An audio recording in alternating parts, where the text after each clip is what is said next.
This Fremen religious adaptation, then, is the source of what we now recognize as the pillars of the universe, whose Quizara Tafwid are among us all with signs and proofs and prophecy.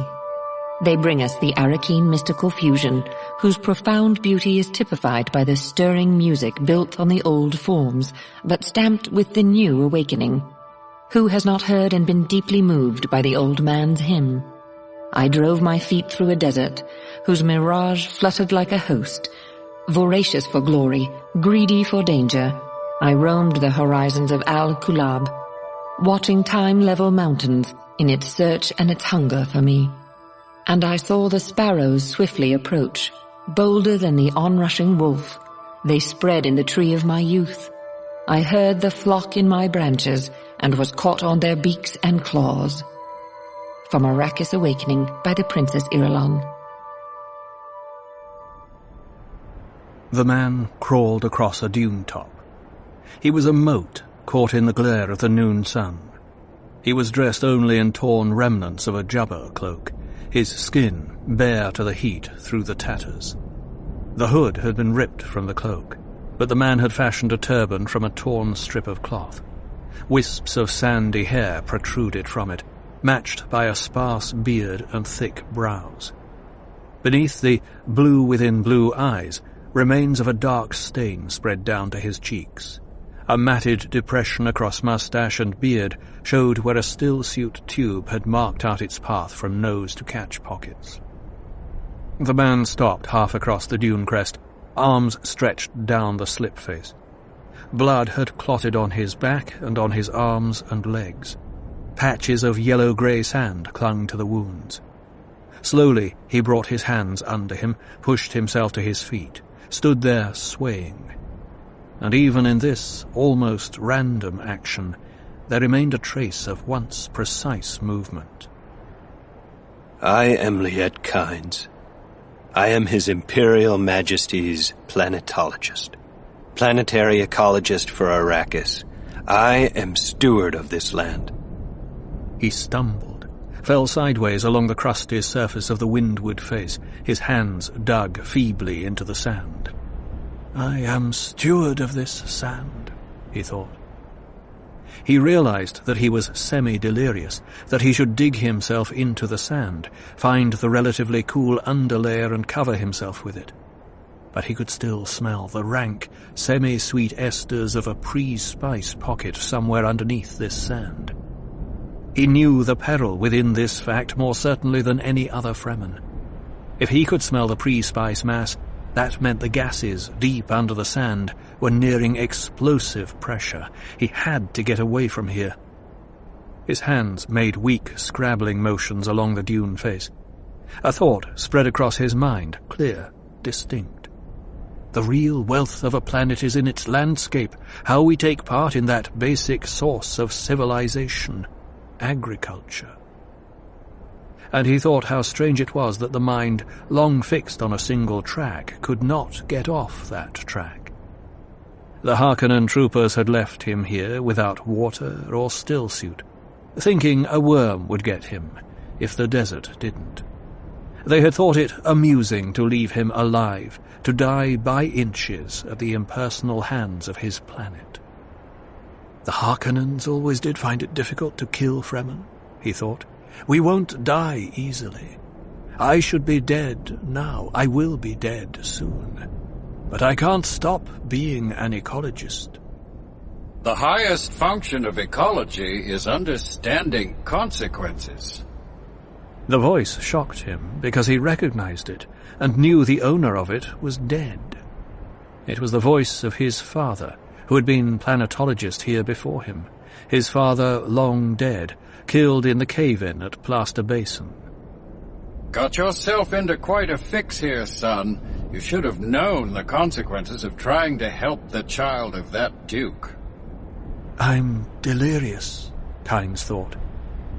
The voice seemed to come from his right. Kynes scraped his face through sand, turning to look in that direction.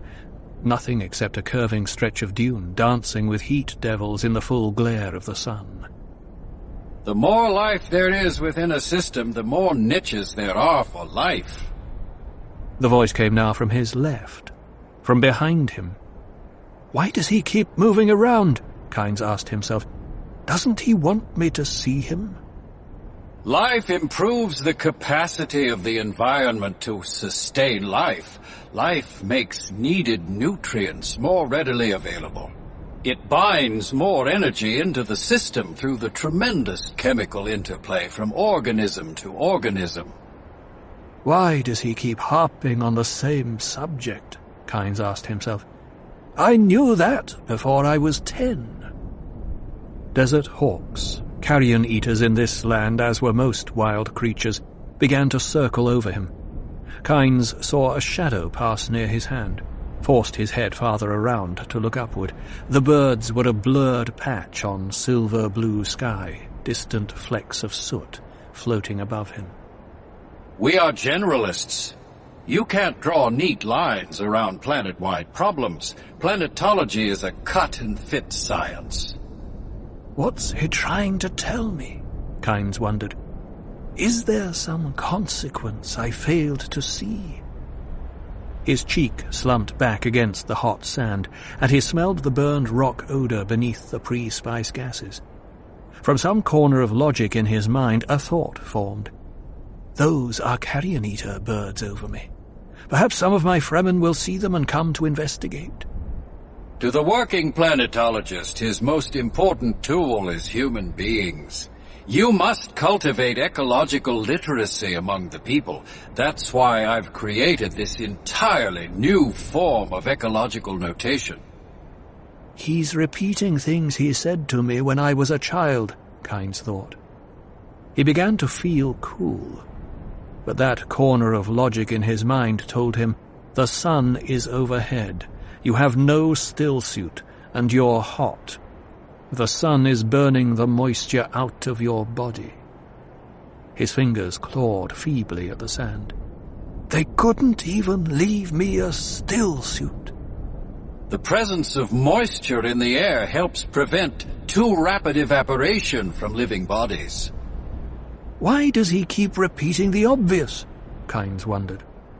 He tried to think of moisture in the air, grass covering this dune, open water somewhere beneath him, a long qanat, flowing with water open to the sky except in text illustrations.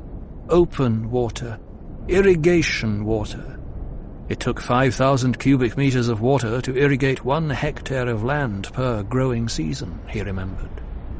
Our first goal on Arrakis is grassland provinces. We will start with these mutated poverty grasses. When we have moisture locked in grasslands, we'll move on to start upland forests. Then a few open bodies of water, small at first, and situated along lines of prevailing winds with wind-trapped moisture precipitators spaced in the lines to recapture what the wind steals. We must create a true sirocco, a moist wind, but we will never get away from the necessity for wind traps. Always lecturing me, Kynes thought. Why doesn't he shut up? Can't he see I'm dying? You will die, too, if you don't get off the bubble that's forming right now deep underneath you. It's there and you know it. You can smell the pre-spice gases. You know the little makers are beginning to lose some of their water into the mass. The thought of that water beneath him was maddening. He imagined it now, sealed off in strata of porous rock by the leathery half-plant, half-animal little makers, and the thin rupture that was pouring a cool stream of clearest, pure, liquid, soothing water into a pre-spice mass. He inhaled, smelling the rank sweetness. The odor was much richer around him than it had been. Kynes pushed himself to his knees, heard a bird screech, the hurried flapping of wings. This is a spice desert, he thought. There must be Fremen about even in the day sun. Surely they can see the birds, and will investigate. Movement across the landscape is a necessity for animal life. Nomad peoples follow the same necessity. Lines of movement adjust to physical needs for water, food, minerals. We must control this movement now. Align it for our purposes. Shut up, old man. We must do a thing on Arrakis never before attempted for an entire planet. We must use man as a constructive ecological force, inserting adapted terraform life, a plant here, an animal there, a man in that place, to transform the water cycle, to build a new kind of landscape. Shut up! It was lines of movement that gave us the first clue to the relationship between worms and spice. A worm, Kynes thought, with a surge of hope. A maker's sure to come when this bubble bursts. But I have no hooks. How can I mount a big maker without hooks? He could feel frustration sapping what little strength remained to him. Water so near, only 100 meters or so beneath him. A worm sure to come, but no way to trap it on the surface and use it. Kynes pitched forward onto the sand, returning to the shallow depression his movements had defined. He felt sand hot against his left cheek, but the sensation was remote. The Arakeen environment built itself into the evolutionary pattern of native life forms. How strange that so few people ever looked up from the spice long enough to wonder at the near-ideal nitrogen-oxygen-CO2 balance being maintained here in the absence of large areas of plant cover. The energy sphere of the planet is there to see and understand. A relentless process, but a process nonetheless. There is a gap in it, then something occupies that gap. Science is made up of so many things that appear obvious after they are explained. I knew the little maker was there, deep in the sand, long before I ever saw it. Please stop lecturing me, Father. A hawk landed on the sand near his outstretched hand. Kynes saw it fold its wings, tip its head to stare at him. He summoned the energy to croak at it. The bird hopped away 2 steps, but continued to stare at him. Men and their works have been a disease on the surface of their planets before now. Nature tends to compensate for diseases, to remove or encapsulate them, to incorporate them into the system in her own way. The hawk lowered its head, stretched its wings, refolded them. It transferred its attention to his outstretched hand. Kynes found that he no longer had the strength to croak at it. The historical system of mutual pillage and extortion stops here on Arrakis. You cannot go on forever stealing what you need without regard to those who come after. The physical qualities of a planet are written into its economic and political record. We have the record in front of us, and our course is obvious. He never could stop lecturing, Kynes thought. Lecturing, lecturing, lecturing, always lecturing. The hawk hopped 1 step closer to Kynes's outstretched hand, turned its head first one way and then the other to study the exposed flesh. Arrakis is a one-crop planet. One crop. It supports a ruling class that lives as ruling classes have lived in all times, while beneath them a semi-human mass of semi-slaves exists on the leavings. It's the masses and the leavings that occupy our attention. These are far more valuable than has ever been suspected. I'm ignoring you, Father. Go away. And he thought, surely there must be some of my Fremen near.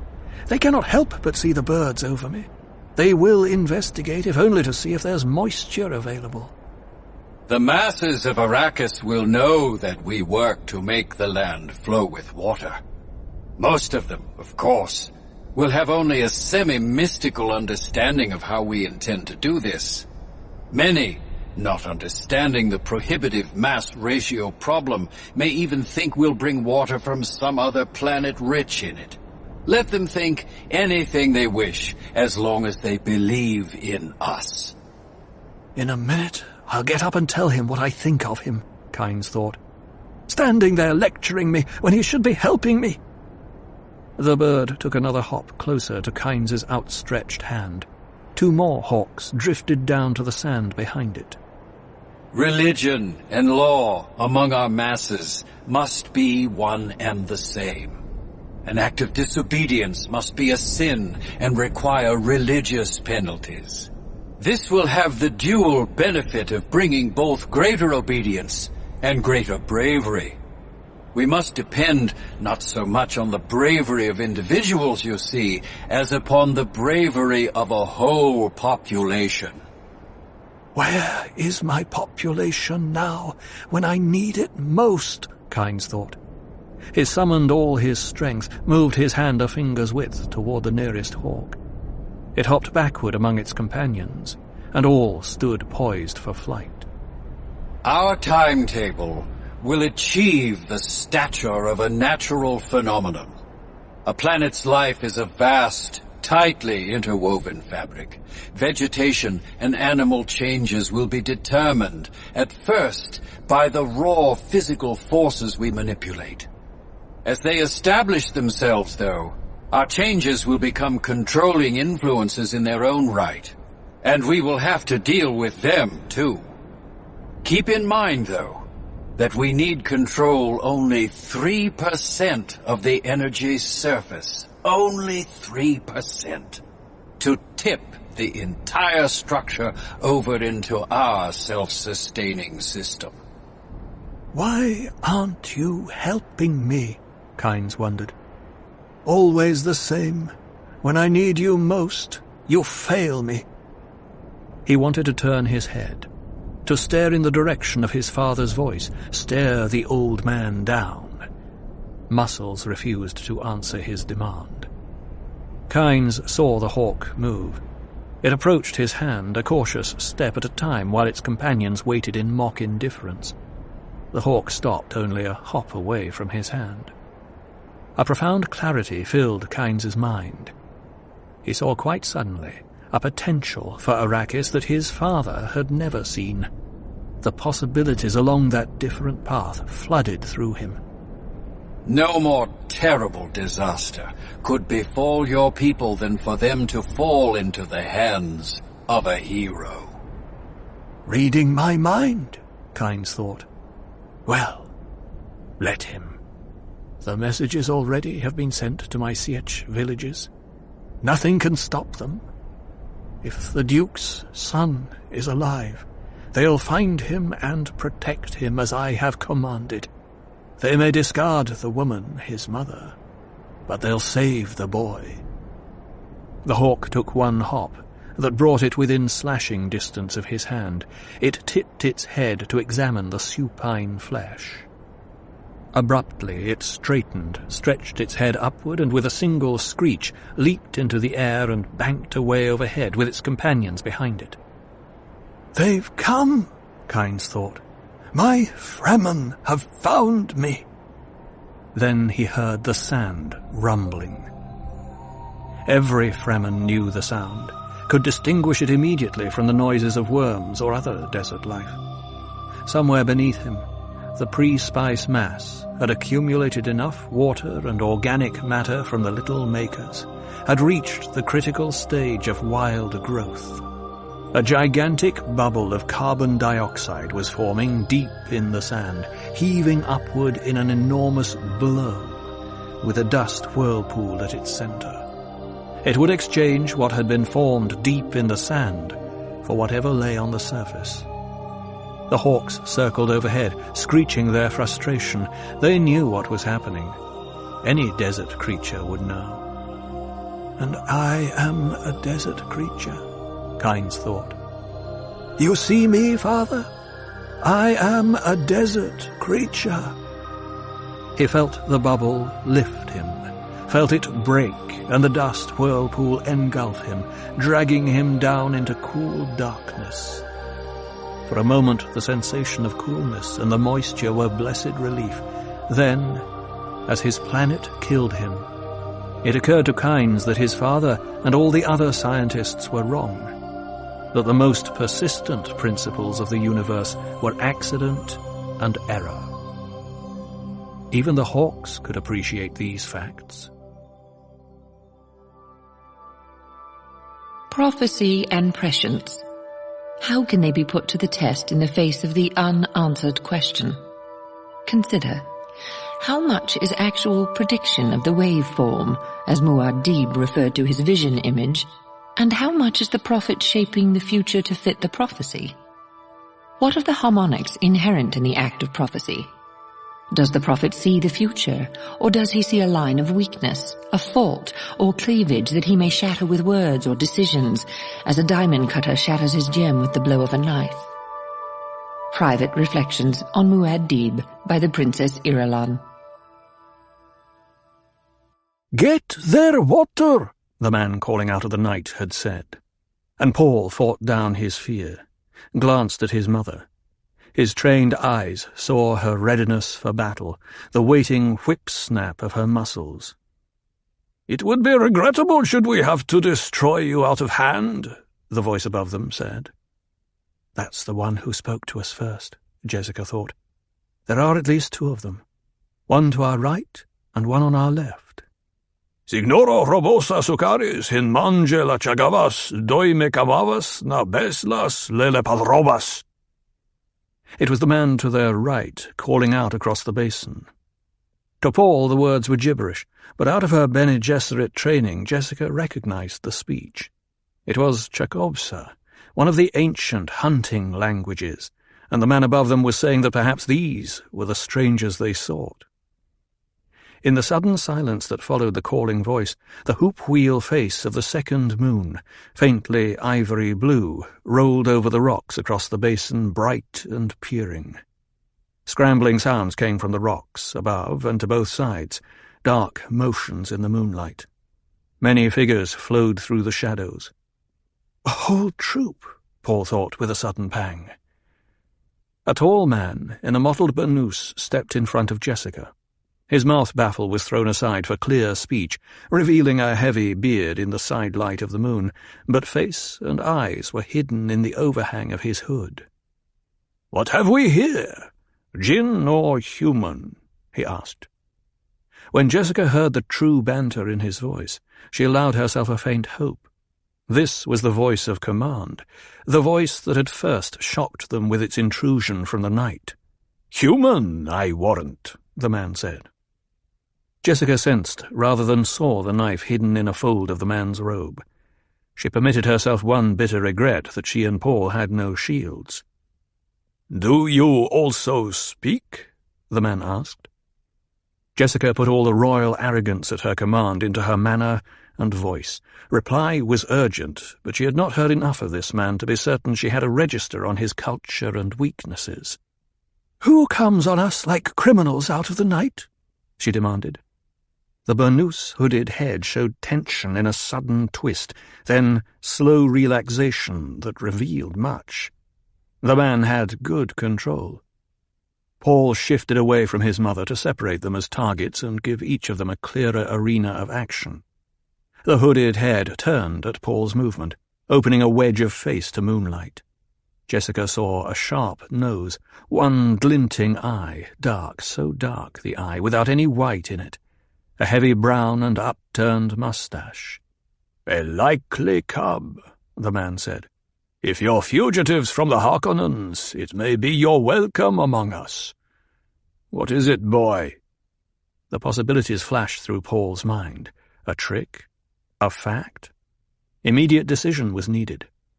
"Why should you welcome fugitives?" he demanded. "A child who thinks and speaks like a man," the tall man said. "Well now, to answer your question, my young Wally, I am one who does not pay the fa'i, the water tribute, to the Harkonnens. That is why I might welcome a fugitive." He knows who we are, Paul thought. There's concealment in his voice.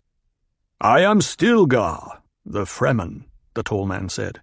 "Does that speed your tongue, boy?" It is the same voice, Paul thought. And he remembered the council with this man, seeking the body of a friend slain by the Harkonnens. "I know you, Stilgar," Paul said. "I was with my father in council when you came for the water of your friend. You took away with you my father's man, Duncan Idaho, an exchange of friends." "And Idaho abandoned us to return to his duke," Stilgar said. Jessica heard the shading of disgust in his voice, held herself prepared for attack. The voice from the rocks above them called, "We waste time here still." "This is the Duke's son," Stilgar barked. "He's certainly the one Liet told us to seek. But a child still." "The Duke was a man, and this lad used a thumper," Stilgar said. "That was a brave crossing he made in the path of Shai Hulul." And Jessica heard him excluding her from his thoughts. Had he already passed sentence? "We haven't time for the test," the voice above them protested. "Yet he could be Lisan al-Gaib," Stilgar said. "He's looking for an omen," Jessica thought. "But the woman," the voice above them said. Jessica readied herself anew. There had been death in that voice. "Yes, the woman," Stilgar said. "And her water." "You know the law," said the voice from the rocks. "Ones who cannot live with the desert—" "Be quiet," Stilgar said. "Times change." "Did Liet command this?" asked the voice from the rocks. "You heard the voice of the Cielago, Jamis," Stilgar said. "Why do you press me?" And Jessica thought, Cielago. The clue of the tongue opened wide avenues of understanding. This was the language of Ilm and Feek, and Cielago meant bat, a small flying mammal, voice of the Cielago. They had received a distrans message to seek Paul and herself. "I but remind you of your duties, friend Stilgar," said the voice above them. "My duty is the strength of the tribe," Stilgar said. "That is my only duty. I need no one to remind me of it. This child-man interests me. He is full-fleshed. He has lived on much water. He has lived away from the father-son. He has not the eyes of the Ibad. Yet he does not speak or act like a weakling of the Pans. Nor did his father. How can this be?" "We cannot stay out here all night arguing," said the voice from the rocks. "If a patrol—" "I will not tell you again, Jamis, to be quiet," Stilgar said. The man above them remained silent, but Jessica heard him moving, crossing by a leap over a defile and working his way down to the basin floor on their left. "The voice of the Cielago suggested there'd be value to us in saving you two," Stilgar said. "I can see possibility in this strong boy, man. He is young and can learn. But what of yourself, woman?" He stared at Jessica. I have his voice and pattern registered now, Jessica thought. I could control him with a word. But he's a strong man, worth much more to us unblunted, and with full freedom of action. We shall see. "I am the mother of this boy," Jessica said. "In part, his strength which you admire is the product of my training." "The strength of a woman can be boundless," Stilgar said. "Certain it is in a reverend mother. Are you a reverend mother?" For the moment, Jessica put aside the implications of the question, answered truthfully, "No." "Are you trained in the ways of the desert?" "No, but many consider my training valuable." "We make our own judgments on value," Stilgar said. "Every man has the right to his own judgments," she said. "It is well that you see the reason," Stilgar said. "We cannot dally here to test you, woman. Do you understand? We'd not want your shade to plague us. I will take the boy-man, your son, and he shall have my countenance, sanctuary in my tribe. But for you, woman, you understand there is nothing personal in this? It is the rule, istisla, in the general interest. Is that not enough?" Paul took a half-step forward. "What are you talking about?" Stilgar flicked a glance across Paul but kept his attention on Jessica. "Unless you've been deep-trained from childhood to live here, you cannot bring destruction onto an entire tribe. It is the law, and we cannot carry useless—" Jessica's motion started as a slumping, deceptive feint to the ground. It was the obvious thing for a weak outworlder to do, and the obvious slows an opponent's reactions. It takes an instant to interpret a known thing when that thing is exposed as something unknown. She shifted as she saw his right shoulder drop to bring a weapon within the folds of his robe to bear on her new position. A turn, a slash of her arm, a whirling of mingled robes, and she was against the rocks, with the man helpless in front of her. At his mother's first movement, Paul backed 2 steps. As she attacked, he dove for shadows. A bearded man rose up in his path, half-crouched, lunging forward with a weapon in one hand. Paul took the man beneath the sternum with a straight-hand jab, sidestepped and chopped the base of his neck, relieving him of the weapon as he fell. Then Paul was into the shadows, scrambling upward among the rocks, the weapon tucked into his waist sash. He had recognized it in spite of its unfamiliar shape. A projectile weapon, and that said many things about this place. Another clue that shields were not used here. They will concentrate on my mother and that Stilgar fellow. She can handle him. I must get to a safe vantage point where I can threaten them and give her time to escape. There came a chorus of sharp spring clicks from the basin.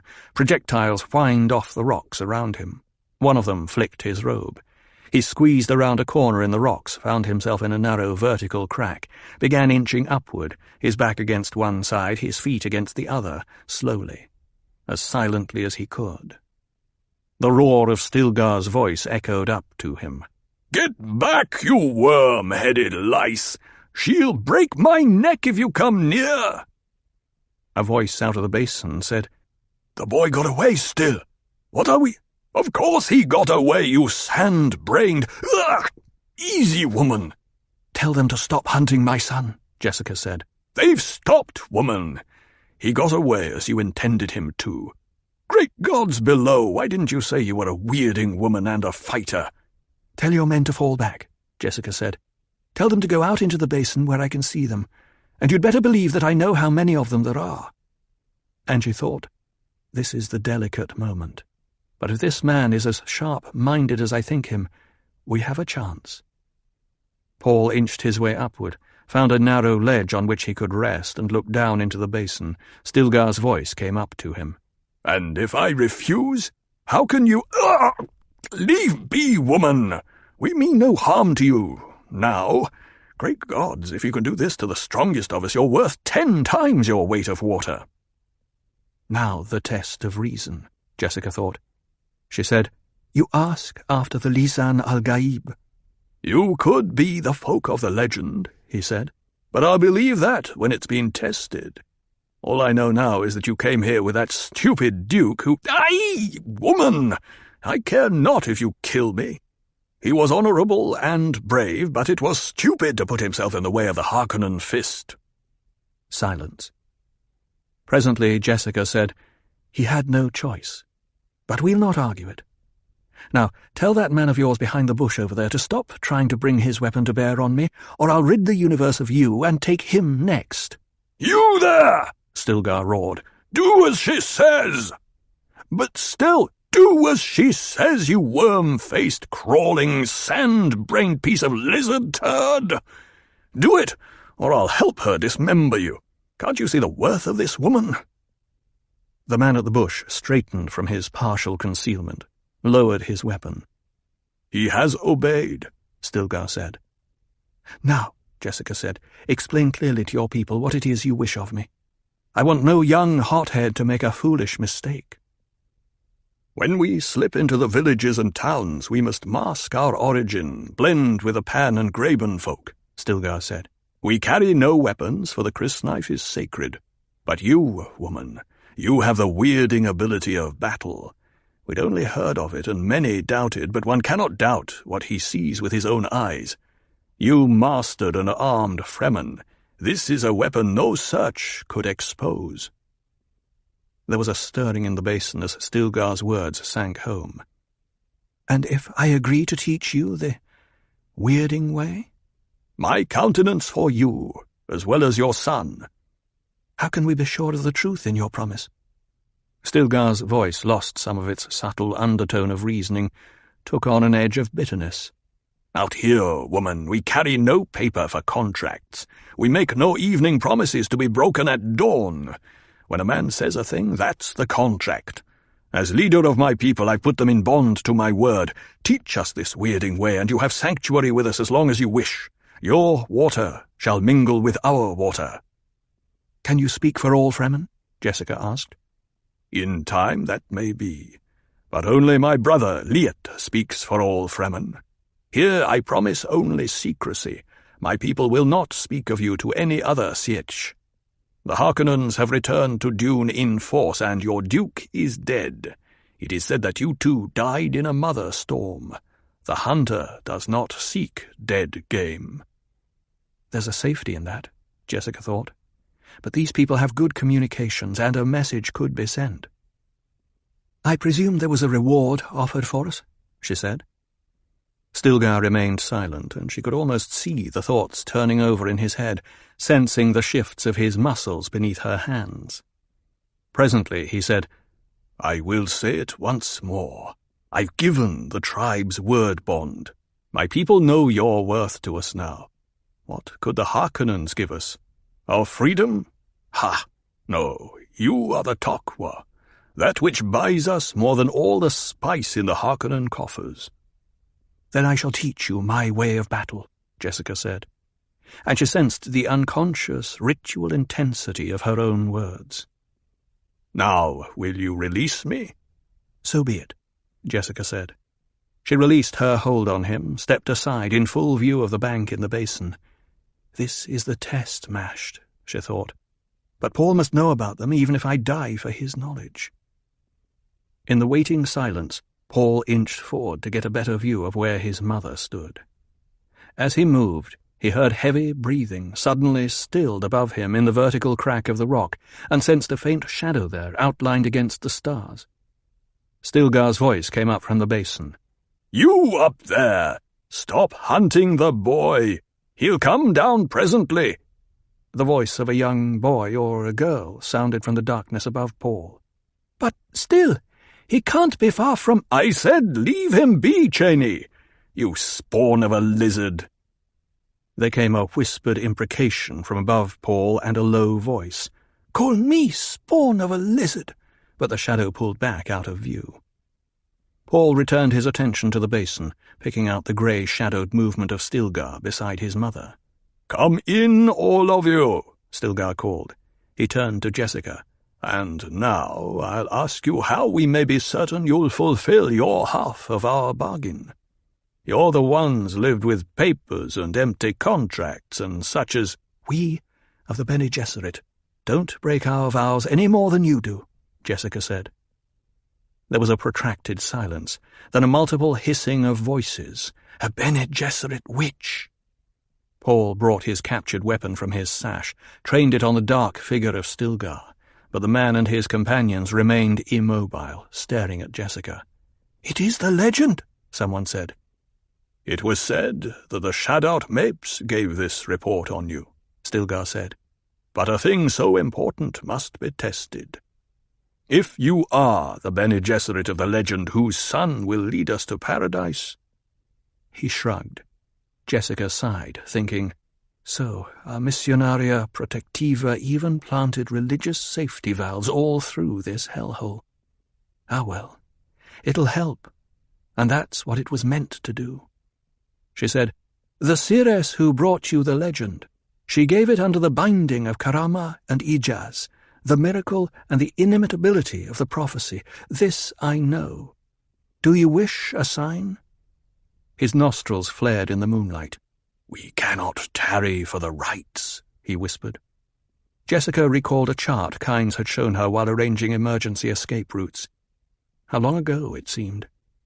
There had been a place called Sietch Tabor on the chart, and beside it the notation, Stilgar. "Perhaps when we get to Sietch Tabor," she said. The revelation shook him, and Jessica thought, if only he knew the tricks we use. She must have been good, that Bene Gesserit of the Missionaria Protectiva. These Fremen are beautifully prepared to believe in us. Stilgar shifted uneasily. "We must go now." She nodded, letting him know that they left with her permission. He looked up at the cliff almost directly at the rock ledge where Paul crouched. "You there, lad! You may come down now." He returned his attention to Jessica, spoke with an apologetic tone. "Your son made an incredible amount of noise climbing. He has much to learn lest he endanger us all. But he's young." "No doubt we have much to teach each other," Jessica said. "Meanwhile, you'd best see to your companion out there. My noisy son was a bit rough in disarming him." Stilgar whirled, his hood flapping. "Where?" "Beyond those bushes," she pointed. Stilgar touched two of his men. "See to it." He glanced at his companions, identifying them. "Jamis is missing." He turned to Jessica. "Even your cub knows the weirding way." "And you'll notice that my son hasn't stirred from up there as you ordered," Jessica said. The two men Stilgar had sent returned, supporting a third, who stumbled and gasped between them. Stilgar gave them a flicking glance, returned his attention to Jessica. "The son will take only your orders, eh? Good. He knows discipline." "Paul, you may come down now," Jessica said. Paul stood up, emerging into moonlight above his concealing cleft, slipped the Fremen weapon back into his sash. As he turned, another figure arose from the rocks to face him. In the moonlight and reflection off grey stone, Paul saw a small figure in Fremen robes, a shadowed face peering out at him from the hood, and the muzzle of one of the projectile weapons aimed at him from a fold of robe. "I am Cheney, daughter of Liet." The voice was lilting, half filled with laughter. "I would not have permitted you to harm my companions," she said. Paul swallowed. The figure in front of him turned into the moon's path, and he saw an elfin face, black pits of eyes. The familiarity of that face, the features out of numberless visions in his earliest prescience, shocked Paul to stillness. He remembered the angry bravado with which he had once described this face from a dream, telling the Reverend Mother Gaius Helen Mohayam, "I will meet her." And here was the face. But in no meeting he had ever dreamed. "You were as noisy as Shai-Hulud in a rage," she said, "and you took the most difficult way up here. Follow me. I'll show you an easier way down." He scrambled out of the cleft, followed the swirling of her robe across a tumbled landscape. She moved like a gazelle, dancing over the rocks. Paul felt hot blood in his face, was thankful for the darkness. That girl! She was like a touch of destiny. He felt caught up on a wave, in tune with a motion that lifted all his spirits.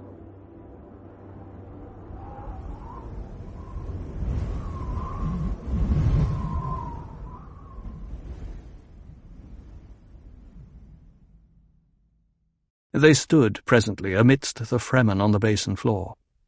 Jessica turned a wry smile on Paul, but spoke to Stilgar. "This will be a good exchange of teachings. I hope you and your people feel no anger at our violence. It seemed necessary. You were about to make a mistake."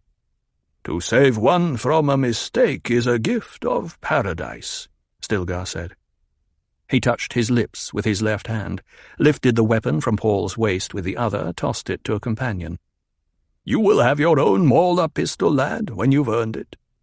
Paul started to speak, hesitated, remembering his mother's teaching.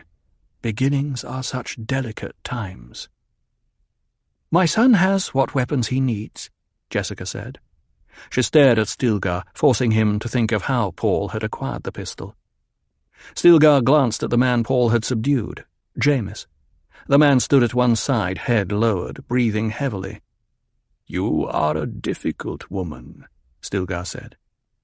He held out his left hand to a companion, snapped his fingers. "Kushtibakate!" More Chakopsa, Jessica thought. The companion pressed 2 squares of gauze into Stilgar's hand. Stilgar ran them through his fingers, fixed one around Jessica's neck beneath her hood, fitted the other around Paul's neck in the same way. "Now you wear the kerchief of the Baka," he said. "If we become separated, you will be recognized as belonging to Stilgar's sietch. We will talk of weapons another time." He moved out through his band now, inspecting them, giving Paul's Fremkit pack to one of his men to carry. Baka, Jessica thought, recognizing the religious term. Baka, the weeper. She sensed how the symbolism of the kerchiefs united this band. Why should weeping unite them? She asked herself. Stilgar came to the young girl who had embarrassed Paul, said, "Cheney, take the child man under your wing. Keep him out of trouble." Cheney touched Paul's arm. "Come along, child man." Paul hid the anger in his voice, said, "My name is Paul. It were well you—" "We'll give you a name, manling," Stilgar said, "in the time of the Mina, at the test of Akl." The test of reason, Jessica translated. The sudden need of Paul's ascendancy overrode all other consideration, and she barked, "My son's been tested with the Gom Jabbar." In the stillness that followed, she knew she had struck to the heart of them. "There's much we don't know of each other," Stilgar said. "But we tarry over long. Day-sun mustn't find us in the open."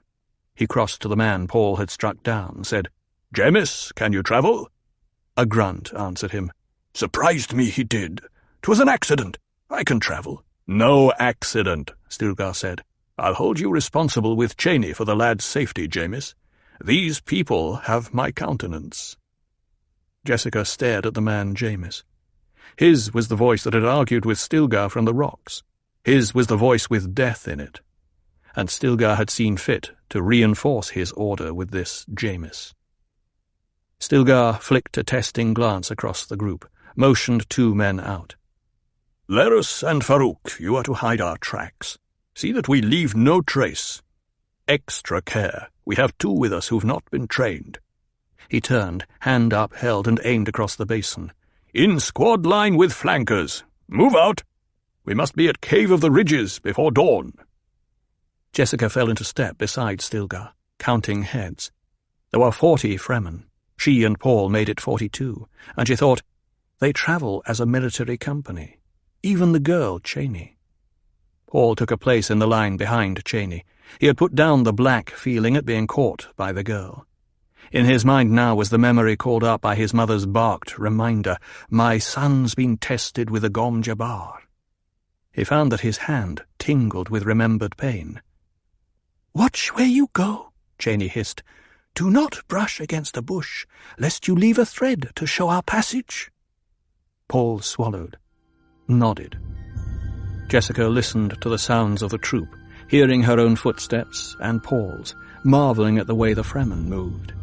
There were 40 people crossing the basin, with only the sounds natural to the place, ghostly feluccas, their robes flitting through the shadows. Their destination was Sietch Tabor, Stilgar's Sietch. She turned the word over in her mind. Sietch. It was a Chekobsa word, unchanged from the old hunting language out of countless centuries. Sietch. A meeting place in time of danger. The profound implications of the word and the language were just beginning to register with her after the tension of their encounter. "We move well," Stilgar said. "With Shai-Hulud's favour, we'll reach Cave of the Ridges before dawn." Jessica nodded, conserving her strength, sensing the terrible fatigue she held at bay by force of will, and, she admitted it, by the force of elation.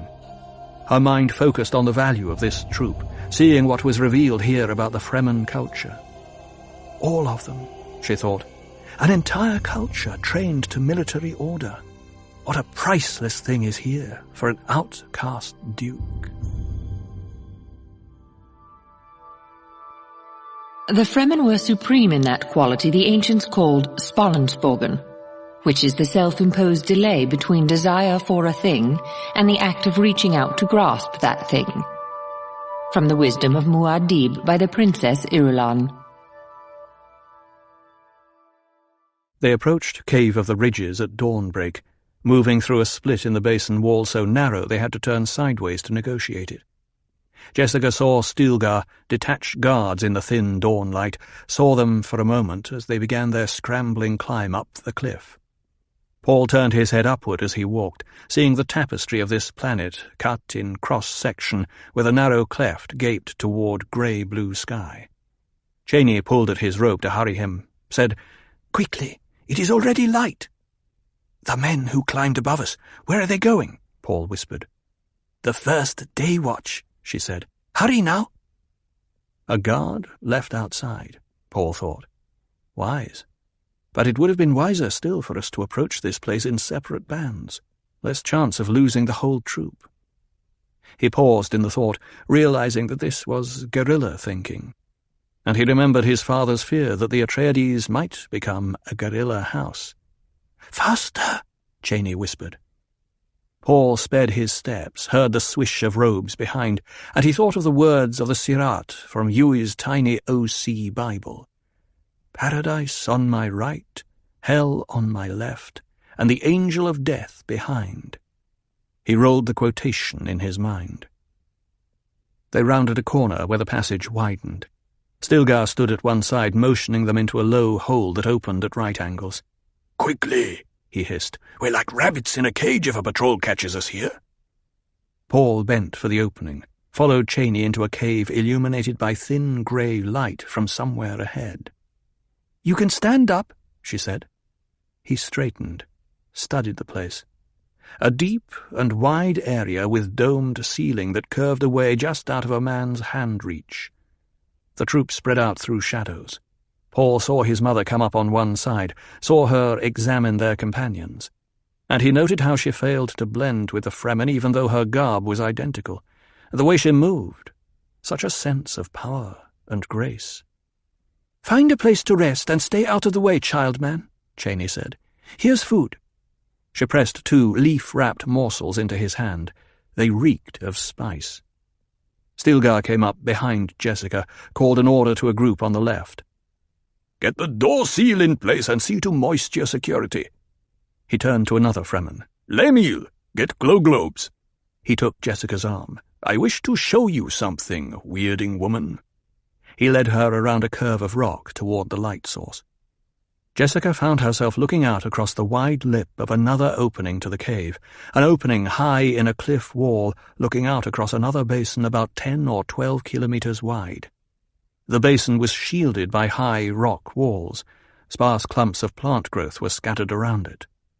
As she looked at the dawn-grey basin, the sun lifted over the far escarpment, illuminating a biscuit-coloured landscape of rocks and sand. And she noted how the sun of Arrakis appeared to leap over the horizon. "It's because we want to hold it back," she thought. "Night is safer than day." There came over her then a longing for a rainbow in this place that would never see rain. "I must suppress such longings," she thought. "They're a weakness. I no longer can afford weaknesses." Stilgar gripped her arm, pointed across the basin. There you see proper Druzes." She looked where he pointed, saw movement. People on the basin floor scattering at the daylight into the shadows of the opposite cliff wall. In spite of the distance, their movements were plain in the clear air. She lifted her binoculars from beneath her robe, focused the oil lenses on the distant people. Kerchiefs fluttered like a flight of multicolored butterflies. "That is home," Stilgar said. "We will be there this night." He stared across the basin, tugging at his mustache. "My people stayed out over late working. That means there are no patrols about. I'll signal them later, and they'll prepare for us." "Your people show good discipline," Jessica said. She lowered the binoculars, saw that Stilgar was looking at them. "They obey the preservation of the tribe," he said. "It is the way we choose among us for a leader.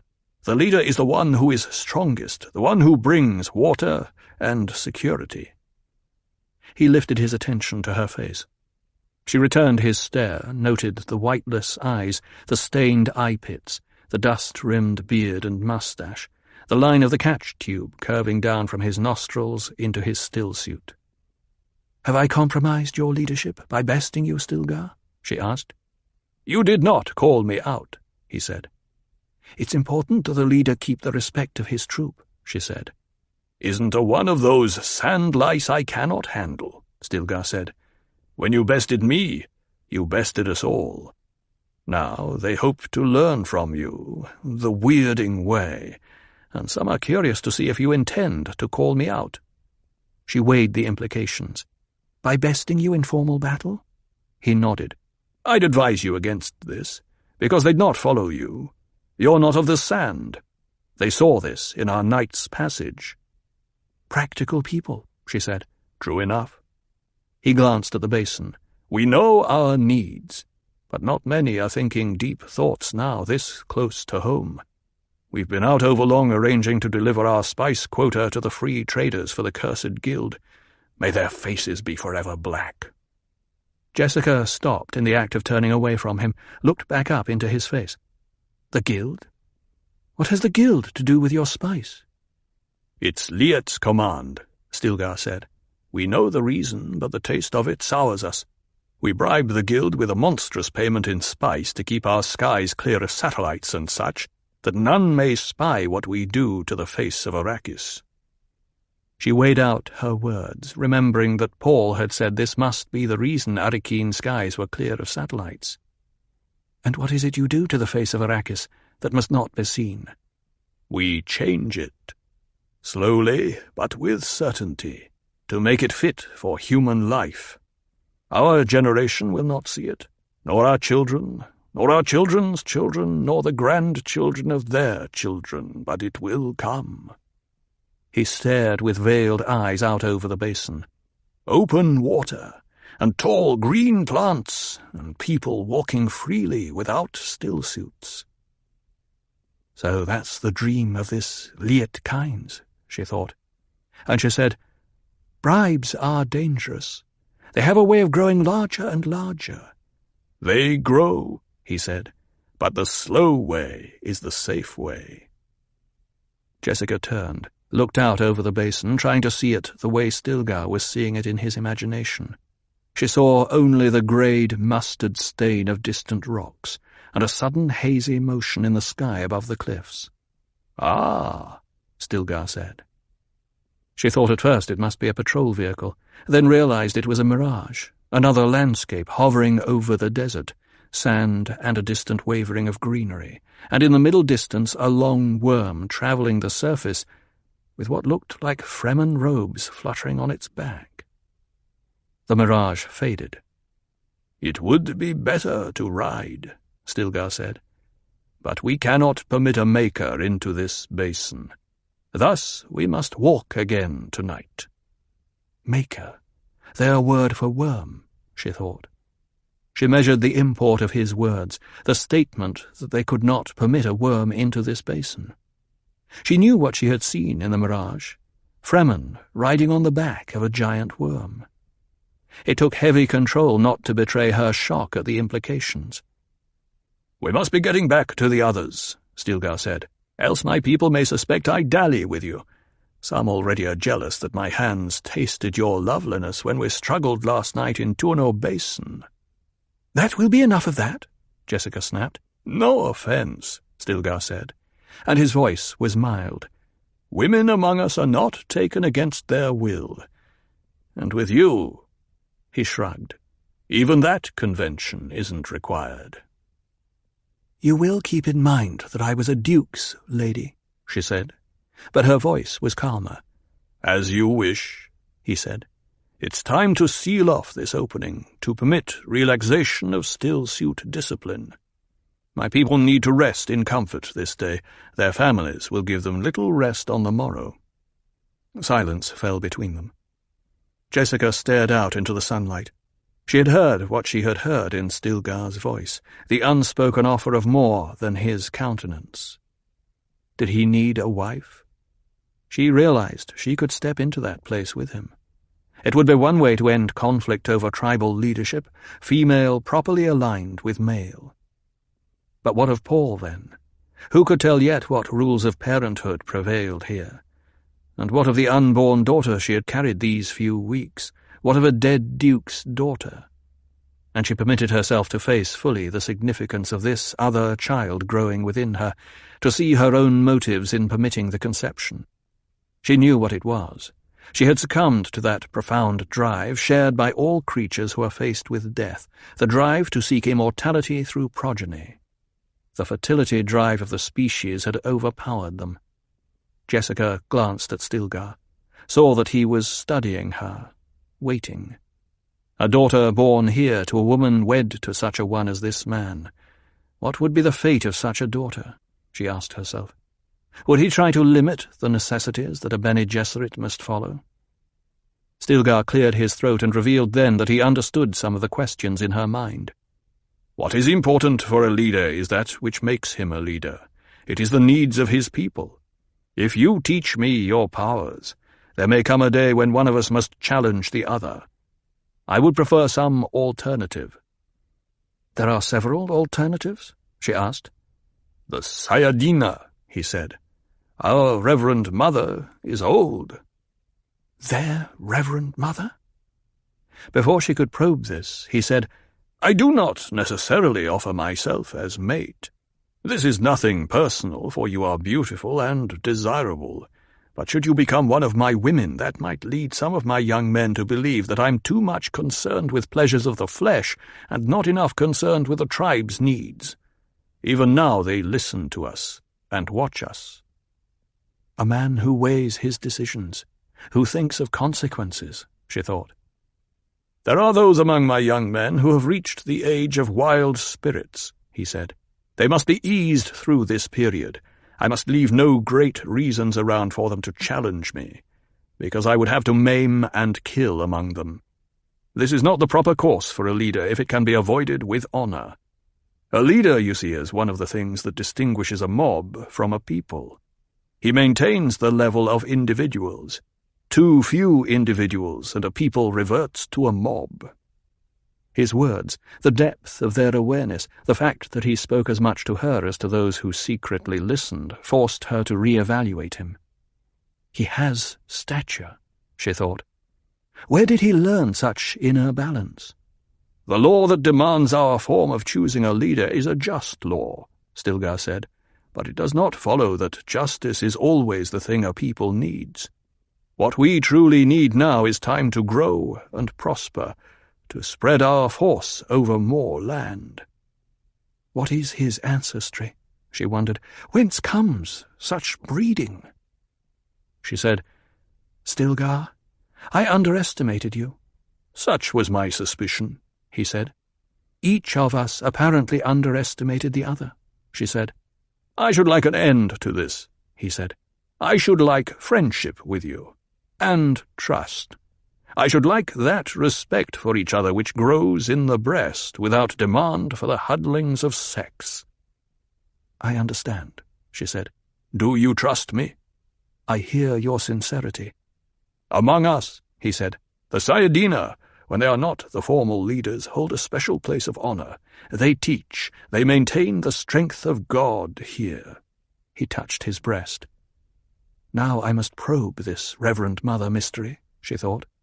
And she said, You spoke of your Reverend Mother, and I've heard words of legend and prophecy. It is said that a Bene Gesserit and her offspring hold the key to our future, he said. Do you believe I am that one? She watched his face, thinking, The young reed dies so easily. Beginnings are times of such great peril. We do not know, he said. She nodded, thinking, He's an honourable man. He wants a sign from me, but he'll not tip fate by telling me the sign.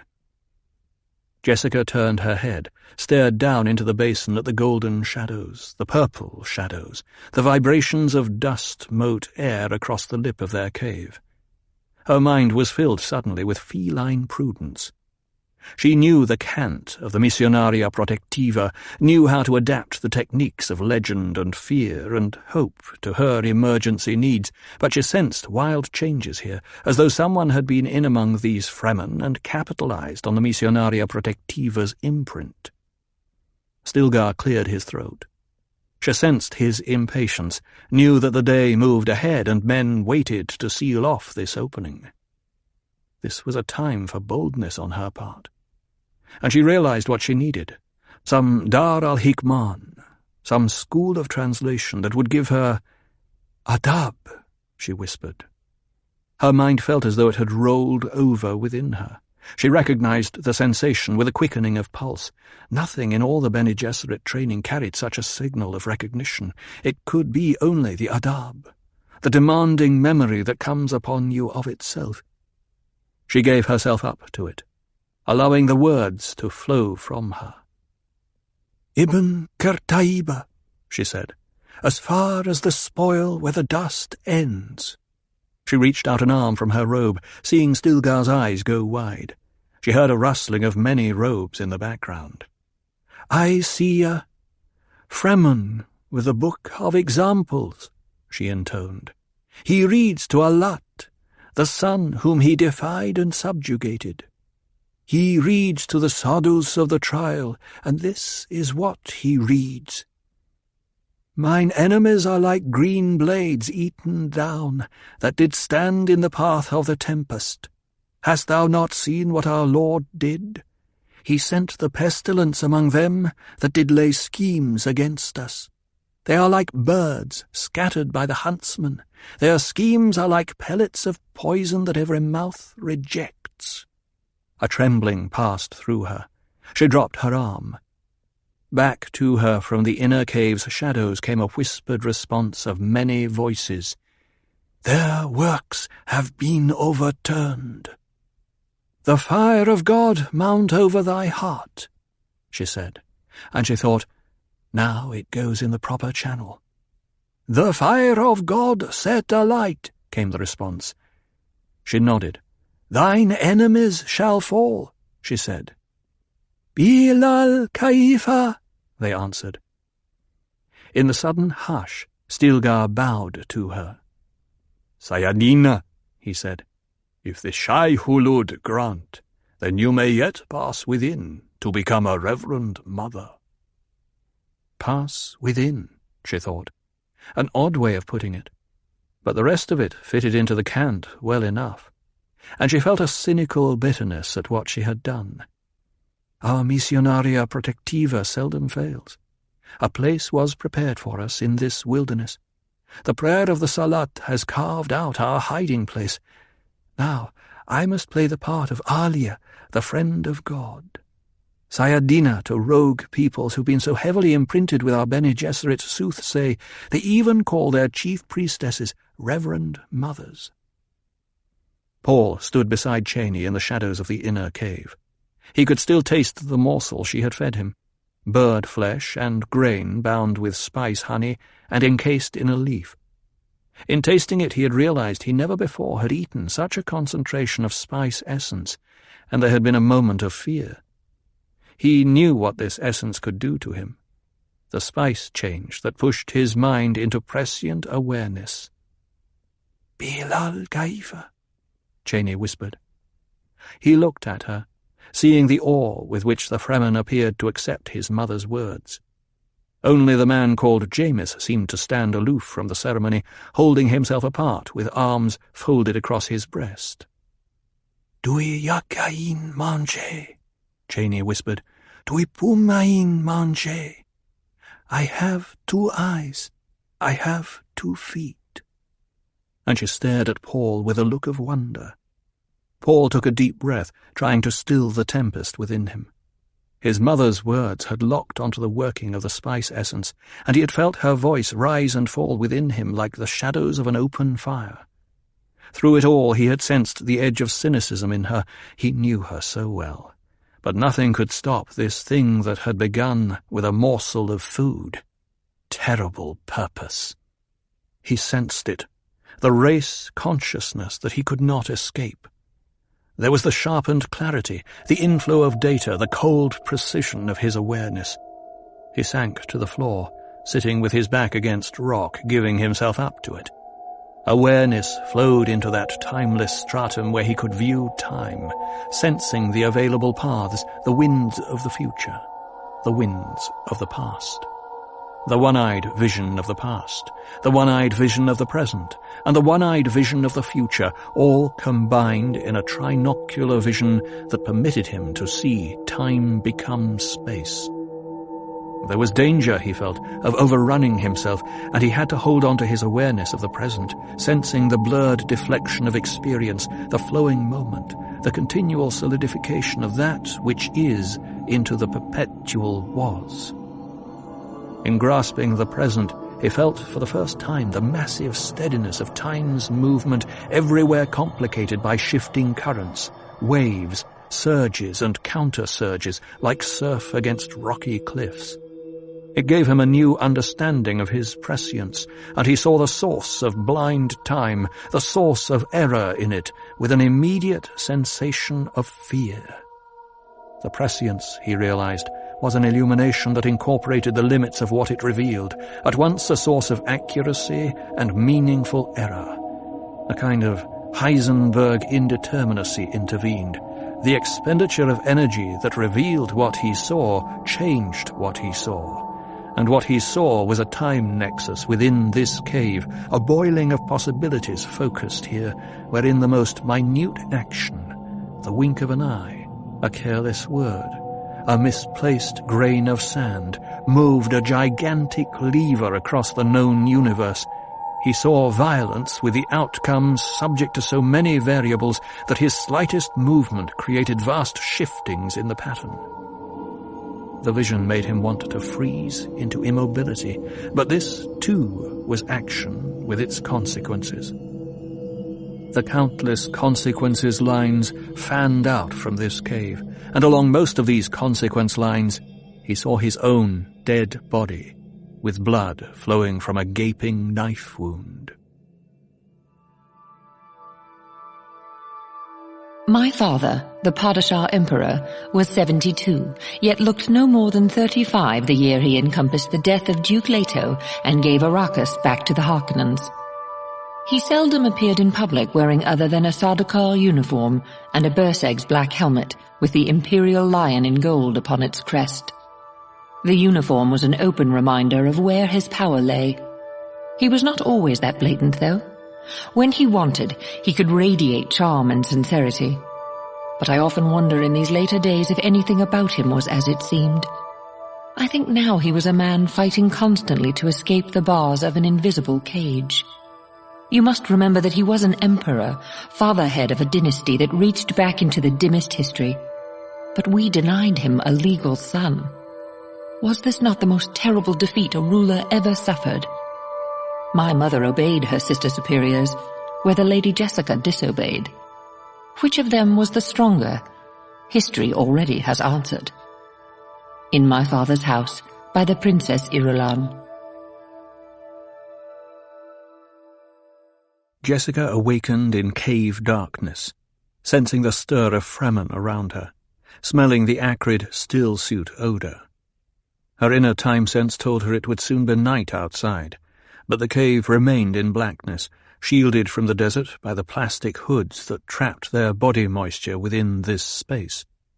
She realized that she had permitted herself the utterly relaxing sleep of great fatigue, and this suggested something of her own unconscious assessment on personal security within Stilgar's troop.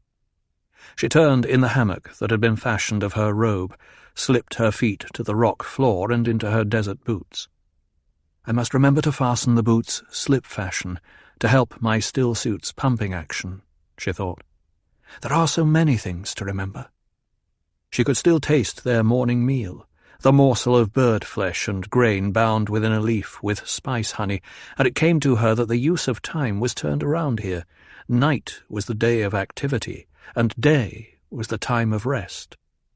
Night conceals. Night is safest. She unhooked her robe from its hammock pegs in a rock alcove, fumbled with the fabric in the dark until she found the top, slipped into it. How to get a message out to the Bene Gesserit, she wondered. They would have to be told of the two strays in Arrakeen Sanctuary. Glow globes came alight farther into the cave. She saw people moving there, Paul among them already dressed and with his hood thrown back to reveal the aquiline Atreides profile. He had acted so strangely before they retired, she thought. Withdrawn. He was like one come back from the dead, not yet fully aware of his return, his eyes half shut and glassy with the inward stare. It made her think of his warning about the spice-impregnated diet. Addictive. Are there side effects? She wondered. He said it had something to do with his prescient faculty, but he has been strangely silent about what he sees. Stilgar came from shadows to her right, crossed to the group beneath the glow-globes.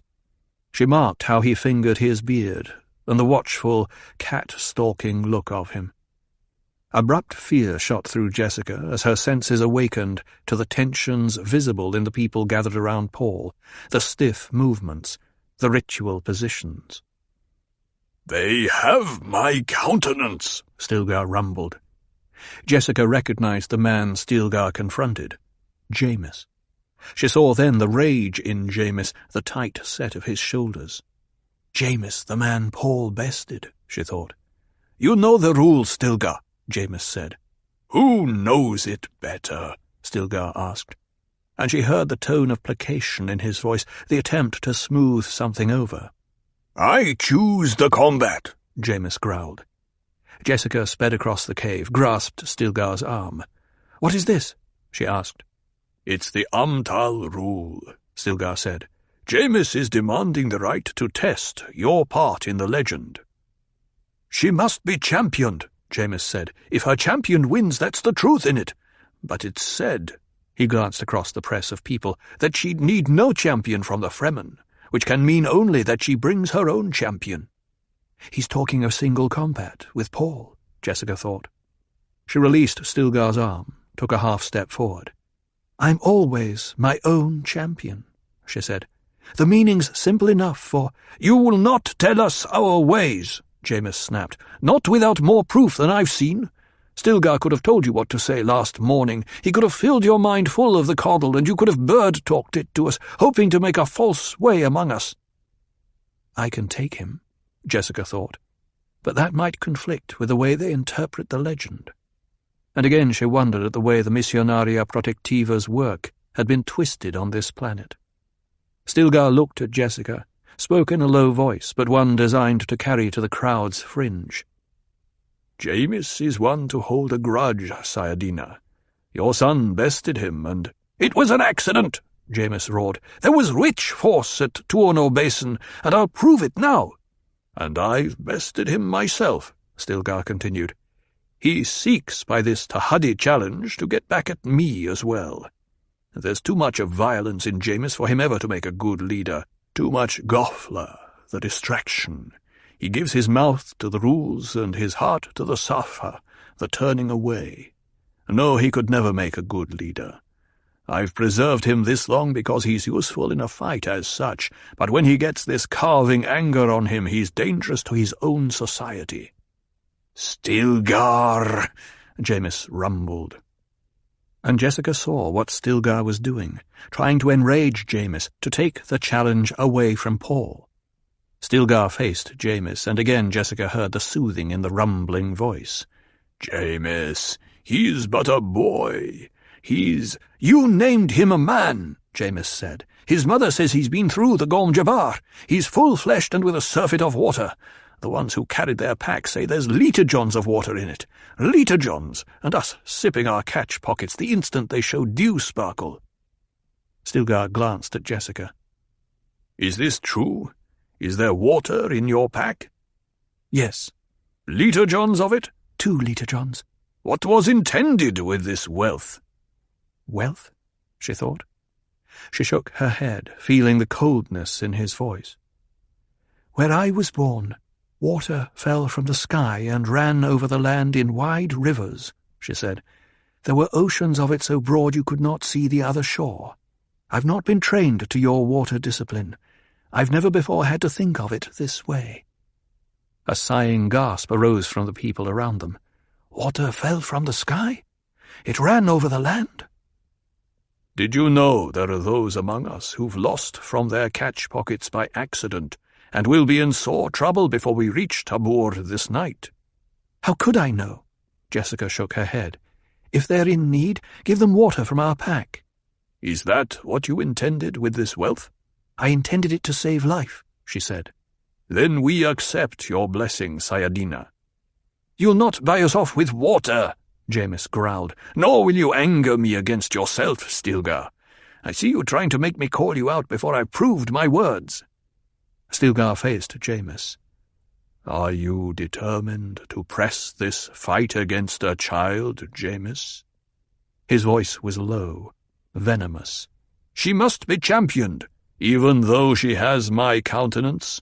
I invoke the Umtal rule," Jamis said. "It's my right." Stilgar nodded. "Then, if the boy does not carve you down, you'll answer to my knife afterward. And this time I'll not hold back the blade as I've done before." "You cannot do this thing," Jessica said. "Paul's just—" "You must not interfere, Sayadina," Stilgar said. "Oh, I know you can take me, and therefore can take anyone among us, but you cannot best us all united.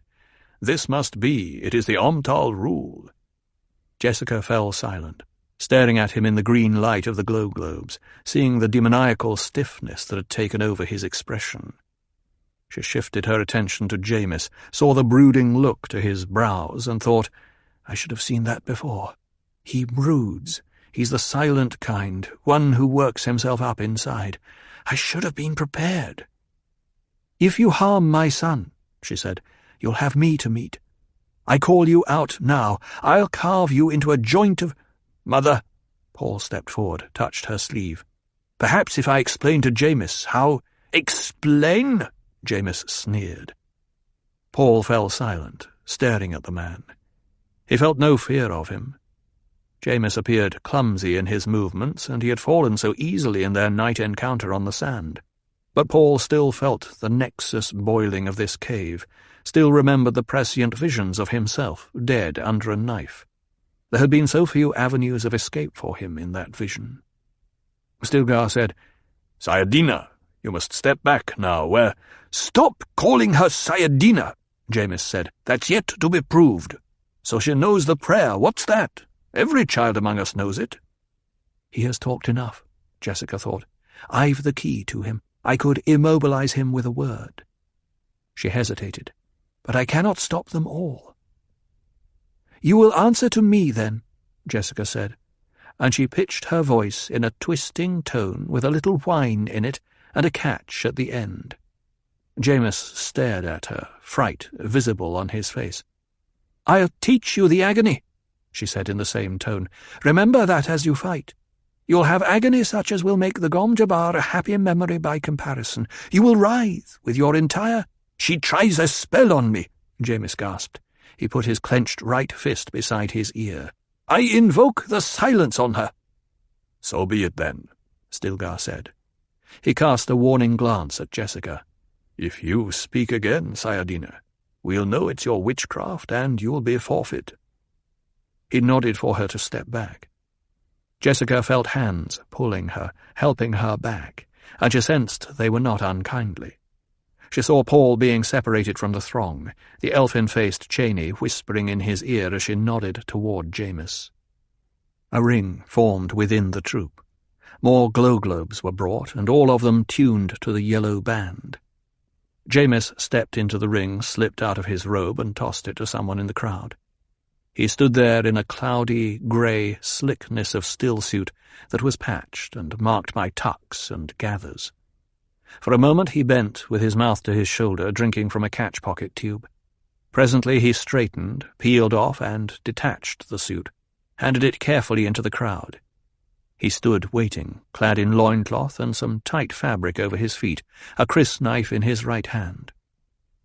Jessica saw the girl-child Cheney helping Paul, saw her press a crysknife handle into his palm, saw him heft it, testing the weight and balance. And it came to Jessica that Paul had been trained in prana and bindu, the nerve and the fibre, that he had been taught fighting in a deadly school, his teachers men like Duncan Idaho and Gurney Halleck, men who were legends in their own lifetimes. The boy knew the devious ways of the Bene Gesserit, and he looked supple and confident. "But he's only 15, she thought, "and he has no shield. I must stop this. Somehow there must be a way to—" She looked up, saw Stilgar watching her. "You cannot stop it," he said. "You must not speak." She put a hand over her mouth, thinking, "I've planted fear in Jamis's mind. It'll slow him some, perhaps. If I could only pray, truly pray. Paul stood alone now just into the ring, clad in the fighting trunks he'd worn under his stillsuit. He held a crysknife in his right hand, his feet were bare against the sand-gritted rock. Idaho had warned him time and again, "When in doubt of your surface, bare feet are best." And there were Cheney's words of instruction still in the front of his consciousness. "Jameis turns to the right with his knife after a parry. It's a habit in him we've all seen, and he'll aim for the eyes to catch a blink in which to slash you. And he can fight either hand. Look out for a knife shift." But strongest in Paul, so that he felt it with his entire body, was training and the instinctual reaction mechanism that had been hammered into him day after day, hour after hour on the practice floor. Gurney Halleck's words were there to remember. "The good knife fighter thinks on point and blade and shearing guard simultaneously. The point can also cut. The blade can also stab. The shearing guard can also trap your opponent's blade." Paul glanced at the crysknife. There was no shearing guard, only the slim, round ring of the handle with its raised lips to protect the hand. And even so, he realized that he did not know the breaking tension of this blade, did not even know if it could be broken. Jameis began sidling to the right along the edge of the ring opposite Paul. Paul crouched, realizing then that he had no shield but was trained to fighting with its subtle field around him, trained to react on defense with utmost speed, while his attack would be timed to the controlled slowness necessary for penetrating the enemy's shield. In spite of constant warning from his trainers not to depend on the shield's mindless blunting of attack speed, he knew that shield awareness was part of him. Jameis called out in ritual challenge. "May thy knife chip and shatter." This knife will break, then, Paul thought. He cautioned himself that Jameis also was without shield, but the man wasn't trained to its use, had no shield-fighter inhibitions. Paul stared across the ring at Jameis. The man's body looked like knotted whipcord on a dried skeleton. His crysknife shone milky yellow in the light of the glow globes. Fear coursed through Paul. He felt suddenly alone and naked, standing in dull yellow light within this ring of people. Prescience had fed his knowledge with countless experiences, hinted at the strongest currents of the future and the strings of decision that guided them, but this was the real now. This was death hanging on an infinite number of minuscule mischances. Anything could tip the future here, he realized. Someone coughing in the troop of watchers, a distraction, a variation in a glow globe's brilliance, a deceptive shadow. "I'm afraid," Paul told himself. And he circled warily opposite Jameis, repeating silently to himself the Bene Gesserit litany against fear. Fear is the mind-killer. It was a cool bath washing over him. He felt muscles untie themselves, become poised and ready.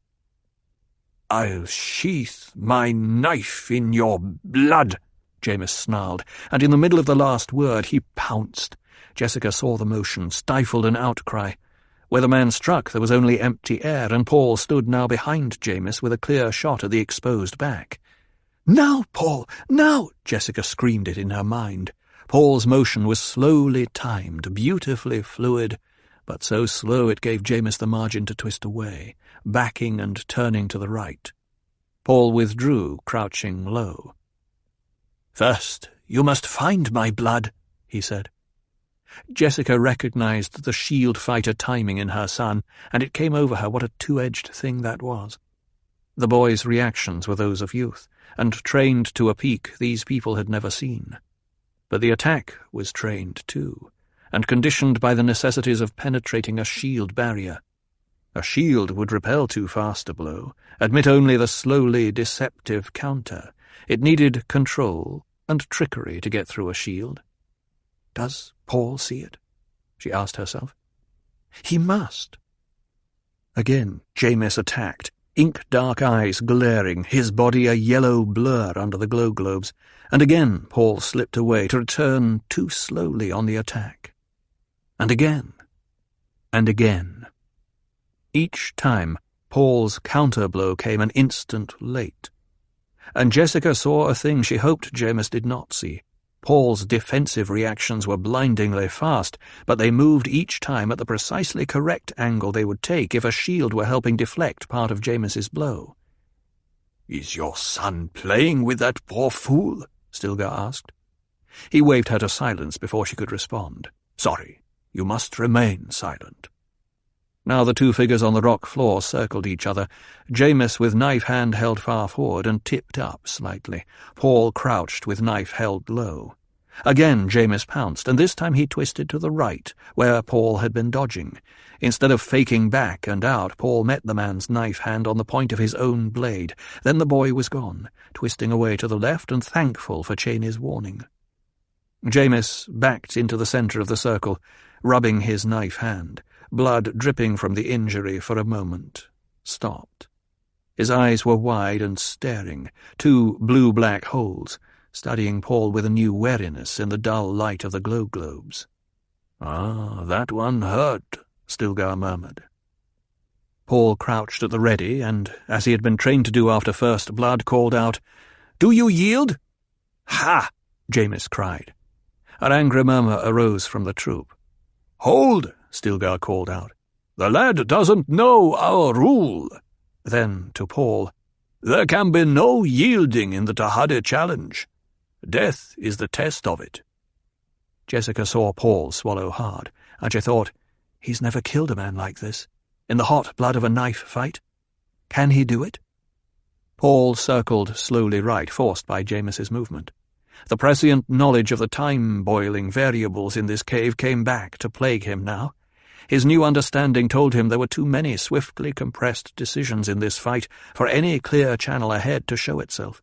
Variable piled on variable. That was why this cave lay as a blurred nexus in his path. It was like a gigantic rock in the flood, creating maelstroms in the current around it. "Have an end to it, lad," Stilgar muttered. "Don't play with him."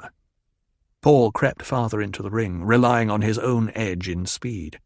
James backed now that the realization swept over him, that this was no soft off-worlder in the Tahadi ring, easy prey for a Fremen crysknife. Jessica saw the shadow of desperation in the man's face. Now is when he's most dangerous, she thought. Now he's desperate and can do anything. He sees that this is not like a child of his own people, but a fighting machine born and trained to it from infancy. Now the fear I planted in him has come to bloom. And she found in herself a sense of pity for James, an emotion tempered by awareness of the immediate peril to her son. James could do anything, any unpredictable thing, she told herself. She wondered then if Paul had glimpsed this future, if he were reliving this experience. But she saw the way her son moved, the beads of perspiration on his face and shoulders, the careful wariness visible in the flow of muscles. And for the first time she sensed, without understanding it, the uncertainty factor in Paul's gift. Paul pressed the fight now, circling but not attacking. He had seen the fear in his opponent. Memory of Duncan Idaho's voice flowed through Paul's awareness. When your opponent fears you, then's the moment when you give the fear its own rein. Give it the time to work on him. Let it become terror. The terrified man fights himself. Eventually he attacks in desperation. That is the most dangerous moment. But the terrified man can be trusted usually to make a fatal mistake. You are being trained here to detect these mistakes and use them. The crowd in the cavern began to mutter. They think Paul's toying with James, Jessica thought. They think Paul's being needlessly cruel. But she sensed also the undercurrent of crowd excitement, their enjoyment of the spectacle. And she could see the pressure building up in James. The moment when it became too much for him to contain was as apparent to her as it was to James, or to Paul. James leaped high, feinting and striking down with his right hand, but the hand was empty. The crysknife had been shifted to his left hand. Jessica gasped. But Paul had been warned by Cheney. James fights with either hand, and the depth of his training had taken in that trick en passant. Keep the mind on the knife and not on the hand that holds it, Gurney Halleck had told him time and again. The knife is more dangerous than the hand, and the knife can be in either hand. and Paul had seen James's mistake. Bad footwork so that it took the man a heartbeat longer to recover from his leap, which had been intended to confuse Paul and hide the knife shift. Except for the low yellow light of the glow globes and the inky eyes of the staring troop, it was similar to a session on the practice floor. Shields didn't count where the body's own movement could be used against it. Paul shifted his own knife in a blurred motion, slipped sideways and thrust upward where James's chest was descending, then away to watch the man crumble. James fell like a limp rag, face down, gasped once and turned his face toward Paul, then lay still on the rock floor. His dead eyes stared out like beads of dark glass. "Killing with a point lacks artistry," Ida had once told Paul, "but don't let that hold your hand when the opening presents itself." The troop rushed forward, filling the ring, pushing Paul aside. They hid James in a frenzy of huddling activity. Presently a group of them hurried back into the depths of the cavern, carrying a burden wrapped in a robe. And there was no body on the rock floor. Jessica pressed through toward her son. She felt that she swam in a sea of robed and stinking backs, a throng strangely silent. Now is the terrible moment, she thought. He has killed a man in clear superiority of mind and muscle. He must not grow to enjoy such a victory.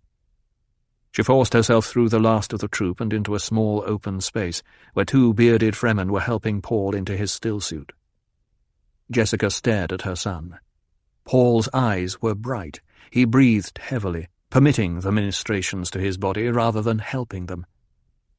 "Him against James, and not a mark on him," one of the men muttered. Cheney stood at one side, her eyes focused on Paul. Jessica saw the girl's excitement, the admiration in the elfin face. It must be done now, and swiftly, Jessica thought. She compressed ultimate scorn into her voice and manner, said, "Well, now, how does it feel to be a killer?" Paul stiffened as though he had been struck. He met his mother's cold glare, and his face darkened with a rush of blood. Involuntarily he glanced toward the place on the cavern floor where James had lain. Stilgar pressed through to Jessica's side, returning from the cave depths where the body of James had been taken. He spoke to Paul in a bitter, controlled tone. "When the time comes for you to call me out and try for my murder, do not think you will play with me the way you played with James." Jessica sensed the way her own words and Stilgar's sank into Paul, doing their harsh work on the boy. The mistake these people made, it served a purpose now. She searched the faces around them as Paul was doing, seeing what he saw. Admiration, yes, and fear, and in some, loathing. She looked at Stilgar, saw his fatalism, knew how the fight had seemed to him. Paul looked at his mother. "You know what it was," he said. She heard the return to sanity, the remorse in his voice. Jessica swept her glance across the troop, said, "Paul has never before killed a man with a naked blade." Stilgar faced her, disbelief in his face. "I wasn't playing with him," Paul said. He pressed in front of his mother, straightening his robe, glanced at the dark place of James's blood on the cavern floor. "I did not want to kill him." Jessica saw belief come slowly to Stilgar, saw the relief in him as he tugged at his beard with a deeply veined hand. She heard muttering awareness spread through the troop. "That's why you asked him to yield," Stilgar said. "I see. Our ways are different, but you'll see the sense in them. I thought we'd admitted a scorpion into our midst." He hesitated then. "And I shall not call you lad the more." A voice from the troop called out, "Needs a naming still?" Stilgar nodded, tugging at his beard. "I see strength in you, like the strength beneath a pillar." Again he paused, then, "You shall be known among us as Usul, the base of the pillar. This is your secret name, your troop name. We of Ch Tabur may use it, but none other may so presume. Usul." Murmuring went through the troop. Good choice, that. Strong, bring us luck." And Jessica sensed the acceptance, knowing she was included in it with her champion. She was indeed Sayadina. "Now, what name of manhood do you choose for us to call you openly?" Stilgar asked. Paul glanced at his mother, back to Stilgar. Bits and pieces of this moment registered on his prescient memory, but he felt the differences as though they were physical, a pressure forcing him through the narrow door of the present. "How do you call among you the little mouse? The mouse that jumps?" Paul asked, remembering the pop-hop of motion at Tuono Basin. He illustrated with one hand. A chuckle sounded through the troop. "We call that one Muad'Dib," Stilgar said. Jessica gasped. It was the name Paul had told her, saying that the Fremen would accept them and call him thus. She felt a sudden fear of her son and for him. Paul swallowed. He felt that he played a part already played over countless times in his mind, yet there were differences. He could see himself perched on a dizzying summit, having experienced much and possessed of a profound store of knowledge, but all around him was abyss. And again he remembered the vision of fanatic legions following the green and black banner of the Atreides, pillaging and burning across the universe in the name of their prophet, Muad'Dib. "That must not happen," he told himself. "Is that the name you wish, Muad'Dib?" Stilgar asked. "I am an Atreides," Paul whispered, and then, louder, "It's not right that I give up entirely the name my father gave me. Could I be known among you as Paul Muad'Dib?"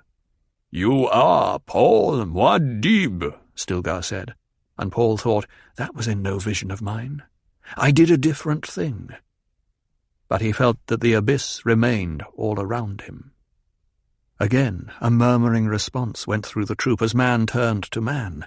"Wisdom with strength couldn't ask more. It's the legend for sure. Lisan al-Gaib! Lisan al-Gaib!" "I will tell you a thing about your new name," Stilgar said. "The choice pleases us. Muad'Dib is wise in the ways of the desert. Muad'Dib creates his own water. Muad'Dib hides from the sun and travels in the cool night. Muad'Dib is fruitful and multiplies over the land. Muad'Dib we call Instructor of Boys. That is a powerful base on which to build your life, Paul Muad'Dib, who is Usul among us. We welcome you." Stilgar touched Paul's forehead with one palm, withdrew his hand, embraced Paul and murmured, "Usul." As Stilgar released him, another member of the troop embraced Paul, repeating his new troop name.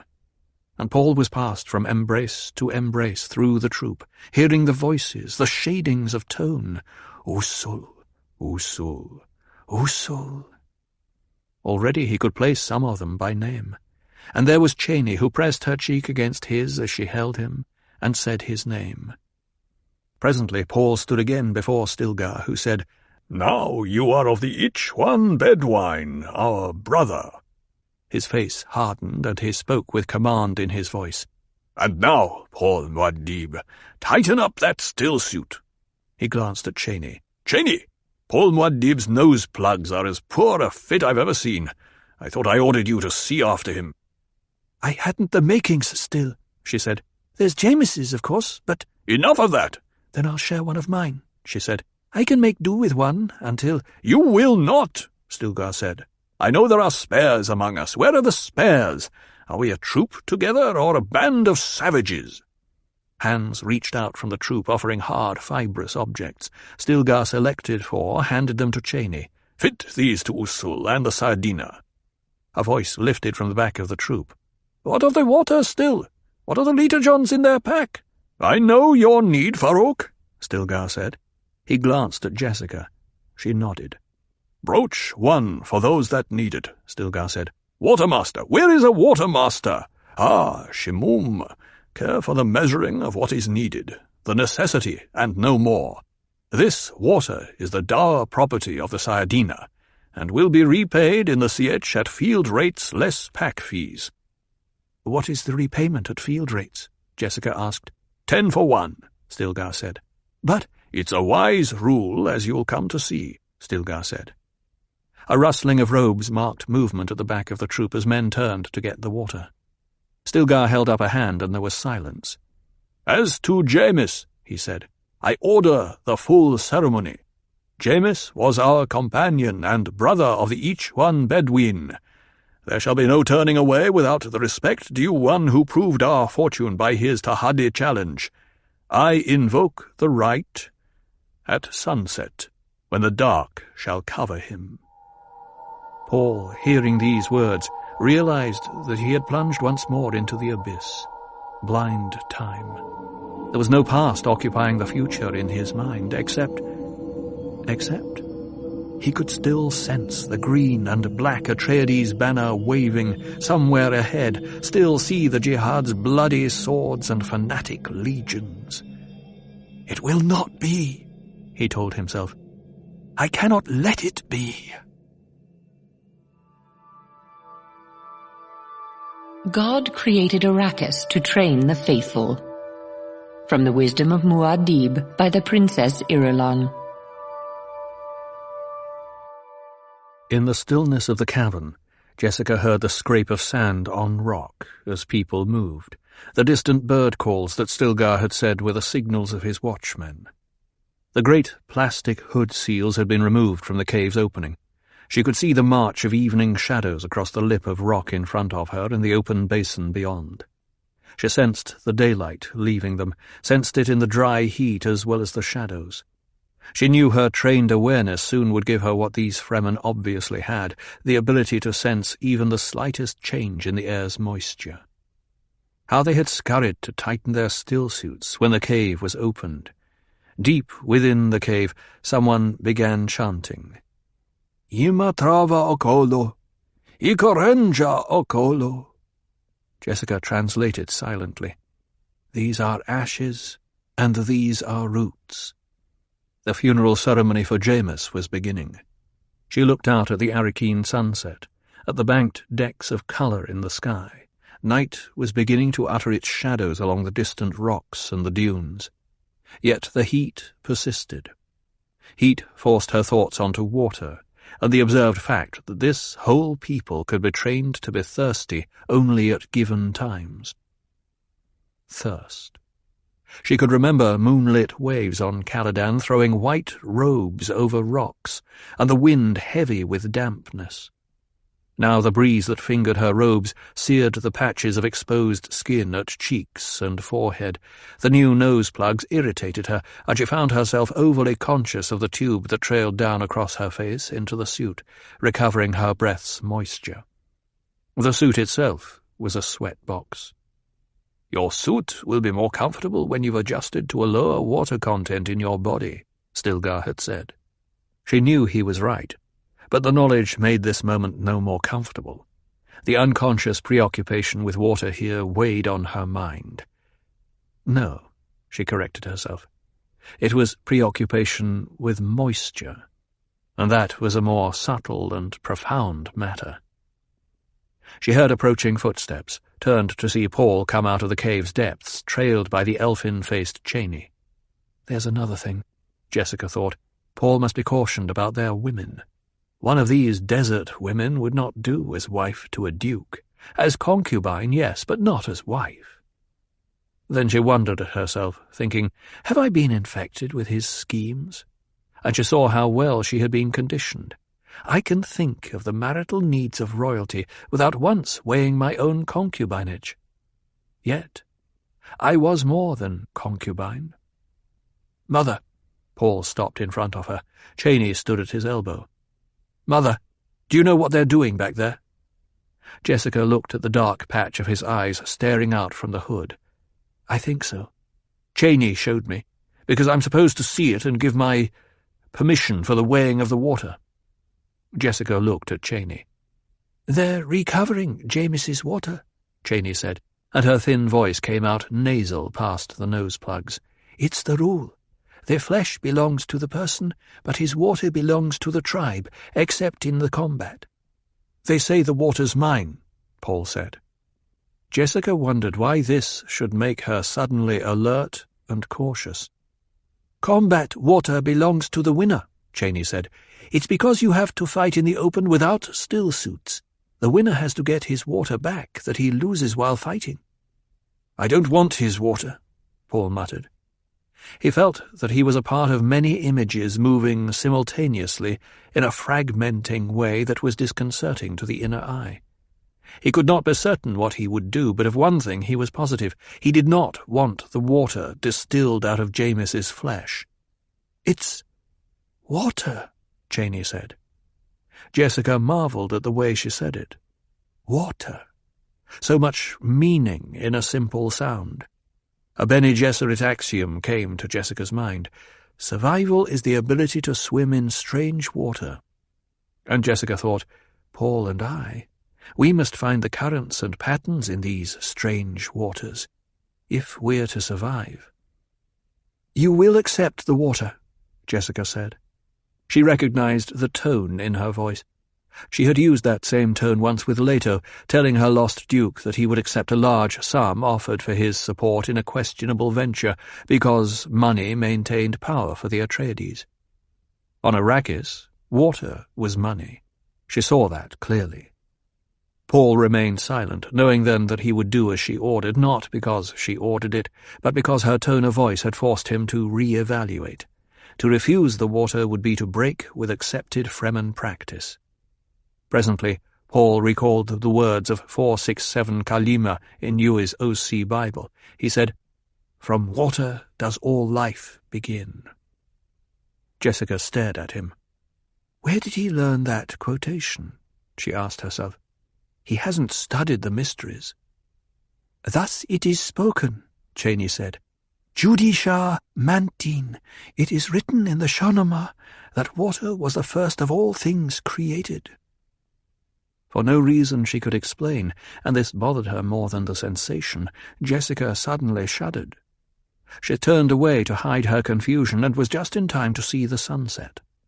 A violent calamity of colour spilled over the sky as the sun dipped beneath the horizon.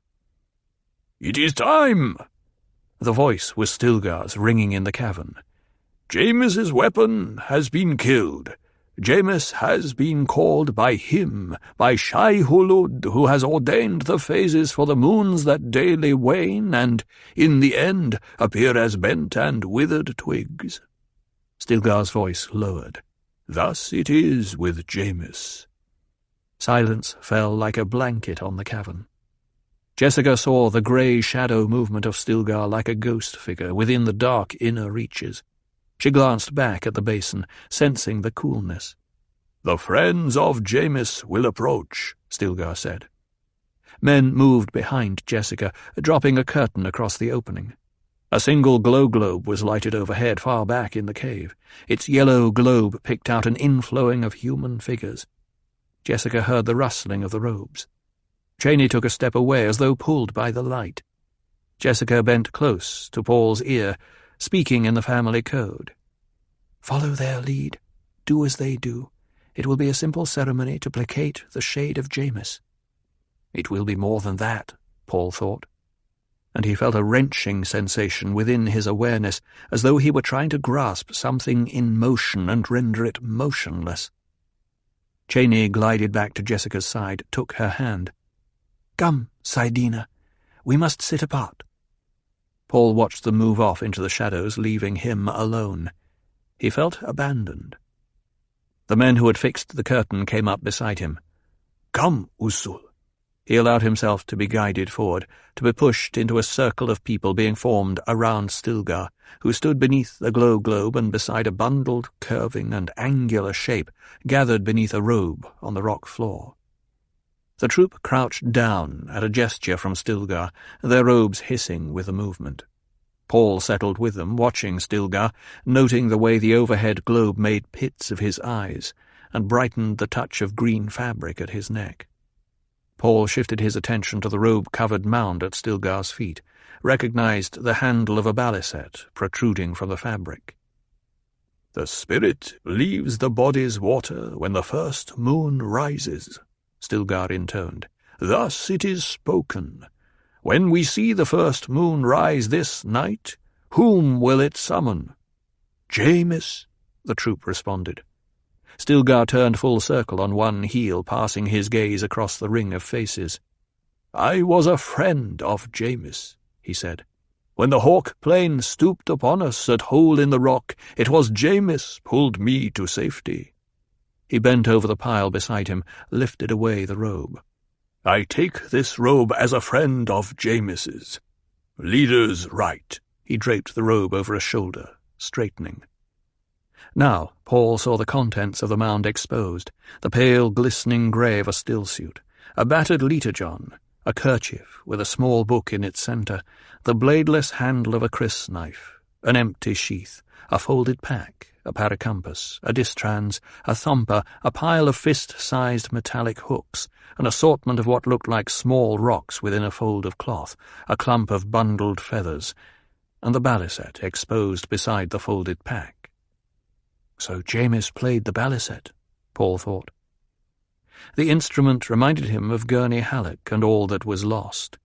Paul knew with his memory of the future in the past that some chance lines could produce a meeting with Halleck, but the reunions were few and shadowed.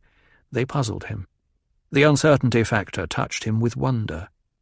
Does it mean that something I will do, that I may do, could destroy Gurney? Or bring him back to life? Or... Paul swallowed, shook his head. Again Stilgar bent over the mound. "For Jamis's woman and for the guards," he said. The small rocks and the book were taken into the folds of his robe. "Leader's right," the troop intoned. "The marker for Jamis's coffee service," Stilgar said, and he lifted a flat disk of green metal. "That it shall be given to Usul in suitable ceremony when we return to the Sietch." "Leader's right," the troop intoned. Lastly he took the crysknife handle and stood with it. "For the funeral plane," he said. "For the funeral plane," the troop responded. At her place in the circle across from Paul, Jessica nodded, recognizing the ancient source of the rite, and she thought, the meeting between ignorance and knowledge, between brutality and culture, it begins in the dignity with which we treat our dead. She looked across at Paul, wondering, will he see it? Will he know what to do? "We are friends of Jamis," Stilgar said. "We are not wailing for our dead like a pack of Garvarg." A grey-bearded man to Paul's left stood up. "I was a friend of Jamis," he said. He crossed to the mound, lifted the distrans. "When our water went below Minim at the siege of Two Breads, Jamis shared." The man returned to his place in the circle. Am I supposed to say I was a friend of Jamis? Paul wondered. Do they expect me to take something from that pile? He saw faces turn toward him, turn away. They do expect it. Another man across from Paul arose, went to the pack and removed the paracampus. "I was a friend of Jamis," he said. "When the patrol caught us at Bight of the Cliff and I was wounded, Jamis drew them off, so the wounded could be saved." He returned to his place in the circle. Again the faces turned toward Paul, and he saw the expectancy in them, lowered his eyes. An elbow nudged him, and a voice hissed, "Would you bring the destruction on us?" How can I say I was his friend? Paul wondered. Another figure arose from the circle opposite Paul, and as the hooded face came into the light, he recognized his mother. She removed a kerchief from the mount. "I was a friend of Jamis," she said. "When the spirit of spirits within him saw the needs of truth, that spirit withdrew and spared my son." She returned to her place, and Paul recalled the scorn in his mother's voice as she had confronted him after the fight. How does it feel to be a killer? Again he saw the faces turned toward him, felt the anger and fear in the troop. A passage his mother had once film-booked for him on The Cult of the Dead flickered through Paul's mind. He knew what he had to do.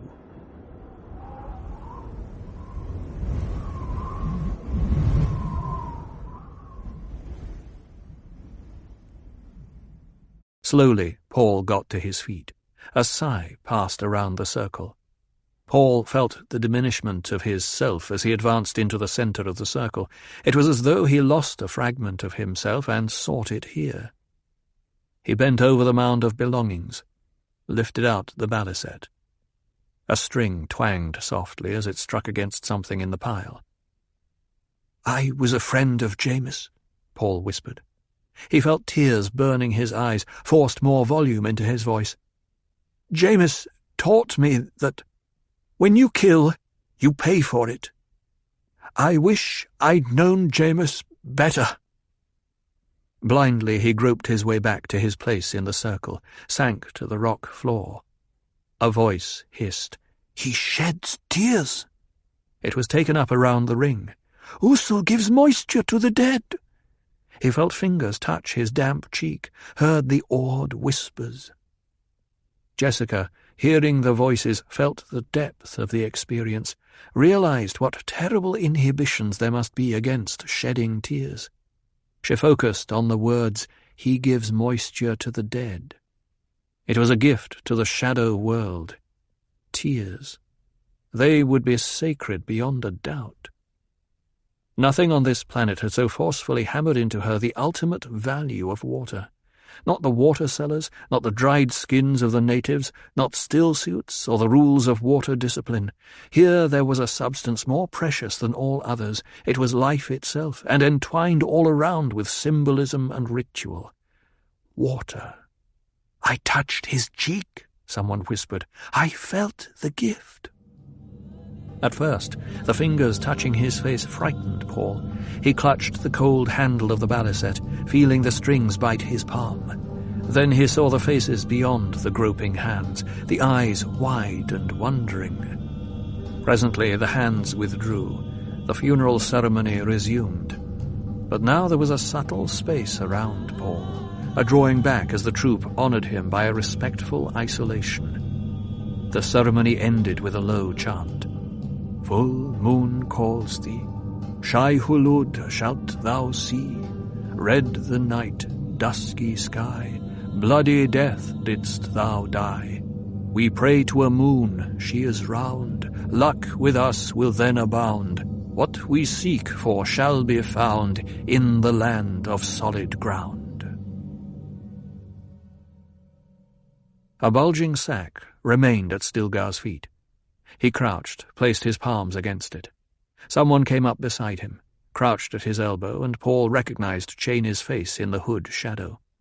"Jamis carried 33 litres and 7 3/32 drams of the tribe's water," Cheney said.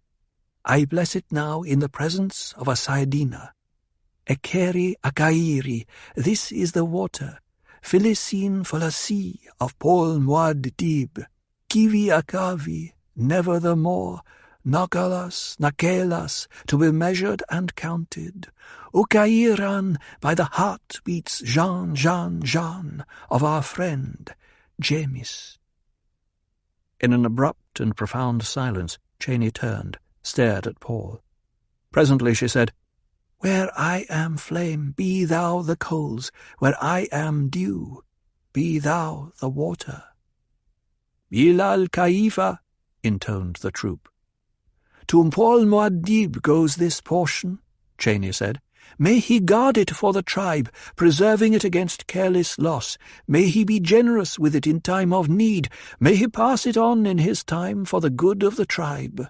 "Bilal Kaifa," intoned the troop. "I must accept that water," Paul thought. Slowly he arose, made his way to Cheney's side. Stilgar stepped back to make room for him, took the balisette gently from his hand. "Kneel," Cheney said. Paul knelt. She guided his hands to the water bag, held them against the resilient surface. "With this water the tribe entrusts thee," she said. "Jamis is gone from it. Take it in peace." She stood, pulling Paul up with her. Stilgar returned the balisette, extended a small pile of metal rings in one palm. Paul looked at them, seeing the different sizes, the way the light of the glow-globe reflected off them. Cheney took the largest ring, held it on a finger. 30 litres, she said. One by one she took the others, showing each to Paul, counting them. 2 litres, 1 litre, 7 water counters of 1 drachm each, 1 water counter of 3/32 drachms. In all, 33 litres and 7 3/32 drachms. She held them up on her finger for Paul to see. "Do you accept them?" Stilgar asked. Paul swallowed, nodded. "Yes." "Later," Janey said, "I will show you how to tie them in a kerchief so they won't rattle and give you away when you need silence." She extended her hand. "Will you hold them for me?" Paul asked. Janey turned a startled glance on Stilgar. He smiled, said, "Paul Muad'Dib, who is Usul, does not yet know our ways, Janey. Hold his water counters without commitment until it's time to show him the manner of carrying them." She nodded, whipped a ribbon of cloth from beneath her robe, linked the rings onto it with an intricate over and under weaving, hesitated, then stuffed them into the sash beneath her robe. I missed something there, Paul thought. He sensed the feeling of humour around him, something bantering in it, and his mind linked up a prescient memory. Water counters offered to a woman, courtship ritual. "Watermasters," Stilgar said. The troop arose in a hissing of robes. 2 men stepped out, lifted the water bag. Stilgar took down the glow globe, led the way with it into the depths of the cave. Paul was pressed in behind Janey, noted the buttery glow of light over rock walls, the way the shadows danced, and he felt the troop's lift of spirits contained in a hush air of expectancy. Jessica pulled into the end of the troop by eager hands, hemmed around by jostling bodies, suppressed a moment of panic. She had recognized fragments of the ritual, identified the shards of Chakobsa and Botani Jib in the words, and she knew the wild violence that could explode out of these seemingly simple moments. Jean, Jean, Jean, she thought. Go, go, go. It was like a child's game that had lost all inhibition in adult hands. Stilgar stopped at a yellow rock wall. He pressed an outcropping, and the wall swung silently away from him, opening along an irregular crack. He led the way through past a dark honeycomb lattice that directed a cool wash of air across Paul when he passed it. Paul turned a questioning stare on Janey, tugged her arm. "That air felt damp," he said. "Shh," she whispered. But a man behind them said, "Plenty of moisture in the trap tonight. James's way of telling us he's satisfied." Jessica passed through the secret door, heard it close behind. She saw how the Fremen slowed while passing the honeycomb lattice, felt the dampness of the air as she came opposite it. Wind trap, she thought. They've a concealed wind trap somewhere on the surface to funnel air down here into cooler regions and precipitate the moisture from it. They passed through another rock door with lattice work above it, and the door closed behind them. The draught of air at their backs carried a sensation of moisture clearly perceptible to both Jessica and Paul. At the head of the troop, the glow globe in Stilgar's hands dropped below the level of the heads in front of Paul. Presently he felt steps beneath his feet, curving down to the left. Light reflected back up across hooded heads, and a winding movement of people spiralling down the steps. Jessica sensed mounting tension in the people around her, a pressure of silence that rasped her nerves with its urgency. The steps ended, and the troop passed through another low door. The light of the glow globe was swallowed in a great open space with a high, curved ceiling. Paul felt Janey's hand on his arm, heard a faint dripping sound in the chill air, felt an utter stillness come over the Fremen in the cathedral presence of water. I have seen this place in a dream, he thought. The thought was both reassuring and frustrating. Somewhere ahead of him on this path, the fanatic hordes cut their gory path across the universe in his name.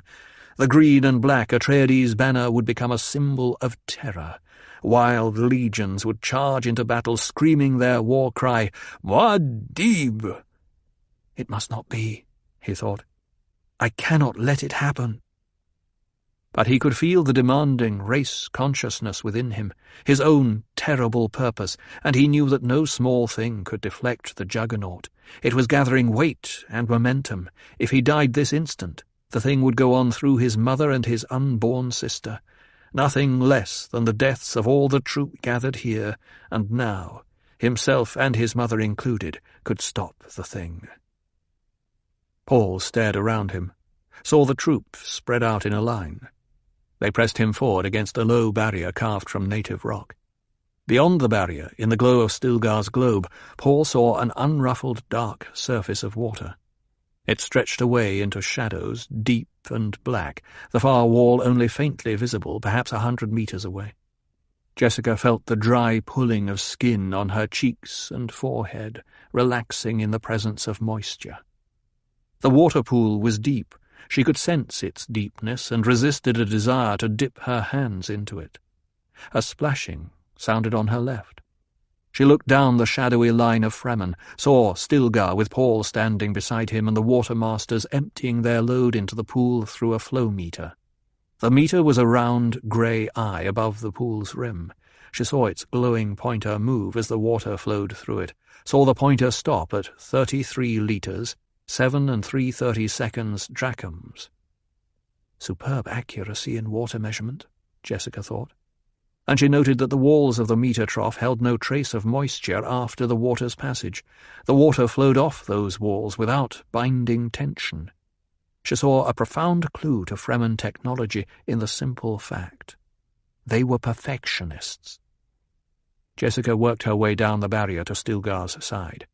Way was made for her with casual courtesy. She noted the withdrawn look in Paul's eyes, but the mystery of this great pool of water dominated her thoughts. Stilgar looked at her. "There were those among us in need of water," he said. "Yet they would come here and not touch this water. Do you know that?"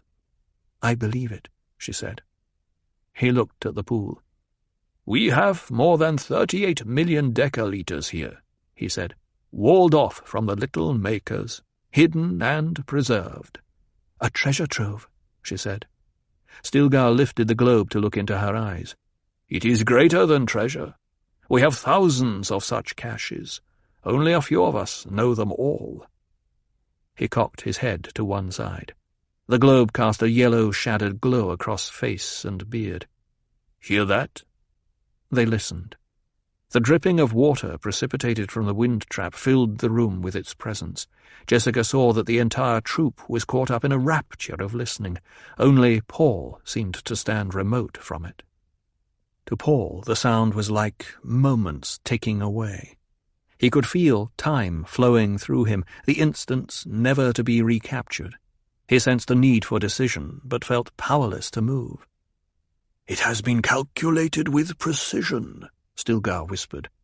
"We know to within 1,000,000 decaliters how much we need. When we have it, we shall change the face of Arrakis." A hushed whisper of response lifted from the troop. "Bilal Kaifa." "We will trap the dunes beneath grass plantings," Stilgar said, his voice growing stronger. "We will tie the water into the soil with trees and undergrowth." "Bilal Kaifa," intoned the troop. "Each year the polar ice retreats," Stilgar said. "Bilal Kaifa," they chanted. "We shall make a homeworld of Arrakis, with melting lenses at the poles, with lakes in the temperate zones, and only the deep desert for the maker and his spice. Bilal Kaifa. And no man ever again shall want for water. It shall be his for dipping from well or pond or lake or canal. It shall run down through the qanats to feed our plants. It shall be there for any man to take. It shall be his for holding out his hand. Bilal Kaifa." Jessica felt the religious ritual in the words, noted her own instinctively awed response. "They're in league with the future," she thought.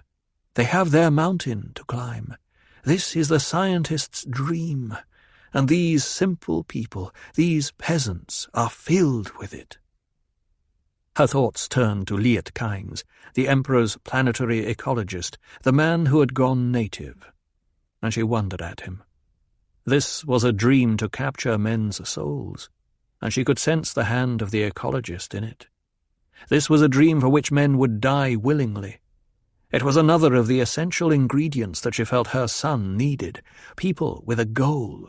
Such people would be easy to imbue with fervour and fanaticism. They could be wielded like a sword to win back Paul's place for him. "We leave now," Stilgar said, "and wait for the first moon's rising. When Jameis is safely on his way, we will go home." Whispering their reluctance, the troop fell in behind him, turned back along the water barrier, and up the stairs. And Paul, walking behind Cheney, felt that a vital moment had passed him, that he had missed an essential decision and was now caught up in his own myth. He knew he had seen this place before, experienced it in a fragment of prescient dream on faraway Caladan, but details of the place were being filled in now that he had not seen. He felt a new sense of wonder at the limits of his gift. It was as though he rode within the wave of time, sometimes in its trough, sometimes on a crest, and all around him the other waves lifted and fell, revealing and then hiding what they bore on their surface. Through it all, the wild jihad still loomed ahead of him, the violence and the slaughter. It was like a promontory above the surf. The troop filed through the last door into the main cavern. The door was sealed. Lights were extinguished, hoods removed from the cavern openings, revealing the night and the stars that had come over the desert. Jessica moved to the dry lip of the cavern's edge, looked up at the stars. They were sharp and near. She felt the stirring of the troop around her, heard the sound of a baliset being tuned somewhere behind her, and Paul's voice humming the pitch. There was a melancholy in his tone that she did not like. Cheney's voice intruded from the deep cave darkness. "Tell me about the waters of your birth world, Paul Muad'Dib." And Paul, "Another time, Cheney. I promise." Such sadness. "It's a good baliset," Cheney said. "Very good," Paul said. "Do you think Jameis will mind my using it?" He speaks of the dead in the present tense, Jessica thought. The implications disturbed her. A man's voice intruded. "He liked music betimes, Jameis did." "Then sing me one of your songs," Cheney pleaded. Such feminine allure in that girl-child's voice, Jessica thought. I must caution Paul about their women. And soon. "This was a song of a friend of mine," Paul said. "I expect he's dead now, Gurney is. He called it his even song." The troop grew still, listened as Paul's voice lifted in a sweet boy tenor with the baliset tinkling and strumming beneath it. "This clear time of seeing embers, a gold-bright sun's lost in first dusk. What frenzied senses, desperate musk, are consort of remembering." Jessica felt the verbal music in her breast, pagan and charged with sounds that made her suddenly and intensely aware of herself, feeling her own body and its needs. She listened with a tense stillness. "Night's pearl-censored requiem, 'tis for us. What joys run, then, bright in your eyes? What flower-spangled amores pull at our hearts? What flower-spangled amores fill our desires?" And Jessica heard the after-stillness that hummed in the air with the last note. "Why does my son sing a love song to that girl-child?"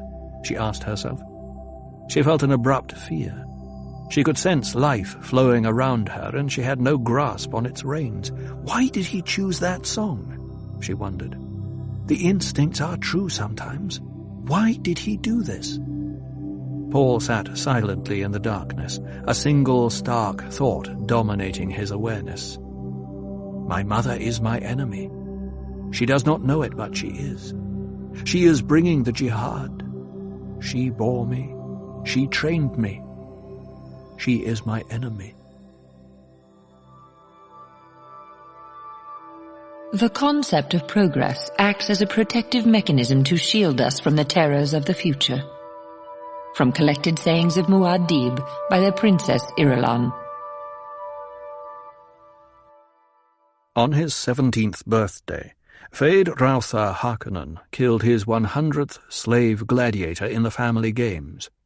Visiting observers from the imperial court, a count and Lady Fenring, were on the Harkonnen homeworld of Gedi Prime for the event, invited to sit that afternoon with the immediate family in the golden box above the triangular arena. In honor of the Narbaron's nativity, and to remind all Harkonnens and subjects that Feyd-Rautha was heir designate, it was holiday on Gedi Prime. The old Baron had decreed a meridian-to-meridian rest from labours, and effort had been spent in the family city of Harco to create the illusion of gaiety.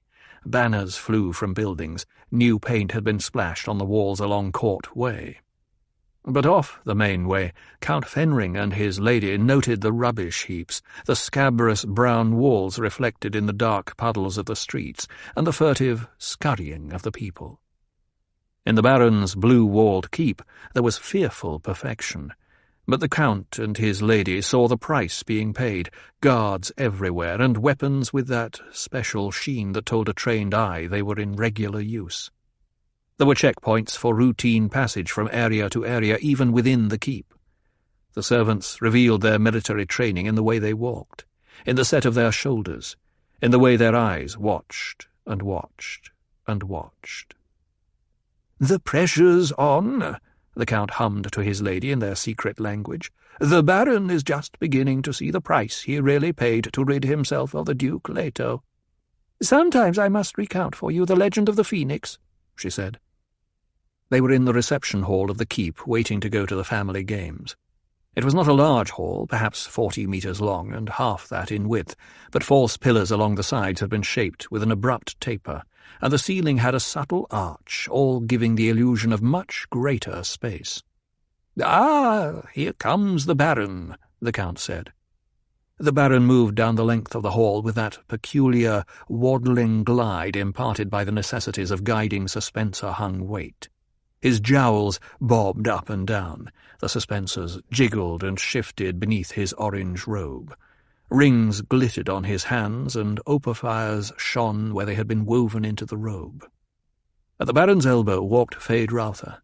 His dark hair was dressed in close ringlets that seemed incongruously gay above sullen eyes. He wore a tight-fitting black tunic and snug trousers with a suggestion of bell at the bottom. Soft-soled slippers covered his small feet. Lady Fenring, noting the young man's poise and the sure flow of muscles beneath the tunic, thought, "Here's one who won't let himself go to fat." The Baron stopped in front of them, took Feyd-Rautha's arm in a possessive grip, said, "My nephew, the Baron Feyd-Rautha Harkonnen." And turning his baby-fat face toward Feyd-Rautha, he said, "The Count and Lady Fenring of whom I've spoken." Feyd-Rautha dipped his head with the required courtesy. He stared at the Lady Fenring. She was golden-haired and willowy, her perfection of figure clothed in a flowing gown of écru, simple fitness of form without ornament. Grey-green eyes stared back at him. She had that Bene Gesserit, serene repose about her that the young man found subtly disturbing.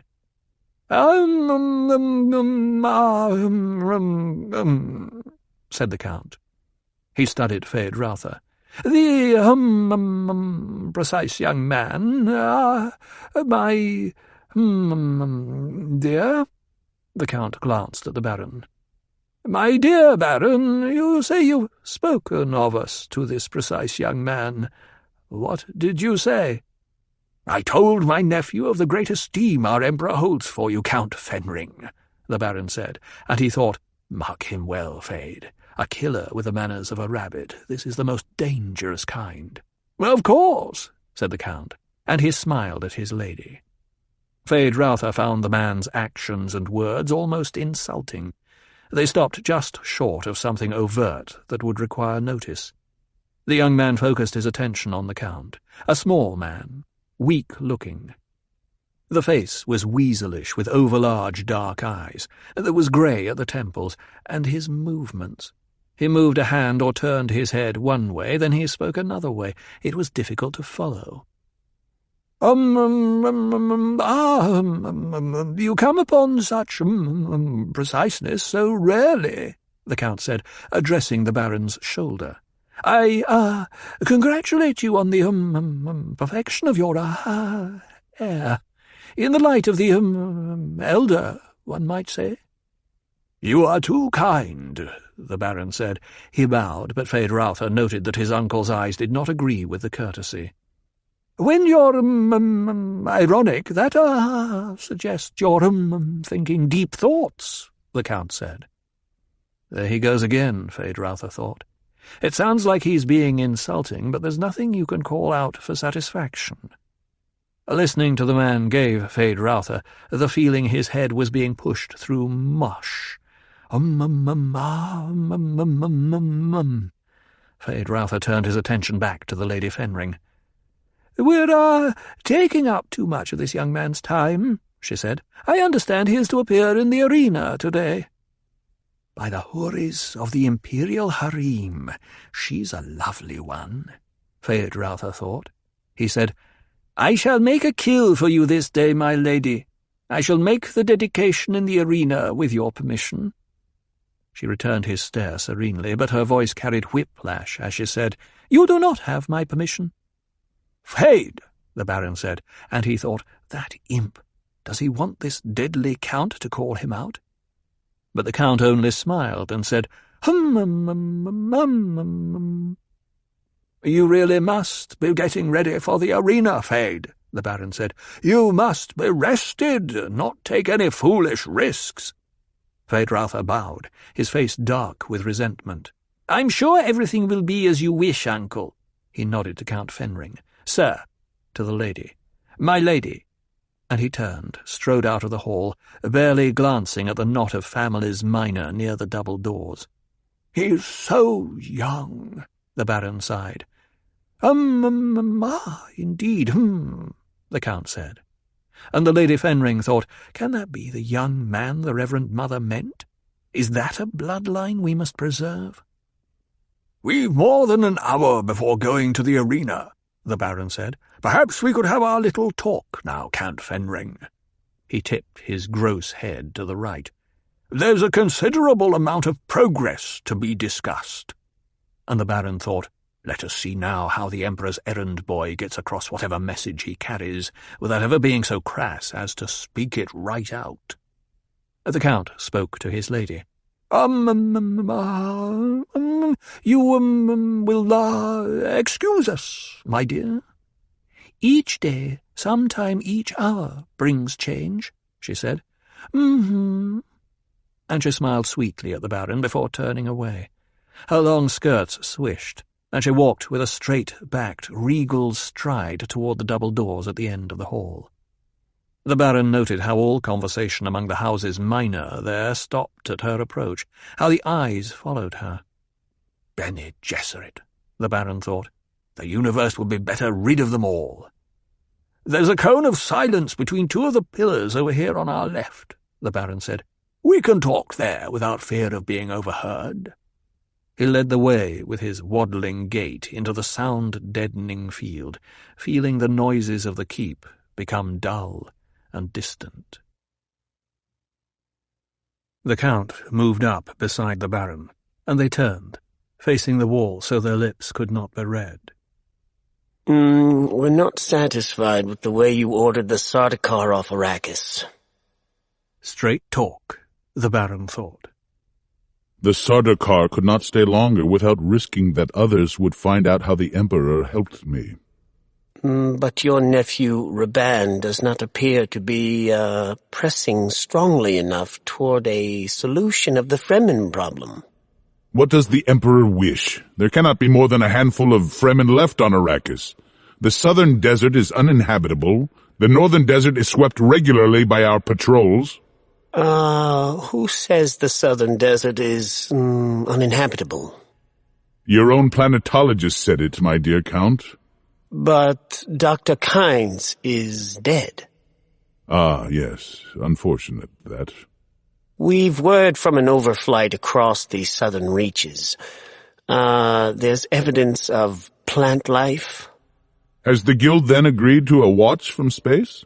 You know better than that, Baron. The Emperor cannot legally post a watch on Arrakis. And I cannot afford it. Who made this overflight? A smuggler. Someone has lied to you, Count. Smugglers cannot navigate the southern reaches any better than can Raban's men. Storm, sand static, and all that, you know. Navigation markers are knocked out faster than they can be installed. We'll discuss various types of static, another time. Ah, the Baron thought. Have you found some mistake in my accounting, then? When you imagine mistakes, there can be no self-defense. He's deliberately trying to arouse my anger, the Baron thought. He took 2 deep breaths to calm himself. He could smell his own sweat, and the harness of the suspensors beneath his robe felt suddenly itchy and galling. The Emperor cannot be unhappy about the death of the concubine and the boy. They fled into the desert. There was a storm. Yes. There were so many convenient accidents. I do not like your tone, Count. Anger is one thing, violence another. Let me caution you. Should an unfortunate accident occur to me here, the great houses all would learn what you did on Arrakis. They've long suspected how you do business. The only recent business I can recall was the transportation of several legions of Sardaukar to Arrakis. You think you could hold that over the Emperor's head? I wouldn't think of it. Sardaukar commanders could be found who'd confess they acted without orders because they wanted a battle with your Fremen scum. Many might doubt such a confession. The threat staggered the Baron.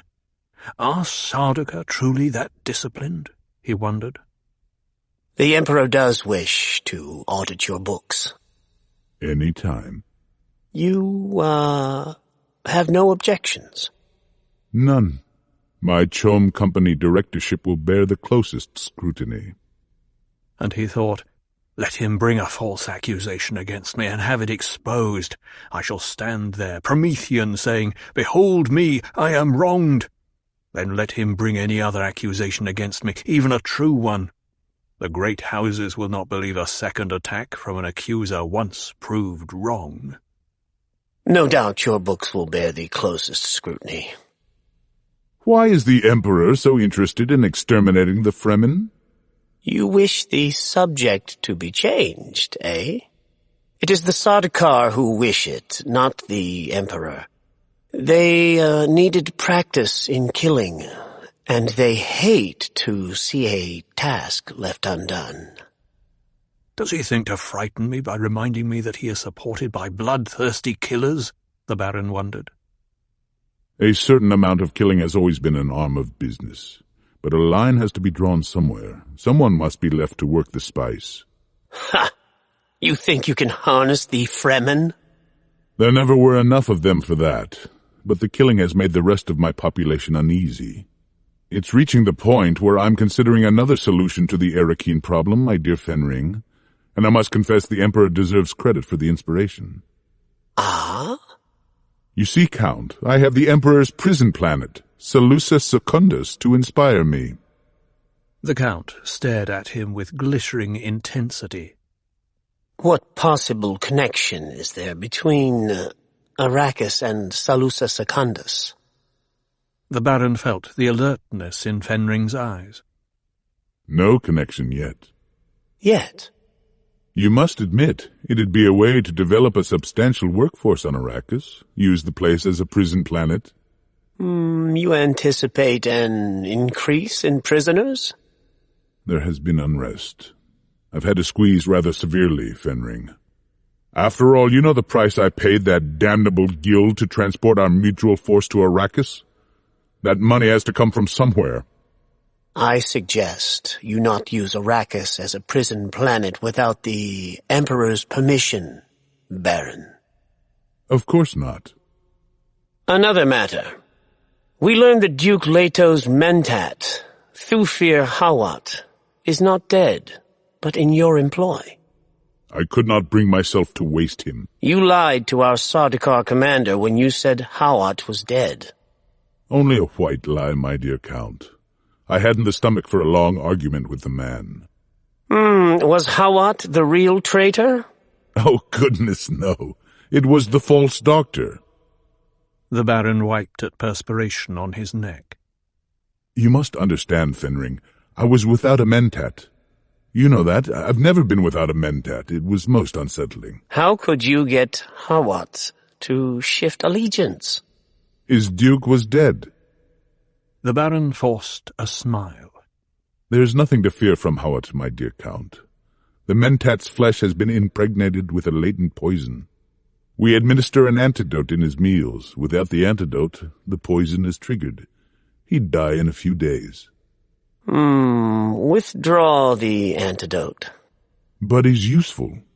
And he knows too many things no living man should know. You said the Emperor doesn't fear exposure. Don't play games with me, Baron. When I see such an order above the Imperial seal, I'll obey it. But I'll not submit to your whim. You think it whim? What else can it be? The Emperor has obligations to me too, Fenring. I rid him of the troublesome Duke. With the help of a few Sardaukar. Where else would the Emperor have found a house to provide the disguising uniforms to hide his hand in this matter? He has asked himself the same question, Baron, but with a slightly different emphasis. The Baron studied Fenring, noting the stiffness of jaw muscles, the careful control. Now, I hope the Emperor doesn't believe he can move against me in total secrecy. He hopes it won't, become necessary. The Emperor cannot believe I threaten him. The Baron permitted anger and grief to edge his voice, thinking, let him wrong me in that. I could place myself on the throne while still beating my breast over how I'd been wronged. The Emperor believes what his senses tell him. Dare the Emperor charge me with treason before a full Landsraad council? And the Baron held his breath with the hope of it. The Emperor need dare nothing. The Baron whirled away in his suspensors to hide his expression. It could happen in my lifetime, he thought. Emperor, let him wrong me. Then, the bribes and coercion, the rallying of the great houses, they flock to my banner like peasants running for shelter. The thing they'd fear above all else is the Emperor's Sardaukar loosed upon them one house at a time. It's the Emperor's sincere hope, he'll never have to charge you with treason. The Baron found it difficult to keep irony out of his voice and permit only the expression of hurt. But he managed. I've been a most loyal subject. These words hurt me beyond my capacity to express. It's time to go to the arena. Indeed. They moved out of the cone of silence and, side by side, walked toward the clumps of houses minor at the end of the hall. A bell began a slow tolling somewhere in the keep, 20-minute warning for the arena gathering. "The houses minor wait for you to lead them," the Count said, nodding toward the people they approached. Double meaning, the Baron thought. He looked up at the new talismans flanking the exit to his hall, the mounted bull's head, and the oil painting of the old Duke Atreides, the late Duke Leto's father. They filled the Baron with an odd sense of foreboding, and he wondered what thoughts these talismans had inspired in the Duke Leto as they hung in the halls of Caladan and then on Arrakis, the bravura father and the head of the bull that had killed him. "Mankind has only one science," the Count said as they picked up their parade of followers and emerged from the hall into the waiting room, a narrow space with high windows and floor of patterned white and purple tile. "And what science is that?" the Baron asked. "It's the, science of, discontent," the Count said. The houses minor behind them, sheep-faced and responsive, laughed with just the right tone of appreciation, but the sound carried a note of discord as it collided with the sudden blast of motors that came to them when pages threw open the outer doors, revealing the line of ground cars, their guidon pennants whipping in a breeze. The Baron raised his voice to surmount the sudden noise, said, "I hope you'll not be discontented with the performance of my nephew today, Count Fenring." I am filled, only with a sense of anticipation, yes, the Count said. Always in the, process verbal, one, must consider the, office of origin. The Baron did his sudden stiffening of surprise by stumbling on the first step down from the exit. Process verbal. That was a report of a crime against the Imperium. But the Count chuckled to make it seem a joke, and patted the Baron's arm. All the way to the arena, though, the Baron sat back among the armoured cushions of his car, casting covert glances at the Count beside him, wondering why the Emperor's errand-boy had thought it necessary to make that particular kind of joke in front of the house's miner. It was obvious that Fenring seldom did anything he felt to be unnecessary, or used two words where one would do, or held himself to a single meaning in a single phrase. They were seated in the golden box above the triangular arena, horns blaring, the tiers above and around them jammed with a hubbub of people and waving pennants, when the answer came to the Baron. "My dear Baron," the Count said, leaning close to his ear, "you know, don't you, that the Emperor has not given official sanction to your choice of heir?" The Baron felt himself to be within a sudden personal cone of silence produced by his own shock. He stared at Fenring, barely seeing the Count's lady come through the guards beyond to join the party in the golden box. "That's really why I'm here today," the Count said. "The Emperor wishes me to report on whether you've chosen a worthy successor. There's nothing like the arena to expose the true person from beneath the mask, eh?" "The Emperor promised me free choice of heir," the Baron grated. "We shall see," Fenring said, and turned away to greet his lady. She sat down, smiling at the Baron, then giving her attention to the sand floor beneath them, where Feyd-Rautha was emerging in gill and tights, the black glove and the long knife in his right hand, the white glove and the short knife in his left hand. "White for poison, black for purity," the Lady Fenring said. "A curious custom, isn't it, my love?" The Count said. The greeting cheer lifted from the family galleries, and Feyd-Rautha paused to accept it, looking up and scanning the faces, seeing his cousine and cousins, the demi-brothers, the concubines and out-Freyne relations. They were so many pink trumpet mouths yammering amidst a flutter of colourful clothing and banners. It came to Feyd-Rautha then that the packed ranks of faces would look just as avidly at his blood as at that of the slave gladiator. There was not a doubt of the outcome in this fight, of course. Here was only the form of danger without its substance. Feyd-Rautha held up his knives to the sun, saluted the three corners of the arena in the ancient manner. The short knife in white-gloved hand, white, the sign of poison, went first into its sheath. Then the long blade in the black-gloved hand, the pure blade that now was unpure, his secret weapon to turn this day into a purely personal victory, poison on the black blade. The adjustment of his body shield took only a moment, and he paused to sense the skin tightening at his forehead, assuring him he was properly guarded. This moment carried its own suspense, and Feyd-Rautha dragged it out with the sure hand of a showman, nodding to his handlers and distractors, checking their equipment with a measuring stare, gyves in place with their prickles sharp and glistening, the barbs and hooks weaving with their blue streamers. Feyd-Rautha signalled the musicians. The slow march began, sonorous with its ancient pomp, and Feyd-Rautha led his troop across the arena for obeisance at the foot of his uncle's box. He caught the ceremonial key as it was thrown. The music stopped. Into the abrupt silence he stepped back 2 paces, raised the key, and shouted, "I dedicate this truth to—" And he paused, knowing his uncle would think, "The young fool's going to dedicate to Lady Fenring after all, and cause a ruckus." "To my uncle and patron, the Baron Vladimir Harkonnen," Feyd-Rautha shouted. He was delighted to see his uncle sigh. The music resumed at the quick march, and Feyd-Rautha led his men scampering back across the arena to the prudence door that admitted only those wearing the proper identification band. Feyd-Rautha prided himself that he never used the Prue door, and seldom needed distractors. But it was good to know they were available this day. Special plans sometimes involved special dangers. Again silence settled over the arena.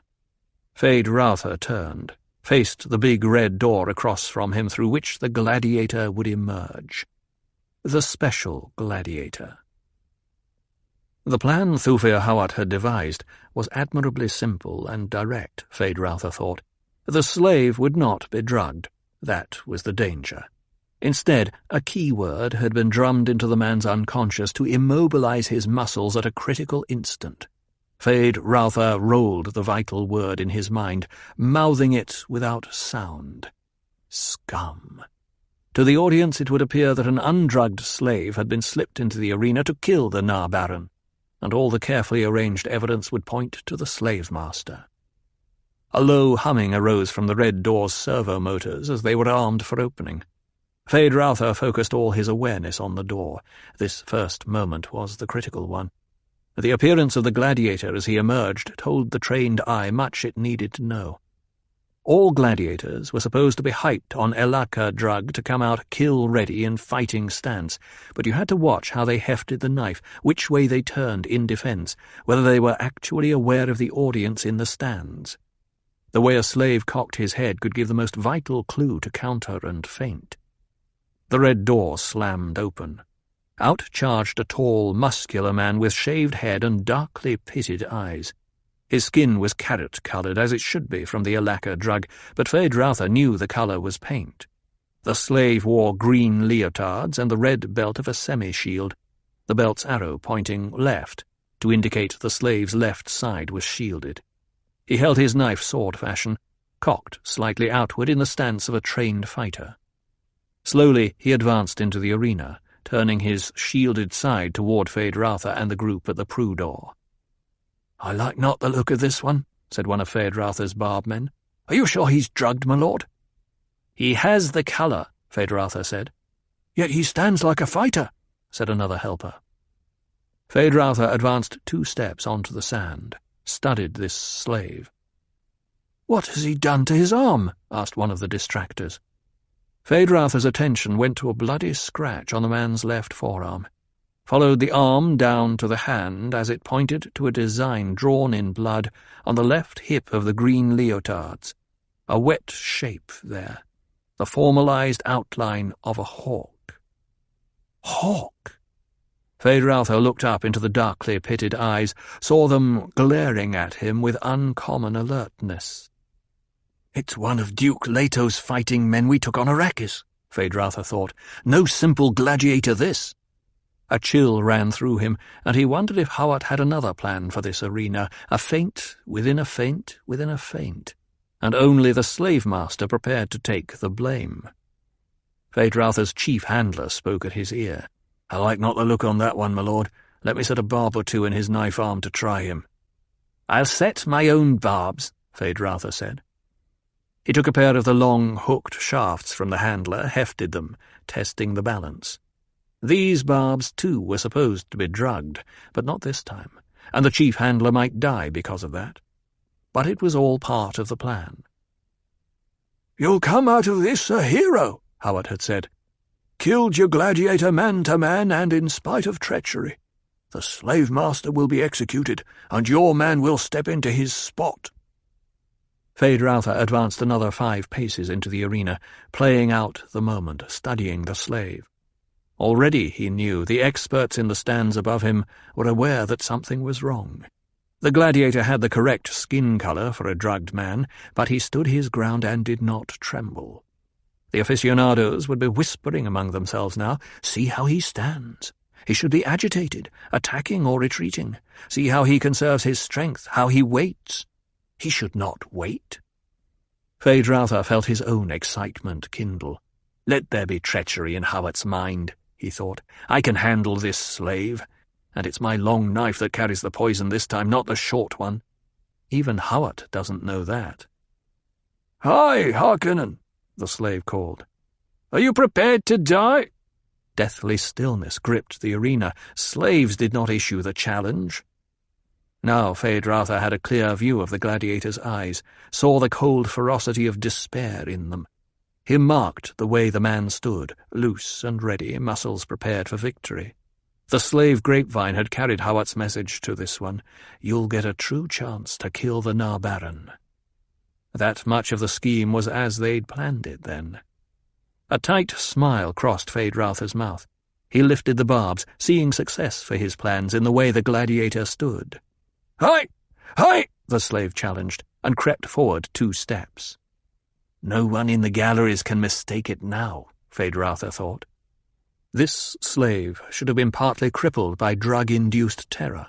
Every movement should have betrayed his inner knowledge that there was no hope for him. He could not win. He should have been filled with the stories of the poisons the Na-Baron chose for the blade in his white-gloved hand. The Na-Baron never gave quick death. He delighted in demonstrating rare poisons, could stand in the arena pointing out interesting side effects on a writhing victim. There was fear in the slave, yes, but not terror. Feyd-Rautha lifted the barbs high, nodded in an almost greeting.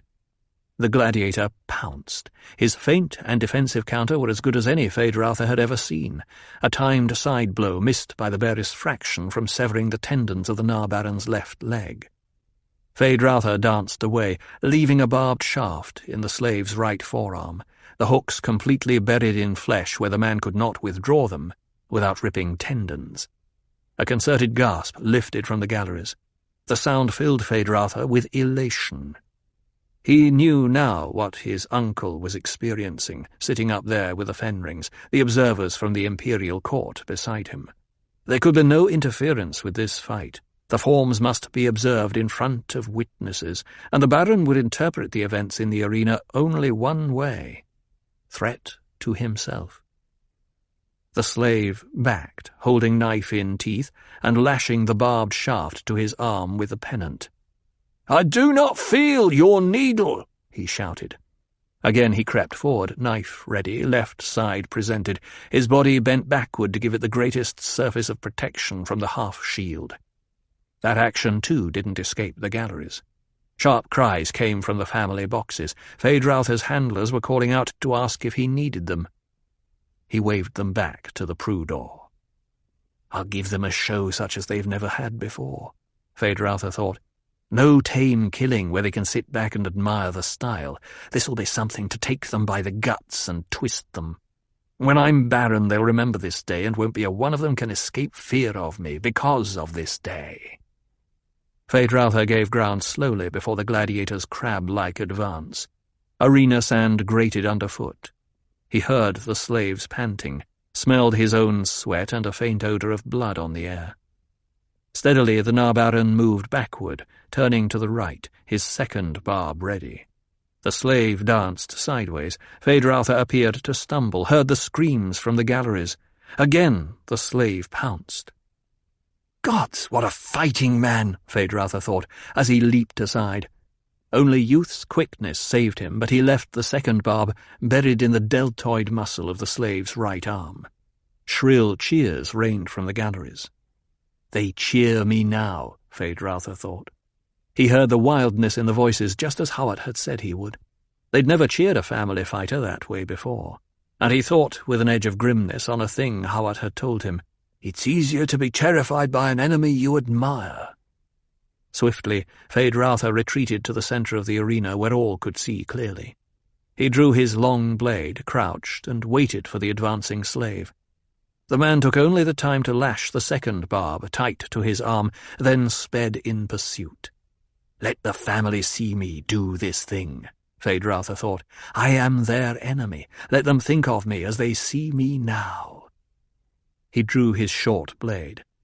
I do not fear you, Harkonnen swine, the gladiator said. Your tortures cannot hurt a dead man. I can be dead on my own blade before a handler lays finger to my flesh, and I'll have you dead beside me. Feyd-Rautha grinned, offering now the long blade, the one with the poison.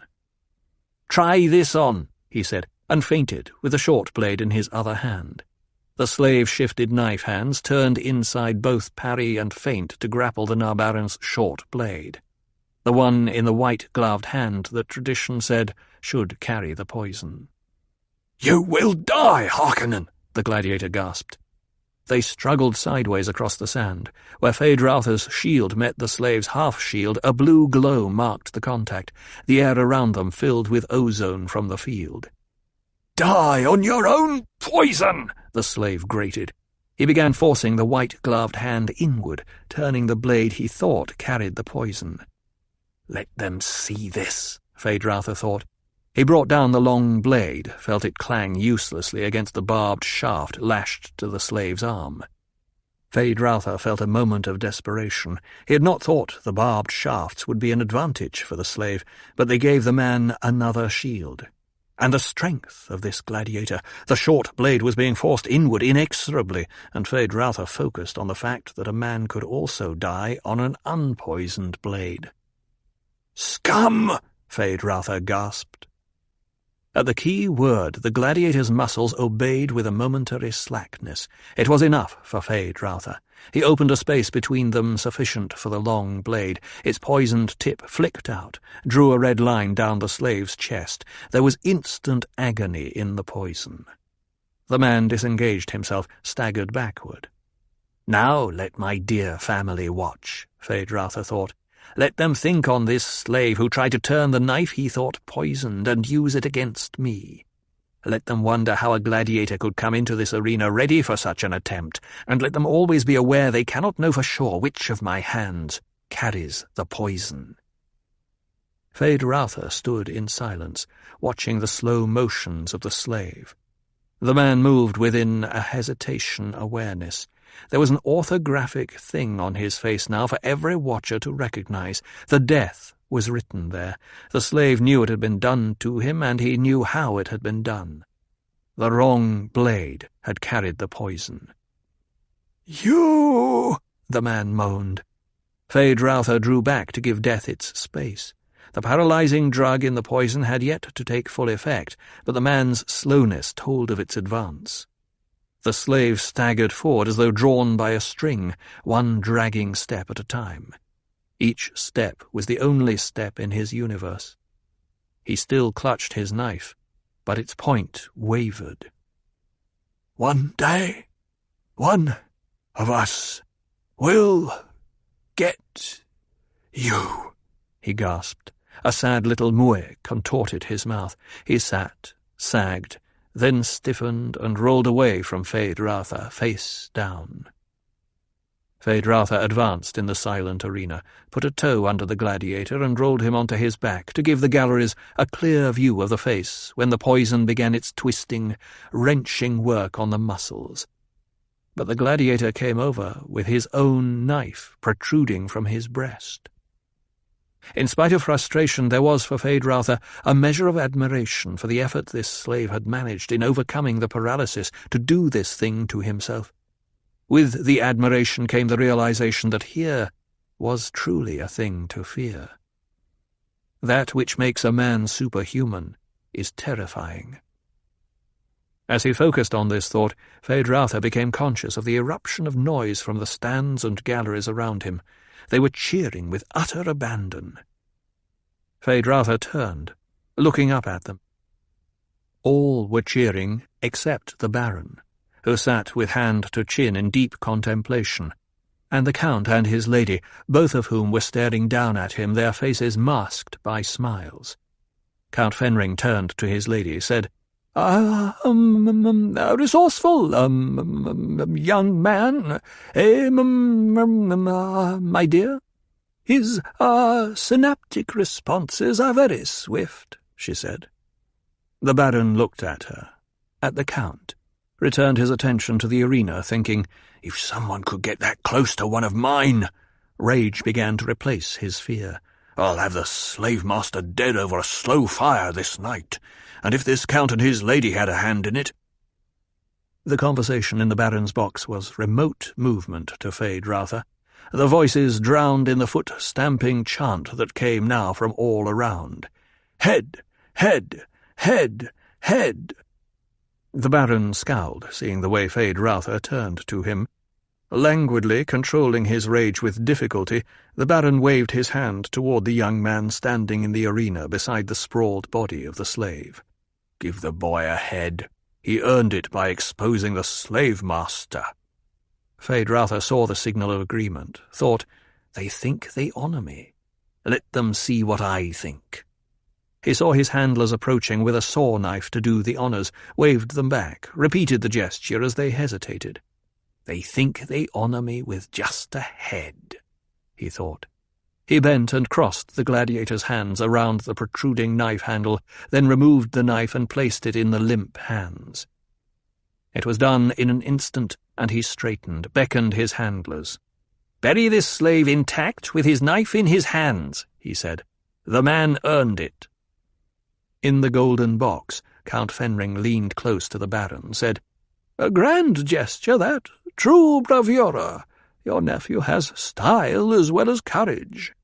"He insults the crowd by refusing the head," the Baron muttered. "Not at all," Lady Fenring said. She turned, looking up at the tiers around them, and the Baron noted the line of her neck, a truly lovely flowing of muscles, like a young boy's. "They like what your nephew did," she said. As the import of Feyd-Rautha's gesture penetrated to the most distant seats, as the people saw the handlers carrying off the dead gladiator intact, the Baron watched them and realized she had interpreted the reaction correctly.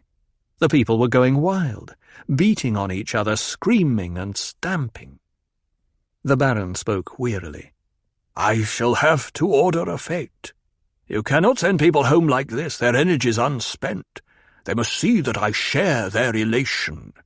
He gave a hand signal to his guard, and a servant above them dipped the Harkonnen orange pennant over the box once, twice, 3 times. Signal for a fete. Feyd-Rautha crossed the arena to stand beneath the golden box, his weapons sheathed, arms hanging at his sides. Above the undiminished frenzy of the crowd, he called, "A fete, uncle?" The noise began to subside as people saw the conversation and waited. "In your honour, Feyd," the Baron called down, and again he caused the pennant to be dipped in signal. Across the arena the Prue barriers had been dropped, and young men were leaping down into the arena, racing toward Feyd-Rautha. "You ordered the Prue shields dropped, Baron?" the Count asked. "No one will harm the lad," the Baron said. "He's a hero." The first of the charging mass reached Feyd-Rautha, lifted him on their shoulders, began parading around the arena. "He could walk unarmed and unshielded through the poorest quarters of Harco tonight," the Baron said. "They give him the last of their food and drink just for his company." The Baron pushed himself from his chair, settled his weight into his suspensors. "You will forgive me, please. There are matters that require my immediate attention. The guard will see you to the keep." The Count arose, bowed. "Certainly, Baron. We're looking forward to the fete. I've, never seen a Harkonnen fete." "Yes," the Baron said, "the fete." He turned, was enveloped by guards as he stepped into the private exit from the box. A guard captain bowed to Count Fenring. "Your orders, my lord?" "We will, wait for the worst, crush to, pass," the Count said. "Yes, my lord." The man bowed himself back 3 paces. Count Fenring faced his lady, spoke again in their personal humming code tongue. You saw it, of course." In the same humming tongue, she answered. The lad knew the gladiator wouldn't be drugged. There was a moment of fear, yes, but no surprise. It was planned. The entire performance. Without a doubt. It stinks of Hawat. Indeed. I demanded earlier that the Baron eliminate Hawat. That was an error, my dear. I see that now. The Harkonnens may have a new Baron ere long. If that's Hawat's plan. That will bear examination, true. The young one will be more amenable to control. For us. After tonight. You don't anticipate difficulty seducing him, my little broodmother? No, my love. You saw how he looked at me. Yes, and I can see now why we must have that bloodline. Indeed. And it's obvious we must have a hold on him. I'll plant deep in his deepest self the necessary prana-bindu phrases to bend him. We'll leave as soon as possible. As soon as you're sure. Oh, by all means. I should not want to bear a child in this terrible place. The things we do in the name of humanity. Yours is the easy part. There are some ancient prejudices I overcome. They're quite primordial, you know. Oh, my poor dear. You know this is the only way to be sure of saving that bloodline. I quite understand what we do. We won't fail. Guilt starts as a feeling of failure. There'll be no guilt. Hypnoligation of that Fade-Routher's psyche and his child in my womb. Then we go. That uncle. Have you ever seen such distortion? He's pretty fierce. But the nephew could well grow to be worse. Thanks to that uncle. You know, when you think what this lad could have been with some other upbringing, with the Atreides code to guide him, for example. It's sad. Would that we could have saved both the Atreides youth and this one. From what I heard of that young Paul, a most admirable lad, good union of breeding and training. But we shouldn't waste sorrow over the aristocracy of misfortune. There's a Bene Gesserit saying. You have sayings for everything. Oh, you'll like this one. It goes, do not count a human dead until you've seen his body. And even then, you can make a mistake. Muad'Dib tells us in a time of reflection that his first collisions with Arakeen necessities were the true beginnings of his education. He learned then how to pole the sand for its weather, learned the language of the wind's needles stinging his skin, learned how the nose can buzz with sand itch, and how to gather his body's precious moisture around him to guard it and preserve it. As his eyes assumed the blue of the Ibad, he learned the Chakopsa way. Stilgar's preface to Muad'Dib the Man by the Princess Irulan. Stilgar's troop, returning to the Sietch with its 2 strays from the desert, climbed out of the basin in the waning light of the first moon. The robed figures hurried with the smell of home in their nostrils. Dawn's grey line behind them was brightest at the notch in their horizon calendar that marked the middle of autumn, the month of Caprock. Wind-raked dead leaves strewed the cliff base where the Sietch children had been gathering them, but the sounds of the troops' passage, except for occasional blunderings by Paul and his mother, could not be distinguished from the natural sounds of the night. Paul wiped sweat-caked dust from his forehead, felt a tug at his arm, heard Chenia's voice hissing, "Do as I told you. Bring the fold of your hood down over your forehead. Leave only the eyes exposed. You waste moisture." A whispered command behind them demanded silence. "The desert hears you." A bird chirruped from the rocks high above them. The troop stopped, and Paul sensed abrupt tension. There came a faint thumping from the rocks, a sound no louder than mice jumping in the sand. Again the bird chirruped. A stir passed through the troop's ranks, and again the mouse thumping pecked its way across the sand. Once more the bird chirruped. The troop resumed its climb up into a crack in the rocks, but there was a stillness of breath about the Fremen now that filled Paul with caution, and he noted covert glances toward Cheni, the way she seemed to withdraw, pulling in upon herself. There was rock underfoot now, a faint grey swishing of robes around them, and Paul sensed the relaxing of discipline, but still that quiet of the person about Cheni and the others. He followed a shadow shape, up steps, a turn, more steps, into a tunnel, past 2 moisture-sealed doors and into a globe-lighted narrow passage with yellow rock walls and ceiling. All around him, Paul saw the Fremen throwing back their hoods, removing nose plugs, breathing deeply. Someone sighed. Paul looked for Cheni, found that she had left his side. He was hemmed in by a press of robed bodies. Someone jostled him, said, "Excuse me, Usul. What a crush! It's always this way." On his left, the narrow, bearded face of the one called Farouk turned toward Paul. The stained eye pits and blue darkness of eyes appeared even darker under the yellow globes. "Throw off your hood, Usul," Farouk said. "You're home." And he helped Paul, releasing the hood catch, elbowing a space around them. Paul slipped out his nose plugs, swung the mouth baffle aside. The odour of the place assailed him, unwashed bodies, distillate esters of reclaimed wastes, everywhere the sour effluvia of humanity, with, over it all, a turbulence of spice and spice-like harmonics. "Why are we waiting, Farouk?" Paul asked. "For the Reverend Mother, I think. You heard the message." Poor Cheney. Poor Cheney? Paul asked himself. He looked around, wondering where she was, where his mother had got to in all this crush. Farouk took a deep breath. "This smells of home," he said. Paul saw that the man was enjoying the stink of this air, that there was no irony in his tone. He heard his mother cough then, and her voice came back to him through the press of the troop. "How rich the odours of your sietch, Stilgar. I see you do much working with the spice. You make paper, plastics, and isn't that chemical explosives? You know this from what you smell?" It was another man's voice, and Paul realized she was speaking for his benefit, that she wanted him to make a quick acceptance of this assault on his nostrils.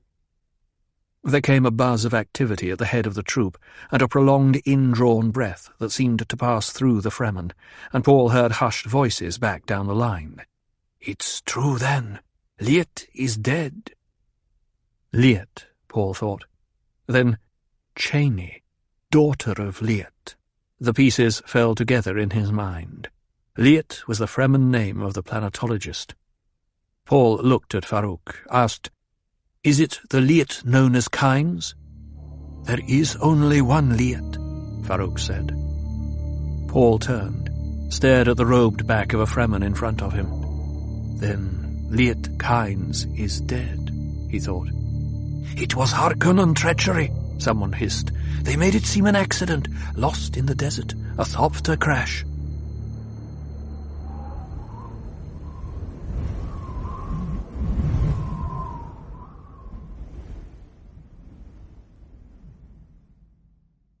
Paul felt a burst of anger. The man who had befriended them, helped save them from the Harkonnen hunters, the man who had sent his Fremen cohorts searching for 2 strays in the desert, another victim of the Harkonnens. "Does Usul hunger yet for revenge?" Farouk asked.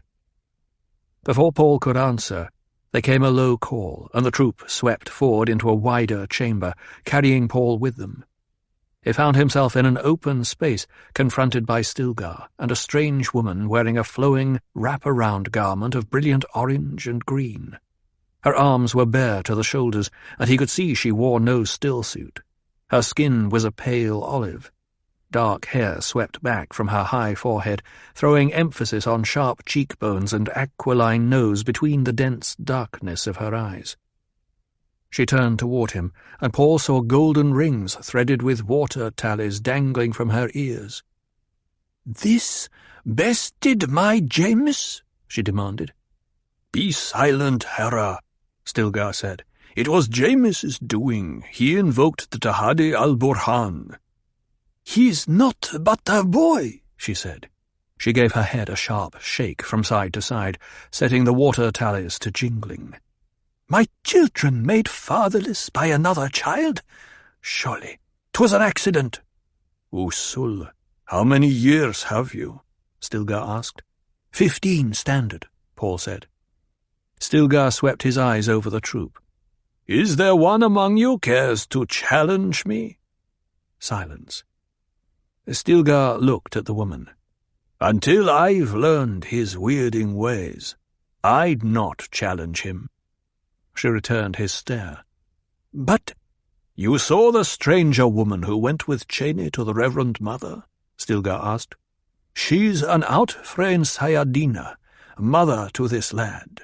The mother and son are masters of the weirding ways of battle."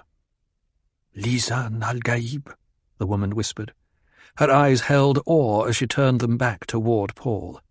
The legend again, Paul thought. Perhaps, Stilgar said. It hasn't been tested, though. He returned his attention to Paul. Usul, it's our way that you've now the responsibility for Jameis's woman here and for his 2 sons. His Yali, his quarters are yours, his coffee service is yours.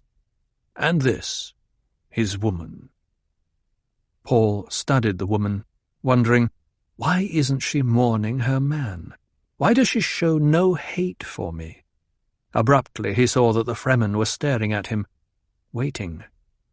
Someone whispered, "There's work to do. Say how you accept her." Stilgar said, "Do you accept Hera as woman or servant?" Hera lifted her arms, turning slowly on one heel. "I am still young, Usul. It said I still look as young as when I was with Jeff, before Jameis bested him." Jameis killed another to win her, Paul thought. Paul said, "If I accept her as servant, may I yet change my mind at a later time?" "You'd have a year to change your decision," Stilgar said. "After that, she's a free woman to choose as she wishes, or you could free her to choose for herself at any time. But she's your responsibility, no matter what, for 1 year, and you'll always share some responsibility for the sons of Jameis." "I accept her as servant," Paul said. Hera stamped her foot, shook her shoulders with anger. "But I'm young!" Stilgar looked at Paul, said, "Caution's a worthy trait in a man who'd lead." "But I'm young," Hera repeated. "Be silent," Stilgar commanded. "If a thing has merit, it'll be. Show Usul to his quarters and see he has fresh clothing and a place to rest." "Oh," she said. Paul had registered enough of her to have a first approximation. He felt the impatience of the troop, knew many things were being delayed here. He wondered if he dared ask the whereabouts of his mother and Cheney, saw from Stilgar's nervous stance that it would be a mistake. He faced Hera, pitched his voice with tone and tremolo to accent her fear and awe, said, "Show me my quarters, Hera. We will discuss your youth another time." She backed away 2 steps, cast a frightened glance at Stilgar. "He has the weirding voice," she husked. "Stilgar," Paul said, "Cheney's father put heavy obligation on me. If there's anything—" "It'll be decided in council," Stilgar said. "You can speak then." He nodded in dismissal, turned away with the rest of the troop following him. Paul took Hera's arm, noting how cool her flesh seemed, feeling her tremble. "I'll not harm you, Hera," he said. "Show me our quarters." And he smoothed his voice with relaxance. "You will not cast me out when the year's gone?" she said. "I know for true I'm not as young as once I was." "As long as I live, you'll have a place with me," he said. He released her arm. "Come now, where are our quarters?" She turned, led the way down the passage, turned right into a wide cross-tunnel lighted by evenly spaced yellow overhead globes. The stone floor was smooth, swept clean of sand. Paul moved up beside her, studied the aquiline profile as they walked. "You do not hate me, Hera?" "Why should I hate you?" She nodded to a cluster of children who stared at them from the raised ledge of a side passage. Paul glimpsed adult shapes behind the children, partly hidden by filmy hangings. "I bested Jameis. Stilgar said the ceremony was held, and you're a friend of Jameis." She glanced sidelong at him. "Stilgar said you gave moisture to the dead. Is that truth?" "Yes." "It's more than I'll do. Can do." "Don't you mourn him?" "In the time of mourning, I'll mourn him." They passed an arched opening. Paul looked through it at men and women working with stand-mounted machinery in a large, bright chamber. There seemed an extra tempo of urgency to them. "What are they doing in there?" Paul asked. She glanced back as they passed beyond the arch, said, "They hurry to finish the quota in the plastics shop before we flee. We need many dew collectors for the planting." "Flee?" "Until the butchers stop hunting us, or are driven from our land." Paul caught himself in a stumble, sensing an arrested instant of time, remembering a fragment, a visual projection of prescience, but it was displaced like a montage in motion. The bits of his prescient memory were not quite as he remembered them. "The Sardaukar hunt us," he said. "They'll not find much excepting an empty sietch or two," she said, "and they'll find their share of death in the sand." "They'll find this place?" he asked. "Likely. Yet we take the time to." He motioned with his head toward the arch now far behind them. "Make dew collectors?" "The planting goes on." "What are dew collectors?" he asked. The glance she turned on him was full of surprise. "Don't they teach you anything in wherever it is you come from?" "Not about dew collectors." "Hi," she said, and there was a whole conversation in the one word. "Well, what are they?" "Each bush, each weed you see out there in the erg," she said. "How do you suppose it lives when we leave it? Each is planted most tenderly in its own little pit. The pits are filled with smooth ovals of chromoplastic. Light turns them white. You can see them glistening in the dawn if you look down from a high place. White reflects. But when old Father Sun departs, the chromoplastic reverts to transparency in the dark. It cools with extreme rapidity. The surface condenses moisture out of the air. That moisture trickles down to keep our plants alive." "Dew collectors," he muttered, enchanted by the simple beauty of such a scheme.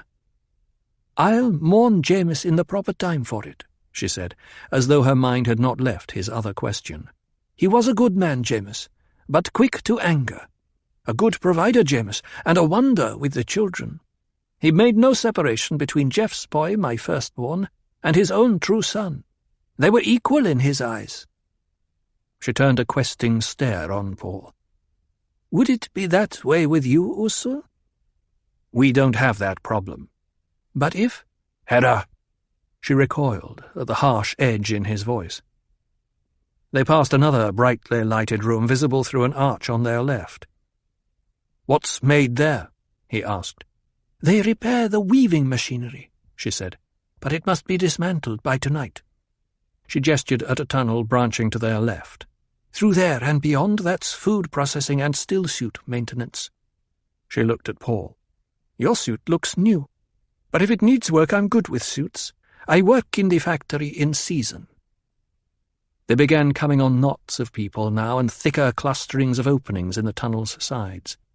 A file of men and women passed them, carrying packs that gurgled heavily, the smell of spice strong about them. "They'll not get our water," Hera said, "or our spice. You can be sure of that." Paul glanced at the openings in the tunnel walls, seeing the heavy carpets on the raised ledge, glimpses of rooms with bright fabrics on the walls, piled cushions. People in the openings fell silent at their approach, followed Paul with untamed stares. "The people find it strange you bested Jameis," Hera said. "Likely you'll have some proving to do when we're settled in a new sietch." "I don't like killing," he said. "Thus Stilgar tells it," she said, but her voice betrayed her disbelief. A shrill chanting grew louder ahead of them. They came to another side opening, wider than any of the others Paul had seen. He slowed his pace, staring in at a room crowded with children sitting cross-legged on a maroon-carpeted floor. At a chalkboard against the far wall stood a woman in a yellow wraparound, a projecto stylus in one hand. The board was filled with designs, circles, wedges and curves, snake tracks and squares, flowing arcs split by parallel lines. The woman pointed to the designs one after the other as fast as she could move the stylus, and the children chanted in rhythm with her moving hand. Paul listened, hearing the voices grow dimmer behind as he moved deeper into the sietch with Hera. "Tree," the children chanted. "Tree, grass, dune, wind, mountain, hill, fire, lightning, rock, rocks, dust, sand, heat, shelter, heat, full, winter, cold, empty, erosion, summer, cavern, day, tension, moon, night, caprock, sand tide, slope, planting, binder." "You conduct classes at a time like this?" Paul asked. Her face went somber and grief edged her voice. What Liet taught us, we cannot pause an instant in that. Liet, who is dead, must not be forgotten. It's the Chakobsa way. She crossed the tunnel to the left, stepped up onto a ledge, parted gauzy orange hangings, and stood aside. Your Yali is ready for you, Usul. Paul hesitated before joining her on the ledge. He felt a sudden reluctance to be alone with this woman. It came to him that he was surrounded by a way of life that could only be understood by postulating an ecology of ideas and values. He felt that this Fremen world was fishing for him, trying to snare him in its ways. And he knew what lay in that snare. The wild jihad, the religious war he felt he should avoid at any cost. "This is your Yali," Hera said. "Why do you hesitate?" Paul nodded, joined her on the ledge. He lifted the hangings across from her, feeling metal fibres in the fabric, followed her into a short entranceway and then into a larger room, square, about 6 meters to a side, thick blue carpets on the floor, blue and green fabrics hiding the rock walls. Glow globes tuned to yellow overhead, bobbing against draped yellow ceiling fabrics. The effect was that of an ancient tent. Hera stood in front of him, left hand on hip, her eyes studying his face. "The children are with a friend," she said. "They will present themselves later." Paul masked his unease beneath a quick scanning of the room. Thin hangings to the right, he saw, partly concealed a larger room with cushions piled around the walls. He felt a soft breeze from an air duct, saw the outlet cunningly hidden in a pattern of hangings directly ahead of him. "Do you wish me to help you remove your stillsuit?" Hera asked. "No, thank you." "Shall I bring food?" "Yes." "There is a reclamation chamber off the other room," she gestured, "for your comfort and convenience when you're out of your stillsuit." "You said we have to leave this sietch," Paul said. "Shouldn't we be packing or something?" "It will be done in its time," she said. "The butchers have yet to penetrate to our region." Still she hesitated, staring at him. "What is it?" he demanded. "You've not the eyes of the Ibad," she said. "It's strange, but not entirely unattractive." "Get the food," he said. "I'm hungry." She smiled at him, a knowing woman's smile that he found disquieting. "I am your servant," she said, and whirled away in one lithe motion, ducking behind a heavy wall hanging that revealed another passage before falling back into place. Feeling angry with himself, Paul brushed through the thin hanging on the right and into the larger room. He stood there a moment, caught by uncertainty, and he wondered where Cheney was. Cheney, who had just lost her father. "We're alike in that," he thought. A wailing cry sounded from the outer corridors, its volume muffled by the intervening hangings. It was repeated, a bit more distant. And again. Paul realized someone was calling the time. He focused on the fact that he had seen no clocks. The faint smell of burning creosote bush came to his nostrils, riding on the omnipresent stink of the sietch. Paul saw that he had already suppressed the odorous assault on his senses. And he wondered again about his mother, how the moving montage of the future would incorporate her, and the daughter she bore. Mutable time-awareness danced around him. He shook his head sharply, focusing his attention on the evidences that spoke of profound depth and breadth in this Fremen culture that had swallowed him, with its subtle oddities. He had seen a thing about the caverns and this room, a thing that suggested far greater differences than anything he had yet encountered. There was no sign of a poison snooper here, no indication of their use anywhere in the cave warren. Yet he could smell poisons in the sietch stench, strong ones, common ones. He heard a rustle of hangings, thought it was Hera returning with food, and turned to watch her. Instead, from beneath a displaced pattern of hangings, he saw 2 young boys, perhaps aged 9 and 10, staring out at him with greedy eyes. Each wore a small kinjal type of crysknife, rested a hand on the hilt. And Paul recalled the stories of the Fremen. that their children fought as ferociously as the adults. The hands move, the lips move, ideas gush from his words, and his eyes devour. He is an island of selfdom. Description from a Manual of Muad'Dib by the Princess Irulan.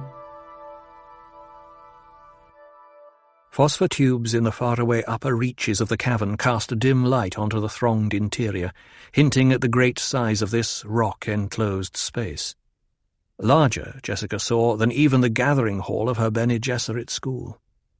She estimated there were more than 5,000 people gathered out there beneath the ledge where she stood with Stilgar. And more were coming. The air was murmurous with people. "Your son has been summoned from his rest, Sayadina," Stilgar said. "Do you wish him to share in your decision?" "Could he change my decision?" "Certainly. The air with which you speak comes from your own lungs, but—" "The decision stands," she said. But she felt misgivings, wondering if she should use Paul as an excuse for backing out of a dangerous course. There was an unborn daughter to think of as well. What endangered the flesh of the mother endangered the flesh of the daughter. Men came with rolled carpets, grunting under the weight of them, stirring up dust as the loads were dropped onto the ledge. Stilgar took her arm, led her back into the acoustical horn that formed the rear limits of the ledge. He indicated a rock bench within the horn. "The Reverend Mother will sit here, but you may rest yourself until she comes." "I prefer to stand," Jessica said. She watched the men unroll the carpets covering the ledge, looked out at the crowd. There were at least 10,000 people on the rock floor now, and still they came. Out on the desert, she knew, it already was red nightfall, but here in the cavern hall was perpetual twilight, a grey vastness thronged with people come to see her risk her life. A way was opened through the crowd to her right, and she saw Paul approaching, flanked by 2 small boys. There was a swaggering air of self-importance about the children. They kept hands on knives, scowled at the wall of people on either side. "The sons of Jamis, who are now the sons of Usul," Stilgar said. "They take their escort duties seriously." He ventured a smile at Jessica. Jessica recognized the effort to lighten her mood and was grateful for it, but could not take her mind from the danger that confronted her. "I have no choice but to do this," she thought. "We must move swiftly if we're to secure our place among these Fremen." Paul climbed up to the ledge, leaving the children below. He stopped in front of his mother, glanced at Stilgar, back to Jessica. "What is happening? I thought I was being summoned to council." Stilgar raised a hand for silence, gestured to his left where another way had been opened in the throng. Cheney came down the lane opened there, her elfin face set in lines of grief. She had removed her stillsuit and wore a graceful blue wraparound that exposed her thin arms. Near the shoulder on her left arm, a green kerchief had been tied. Green for mourning, Paul thought. It was one of the customs the 2 sons of Jamis had explained to him by indirection, telling him they wore no green because they accepted him as guardian father. "Are you the Lisan al-Gaib?" they had asked, and Paul had sensed the jihad in their words, shrugging off the question with one of his own, learning then that Caliph, the elder of the 2, was 10, and the natural son of Jeff. Orlop, the younger, was 8, the natural son of Jamis. It had been a strange day with these 2 standing guard over him, because he asked it, keeping away the curious, allowing him the time to nurse his thoughts and prescient memories, to plan a way to prevent the jihad. Now, standing beside his mother on the cavern ledge and looking out at the throng, he wondered if any plan could prevent the wild outpouring of fanatic legions. Cheney, near the ledge, was followed at a distance by 4 women carrying another woman in a litter. Jessica ignored Cheney's approach, focusing all her attention on the woman in the litter, a crone, a wrinkled and shriveled ancient thing in a black gown with hood thrown back to reveal the tight knot of grey hair and the stringy neck. The litter carriers deposited their burden gently on the ledge from below, and Cheney helped the old woman to her feet. So this is their Reverend Mother, Jessica thought. The old woman leaned heavily on Cheney as she hobbled toward Jessica, looking like a collection of sticks draped in the black robe. She stopped in front of Jessica, peered upward for a long moment before speaking in a husky whisper. "So, you're the one." The old head nodded once precariously on the thin neck. "The Shadow Mapes was right to pity you." Jessica spoke quickly, scornfully. "I need no one's pity."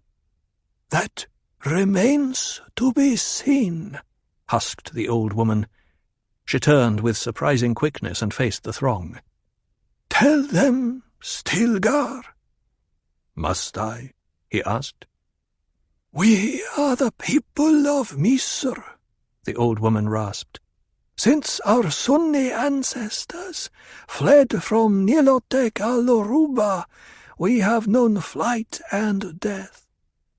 The young go on, that our people shall not die." Stilgar took a deep breath, stepped forward 2 paces. Jessica felt the hush come over the crowded cavern, some 20,000 people now, standing silently, almost without movement. It made her feel suddenly small and filled with caution. "Tonight we must leave this sietch that has sheltered us for so long, and go south into the desert," Stilgar said. His voice boomed out across the uplifted faces, reverberating with the force given it by the acoustical horn behind the ledge.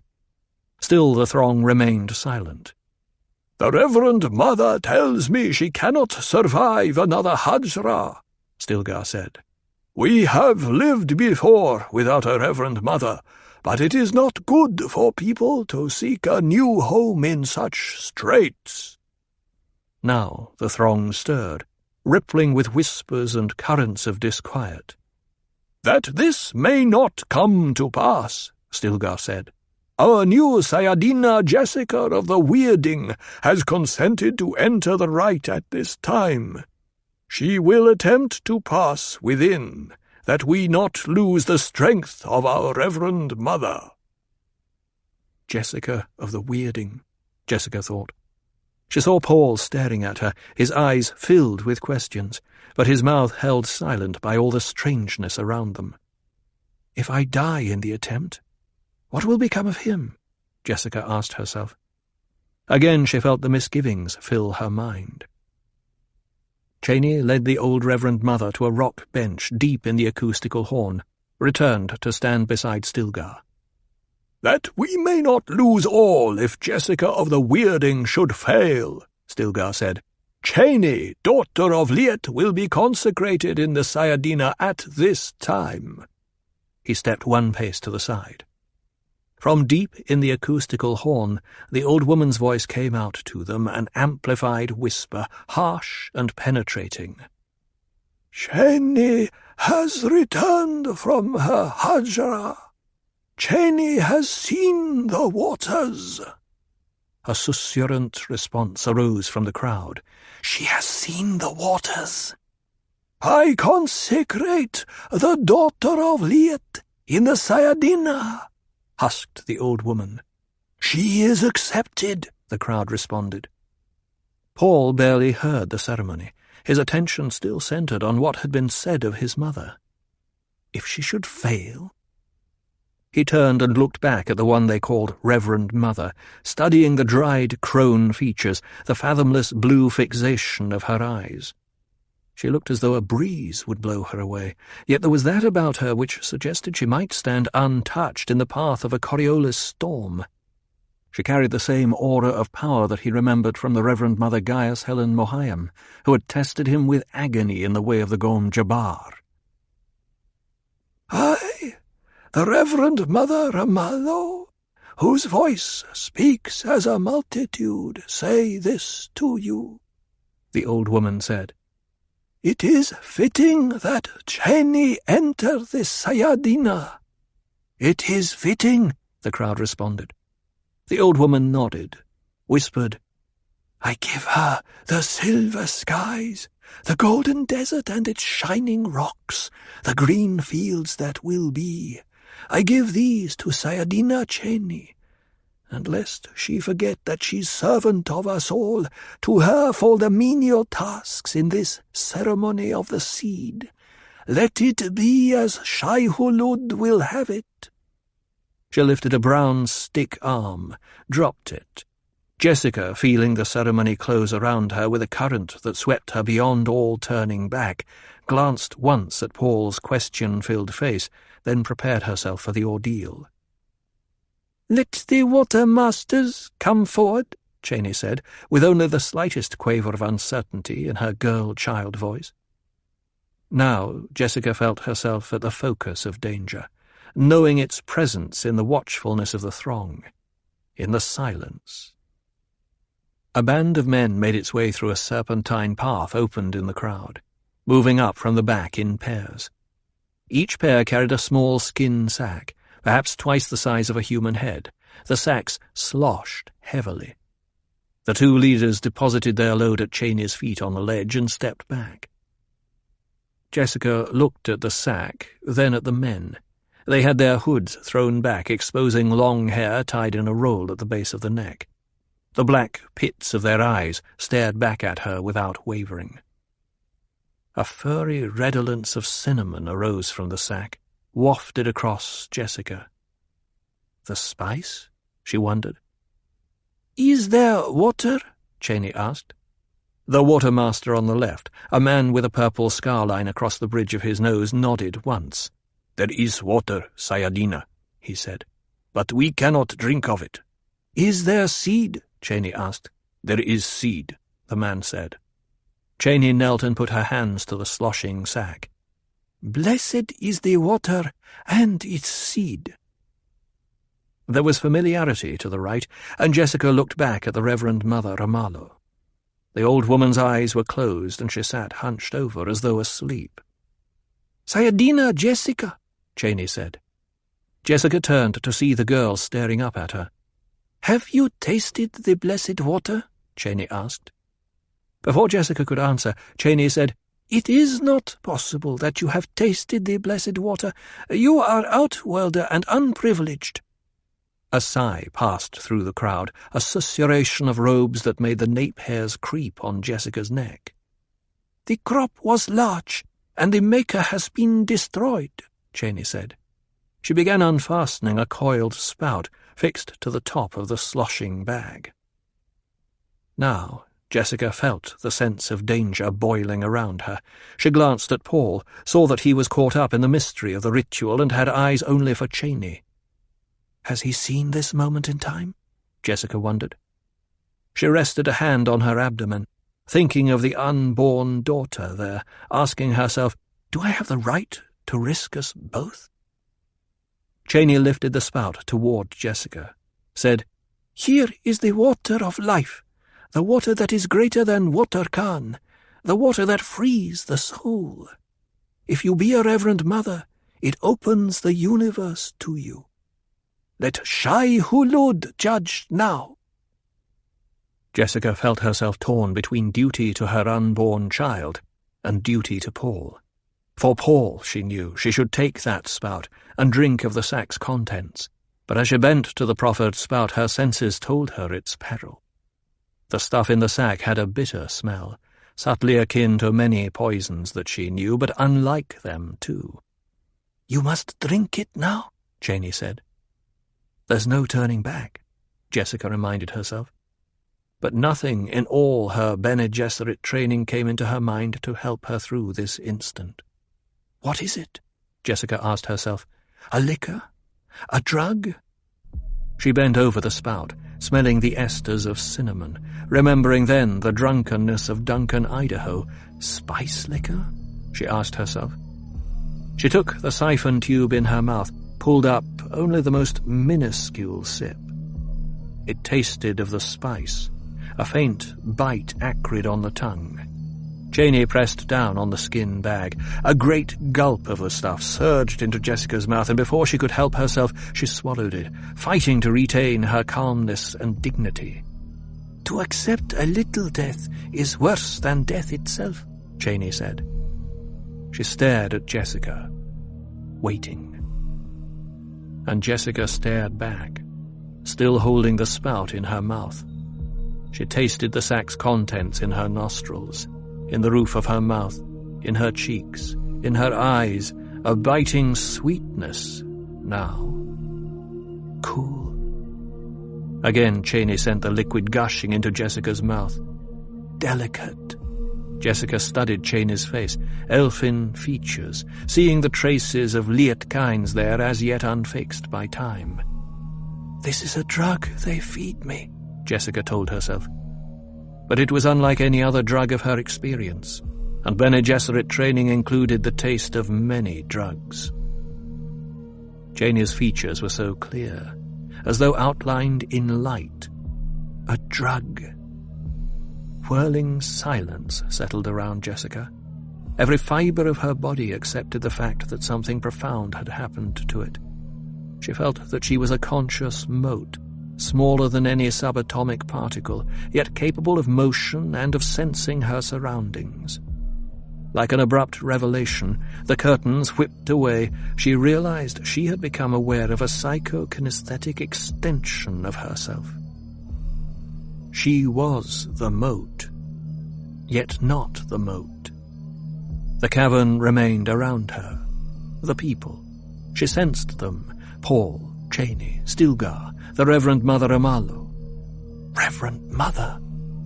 At the school there had been rumors that some did not survive the Reverend Mother ordeal, that the drug took them.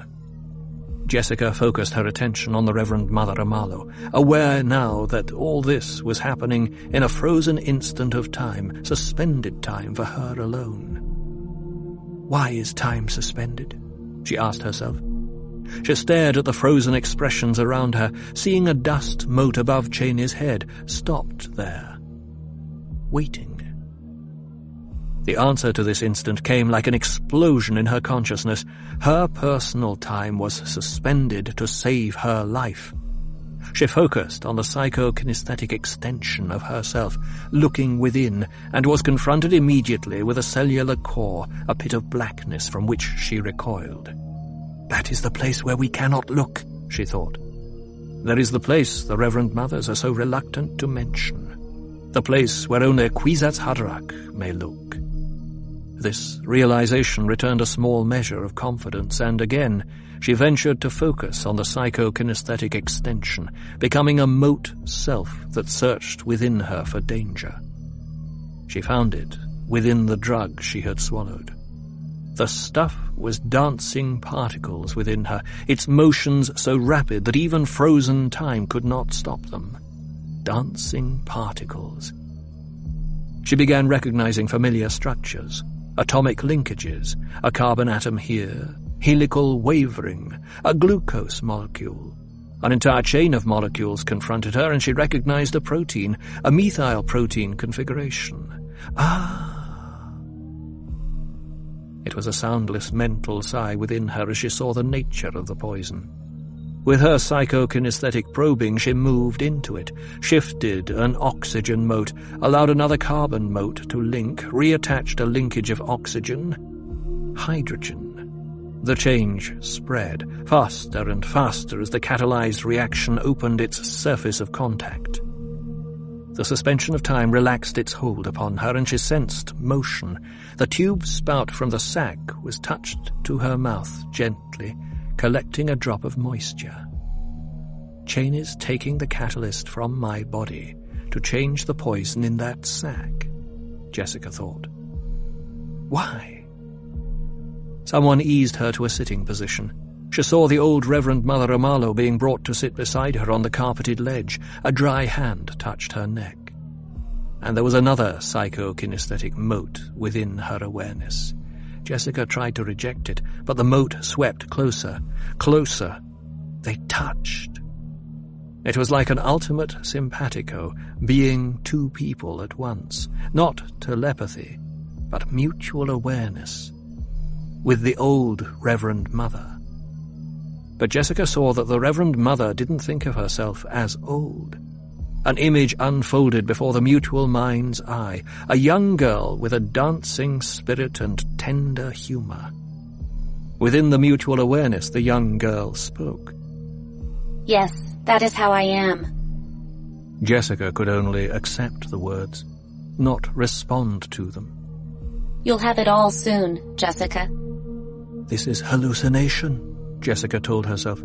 You know better than that. Swiftly now, do not fight me. There isn't much time. You should have told us you were pregnant. Jessica found the voice that talked within the mutual awareness. Why? This changes both of you. Holy Mother, what have we done? Jessica sensed a forced shift in the mutual awareness, saw another mote presence with the inward eye. The other mote darted wildly here, there, circling. It radiated pure terror. You'll have to be strong. Be thankful it's a daughter you carry. This would have killed a male fetus. Now, carefully, gently, touch your daughter presence. Be your daughter presence. Absorb the fear. Soothe. Use your courage and your strength. Gently now. Gently. The other whirling mote swept near, and Jessica compelled herself to touch it. Terror threatened to overwhelm her. She fought it the only way she knew. I shall not fear. Fear is the mind killer. The litany brought a semblance of calm. The other mote lay quiescent against her. Words won't work, Jessica told herself. She reduced herself to basic emotional reactions, radiated love, comfort, a warm snuggling of protection. The terror receded. Again the presence of the old Reverend Mother asserted itself, but now there was a tripling of mutual awareness, two active and one that lay quietly absorbing. Time compels me. I have much to give you, and I do not know if your daughter can accept all this while remaining sane. But it must be. The needs of the tribe are paramount. What? Remain silent and accept. Experiences began to unroll before Jessica. It was like a lecture strip in a subliminal training projector at the Bene Gesserit school, but faster. Blindingly faster. Yet distinct. She knew each experience as it happened. There was a lover, virile, bearded, with the Fremen eyes, and Jessica saw his strength and tenderness, all of him in one blink moment, through the Reverend Mother's memory. There was no time now to think of what this might be doing to the daughter fetus, only time to accept and record. The experiences poured in on Jessica, birth, life, death, important matters and unimportant, an outpouring of single view time. Why should a fall of sand from a cliff top stick in the memory? She asked herself. Too late, Jessica saw what was happening. The old woman was dying, and in dying, pouring her experiences into Jessica's awareness as water is poured into a cup. The other mote faded back into pre-birth awareness as Jessica watched it, and, dying in conception, the old Reverend Mother left her life in Jessica's memory with one last sighing blur of words. I've been a long time waiting for you. Here is my life. There it was, encapsulated, all of it, even the moment of death. I am now a Reverend Mother, Jessica realized. And she knew with a generalized awareness that she had become, in truth, precisely what was meant by a Bene Gesserit Reverend Mother. The poison drug had transformed her. This wasn't exactly how they did it at the Bene Gesserit school, she knew. No one had ever introduced her to the mysteries of it, but she knew. The end result was the same. Jessica sensed the daughter mote still touching her inner awareness, probed it without response. A terrible sense of loneliness crept through Jessica in the realization of what had happened to her. She saw her own life as a pattern that had slowed, and all life around her speeded up so that the dancing interplay became clearer. The sensation of mote awareness faded slightly, its intensity easing as her body relaxed from the threat of the poison, but still she felt that other mote, touching it with a sense of guilt at what she had allowed to happen to it. I did it, my poor, unformed, dear little daughter. I brought you into this universe and exposed your awareness to all its varieties without any defenses. A tiny outflowing of love comfort, like a reflection of what she had poured into it, came from the other moat. Before Jessica could respond, she felt the adab presence of demanding memory. There was something that needed doing. She groped for it, realizing she was being impeded by a muzziness of the changed drug permeating her senses. I could change that, she thought. I could take away the drug action and make it harmless. But she sensed this would be an error. I'm within a right of joining. Then she knew what she had to do. Jessica opened her eyes, gestured to the water sack now being held above her by Cheney. It has been blessed. Mingle the waters. Let the change come to all, that the people may partake and share in the blessing. Let the catalyst do its work, she thought. Let the people drink of it and have their awareness of each other heightened for a while. The drug is safe now that a Reverend Mother has changed it. Still, the demanding memory worked on her, thrusting. There was another thing she had to do, she realized, but the drug made it difficult to focus. The old Reverend Mother. I have met the Reverend Mother Ramallo. She is gone, but she remains. Let her memory be honored in the rite. Now, where did I get those words? Jessica wondered. And she realized they came from another memory, the life that had been given to her and now was part of herself. Something about that gift felt incomplete, though. Let them have their orgy. They've little enough pleasure out of living. Yes, and you and I need this little time to become acquainted before I recede and pour out through your memories. Already, I feel myself being tied to bits of you.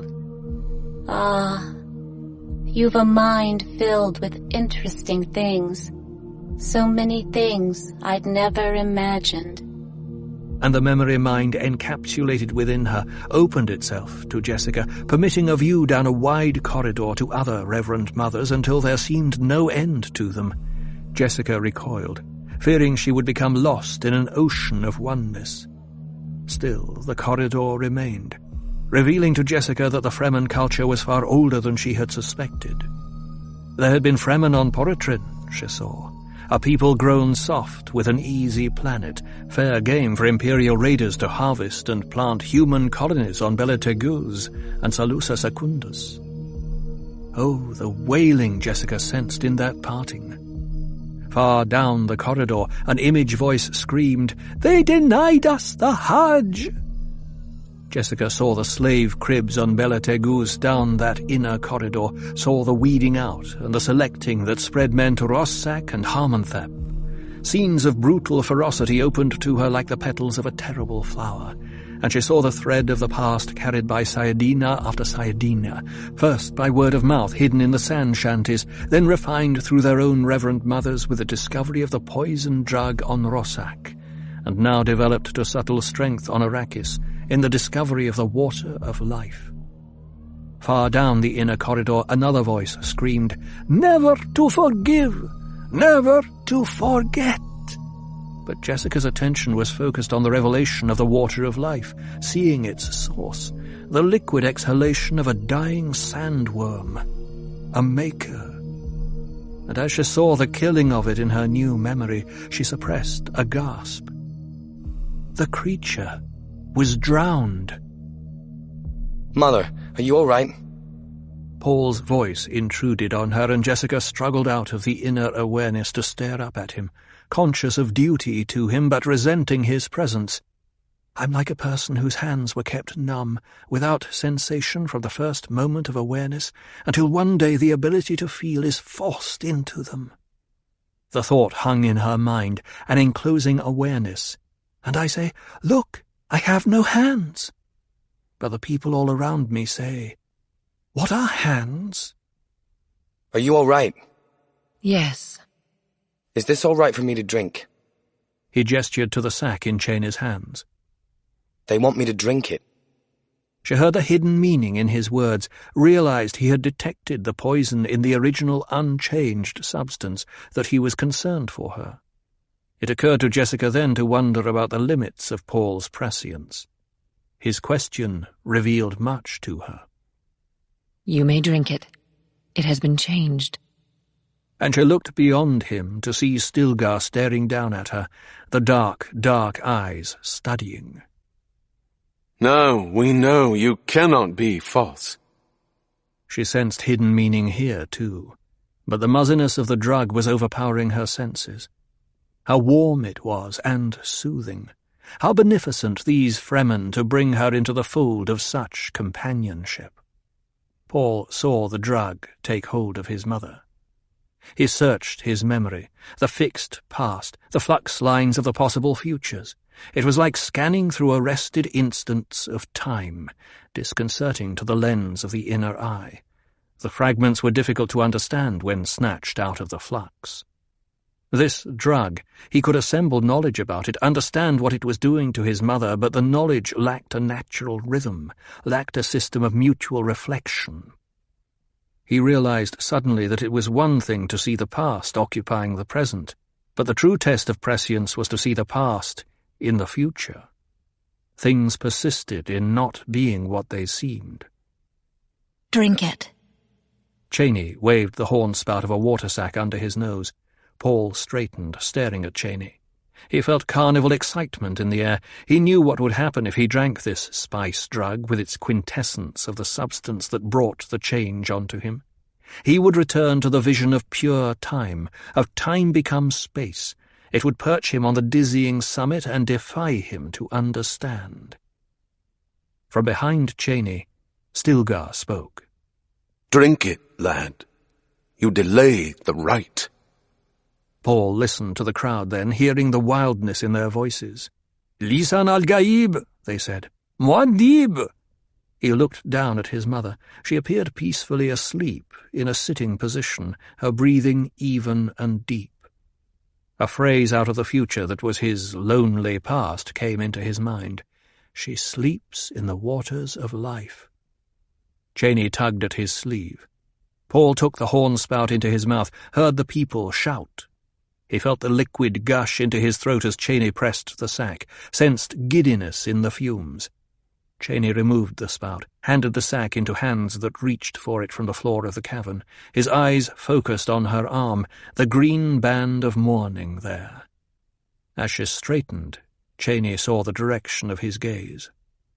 I can mourn him even in the happiness of the waters. This was something he gave us. She put her hand into his, pulling him along the ledge. We are alike in a thing, Usul. We have each lost a father to the Harkonnens. Paul followed her. He felt that his head had been separated from his body and restored with odd connections. His legs were remote and rubbery. They entered a narrow side passage, its walls dimly lighted by spaced-out glow globes. Paul felt the drug beginning to have its unique effect on him, opening time like a flower. He found need to steady himself against Cheney as they turned through another shadowed tunnel. The mixture of whipcord and softness he felt beneath her robe stirred his blood. The sensation mingled with the work of the drug, folding future and past into the present, leaving him the thinnest margin of trinocular focus. I know you, Cheney. We've sat upon a ledge above the sand while I soothed your fears. We've caressed in the dark of the CH. Paul found himself losing focus, tried to shake his head, stumbled. Cheney steadied him, led him through thick hangings into the yellow warmth of a private apartment, low tables, cushions, a sleeping pad beneath an orange spread.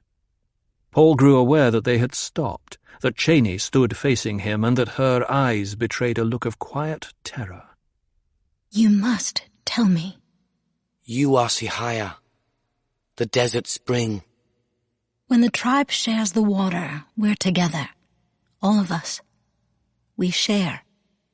I can sense the others with me, but I'm afraid to share with you. Why?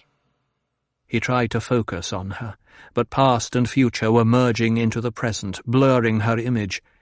He saw her in countless ways and positions and settings. There's something frightening in you. When I took you away from the others, I did it because I could feel what the others wanted. You press on people. You make us see things. What do you see? Paul had forced himself to speak distinctly. She looked down at her hands. I see a child in my arms. It's our child. Yours and mine. Cheney put a hand to her mouth. How can I know every feature of you? They've a little of the talent, his mind told him, but they suppress it because it terrifies. In a moment of clarity, he saw how Cheney was trembling. What is it you want to say? Usul. You cannot back into the future. A profound compassion for her swept through him. He pulled her against him, stroked her head. Cheney. Cheney, don't fear. Usul, help me. As she spoke, he felt the drug complete its work within him, ripping away the curtains to let him see the distant grey turmoil of his future. You're so quiet. He held himself poised in the awareness, seeing time stretch out in its weird dimension, delicately balanced, yet whirling, narrow, yet spread like a net, gathering countless worlds and forces, a tight wire that he must walk, yet a teeter-totter on which he balanced. On one side he could see the Imperium, a Harkonnen called Fade Rautha who flashed toward him like a deadly blade, the Sardaukar raging off their planet to spread pogrom on Arrakis, the Guild conniving and plotting, the Bene Gesserit with their scheme of selective breeding. They lay massed like a thunderhead on his horizon, held back by no more than the Fremen and their Muad'Dib, the sleeping giant Fremen, poised for their wild crusade across the universe. Paul felt himself at the center, at the pivot, where the whole structure turned, walking a thin wire of peace with a measure of happiness, Cheney at his side. He could see it stretching ahead of him, a time of relative quiet in a hidden sietch, a moment of peace between periods of violence. There's no other place for peace. Usul, you're crying. Usul, my strength. Do you give moisture to the dead? To who's dead? To ones not yet dead. Then let them have their time of life. He sensed through the drug fog how right she was, pulled her against him with savage pressure. Sihaya! She put a palm against his cheek. I'm no longer afraid, Usul. Look at me. I see what you see when you hold me thus. What do you see? I see us giving love to each other in a time of quiet between storms. It's what we were meant to do. The drug had him again, and he thought, so many times you've given me comfort and forgetfulness. He felt anew the hyper-illumination with its high-relief imagery of time, sensed his future becoming memories, the tender indignities of physical love, the sharing and communion of selves, the softness and the violence. You're the strong one, Cheney. Stay with me. Always. And she kissed his cheek.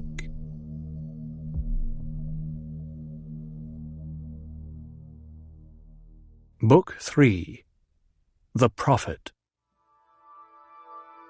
No woman, no man, no child ever was deeply intimate with my father. The closest anyone ever came to casual camaraderie with the Padishah Emperor was the relationship offered by Count Hasmir Fenring, a companion from childhood. The measure of Count Fenring's friendship may be seen first in a positive thing.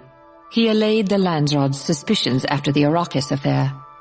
It cost more than 1 billion Solaris in spice bribes, so my mother said, and there were other gifts as well, slave women, royal honors, and tokens of rank. The second major evidence of the Count's friendship was negative. He refused to kill a man even though it was within his capabilities, and my father commanded it. I will relate this presently. Count Fenring, a profile by the Princess Irulan. The Baron Vladimir Harkonnen raged down the corridor from his private apartments, flitting through patches of late afternoon sunlight that poured down from high windows. He bobbed and twisted in his suspensors with violent movements. Past the private kitchen he stormed, past the library, past the small reception room, and into the servants' antechamber where the evening relaxation already had set in. The guard captain, Eochen Nefud, squatted on a divan across the chamber, the stupor of Semuta dullness in his flat face, the eerie wailing of Semuta music around him. His own court sat near to do his bidding.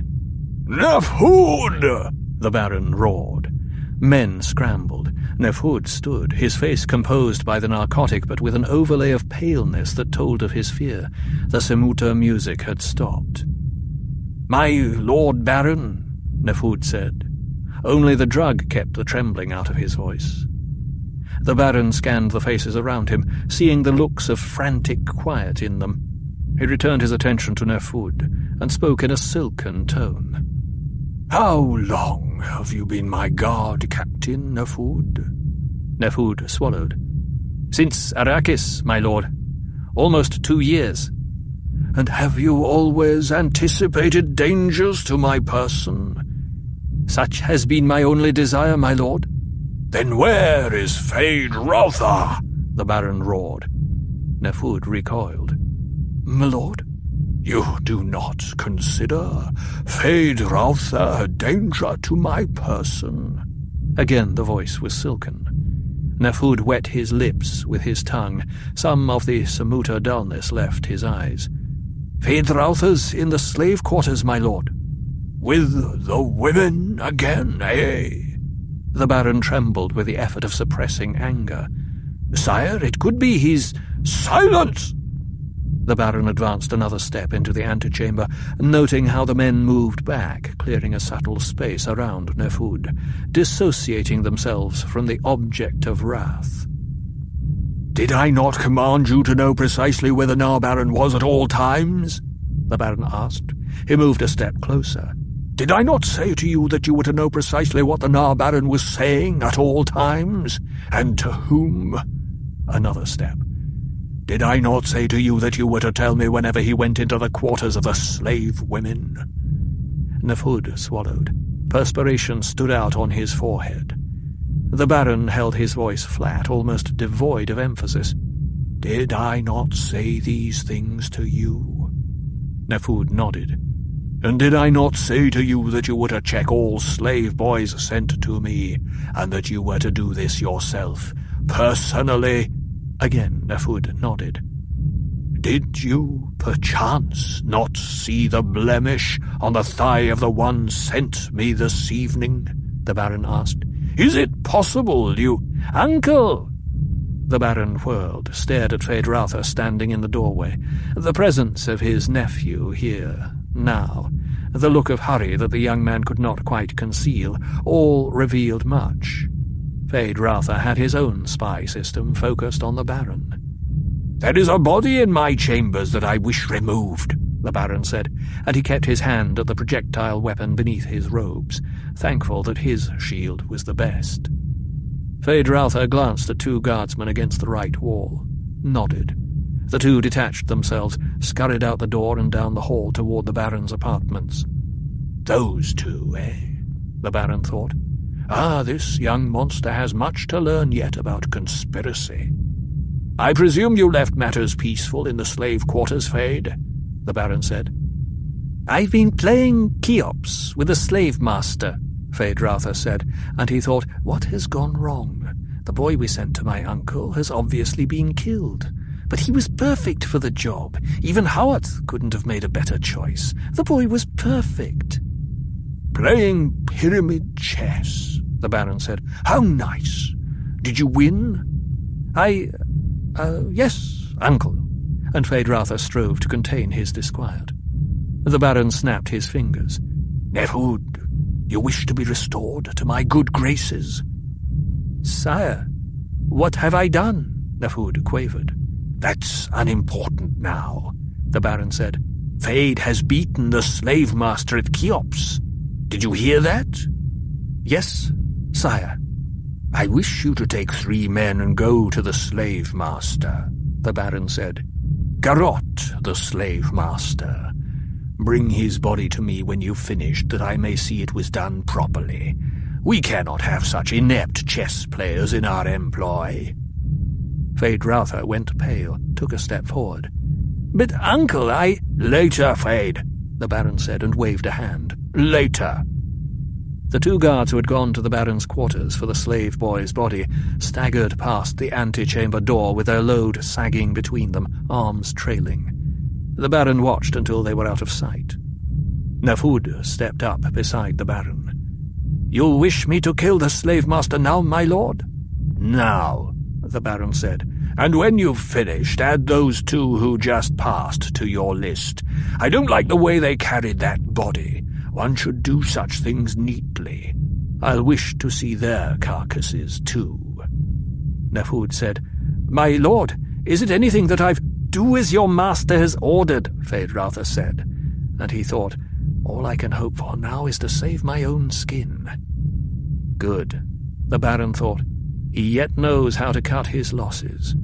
And the Baron smiled inwardly at himself, thinking, the lad knows, too, what will please me and be most apt to stay my wrath from falling on him. He knows I must preserve him. Who else do I have who could take the reins I must leave some day? I have no other as capable. But he must learn, and I must preserve myself while he's learning.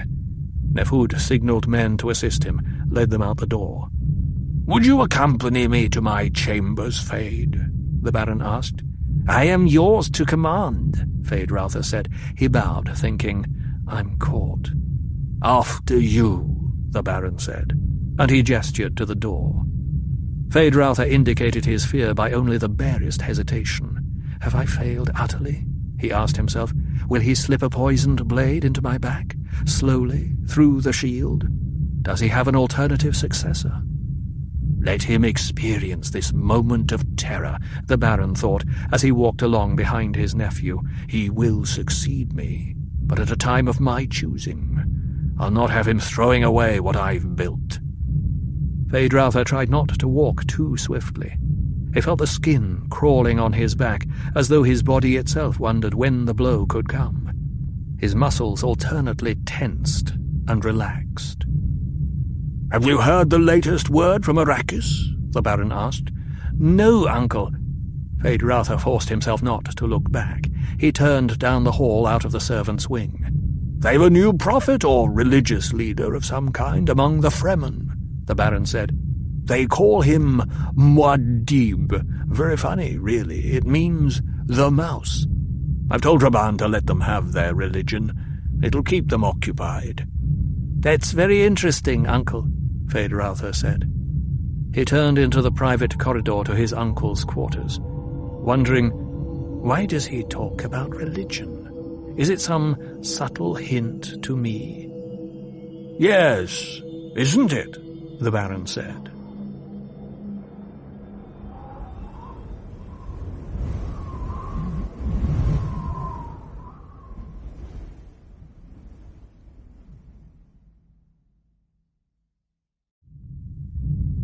They came into the Baron's apartments, through the reception salon to the bedchamber.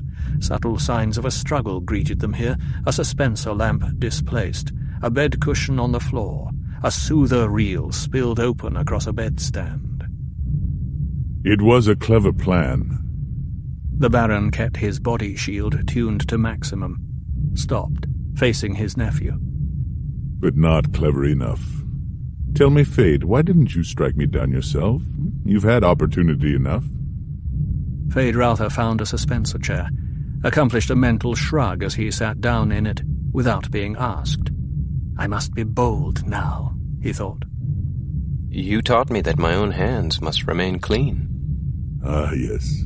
When you face the Emperor, you must be able to say truthfully that you did not do the deed. The witch at the Emperor's elbow will hear your words and know their truth or falsehood. Yes, I warned you about that. Why haven't you ever bought a Bene Gesserit, Uncle? With a truthsayer at your side. You know my tastes. Feyd-Rautha studied his uncle. Still, One would be valuable for... I trust them not. And stop trying to change the subject. As you wish, Uncle. I remember a time in the arena several years ago. It seemed there that day a slave had been set to kill you. Is that truly how it was? It's been so long ago, Uncle. After all, No evasions, please. Feyd-Rautha looked at his uncle, thinking, he knows, else he wouldn't ask. It was a sham, Uncle. I arranged it to discredit your slave master. Very clever. Brave, too. That slave gladiator almost took you, didn't he? Yes. If you had finesse and subtlety to match such courage, you'd be truly formidable. The Baron shook his head from side to side. As he had done many times since that terrible day on Arrakis, he found himself regretting the loss of Piter the Mentat. There had been a man of delicate, devilish subtlety. It hadn't saved him, though. Again, the Baron shook his head. Fate was sometimes inscrutable. Feyd-Rautha glanced around the bedchamber, studying the signs of the struggle, wondering how his uncle had overcome the slave they'd prepared so carefully. How did I best him? Now, Feyd, let me keep some weapons to preserve me in my old age. It's better we use this time to strike a bargain. Feyd-Rautha stared at him. A bargain? He means to keep me as his heir for certain, then. Else why bargain? One bargains with equals, or near equals. What bargain, Uncle? And Feyd-Rautha felt proud that his voice remained calm and reasonable, betraying none of the elation that filled him. The Baron, too, noted the control. He nodded. You're good material, Feyd. I don't waste good material. You persist, however, in refusing to learn my true value to you. You are obstinate. You do not see why I should be preserved as someone of the utmost value to you. He gestured at the evidence of the struggle in the bedchamber. This was foolishness. I do not reward foolishness. Get to the point, you old fool, Feyd-Rautha thought. You think of me as an old fool. I must dissuade you of that. You speak of a bargain. The impatience of youth. Well, this is the substance of it, then. You will cease these foolish attempts on my life, and I, when you are ready for it, will step aside in your favor. I will retire to an advisory position, leaving you in the seat of power. Retire, Uncle? You still think me the fool, and this but confirms it, eh? You think I'm begging you. Step cautiously, Feyd. This old fool saw through the shielded needle you planted in that slave boy's thigh. Right where I'd put my hand on it, eh? The smallest pressure and... snick! A poison needle in the old fool's palm. Feyd. The Baron shook his head, thinking, it would have worked too if Hawat hadn't warned me. Well, let the lad believe I saw the plot on my own. In a way I did. I was the one who saved Hawat from the wreckage of Arrakis, and this lad needs greater respect for my prowess. Feyd-Rautha remained silent, struggling with himself. Is he being truthful? Does he really mean to retire? Why not? I'm sure to succeed him one day if I move carefully. He can't live forever. Perhaps it was foolish to try hurrying the process. You speak of a bargain. What pledge do we give to bind it? How can we trust each other, eh? Well, Feyd, as for you, I'm setting Thufir Hawat to watch over you.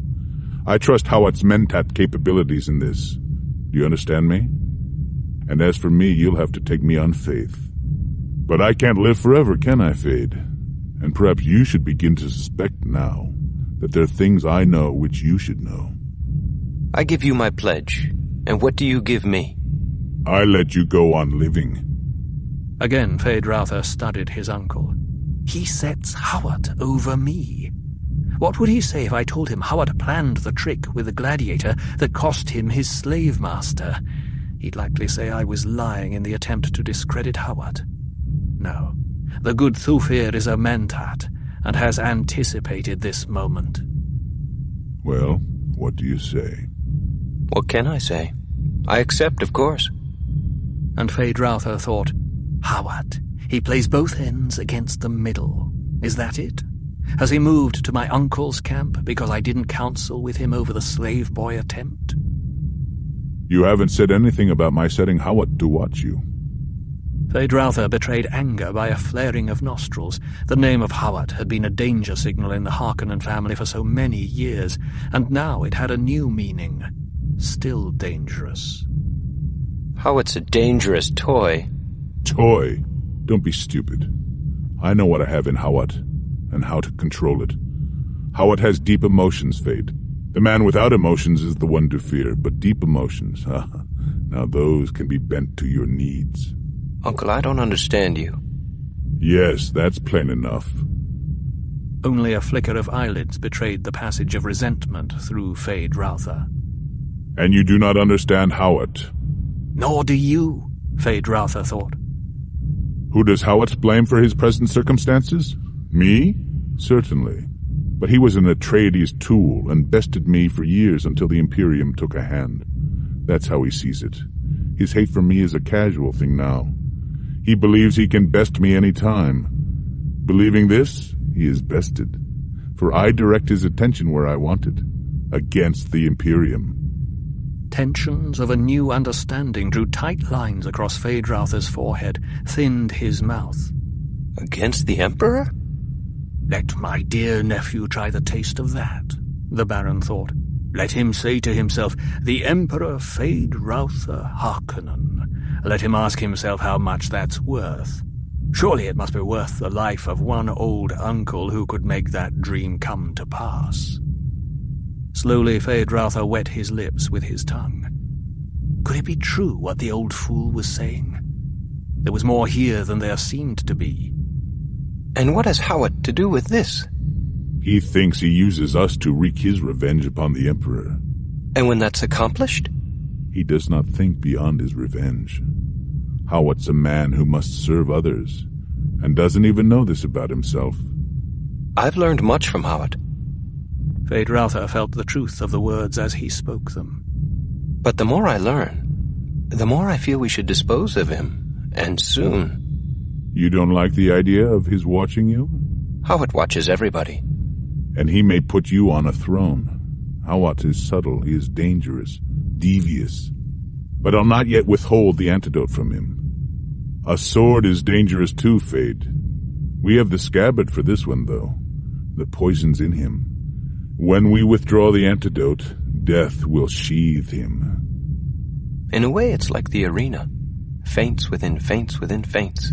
You watch to see which way the gladiator leans, which way he looks, how he holds his knife. He nodded to himself, seeing that these words pleased his uncle, but thinking, yes, like the arena, and the cutting edge is the mind. Now you see you need me. I'm yet of use, Feyd. A sword to be wielded until he's too blunt for use, Feyd-Rautha thought. Yes, Uncle. And now we will go down to the slave quarters, we two, and I will watch while you, with your own hands, kill all the women in the pleasure wing. Uncle! There will be other women, Feyd, but I have said that you do not make a mistake casually with me. Feyd-Rautha's face darkened. Uncle, you... You will accept your punishment and learn something from it. Feyd-Rautha met the gloating stare in his uncle's eyes. And I must remember this night, he thought. And remembering it, I must remember other nights. You will not refuse. What could you do if I refused, old man? Feyd-Rautha asked himself.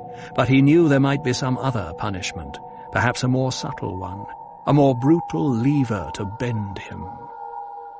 I know you, Feyd. You will not refuse. All right, Feyd-Rautha thought. I need you now, I see that. The bargain's made.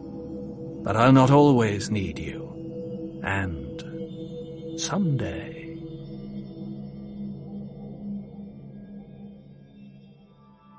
Deep in the human unconscious is a pervasive need for a logical universe that makes sense. But the real universe is always one step beyond logic. From Sayings of the Muad'Dib by the Princess Irulan. I've sat across from many rulers of great houses, but never seen a more gross and dangerous pig than this one, Thufir Hawat told himself. You may speak plainly with me, Hawat. the Baron rumbled. He leaned back in his suspensor chair, the eyes in their folds of fat boring into Howard. The old Mentat looked down at the table between him and the Baron Vladimir Harkonnen, noting the opulence of its grain. Even this was a factor to consider in assessing the Baron, as were the red walls of this private conference room, and the faint, sweet herb scent that hung on the air, masking a deeper musk. "You didn't have me send that warning to Raban as an idle whim," the Baron said. Hawat's leathery old face remained impassive, betraying none of the loathing he felt. "I suspect many things, my lord," he said. "Yes. Well, I wish to know how Arrakis figures in your suspicions about Salusa Secundus. It is not enough that you say to me the Emperor is in a ferment about some association between Arrakis and his mysterious prison planet. Now, I rushed the warning out to Raban only because a courier had to leave on that highliner. You said there could be no delay. Well and good. But now I will have an explanation." He babbles too much, Howard thought. He's not like Leto, who could tell me a thing with the lift of an eyebrow or the wave of a hand, nor like the old Duke, who could express an entire sentence in the way he accented a single word. This is a clod. Destroying him will be a service to mankind. "You will not leave here until I've had a full and complete explanation," the Baron said. "You speak too casually of Salusa Secundus," Howard said. "It's a penal colony," the Baron said. "The worst riff-raff in the galaxy are sent to Salusa Secundus. What else do we need to know?"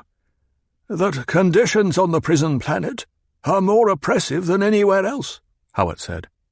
"You hear that the mortality rate among new prisoners is higher than 60%. You hear that the Emperor practices every form of oppression there. You hear all this, and do not ask questions." "The Emperor doesn't permit the great houses to inspect his prison," the Baron growled. "But he hasn't seen into my dungeons either." "And curiosity about Salusa Secundus is, Howard put a bony finger to his lips, discouraged. So he's not proud of some of the things he must do there." Howard allowed the faintest of smiles to touch his dark lips. His eyes glinted in the glow-tube light as he stared at the Baron. "And you've never wondered where the Emperor gets his Sardaukar?" The Baron pursed his fat lips. This gave his features the look of a pouting baby, and his voice carried a tone of petulance as he said, "Why, he recruits. That is to say, there are the levies, and he enlists from—" "Faugh!" Howard snapped. "The stories you hear about the exploits of the Sardaukar, they're not rumours, are they? Those are first-hand accounts from the limited number of survivors who fought against the Sardaukar, eh?" "The Sardaukar are excellent fighting men, no doubt of it," the Baron said. "But I think my own legions, a pack of holiday excursionists by comparison," Howard snarled. "You think I don't know why the Emperor turned against House Atreides?" "This is not a realm open to your speculation," the Baron warned. Is it possible that even he doesn't know what motivated the Emperor in this? Howard asked himself. "Any area is open to my speculation if it does what you've hired me to do," Howard said. "I am a Mentat. You do not withhold information or computation lines from a Mentat." For a long minute the Baron stared at him, then, "Say what you must say, Mentat." "The Padishah Emperor turned against House Atreides because the Duke's war masters, Gurney Haddock and Duncan Idaho, had trained a fighting force, a small fighting force, to within a hair as good as the Sardaukar. Some of them were even better, and the Duke was in a position to enlarge his force, to make it every bit as strong as the Emperor's." The Baron weighed this disclosure, then, "What has Arrakis to do with this?" "It provides a pool of recruits already conditioned to the bitterest survival training." The Baron shook his head. "You cannot mean the Fremen." "I mean the Fremen."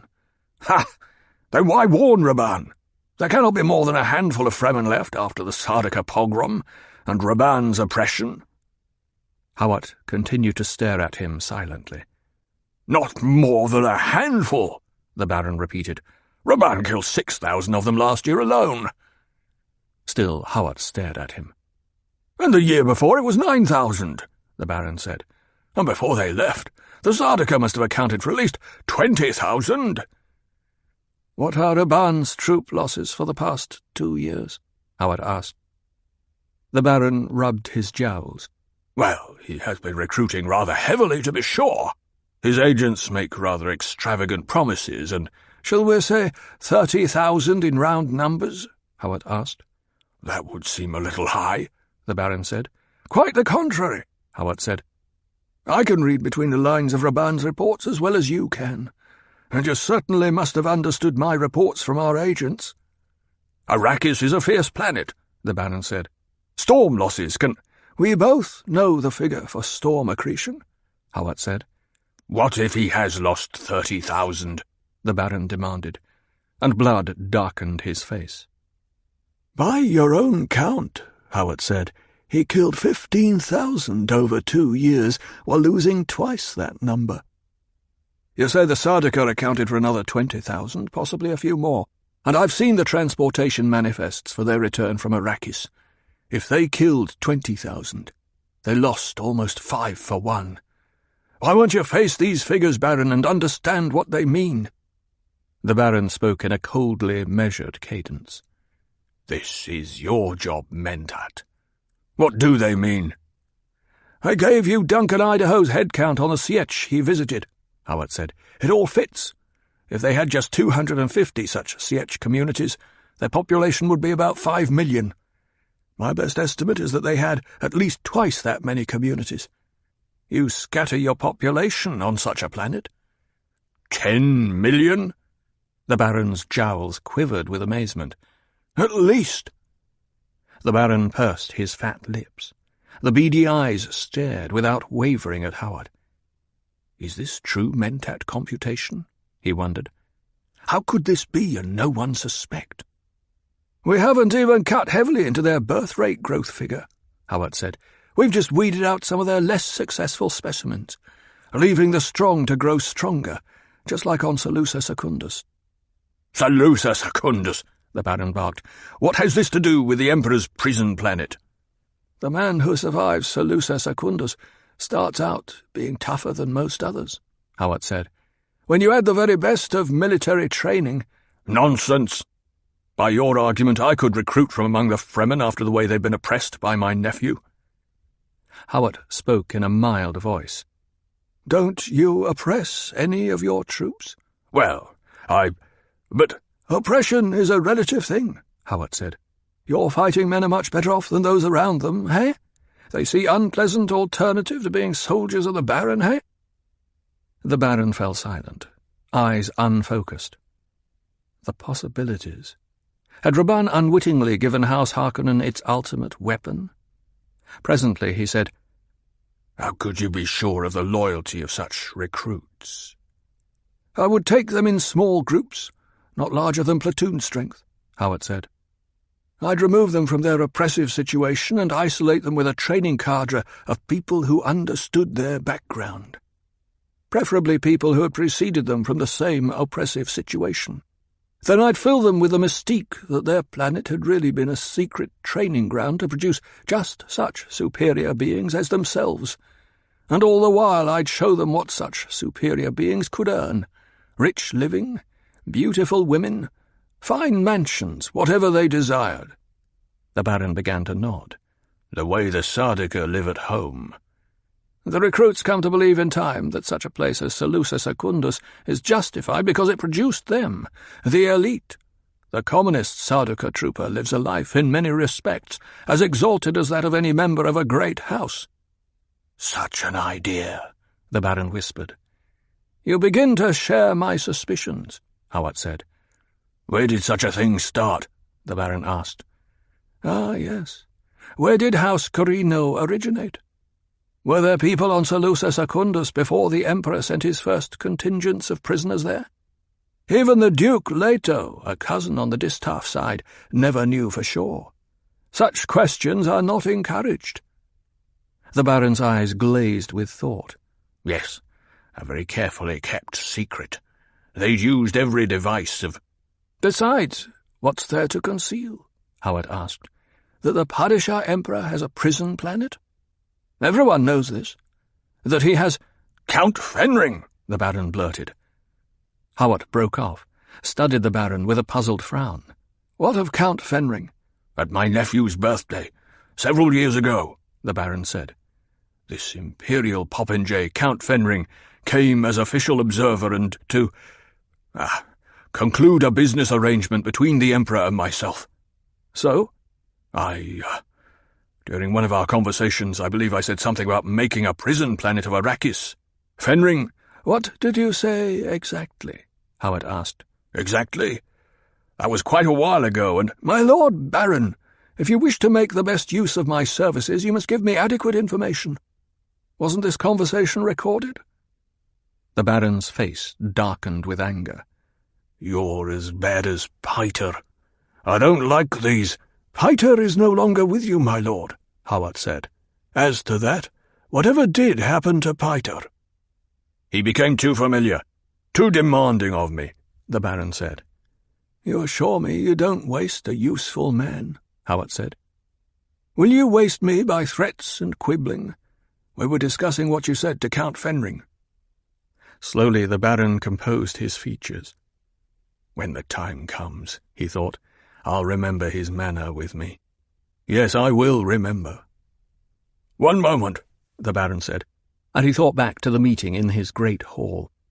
It helped to visualize the cone of silence in which they had stood. I said something like this, the Baron said. The Emperor knows a certain amount of killing has always been an arm of business. I was referring to our workforce losses. Then I said something about considering another solution to the Arakeen problem, and I said the Emperor's prison planet inspired me to emulate him. Witch blood, Howard snapped. What did Fenring say? That's when he began questioning me about you. Howard sat back, closed his eyes in thought. So that's why they started looking into Arrakis, he said. Well, the thing's done. He opened his eyes. They must have spies all over Arrakis by now. 2 years. But certainly my innocent suggestion that nothing is innocent in an Emperor's eyes. What were your instructions to Raban? Merely that he should teach Arrakis to fear us. Howard shook his head. You now have 2 alternatives, Baron. You can kill off the natives, wipe them out entirely, or waste an entire workforce. Would you prefer to have the Emperor and those great houses he can still swing behind him come in here and perform a curettement? Scrape out Gede Prime like a hollow gourd? The Baron studied his mentat, then— He wouldn't dare. Wouldn't he? The Baron's lips quivered. What is your alternative? Abandon your dear nephew, Raban. The Baron broke off, stared at Howard. Send him no more troops, no aid of any kind. Don't answer his messages other than to say you've heard of the terrible way he's handled things on Arrakis, and you intend to take corrective measures as soon as you're able. I'll arrange to have some of your messages intercepted by Imperial spies. But what are the spice, the revenues, the— Demand your baronial profits, but be careful how you make your demands. Require fixed sums of Raban. We can— The Baron turned his hands palm up. But how can I be certain that my weasel nephew isn't— We still have our spies on Arrakis. Tell Raban he either meets the spice quotas you set him or he'll be replaced. I know my nephew, the Baron said. This would only make him oppress the population even more. Of course he will, Howard snapped. You don't want that stopped now. You merely want your own hands clean. Let Raban make your Salusa Secundus for you. There's no need even to send him any prisoners. He has all the population required. If Raban is driving his people to meet your spice quotas, then the Emperor need suspect no other motive. That's reason enough for putting the planet on the rack. And you, Baron, will not show by word or action that there's any other reason for this. The Baron could not keep the sly tone of admiration out of his voice. Ah, Howard, you are a devious one. Now, how do we move into Arrakis and make use of what Raban prepares? That's the simplest thing of all, Baron. If you set each year's quota a bit higher than the one before, matters will soon reach a head there. Production will drop off. You can remove Raban and take over yourself, to correct the mess. It fits, the Baron said. But I can feel myself tiring of all this. I'm preparing another to take over Arrakis for me." Hawat studied the fat, round face across from him. Slowly the old soldier spy began to nod his head. "Feyd-Rautha," he said. "So that's the reason for the oppression now. You're very devious yourself, Baron. Perhaps we can incorporate these two schemes. Yes, your Feyd-Rautha can go to Arrakis as their saviour. He can win the populace, yes." The Baron smiled, and behind his smile he asked himself, "Now, how does this fit in with Hawat's personal scheming?" And Hawat, seeing that he was dismissed, arose and left the red-walled room. As he walked, he could not put down the disturbing unknowns that cropped into every computation about Arrakis. This new religious leader that Gurney Halleck hinted at from his hiding place among the smugglers, this Muad'Dib.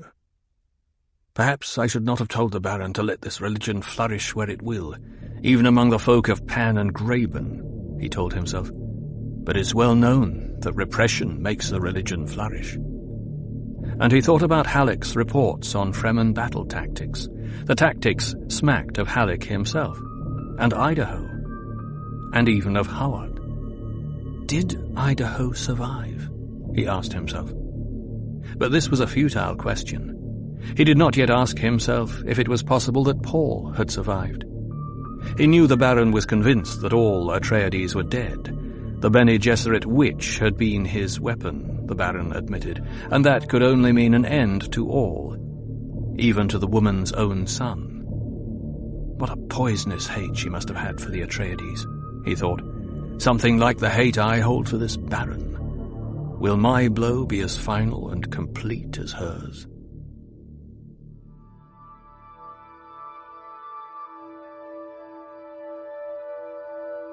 There is in all things a pattern that is part of our universe.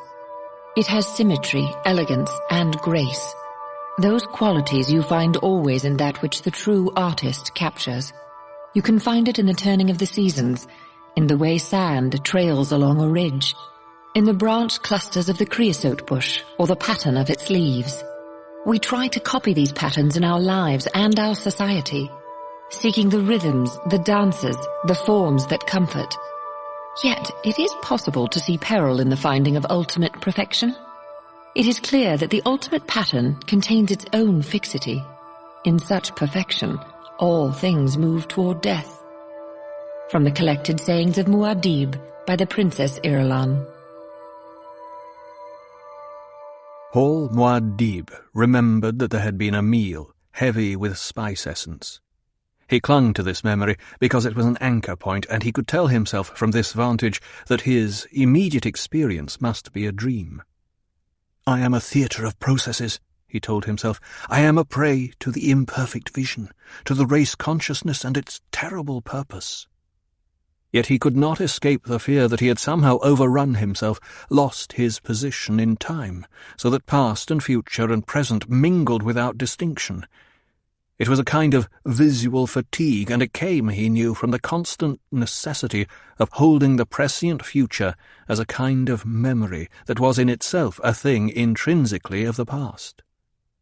"Cheney prepared the meal for me," he told himself. Yet Cheney was deep in the south, in the cold country where the sun was hot, secreted in one of the new Sietch strongholds, safe with their son, Leto II. Or was that a thing yet to happen? No, he reassured himself, for Aliyah the Strange One, his sister, had gone there with his mother and with Cheney, a 20-thumper trip into the south, riding a Reverend Mother's palanquin fixed to the back of a wild maker. He shied away from the thought of riding the giant worms, asking himself, or is Aliyah yet to be born? "I was on a razzia," Paul recalled. "I went raiding to recover the water of our dead in Arrakeen, and I found the remains of my father in the funeral pyre. I enshrined the skull of my father in a Fremen rock mound overlooking Haag Pass. Or was that a thing yet to be? My wounds are real, Paul told himself. My scars are real. The shrine of my father's skull is real. Still in the dreamlike state, Paul remembered that Hera James's wife, had intruded on him once to say there'd been a fight in the Sietch corridor. That had been the interim Sietch before the women and children had been sent into the deep south. Hera had stood there in the entrance to the inner chamber, the black wings of her hair tied back by water rings on a chain. She had held aside the chamber's hangings and told him that Cheney had just killed someone. This happened, Paul told himself. This was real, not born out of its time and subject to change. Paul remembered he had rushed out to find Cheney standing beneath the yellow globes of the corridor, clad in a brilliant blue wraparound robe with hood thrown back, a flush of exertion on her elfin features. She had been sheathing her crysknife. A huddled group had been hurrying away down the corridor with a burden. And Paul remembered telling himself, "You always know when they're carrying a body." Cheney's water rings, worn openly in Sietch on a cord around her neck, tinkled as she turned toward him. "Cheney, what is this?" he asked. "I dispatched one who came to challenge you in single combat, Usul." "You killed him?" "Yes, but perhaps I should have left him for Hera." And Paul recalled how the faces of the people around them had showed appreciation for these words. Even Hera had laughed. "But he came to challenge me." "You trained me yourself in the weirding way, Usul." "Certainly, but you shouldn't—" "I was born in the desert, Usul. I know how to use a crysknife." He suppressed his anger, tried to talk reasonably. "This may all be true, Cheney, but—" "I am no longer a child hunting scorpions in the Sietch by the light of a hand globe, Usul. I do not play games." Paul glared at her, caught by the odd ferocity beneath her casual attitude. "He was not worthy, Usul," Cheney said. "I'd not disturb your meditations with the likes of him." She moved closer, looking at him out of the corners of her eyes, dropping her voice so that only he might hear. "And, beloved, when it's learned that a challenger may face me and be brought to shameful death by Muad'Dib's woman, there'll be fewer challengers." Yes, Paul told himself, that has certainly happened. It was true past, and the number of challengers testing the new blade of Muad'Dib did drop dramatically. Somewhere, in a world not of the dream, there was a hint of motion, the cry of a night bird. "I dream," Paul reassured himself. "It's the spice meal." Still, there was about him a feeling of abandonment. He wondered if it might be possible that his Ru spirit had slipped over somehow into the world where the Fremen believed he had his true existence, into the Alam al-Mithal, the world of similitudes, that metaphysical realm where all physical limitations were removed.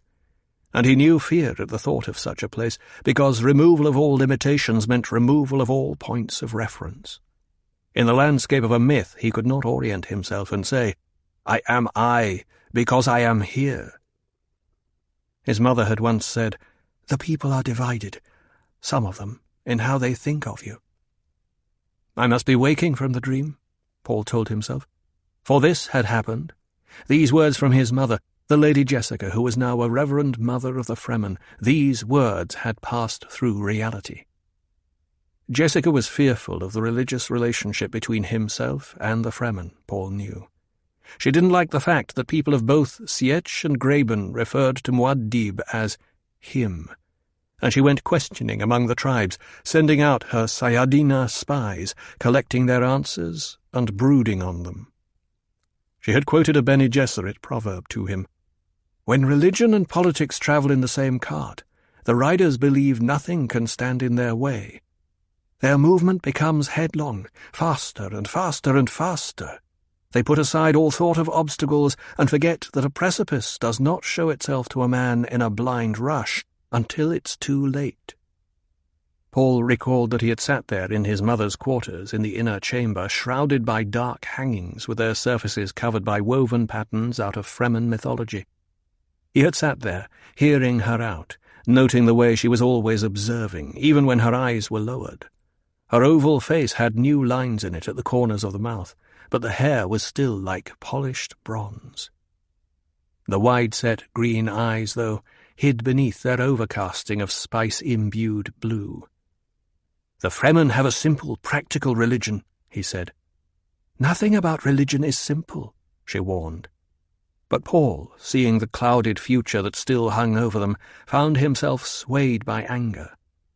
He could only say, "Religion unifies our forces. It's our mystique." "You deliberately cultivate this air, this bravura," she charged. "You never cease indoctrinating. Thus you yourself taught me," he said. But she had been full of contentions and arguments that day. It had been the day of the circumcision ceremony for little Leto. Paul had understood some of the reasons for her upset. She had never accepted his liaison, the marriage of youth with Cheney. But Cheney had produced an Atreides son, and Jessica had found herself unable to reject the child with the mother. Jessica had stirred finally under his stare, said, "You think me an unnatural mother?" "Of course not. I see the way you watch me when I'm with your sister. You don't understand about your sister." "I know why Aliyah is different," he said. "She was unborn, part of you, when you changed the water of life.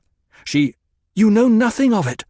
And Paul, suddenly unable to express the knowledge gained out of its time, said only, "I don't think you unnatural." She saw his distress, said, "There is a thing, son." "Yes?" "I do love your Cheney. I accept her." This was real, Paul told himself. This wasn't the imperfect vision, to be changed by the twistings out of time's own birth. The reassurance gave him a new hold on his world. Bits of solid reality began to dip through the dream state into his awareness. He knew suddenly that he was in a Hireg, a desert camp. Cheney had planted their still tent on flower sand for its softness. That could only mean Cheney was nearby. Cheney, his soul. Cheney, his Sihaya, sweet as the desert spring. Cheney, up from the palmaries of the deep south. Now he remembered her singing a sand shanty to him in the time for sleep. "Oh, my soul, have no taste for paradise this night, and I swear by Shai Hulud you will go there, obedient to my love." And she had sung the walking song lovers shared on the sand, its rhythm like the drag of the dunes against the feet. "Tell me of thine eyes, and I will tell thee of my heart. Tell me of thy feet, and I will tell thee of thy hands. Tell me of thy sleeping, and I will tell thee of thy waking. Tell me of thy desires, and I will tell thee of thy need." He had heard someone strumming a baliset in another tent, and he thought then of Gurney Halleck. Reminded by the familiar instrument, he had thought of Gurney, whose face he had seen in a smuggler band, but who had not seen him, could not see him, or know of him, lest that inadvertently lead the Harkonnens to the son of the Duke they had killed. But the style of the player in the night, the distinctiveness of the fingers on the baliset's strings brought the real musician back to Paul's memory. It had been Khat the Leper, captain of the Fedaykin, leader of the death commandos who guarded Muad'Dib. "We are in the desert," Paul remembered. "We are in the central Urg beyond the Harkonnen patrols. I am here to walk the sand, to lure a maker and mount him by my own cunning that I may be a Fremen entire." He felt now the Mauler pistol at his belt, the crysknife. He felt the silence surrounding him. It was that special pre-morning silence when the night birds had gone and the day creatures had not yet signalled their alertness to their enemy, the sun. "You must ride the sand in the light of day, that Shai Hulud shall see and know you have no fear," Stilgar had said. "Thus we turn our time around and set ourselves to sleep this night."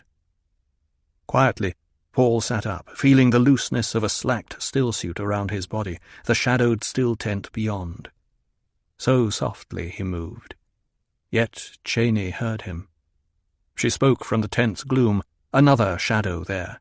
"It's not yet full light, beloved." "Sihaya," he said, speaking with half a laugh in his voice. "You call me your desert spring," she said, "but this day I'm thy goad. I am the Sayadina who watches that the rites be obeyed." He began tightening his still-suit. "You told me once the words of the Kitab al-Ibar," he said. "You told me, 'Woman is thy field. Go then to thy field and till it.'" "I am the mother of thy firstborn," she agreed. He saw her in the greyness, matching him movement for movement, securing her still-suit for the open desert. "You should get all the rest you can," she said. He recognized her love for him speaking then, and chided her gently. The Sayadina of the Watch does not caution or warn the candidate. She slid across to his side, touched his cheek with her palm.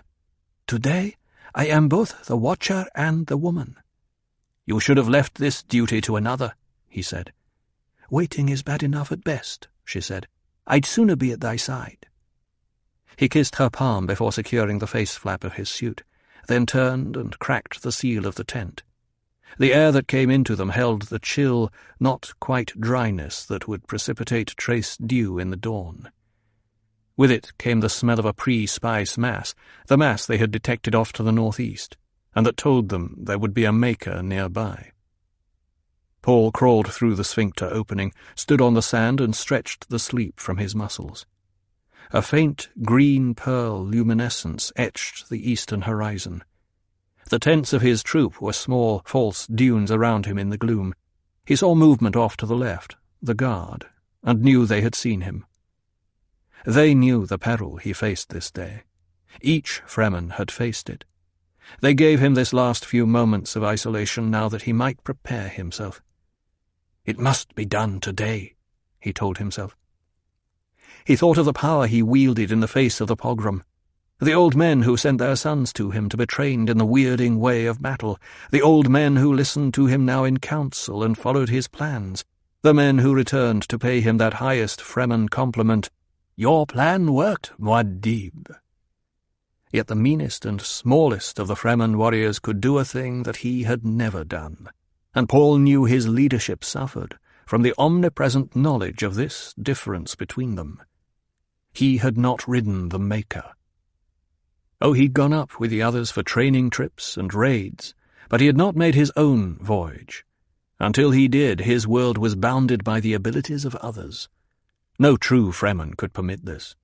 Until he did this thing himself, even the great Southlands, the area some 20 thumpers beyond the Erg, were denied him unless he ordered a palanquin and rode like a reverend mother or one of the sick and wounded. Memory returned to him of his wrestling with his inner awareness during the night.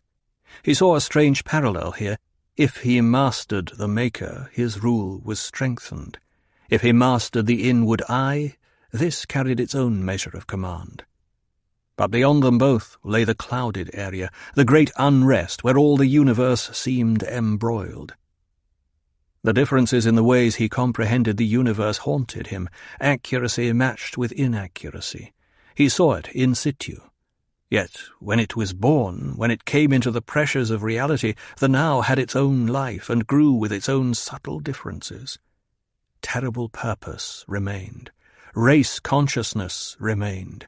And over all loomed the jihad, bloody and wild. Cheney joined him outside the tent, hugging her elbows, looking up at him from the corners of her eyes the way she did when she studied his mood. "Tell me again about the waters of thy birth world, Usul," she said. He saw that she was trying to distract him, ease his mind of tensions before the deadly test.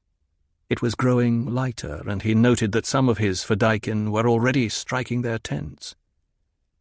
"I'd rather you told me about the Sietch and about our son," he said.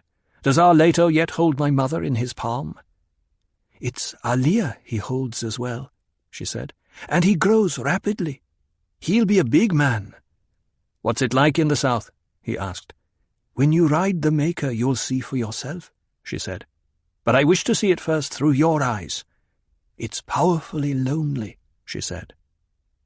He touched the Najone scarf at her forehead where it protruded from her still-suit cap.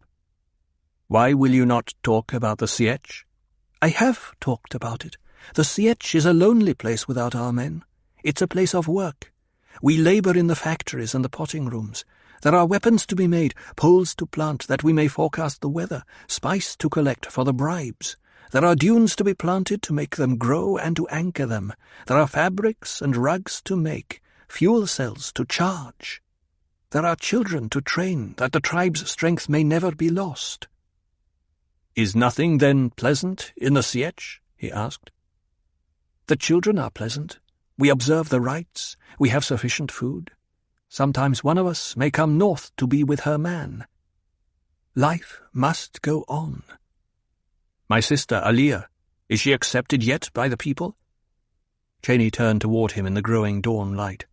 Her eyes bored into him. "It's a thing to be discussed another time, beloved." "Let us discuss it now. You should conserve your energies for the test," she said. He saw that he had touched something sensitive, hearing the withdrawal in her voice. "The unknown brings its own worries," he said. Presently she nodded, said, "There is yet misunderstanding because of Aliyah's strangeness. The women are fearful because a child, little more than an infant, talks of things that only an adult should know. They do not understand the change in the womb that made Aliyah different." "There is trouble?" he asked. And he thought, "I've seen visions of trouble over Aliyah." Cheney looked toward the growing line of the sunrise. "Some of the women banded to appeal to the Reverend Mother. They demanded she exorcise the demon in her daughter. They quoted the scripture, 'Suffer not a witch to live among us.' And what did my mother say to them? She recited the law and sent the women away abashed. She said, 'If Aliyah incites trouble, it is the fault of authority for not foreseeing and preventing the trouble.' And she tried to explain how the change had worked on Aliyah in the womb. But the women were angry because they had been embarrassed. They went away muttering." "There will be trouble because of Aliyah," he thought. A crystal blowing of sand touched the exposed portions of his face, bringing the scent of the pre-spice mass. "El Seal, the rain of sand that brings the morning," he said. He looked out across the grey light of the desert landscape, the landscape beyond pity, the sand that was form absorbed in itself. Dry lightning streaked a dark corner to the south, sign that a storm had built up its static charge there. The roll of thunder boomed long after. "The voice that beautifies the land," Cheney said. Most of his men were stirring out of their tents. Guards were coming in from the rims. Everything around him moved smoothly in the ancient routine that required no orders. "Give as few orders as possible," his father had told him. Once, long ago.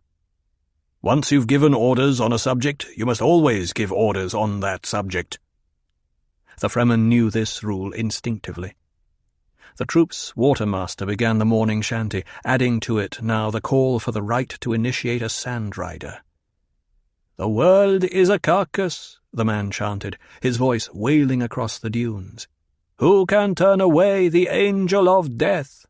What Shai Hulud has decreed must be." Paul listened, recognizing that these were the words that also began the death chant of his Fedaykin, the words the death commandos recited as they hurled themselves into battle. "Will there be a rock shrine here this day to mark the passing of another soul?" Paul asked himself. "Will Fremen stop here in the future, each to add another stone and think of Muad'Dib who died in this place?" He knew this was among the alternatives today, a fact along lines of the future radiating from this position in time-space. The imperfect vision plagued him. The more he resisted his terrible purpose and fought against the coming of the jihad, the greater the turmoil that wove through his prescience. His entire future was becoming like a river hurtling toward a chasm, the violent nexus beyond which all was fog and clouds. "Stilgar approaches," Cheney said. "I must stand apart now, beloved. Now I must be Sayadina and observe the rite that it may be reported truly in the chronicles." She looked up at him, and for a moment her reserve slipped. Then she had herself under control. "When this is past, I shall prepare thy breakfast with my own hands," she said. She turned away. Stilgar moved toward him across the flower sand, stirring up little dust puddles. The dark niches of his eyes remained steady on Paul with their untamed stare. The glimpse of black beard above the stillsuit mask, the lines of craggy cheeks, could have been wind-etched from the native rock for all their movement. The man carried Paul's banner on its staff, the green and black banner with a water tube in the staff that already was a legend in the land. Half pridefully, Paul thought, I cannot do the simplest thing without its becoming a legend. They will mark how I parted from Cheney, how I greet Stilgar, every move I make this day. Live or die, it is a legend. I must not die.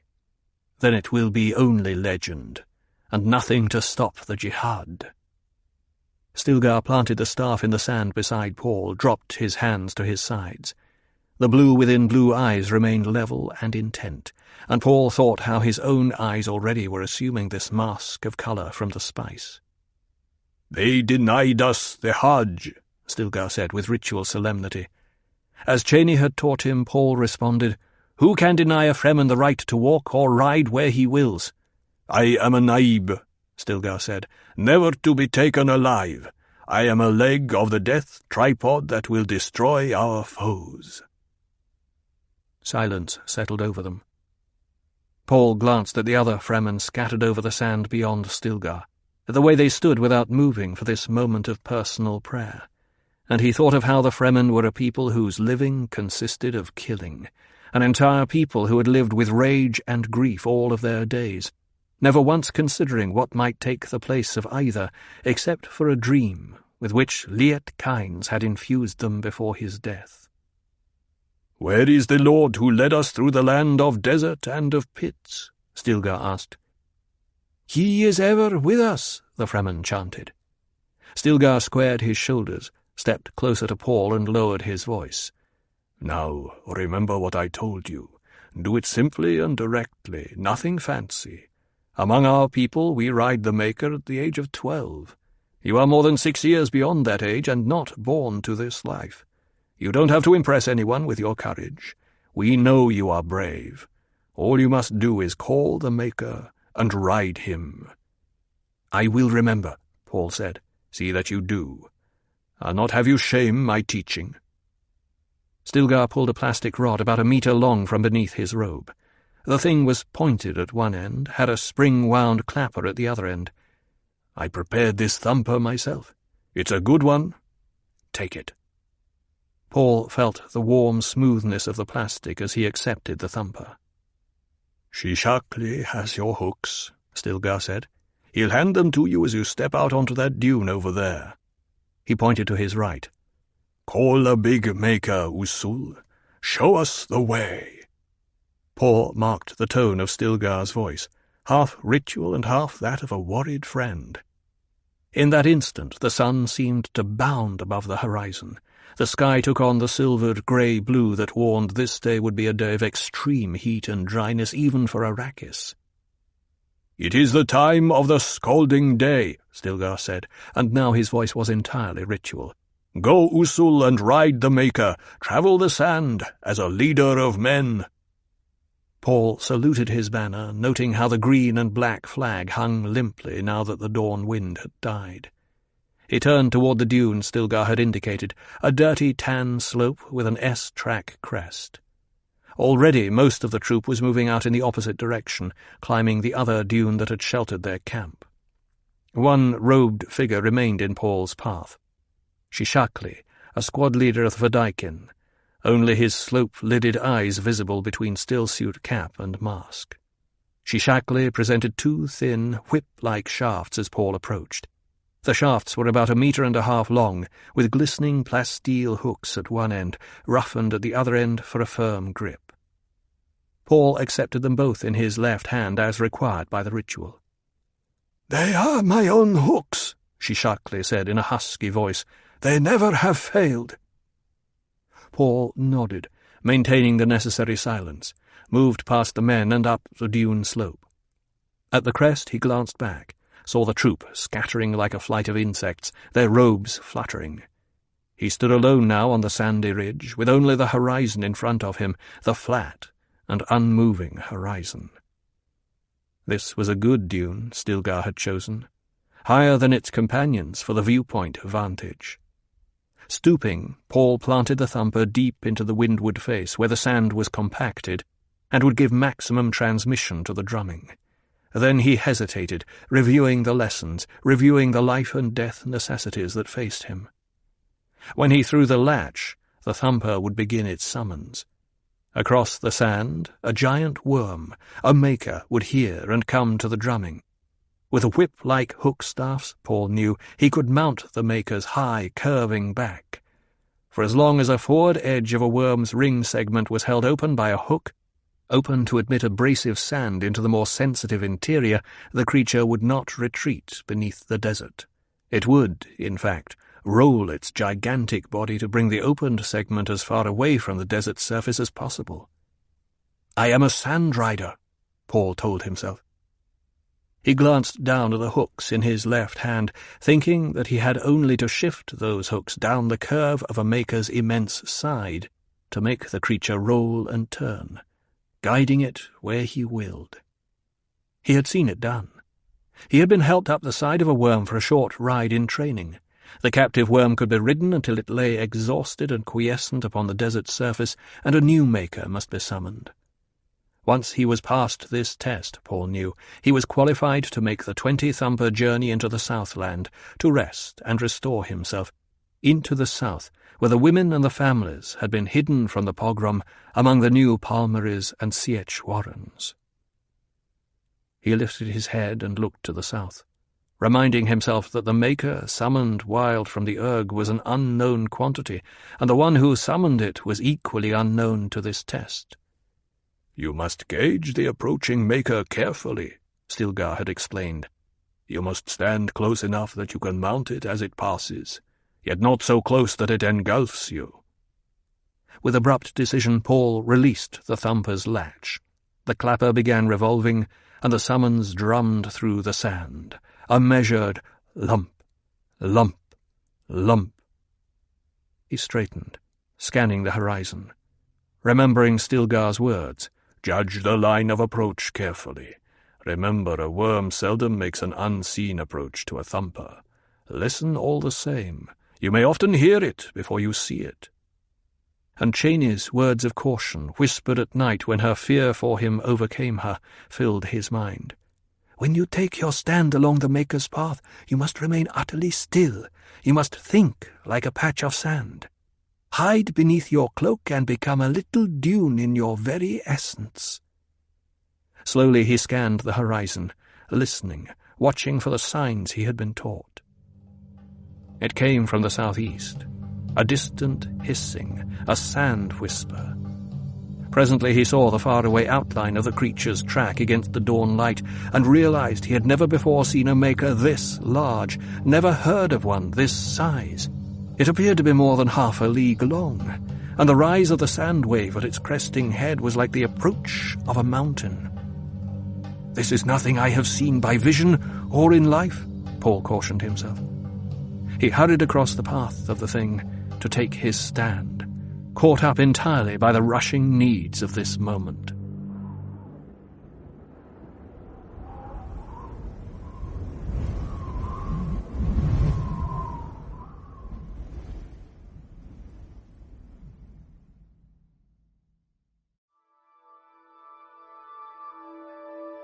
Control the coinage and the courts.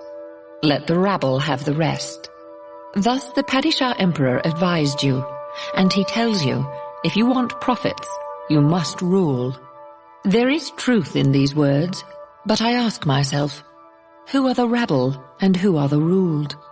Muad'Dib's secret message to the Landsraad, from Arrakis Awakening by the Princess Irulan. A thought came unbidden to Jessica's mind. Paul will be undergoing his Sand Rider test at any moment now. They try to conceal this fact from me, but it's obvious. And Cheney has gone on some mysterious errand. Jessica sat in her resting chamber, catching a moment of quiet between the night's classes. It was a pleasant chamber, but not as large as the one she had enjoyed in Sietch Tabor before their flight from the pogrom. Still, this place had thick rugs on the floor, soft cushions, a low coffee table near at hand, multicolored hangings on the walls and soft yellow glow globes overhead. The room was permeated with a distinctive, acrid, furry odor of a Fremen sietch that she had come to associate with a sense of security. Yet she knew she would never overcome a feeling of being in an alien place. It was the harshness that the rugs and hangings attempted to conceal. A faint, tinkling, drumming, slapping penetrated to the resting chamber. Jessica knew it for a birth celebration, probably Soubier's. Her time was near. And Jessica knew she'd see the baby soon enough, a blue-eyed cherub brought to the Reverend Mother for blessing. She knew also that her daughter, Aaliyah, would be at the celebration and would report on it. It was not yet time for the nightly prayer of parting. They wouldn't have started a birth celebration near the time of ceremony that mourned the slave raids of Poritrin, Belateguz, Rossack, and Harmonthep. Jessica sighed. She knew she was trying to keep her thoughts off her son and the dangers he faced, the pit traps with their poisoned barbs, the Harkonnen raids, although these were growing fewer as the Fremen took their toll of aircraft and raiders with the new weapons Paul had given them, and the natural dangers of the desert makers, and thirst, and dust chasms. She thought of calling for coffee, and with the thought came that ever-present awareness of paradox in the Fremen way of life, how well they lived in these sietch caverns compared to the Graben peons, yet how much more they endured in the open hadra of the desert than anything the Harkonnen bondsmen endured. A dark hand inserted itself through the hangings beside her, deposited a cup upon the table, and withdrew. From the cup arose the aroma of spiced coffee. An offering from the birth celebration, Jessica thought. She took the coffee and sipped it, smiling at herself. In what other society of our universe, she asked herself, could a person of my station accept an anonymous drink and quaff that drink without fear? I could alter any poison now before it did me harm, of course, but the donor doesn't realize this. She drained the cup, feeling the energy and lift of its contents, hot and delicious. And she wondered what other society would have such a natural regard for her privacy and comfort that the giver would intrude only enough to deposit the gift and not inflict her with the donor. Respect and love had sent the gift, with only a slight tinge of fear. Another element of the incident forced itself into her awareness. She had thought of coffee, and it had appeared. There was nothing of telepathy here, she knew. It was the Tao, the oneness of the sietch community, a compensation from the subtle poison of the spice diet they shared. The great mass of the people could never hope to attain the enlightenment the spice seed brought to her. They had not been trained and prepared for it.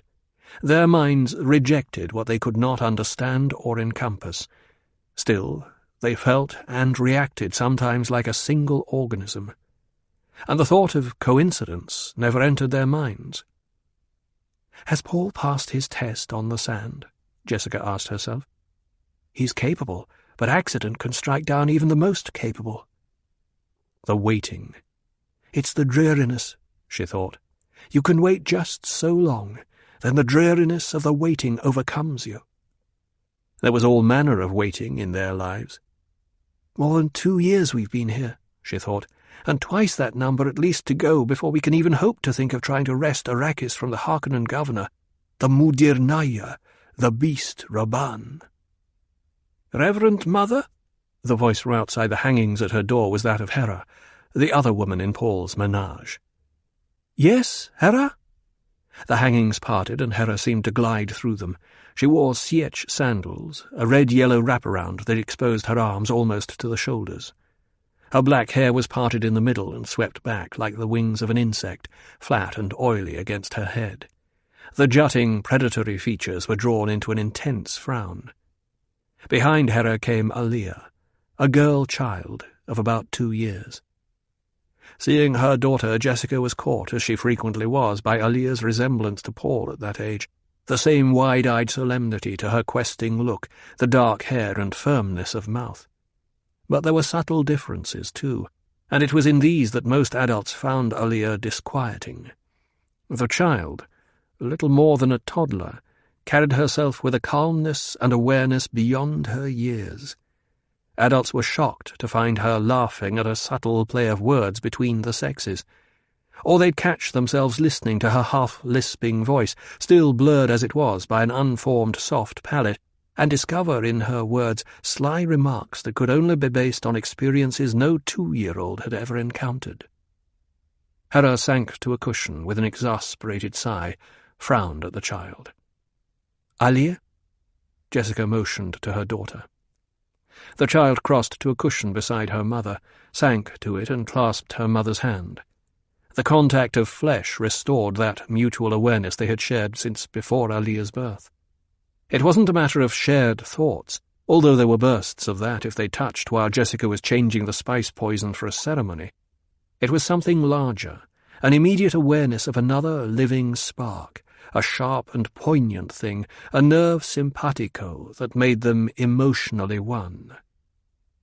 In the formal manner that befitted a member of her son's household, Jessica said, "Subak al-Kuhar, Hera. This night finds you well?" With the same traditional formality, she said, "Subak on-nar, I am well." The words were almost toneless. Again she sighed. Jessica sensed amusement from Alia. "My brother's Ganima is annoyed with me," Alia said in her half-lisp. Jessica marked the term Alia used to refer to Hera, Ganima. In the subtleties of the Fremen tongue, the word meant something acquired in battle, and with the added overtone that the something no longer was used for its original purpose, an ornament, a spearhead used as a curtain weight. Hera scowled at the child. "Don't try to insult me, child. I know my place." "What have you done this time, Alia?" Jessica asked. Hera answered. "Not only has she refused to play with the other children today, but she intruded where I hid behind the hangings and watched Subie's child being born," Alia said. "It's a boy. He cried and cried. What a set of lungs!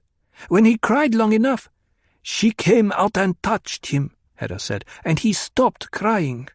Everyone knows a Fremen baby must get his crying done at birth, if he's in Sietch, because he can never cry again lest he betray us on Hajar." "He'd cried enough," Alia said. "I just wanted to feel his spark, his life, that's all. And when he felt me, he didn't want to cry any more." "It's just made more talk among the people," Hera said. "Subie's boy is healthy?" Jessica asked. She saw that something was troubling Hera deeply and wondered at it. "Healthy as any mother could ask," Hera said. "They know Alia didn't hurt him. They didn't so much mind her touching him. He settled down right away and was happy. Hera shrugged. "It's the strangeness of my daughter. Is that it?" Jessica asked. "It's the way she speaks of things beyond her years, and of things no child her age could know, things of the past." "How could she know what a child looked like on Bela Tegus?" Hera demanded. "But he does," Alia said. "Subie's boy looks just like the son of Mitha born before the parting." "Alia," Jessica said, "I warned you. But, Mother, I saw it, and it was true, and—" Jessica shook her head, seeing the signs of disturbance in Hera's face. "What have I borne?" Jessica asked herself. "A daughter who knew at birth everything that I knew, and more, everything revealed to her out of the corridors of the past by the reverend mothers within me." "It's not just the things she says," Hera said. "It's the exercises, too. The way she sits and stares at a rock, moving only one muscle beside her nose, or a muscle on the back of a finger, or—" "Those are the Bene Gesserit training," Jessica said. "You know that, Hera. Would you deny my daughter her inheritance?" "Reverend Mother, you know these things don't matter to me," Hera said. "It's the people and the way they mutter. I feel danger in it. They say your daughter's a demon, that other children refuse to play with her, that she's—" "She has so little in common with the other children," Jessica said. "She's no demon. It's just the—" "Of course she's not!" Jessica found herself surprised at the vehemence in Hera's tone, glanced down at Alia. The child appeared lost in thought, radiating a sense of waiting. Jessica returned her attention to Hera. "I respect the fact that you're a member of my son's household," Jessica said. Alia stirred against her hand. You may speak openly with me of whatever's troubling you." "I will not be a member of your son's household much longer," Hera said. "I've waited this long for the sake of my sons, the special training they receive as the children of Usul. It's little enough I could give them, since it's known I don't share your son's bed." Again Alia stirred beside her, half sleeping, warm. "You'd have made a good companion for my son, though," Jessica said. And she added to herself, because such thoughts were ever with her, companion, not a wife. Jessica's thoughts went then straight to the centre, to the pang that came from the common talk in the sietch that her son's companionship with Cheney had become a permanent thing, the marriage. I love Cheney, Jessica thought, but she reminded herself that love might have to step aside for royal necessity. Royal marriages had other reasons than love. "You think I don't know what you planned for your son?" Hera asked. "What do you mean?" Jessica demanded. "You plan to unite the tribes under him," Hera said. "Is that bad?" "I see danger for him, and Alia is part of that danger." Alia nestled closer to her mother, eyes opened now and studying Hera. "I've watched you two together," Hera said, "the way you touch, and Alia is like my own flesh because she's sister to one who is like my brother. I've watched over her and guarded her from the time she was a mere baby, from the time of the razzia when we fled here. I've seen many things about her." Jessica nodded, feeling disquiet begin to grow in Alia beside her. "You know what I mean," Hera said, "the way she knew from the first what we were saying to her. When has there been another baby who knew the water discipline so young? What other baby's first words to her nurse were, 'I love you, Hera.'" Hera stared at Alia. "Why do you think I accept her insults? I know there's no malice in them." Alia looked up at her mother. "Yes, I have reasoning powers, Reverend Mother," Hera said. "I could have been of the Sayadina. I have seen what I have seen." "Hera," Jessica shrugged, "I don't know what to say." And she felt surprise at herself, because this literally was true. Alia straightened, squared her shoulders.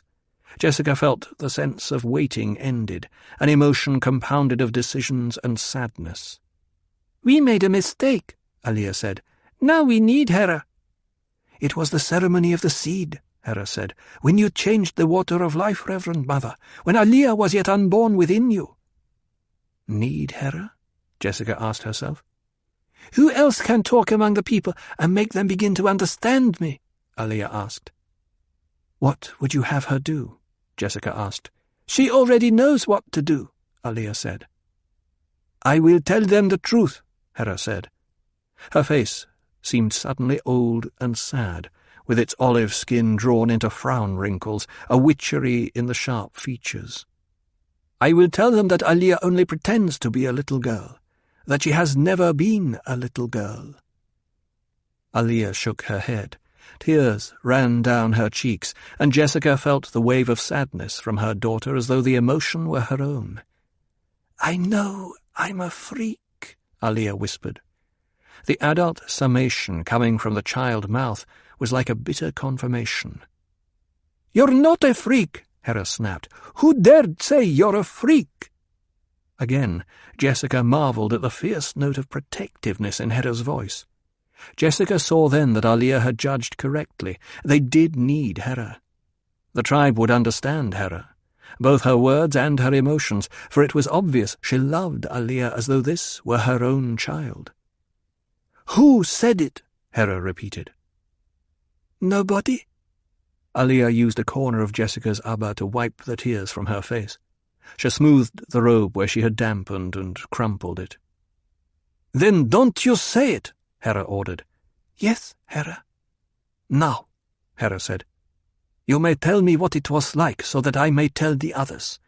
Tell me what it is that happened to you." Alia swallowed, looked up at her mother. Jessica nodded. "One day I woke up," Alia said. "It was like waking from sleep, except that I could not remember going to sleep. I was in a warm, dark place, and I was frightened." Listening to the half-lisping voice of her daughter, Jessica remembered that day in the big cavern. "When I was frightened," Aaliyah said, "I tried to escape, but there was no way to escape. Then I saw a spark. But it wasn't exactly like seeing it. The spark was just there with me, and I felt the spark's emotions, soothing me, comforting me, telling me that way that everything would be all right. That was my mother." Hera rubbed at her eyes, smiled reassuringly at Aaliyah. Yet there was a look of wildness in the eyes of the Fremen woman, an intensity as though they too were trying to hear Aaliyah's words. And Jessica thought, what do we really know of how such a one thinks, out of her unique experiences and training and ancestry? "Just when I felt safe and reassured," Aaliyah said, "there was another spark with us. And everything was happening at once. The other spark was the old Reverend Mother. She was trading lives with my mother, everything. And I was there with them, seeing it all, everything. And it was over, and I was them, and all the others, and myself. Only it took me a long time to find myself again. There were so many others." "It was a cruel thing," Jessica said. "No one should wake into consciousness thus. The wonder of it is you could accept all that happened to you." "I couldn't do anything else," Aaliyah said. "I didn't know how to reject or hide my consciousness, or shut it off. Everything just happened. Everything." "We didn't know," Hera murmured. "When we gave your mother the water to change, we didn't know you existed within her." "Don't be sad about it, Hera," Aaliyah said. "I shouldn't feel very sorry for myself. After all, there's cause for happiness here. I'm a Reverend Mother. The tribe has two She broke off, tipped her head to listen. Hera rocked back on her heels against the sitting cushion, stared at Aaliyah, bringing her attention then up to Jessica's face. "Didn't you suspect?" Jessica asked. "Shh," Aaliyah said. A distant, rhythmic chanting came to them through the hangings that separated them from the Sietch corridors. It grew louder, carrying distinct sounds now. "Ya-ya-yom! Ya-ya-yom! Mutain! Wallah! Ya-ya-yom! Mutain! Wallah!" The chanters passed the outer entrance, and their voices boomed through to the inner apartments. Slowly the sound receded. When the sound had dimmed sufficiently, Jessica began the ritual, the sadness in her voice. It was Ramadan and April on Bela Tegus. "My family sat in their pool courtyard," Hera said, "in air bathed by the moisture that arose from the spray of a fountain. There was a tree of portugals, round and deep in colour, near at hand. There was a basket with mishmish and baklava, and mugs of Liban, all manner of good things to eat. In our gardens and in our flocks there was peace, peace in all the land. Life was full with happiness until the raiders came," Aaliyah said. "Blood ran cold at the scream of friends," Jessica said, and she felt the memories rushing through her out of all those other pasts she shared. "La la la," the women cried, said Hera. "The raiders came through the Mushtamal, rushing at us with their knives dripping red from the lives of our men," Jessica said. Silence came over the three of them, as it was in all the apartments of the Sietch, the silence while they remembered and kept their grief thus fresh. Presently Hera uttered the ritual ending to the ceremony, giving the words a harshness that Jessica had never before heard in them. "We will never forgive, and we will never forget," Hera said. In the thoughtful quiet that followed her words, they heard a muttering of people, the swish of many robes. Jessica sensed someone standing beyond the hangings that shielded her chamber. "Reverend Mother?" A woman's voice, and Jessica recognized it, the voice of Tharthar, one of Stilgar's wives. "What is it, Tharthar?" "There is trouble, Reverend Mother." Jessica felt a constriction at her heart, an abrupt fear for Paul. "Paul!" she gasped. Tharthar spread the hangings, stepped into the chamber. Jessica glimpsed a press of people in the outer room before the hangings fell, She looked up at Tharthar, a small, dark woman in a red-figured robe of black, the total blue of her eyes trained fixedly on Jessica, the nostrils of her tiny nose dilated to reveal the plug scars. "What is it?" Jessica demanded. "There is word from the sand," Tharthar said. "Usul meets the Maker for his test. It is today. The young men say he cannot fail. He will be a sand rider by nightfall.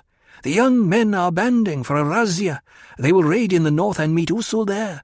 They say they will raise the cry then. They say they will force him to call out Stilgar and assume command of the tribes." Gathering water, planting the dunes, changing their world slowly but surely, these are no longer enough, Jessica thought. The little raids, the certain raids, these are no longer enough now that Paul and I have trained them. They feel their power. They want to fight. Tharthar shifted from one foot to the other, cleared her throat. We know the need for cautious waiting, Jessica thought. But there's the core of our frustration. We know also the harm that waiting extended too long can do us. We lose our sense of purpose if the waiting's prolonged. "The young men say if Usul does not call out Stilgar, then he must be afraid," Tharthar said. She lowered her gaze. "So that's the way of it," Jessica muttered, and she thought, "Well, I saw it coming, as did Stilgar." Again Tharthar cleared her throat. "Even my brother, Shoab, says it," she said. "They will leave Usul no choice." Then it has come, Jessica thought, and Paul will have to handle it himself. The Reverend Mother dare not become involved in the succession. Aliyah freed her hand from her mother's, said, "I will go with Tharthar and listen to the young men. Perhaps there is a way." Jessica met Tharthar's gaze, but spoke to Aliyah. "Go, then, and report to me as soon as you can." "We do not want this thing to happen, Reverend Mother," Tharthar said.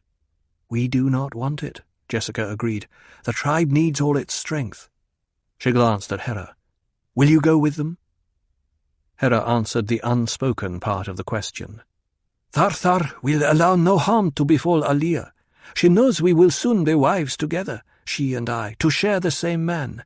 We have talked, Tharthar and I." Hera looked up at Tharthar, back to Jessica. "We have an understanding." Tharthar held out a hand for Aliyah, said, "We must hurry. The young men are leaving." They pressed through the hangings, the child's hand in the small woman's hand. But the child seemed to be leading. "If Paul Muad'Dib slays Stilgar, this will not serve the tribe," Hera said. "Always before it has been the way of succession. But times have changed." "Times have changed for you as well," Jessica said. "You cannot think I doubt the outcome of such a battle," Hera said. "Usul could not but win." "That was my meaning," Jessica said. "And you think my personal feelings enter into my judgment," Hera said. She shook her head, her water rings tinkling at her neck. "How wrong you are!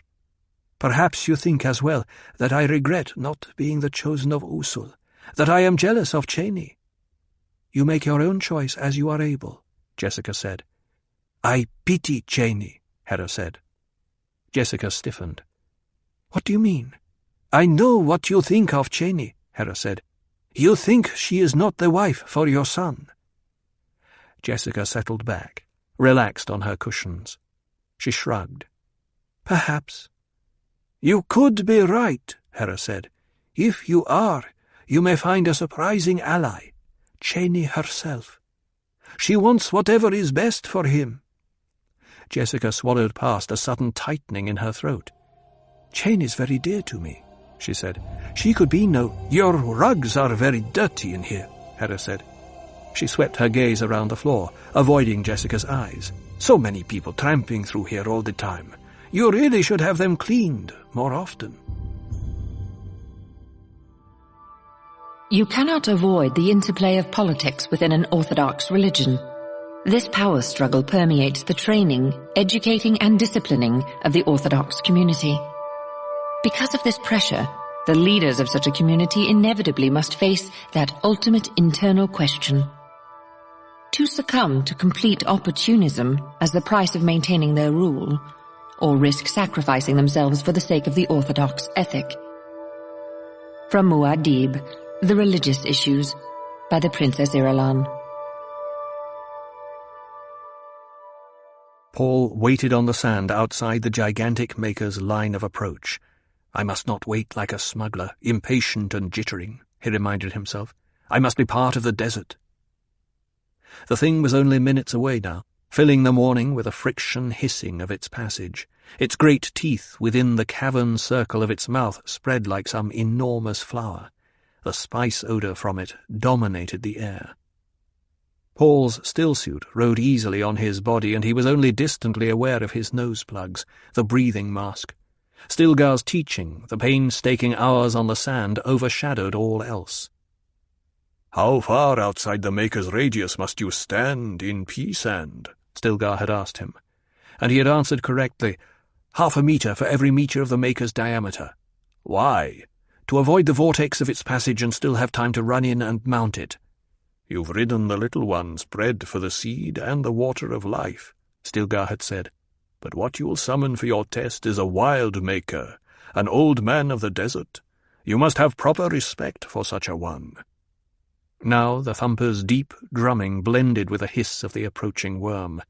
Paul breathed deeply, smelling mineral bitterness of sand even through his filters. The wild Maker, the old man of the desert, loomed almost on him, its cresting front segments through a sand wave that would sweep across his knees. "Come up, you lovely monster," he thought. "Up! You hear me calling. Come up! Come up!" The wave lifted his feet. Surface dust swept across him.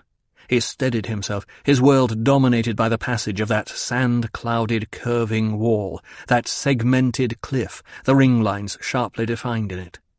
Paul lifted his hooks, sighted along them, leaned in. He felt them bite and pull. He leaped upward, planting his feet against that wall, leaning out against the clinging barbs. This was the true instant of the testing. If he had planted the hooks correctly at the leading edge of a ring segment, opening the segment, the worm would not roll down and crush him. The worm slowed. It glided across the thumper, silencing it. Slowly it began to roll. Up, up, bringing those irritant barbs as high as possible, away from the sand that threatened the soft inner lapping of its ring segment. Paul found himself riding upright, atop the worm. He felt exultant, like an emperor surveying his world.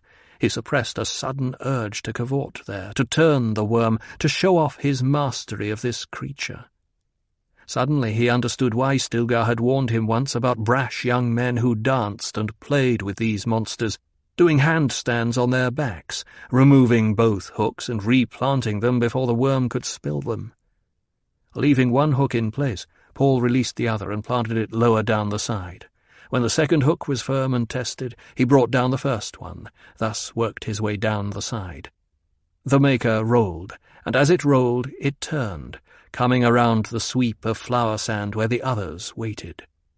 Paul saw them come up, using their hooks to climb, but avoiding the sensitive ring edges until they were on top. They rode at last in a triple line behind him, steadied against their hooks. Stilgar moved up through the ranks, checking the positioning of Paul's hooks, glanced up at Paul's smiling face. "You did it, eh?" Stilgar asked, raising his voice above the hiss of their passage. "That's what you think? You did it?" He straightened. "Now I tell you that was a very sloppy job. We have 12-year-olds who do better. There was drum sand to your left where you waited. You could not retreat there if the worm turned that way." The smile slipped from Paul's face. "I saw the drum sand. Then why did you not signal for one of us to take up a position secondary to you? It was a thing you could do even in the test." Paul swallowed, faced into the wind of their passage. "You think it bad of me to say this now," Stilgar said. "It is my duty. I think of your worth to the troop. If you had stumbled into that drum sand, the Maker would have turned toward you." In spite of a surge of anger, Paul knew that Stilgar spoke the truth. It took a long minute and the full effort of the training he had received from his mother for Paul to recapture a feeling of calm. "I apologize," he said. "It will not happen again." "In a tight position, always leave yourself a secondary. Someone to take the Maker if you cannot, Stilgar said. Remember that we work together. That way we're certain. We work together, eh? He slapped Paul's shoulder. We work together, Paul agreed.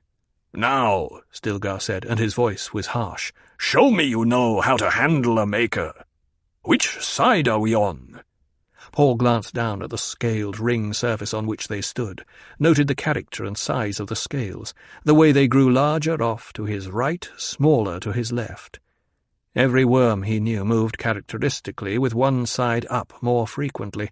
As it grew older, the characteristic up side became an almost constant thing.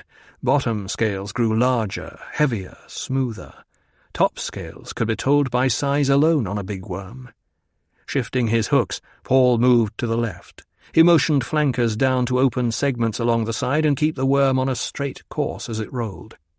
When he had it turned, he motioned 2 steersmen out of the line and into positions ahead. "Ach! Hi-yo!" he shouted in the traditional call.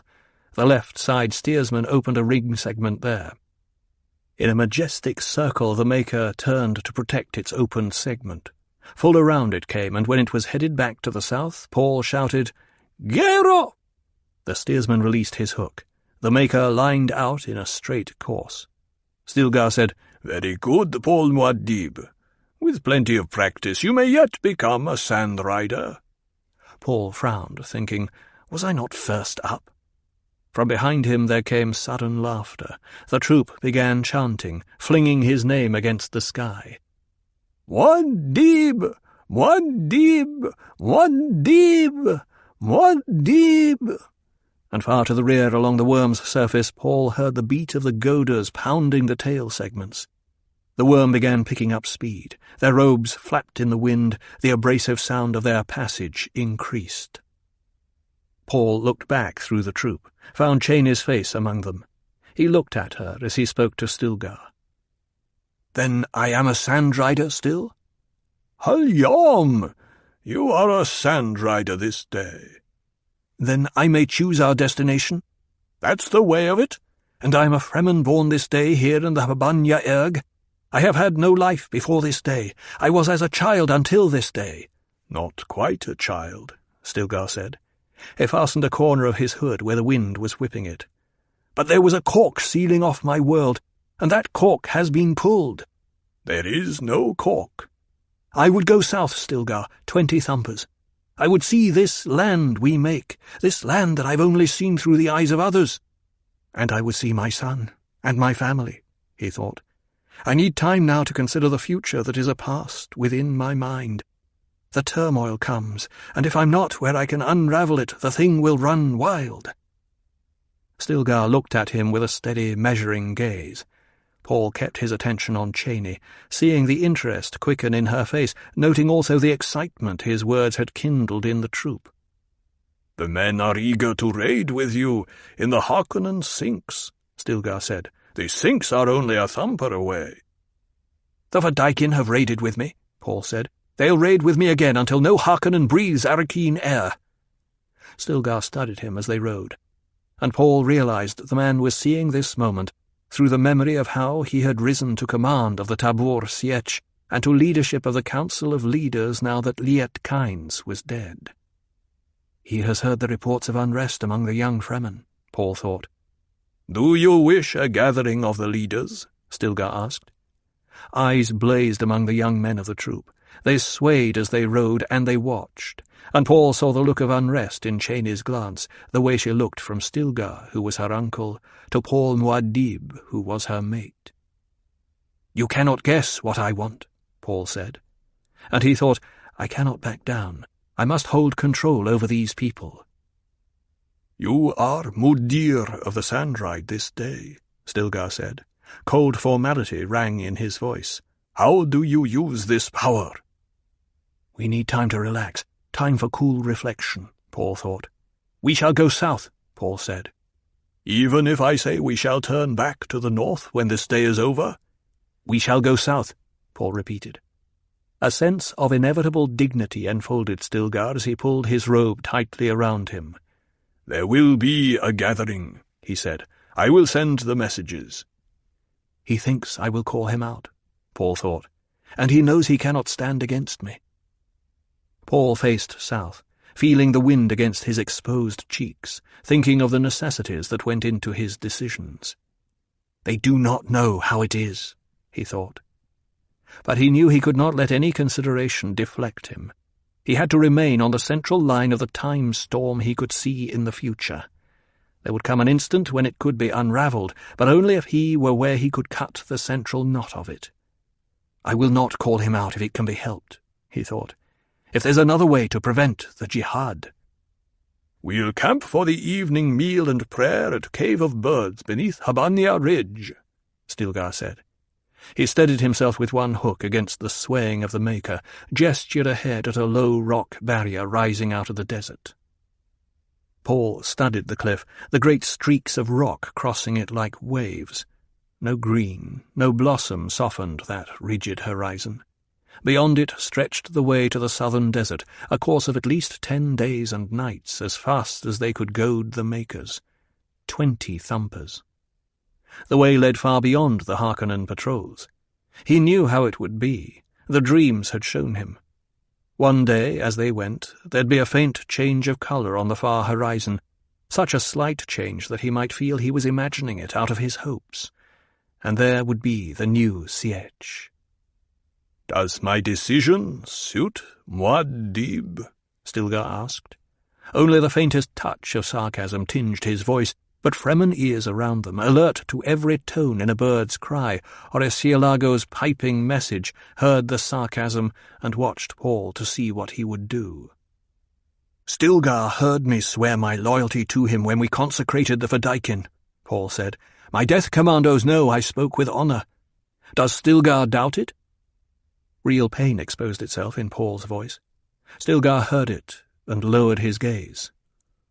"Usul, the companion of my Sietch, him I would never doubt," Stilgar said.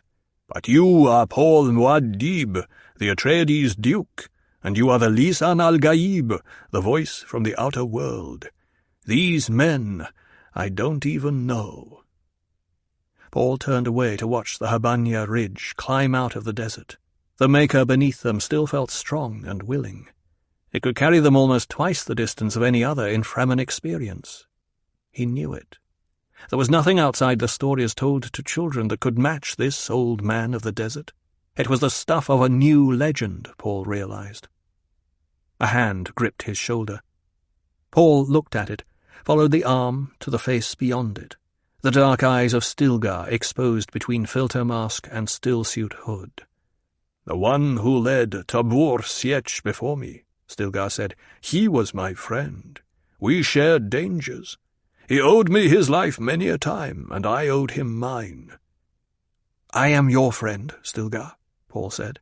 "No man doubts it," Stilgar said. He removed his hand, shrugged. "It's the way." Paul saw that Stilgar was too immersed in the Fremen way to consider the possibility of any other.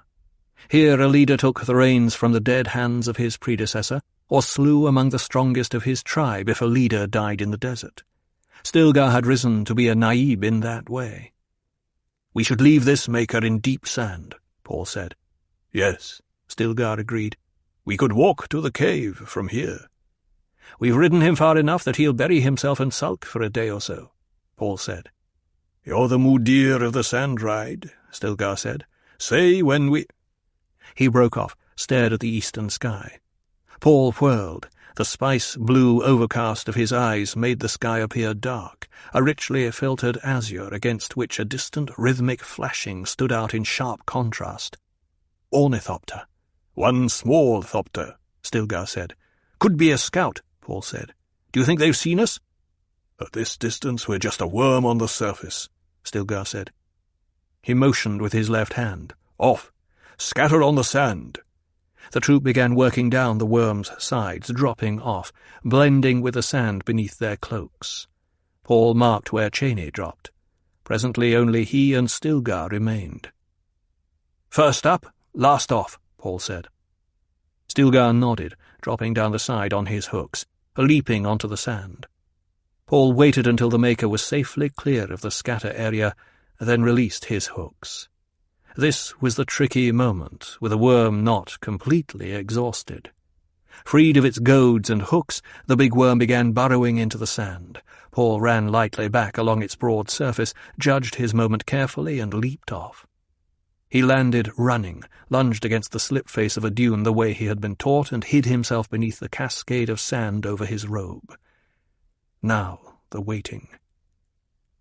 Paul turned gently, exposed a crack of sky beneath a crease in his robe. He imagined the others back along their path doing the same. He heard the beat of the Thopter's wings before he saw it.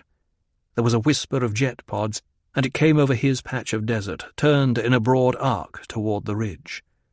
An unmarked Thopter, Paul noted. It flew out of sight beyond Habanya Ridge. A bird cry sounded over the desert. Another. Paul shook himself free of sand, climbed to the dune top. Other figures stood out in a line, trailing away from the ridge. He recognized Cheney and Stilgar among them. Stilgar signaled toward the ridge. They gathered and began the sand walk, gliding over the surface in a broken rhythm that would disturb no maker. Stilgar paced himself beside Paul along the wind-packed crest of a dune. "It was a smuggler craft," Stilgar said. "So it seemed," Paul said, "but this is deep into the desert for smugglers." "They've their difficulties with patrols, too," Stilgar said. "If they come this deep, they may go deeper," Paul said. "True. It wouldn't be well for them to see what they could see if they ventured too deep into the south. Smugglers sell information, too." "They were hunting spice, don't you think?" Stilgar asked. "There will be a wing and a crawler waiting somewhere for that one," Paul said. "We've spice. Let's bait a patch of sand and catch us some smugglers. They should be taught that this is our land, and our men need practice with the new weapons." "Now Usul speaks," Stilgar said. "Usul thinks Fremen." "But Usul must give way to decisions that match a terrible purpose," Paul thought. And the storm was gathering.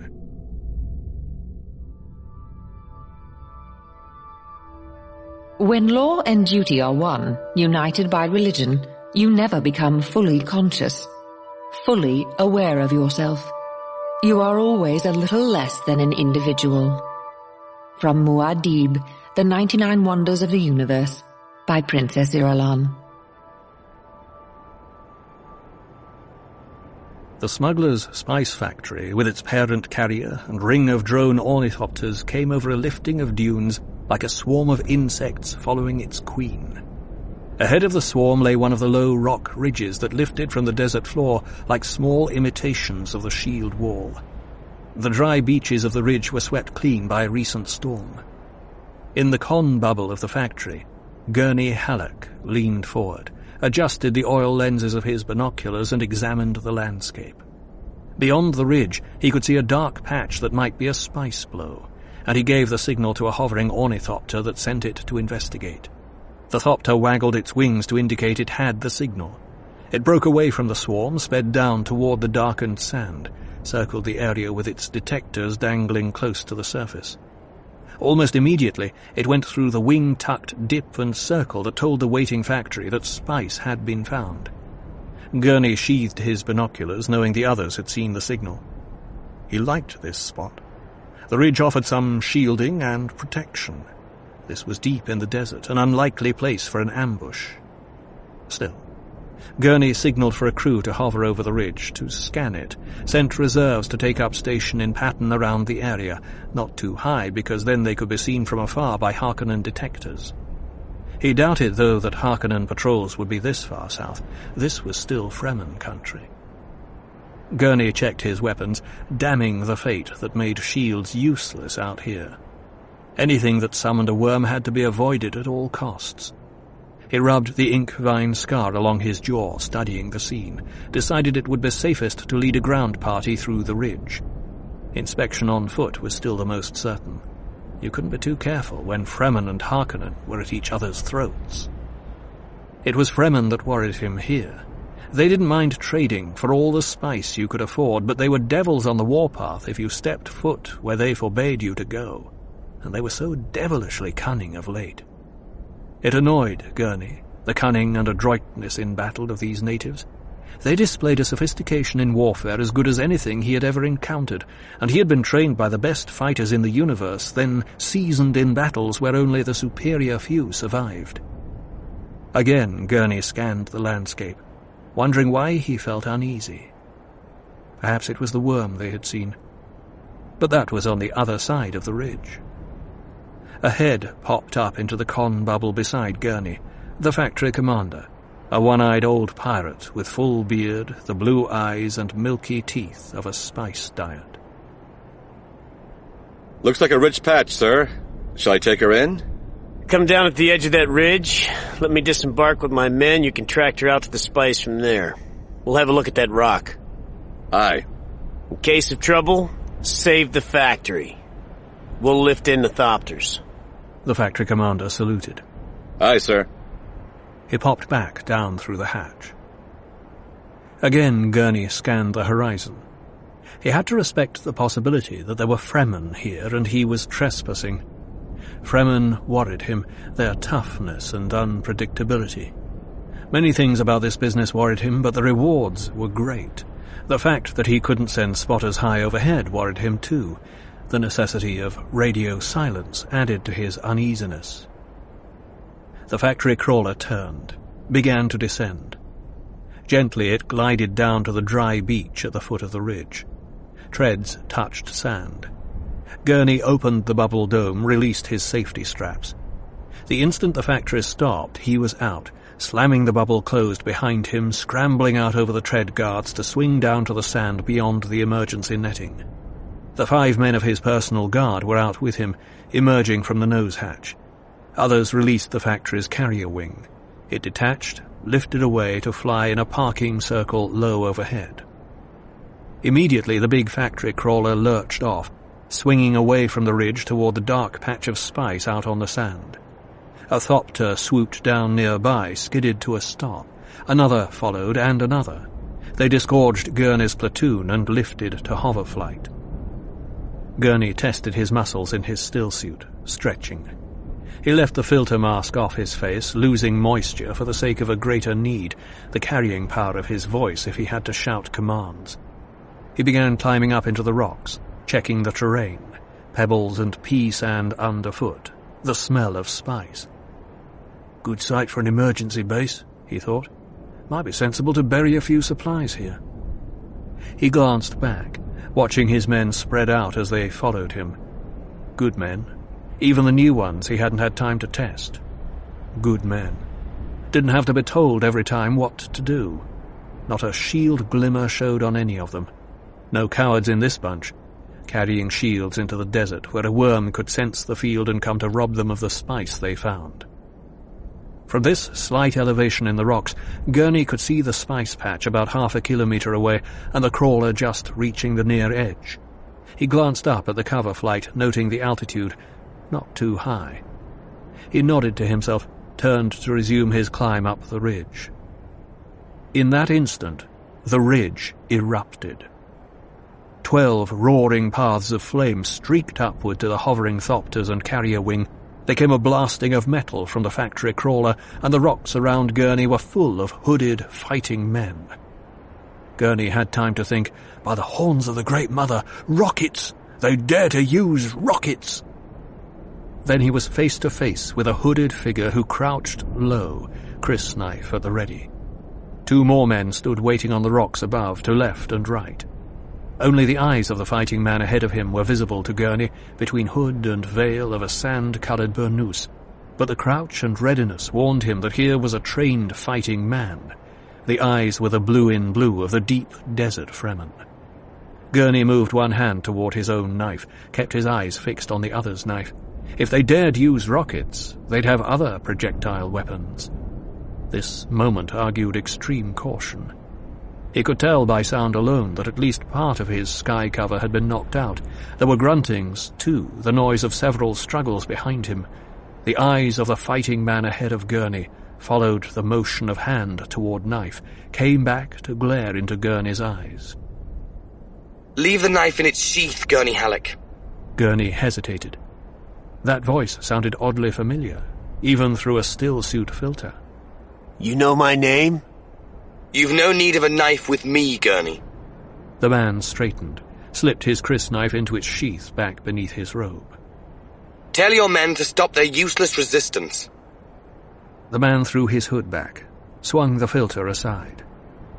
The shock of what he saw froze Gurney's muscles. He thought at first he was looking at a ghost image of Duke Leto Atreides. Full recognition came slowly. Paul? Is it truly Paul? Don't you trust your own eyes? I said you were dead. Gurney took a half step forward. Tell your men to submit. Paul waved toward the lower reaches of the ridge. Gurney turned, reluctant to take his eyes off Paul. He saw only a few knots of struggle. Hooded desert men seemed to be everywhere around. The factory crawler lay silent, with Fremen standing atop it. There were no aircraft overhead. Stop the fighting! He took a deep breath, cupped his hands for a megaphone. This is Gurney Halleck. Stop the fight! Slowly, warily, the struggling figures separated, eyes turned toward him, questioning. These are friends. Fine friends! Half our people murdered! It's a mistake. Don't add to it. He turned back to Paul, stared into the youth's blue Fremen eyes. A smile touched Paul's mouth, but there was a hardness in the expression that reminded Gurney of the old Duke, Paul's grandfather. Gurney saw then the sinewy harshness in Paul that had never before been seen in an Atreides, a leathery look to the skin, a squint to the eyes, and calculation in the glance that seemed to weigh everything in sight. They said you were dead. And it seemed the best protection to let them think so. Gurney realized that was all the apology he'd ever get for having been abandoned to his own resources, left to believe his young Duke, his friend, was dead. He wondered then if there were anything left here of the boy he had known and trained in the ways of fighting men. Paul took a step closer to Gurney, found that his eyes were smarting. Gurney.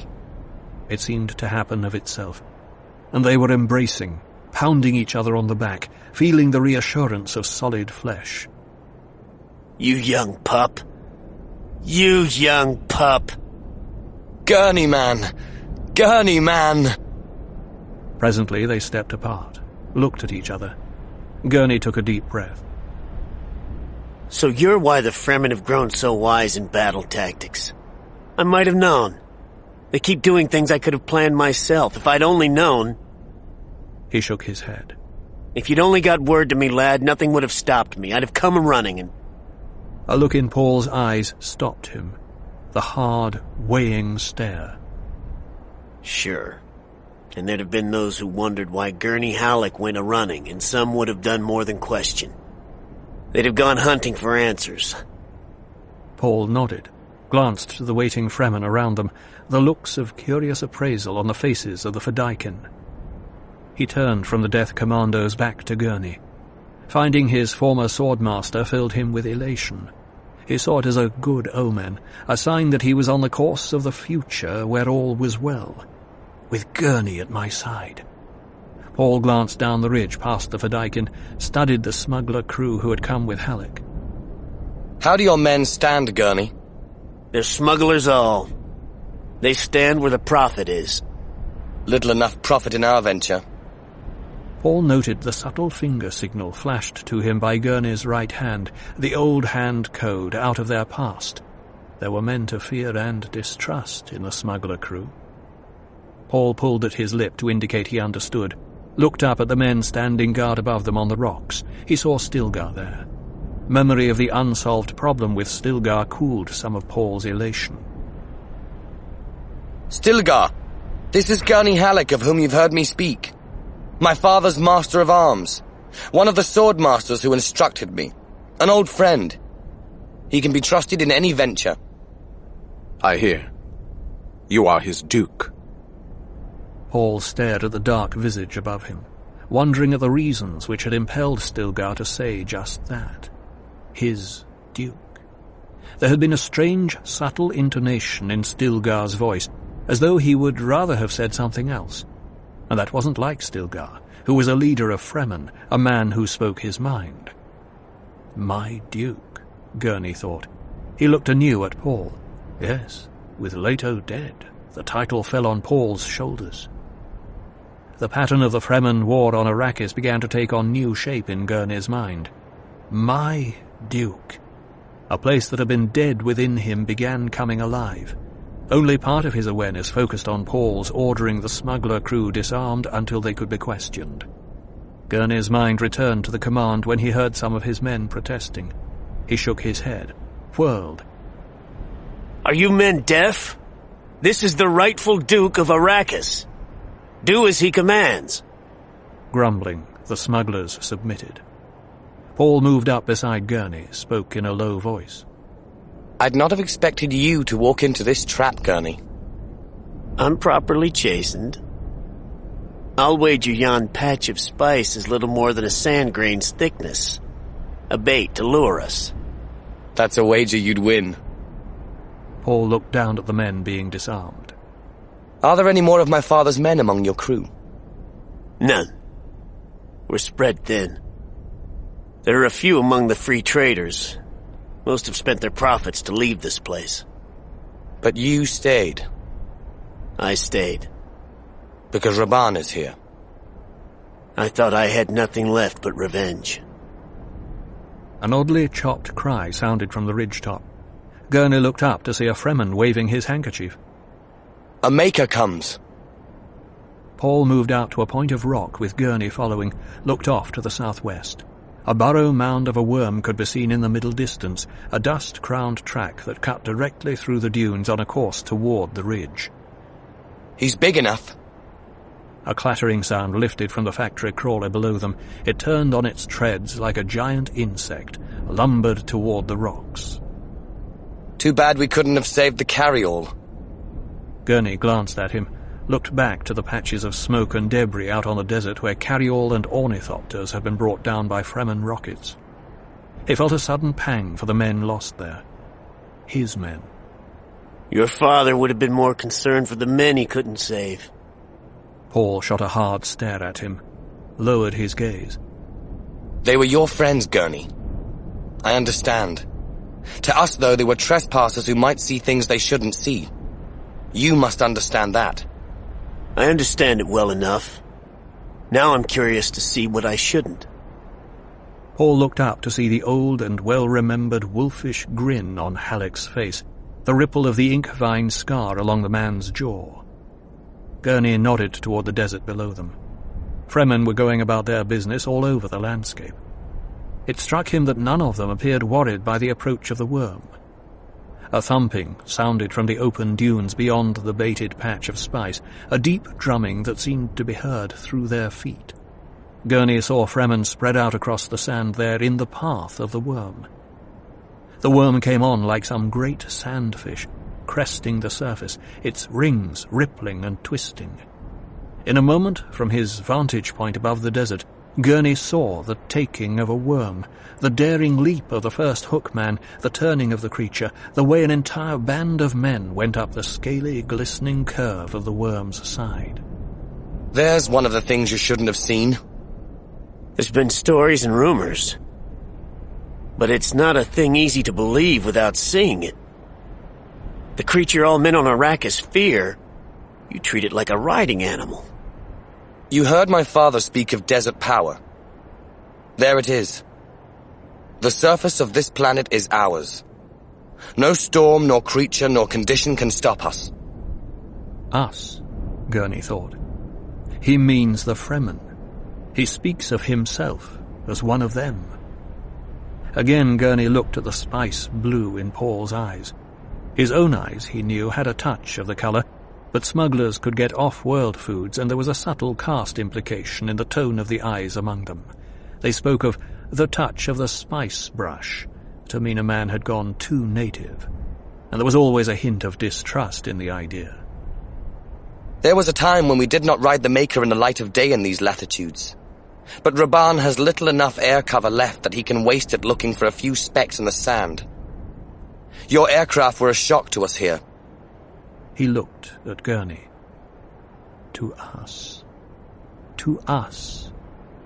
Gurney shook his head to drive out such thoughts. We weren't the shock to you that you were to us.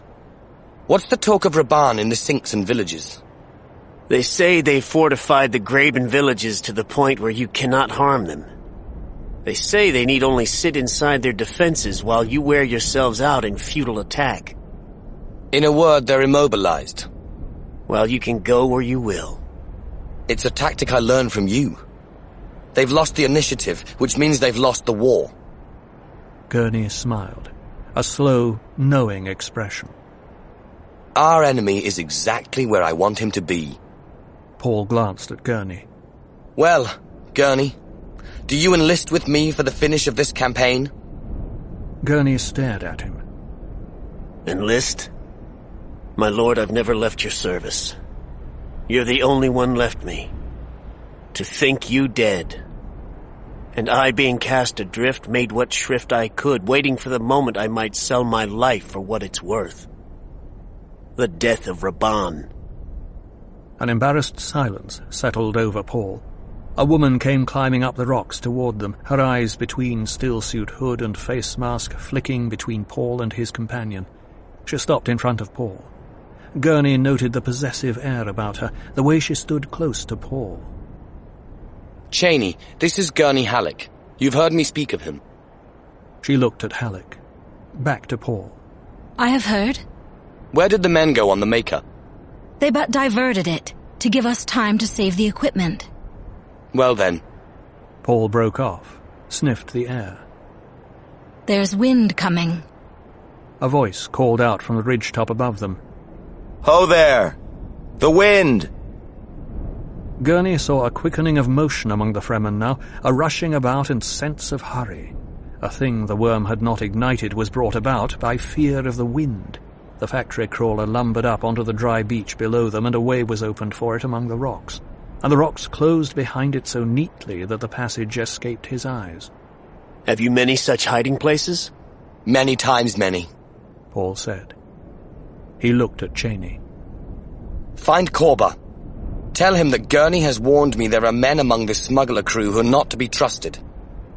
She looked once at Gurney, back to Paul, nodded, and was off down the rocks, leaping with a gazelle-like agility.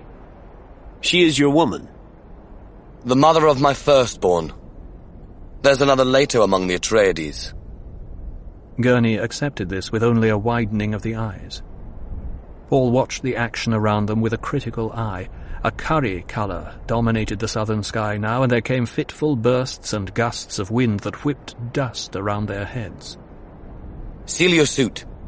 Paul fastened the mask and hood about his face. Gurney obeyed, thankful for the filters. Which of your crew don't you trust, Gurney? There are some new recruits. Off-worlders. He hesitated, wondering at himself suddenly. Off-worlders. The word had come so easily to his tongue. Yes? They're not like the usual fortune-hunting lot we get. They're tougher. Harkonnen spies? I think, my lord, that they report to no Harkonnen. I suspect they're men of the Imperial Service. They have a hint of Salusa Secundus about them. Paul shot a sharp glance at him. Sardaukar? Gurney shrugged. They could be, but it's well masked. Paul nodded, thinking how easily Gurney had fallen back into the pattern of a Atreides retainer, but with subtle reservations, differences. Arrakis had changed him, too. Two hooded Fremen emerged from the broken rock below them, began climbing upward. One of them carried a large black bundle over one shoulder. Where are my crew now? Secure in the rocks below us. We've a cave here. Cave of Birds. We'll decide what to do with them after the storm. A voice called from above them. Muad'Dib! Paul turned at the call, saw a Fremen guard motioning them down to the cave. Paul signaled he had heard. Gurney studied him with a new expression. You're Muad'Dib? You're the Will of the Sand? It's my Fremen name. Gurney turned away, feeling an oppressive sense of foreboding. Half his own crew dead on the sand, the others captive. He did not care about the new recruits, the suspicious ones, but among the others were good men, friends, people for whom he felt responsible. "We'll decide what to do with them after the storm." That's what Paul had said. Muad'Dib had said. And Gurney recalled the stories told of Muad'Dib, the Lisan al-Gaib, how he had taken the skin of a Harkonnen officer to make his drumheads, how he was surrounded by death commandos, Fedaykin who leaped into battle with their death chants on their lips. Him. The two Fremen climbing up the rocks leaped lightly to a shelf in front of Paul. The dark-faced one spoke. "All secure, Muad'Dib. We best get below now." "Right." Gurney noted the tone of the man's voice, half command and half request. This was the man called Stilgar, another figure of the new Fremen legends. Paul looked at the bundle the other man carried. "Korba, what's in the bundle?" "'Twas in the crawler. It had the initial of your friend here, and it contains a balisette. Many times have I heard you speak of the prowess of Gurney Halleck on the balisette." Gurney studied the speaker, seeing the edge of black beard above the stillsuit mask, the hawk stare, the chiseled nose. "You've a companion who thinks, my lord. Thank you, Stilgar." Stilgar signalled for his companion to pass the bundle to Gurney. "Thank your Lord Duke. His countenance earns your admittance here." Gurney accepted the bundle, puzzled by the hard undertones in this conversation. There was an air of challenge about the man, and Gurney wondered if it could be a feeling of jealousy in the Fremen. Here was someone called Gurney Halleck, who'd known Paul even in the times before Arrakis, a man who shared a camaraderie that Stilgar could never invade. "You are two I'd have be friends." Stilgar the Fremen is a name of renown. Any killer of Harkonnens I'd feel honored to count among my friends. "Will you touch hands with my friend Gurney Halleck, Stilgar?"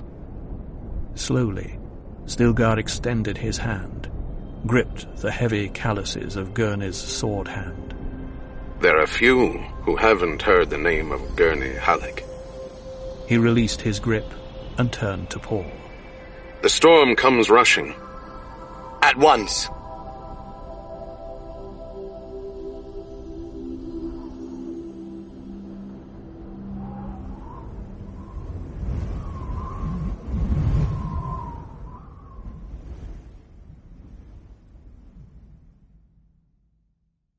Stilgar turned away, led them down through the rocks, a twisting and turning path into a shadowed cleft that admitted them to the low entrance of a cave. Men hurried to fasten a door seal behind them. Glow globes showed a broad, dome-ceilinged space with a raised ledge on one side and a passage leading off from it. Paul leaped to the ledge with Gurney right behind him, led the way into the passage. The others headed for another passage opposite the entrance. Paul led the way through an anteroom and into a chamber with dark, wine-coloured hangings on its walls. "We can have some privacy here for a while," Paul said. "The others will respect my—" An alarm symbol clanged from the outer chamber, was followed by shouting and clashing of weapons. Paul whirled, ran back through the anteroom and out onto the atrium lip above the outer chamber. Gurney was right behind, weapon drawn.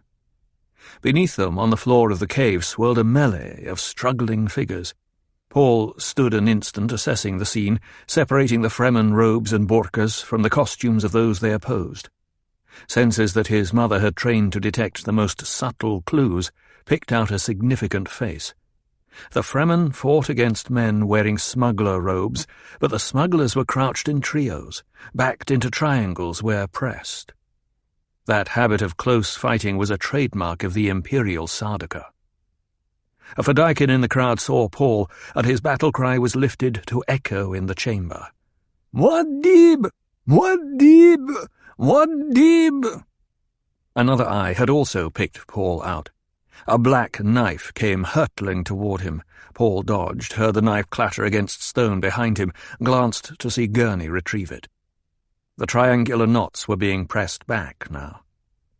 Gurney held the knife up in front of Paul's eyes, pointed to the hairline yellow coil of imperial colour, the golden lion crest, multifaceted eyes at the pommel. Sardaukar, for certain.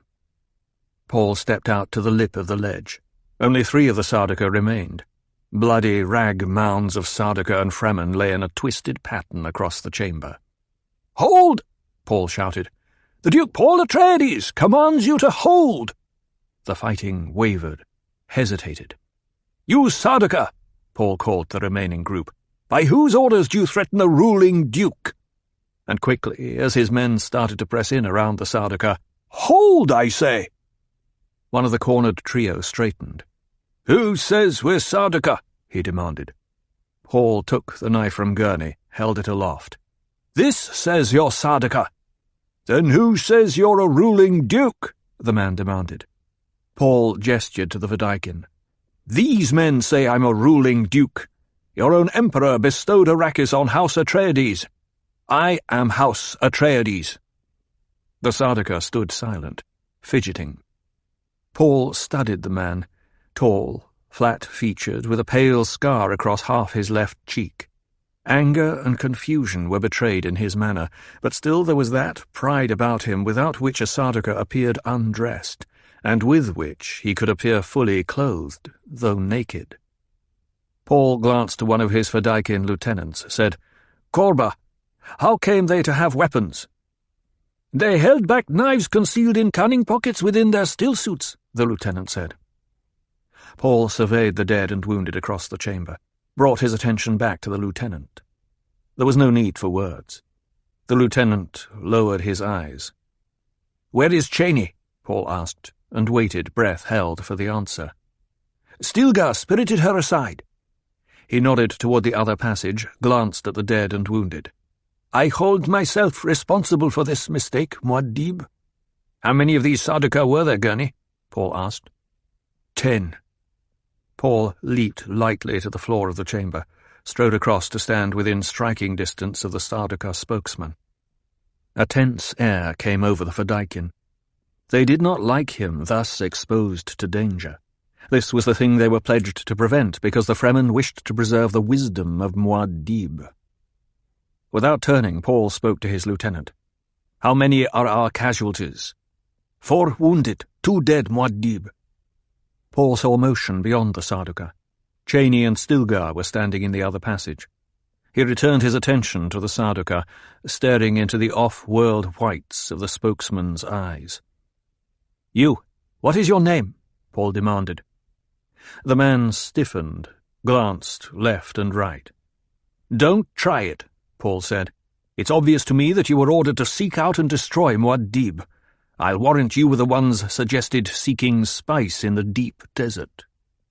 A gasp from Gurney behind him brought a thin smile to Paul's lips. Blood suffused the Sardaukar's face. "What you see before you is more than Muad'Dib," Paul said. 7 of you are dead, for 2 of us. 3 for 1. Pretty good against Sardaukar, eh? The man came up on his toes, sank back as the Vidaikin pressed forward. "I asked your name," Paul said, and he called up the subtleties of voice. "Tell me your name." "Captain Aramsham, Imperial Sardaukar," the man snapped. His jaw dropped. He stared at Paul in confusion. The manner about him that had dismissed this cavern as a barbarian warren melted away. "Well, Captain Aramsham," Paul said, "the Harkonnens would pay dearly to learn what you now know. And the Emperor, what he wouldn't give to learn an Atreides still lives despite his treachery." The captain glanced left and right at the 2 men remaining to him. Paul could almost see the thoughts turning over in the man's head. Sardaukar did not submit, but the Emperor had to learn of this threat. Still using the voice, Paul said, "Submit, Captain." The man at the captain's left leaped without warning toward Paul, met the flashing impact of his own captain's knife in his chest. The attacker hit the floor in a sodden heap with a knife still in him. The captain faced his sole remaining companion. "I decide what best serves His Majesty," he said. "Understood?" The other Sardaukar's shoulders slumped. "Drop your weapon," the captain said. The Sardaukar obeyed. The captain returned his attention to Paul. "I have killed a friend for you," he said. "Let us always remember that." "You're my prisoners," Paul said. "You submitted to me. Whether you live or die is of no importance." He motioned to the guard to take the 2 Sardaukar, signalled the lieutenant who had searched the prisoners. The guard moved in, hustled the Sardaukar away. Paul bent toward his lieutenant. "Muad'Dib," the man said. "I failed you in—" "The failure was mine, Korba," Paul said. "I should have warned you what to seek. In the future, when searching Sardaukar, remember this. Remember, too, that each has a false toenail or two that can be combined with other items secreted about their bodies to make an effective transmitter. They'll have more than one false tooth. They carry coils of shiga wire in their hair, so fine you can barely detect it, yet strong enough to garrote a man and cut off his head in the process. With Sardaukar you must scan them, scope them, both reflex and hard ray, cut off every scrap of body hair, and when you're through, be certain you haven't discovered everything." He looked up at Gurney, who had moved close to listen. "Then we best kill them," the lieutenant said. Paul shook his head, still looking at Gurney. "No, I want them to escape." Gurney stared at him. "Sire," he breathed. "Yes? Your man here is right. Kill those prisoners at once. Destroy all evidence of them. You've shamed Imperial Sardaukar. When the Emperor learns that, he'll not rest until he has you over a slow fire." "The Emperor's not likely to have that power over me," Paul said. He spoke slowly, coldly. Something had happened inside him while he faced the Sardaukar. A sum of decisions had accumulated in his awareness. "Gurney," he said, "are there many guildsmen around Raban?" Gurney straightened, eyes narrowed.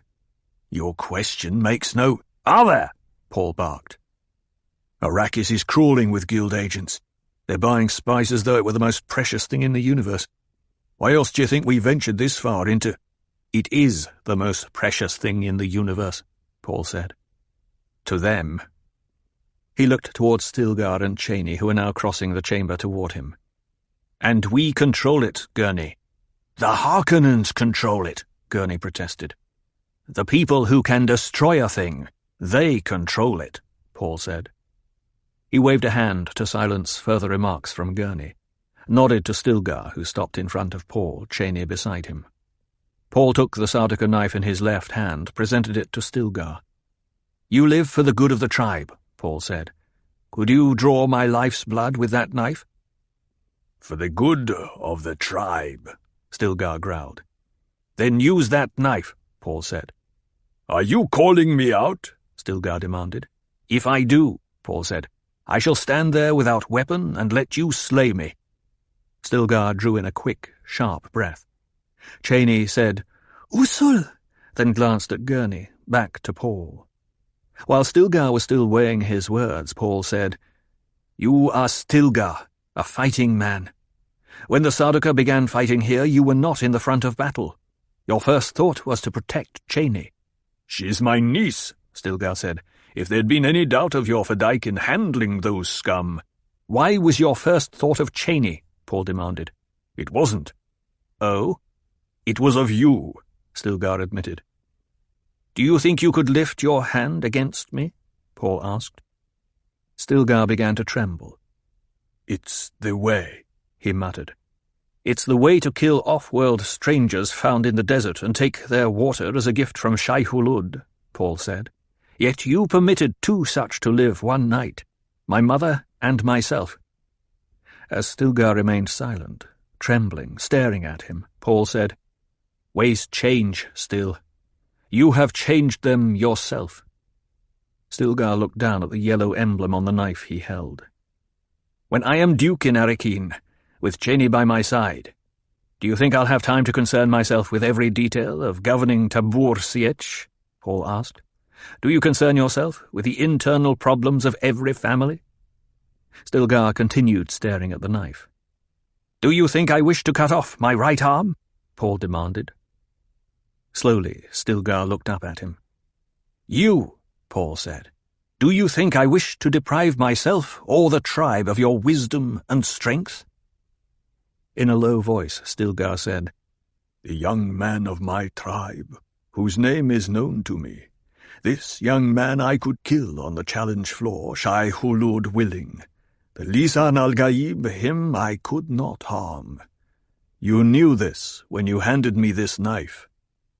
"I knew it," Paul agreed. Stilgar opened his hand. The knife clattered against the stone of the floor. "Ways change," he said.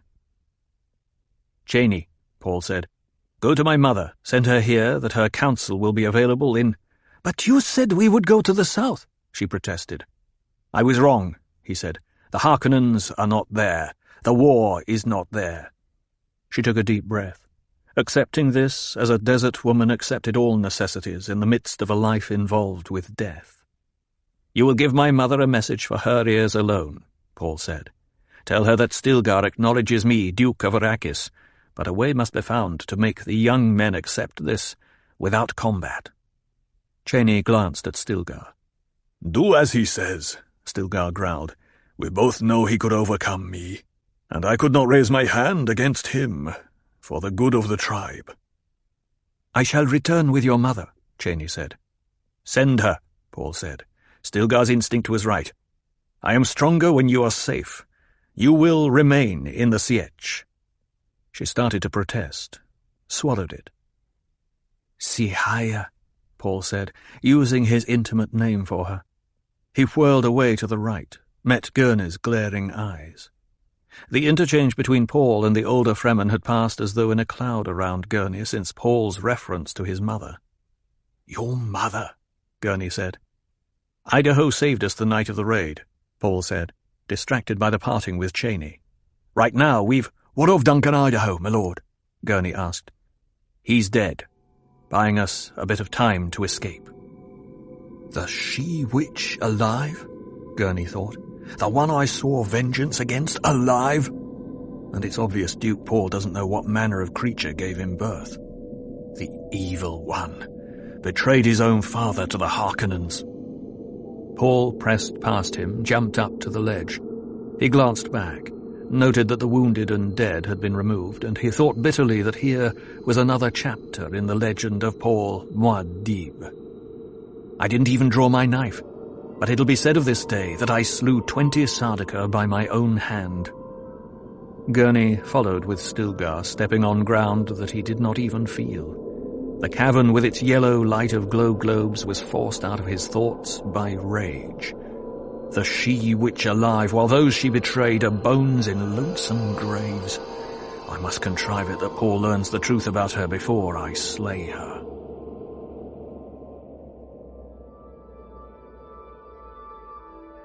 How often it is that the angry man rages denial of what his inner self is telling him. The Collected Sayings of Muad'Dib by the Princess Irulan.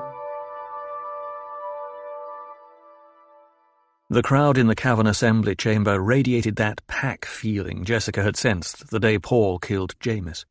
There was murmuring nervousness in the voices, little cliques gathered like knots among the robes. Jessica tucked a message cylinder beneath her robe as she emerged to the ledge from Paul's private quarters.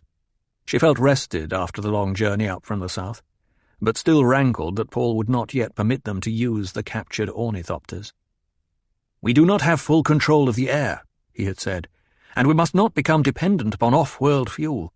Both fuel and aircraft must be gathered and saved for the day of maximum effort." Paul stood with a group of the younger men near the ledge. The pale light of glow globes gave the scene a tinge of unreality. It was like a tableau, but with the added dimension of Warren smells, the whispers, the sounds of shuffling feet. She studied her son, wondering why he had not yet trotted out his surprise, Gurney Halleck. The thought of Gurney disturbed her with its memories of an easier past, days of love and beauty with Paul's father.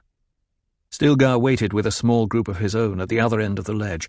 There was a feeling of inevitable dignity about him, the way he stood without talking. "We must not lose that man," Jessica thought. "Paul's plan must work. Anything else would be the highest tragedy." She strode down the ledge, passing Stilgar without a glance, stepped down into the crowd. A way was made for her as she headed toward Paul, and silence followed her. She knew the meaning of the silence, the unspoken questions of the people, awe of the Reverend Mother.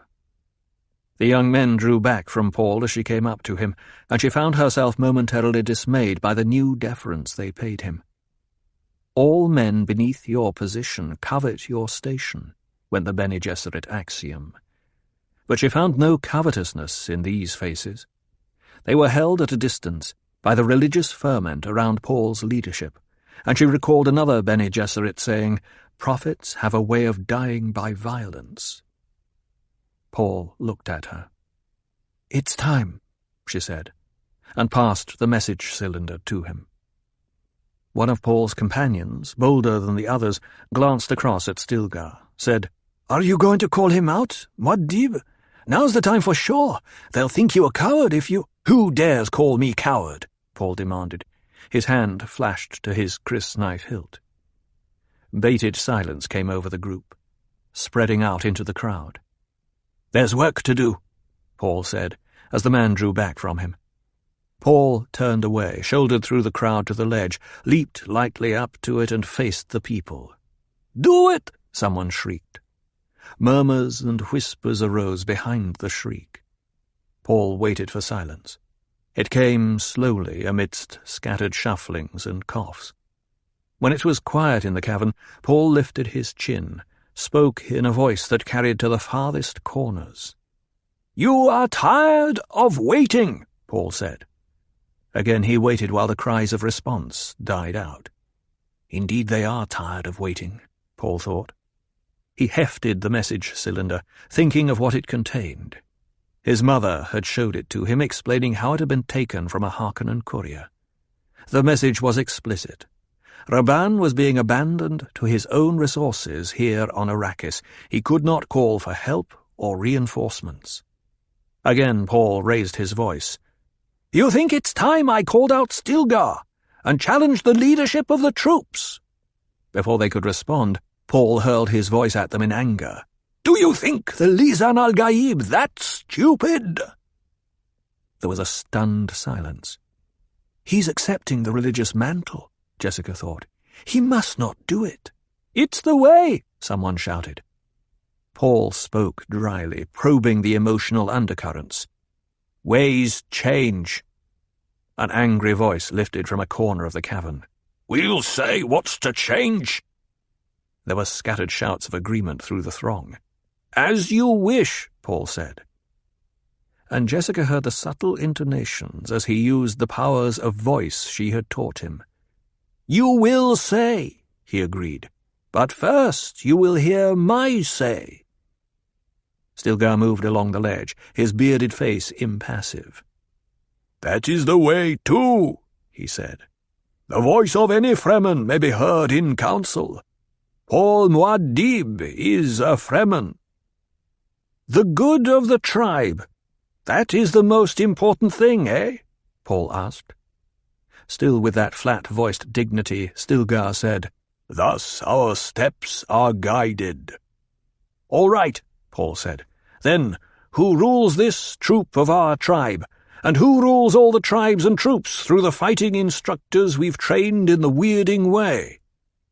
Paul waited, looking over the heads of the throng. No answer came. Presently he said, "Does Stilgar rule all this? He says himself that he does not. Do I rule?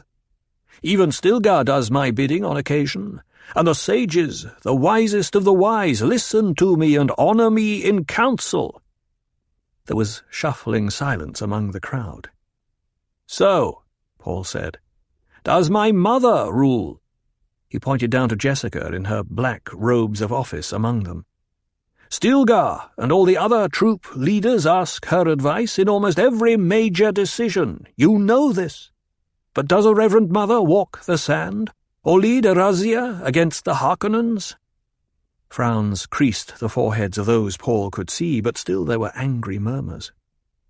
This is a dangerous way to do it, Jessica thought, but she remembered the message cylinder and what it implied. And she saw Paul's intent. Go right to the depth of their uncertainty, dispose of that, and all the rest must follow. No man recognizes leadership without the challenge and the combat, eh? Paul asked. That's the way, someone shouted. What's our goal? Paul asked. To unseat Raban, the Harkonnen beast, and remake our world into a place where we may raise our families in happiness amidst an abundance of water? Is this our goal? Hard tasks need hard ways, someone shouted. Do you smash your knife before a battle? Paul demanded. I say this as fact, not meaning it as boast or challenge. There isn't a man here, Stilgar included, who could stand against me in single combat. This is Stilgar's own admission. He knows it, so do you all. Again the angry mutters lifted from the crowd. Many of you have been with me on the practice floor, Paul said. You know this isn't idle boast. I say it because it's fact known to us all, and I'd be foolish not to see it for myself. I began training in these ways earlier than you did, and my teachers were tougher than any you've ever seen. How else do you think I bested Jamis at an age when your boys are still fighting only mock battles? He's using the voice well, Jessica thought, but that's not enough with these people. They've good insulation against vocal control. He must catch them also with logic. So, Paul said, we come to this. He lifted the message cylinder, removed its scrap of tape. This was taken from a Harkonnen courier.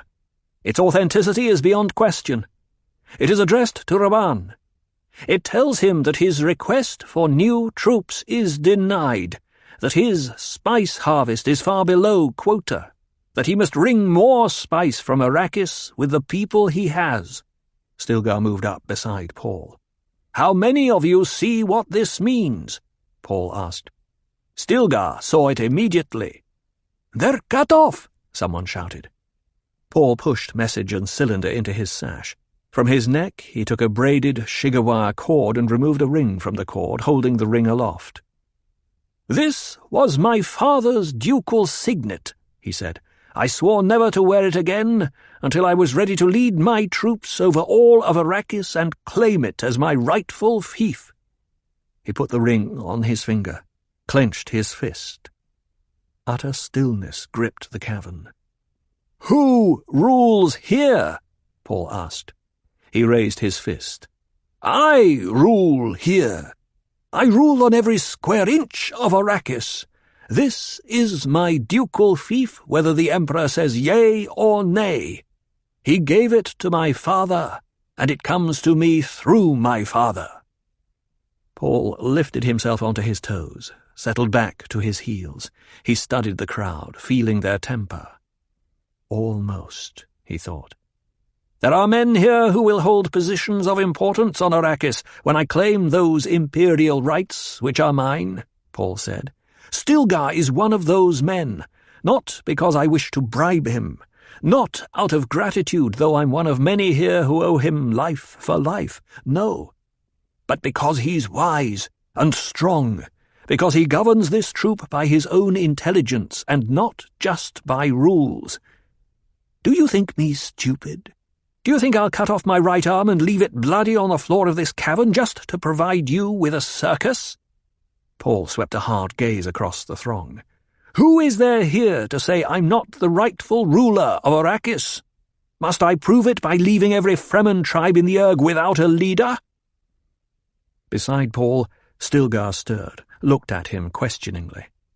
Will I subtract from our strength when we need it most? Paul asked. I am your ruler, and I say to you that it is time we stopped killing off our best men and started killing our real enemies, the Harkonnens. In one blurred motion, Stilgar had his crysknife out and pointed over the heads of the throng. Long live Duke Paul Muad'Dib! He shouted. A deafening roar filled the cavern, echoed and re-echoed. They were cheering and chanting. Yahya! Chohada! Muad'Dib! Muad'Dib! Muad'Dib! Yahya! Chohada! Jessica translated it to herself. Long live the fighters of Muad'Dib. The scene she and Paul and Stilgar had cooked up between them had worked as they'd planned. The tumult died slowly. When silence was restored, Paul faced Stilgar, said, "Kneel, Stilgar." Stilgar dropped to his knees on the ledge. "Hand me your crysknife," Paul said. Stilgar obeyed. This was not as we planned it, Jessica thought. "Repeat after me, Stilgar," Paul said, and he called up the words of investiture as he had heard his own father use them. "I, Stilgar, take this knife from the hands of my duke." "I, Stilgar, take this knife from the hands of my duke," Stilgar said, and accepted the milky blade from Paul. "Where my duke commands, there shall I place this blade," Paul said. Stilgar repeated the words, speaking slowly and solemnly. Remembering the source of the rite, Jessica blinked back tears, shook her head. "I know the reasons for this," she thought. "I shouldn't let it stir me." "I dedicate this blade to the cause of my duke and the death of his enemies for as long as our blood shall flow," Paul said. Stilgar repeated it after him. "Kiss the blade," Paul ordered. Stilgar obeyed, then, in the Fremen manner, kissed Paul's knife arm. At a nod from Paul, he sheathed the blade, got to his feet. A sighing whisper of awe passed through the crowd, and Jessica heard the words. "The prophecy! A Bene Gesserit shall show the way, and a reverend mother shall see it." And from farther away, "She shows us through her son."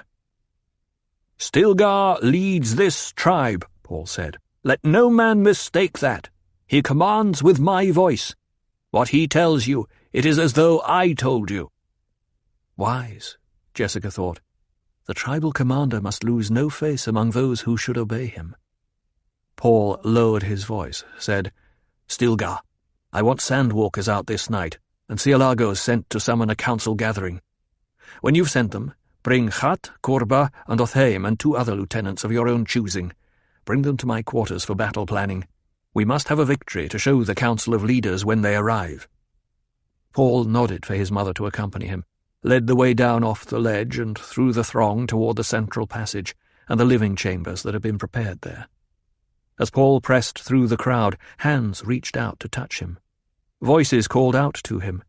"My knife goes where Stilgar commands it, Paul Muad'Dib. Let us fight soon, Paul Muad'Dib. Let us wet our world with the blood of Harkonnens." Feeling the emotions of the throng, Jessica sensed the fighting edge of these people. They could not be more ready. We are taking them at the crest, she thought. In the inner chamber, Paul motioned his mother to be seated, said, "Wait here," and he ducked through the hangings to the side passage. It was quiet in the chamber after Paul had gone, so quiet behind the hangings that not even the faint soughing of the wind pumps that circulated air in the sietch penetrated to where she sat. He is going to bring Gurney Halleck here, she thought, and she wondered at the strange mingling of emotions that filled her. Gurney and his music had been a part of so many pleasant times on Caladan, before the move to Arrakis. She felt that Caladan had happened to some other person. In the nearly 3 years since then, she had become another person.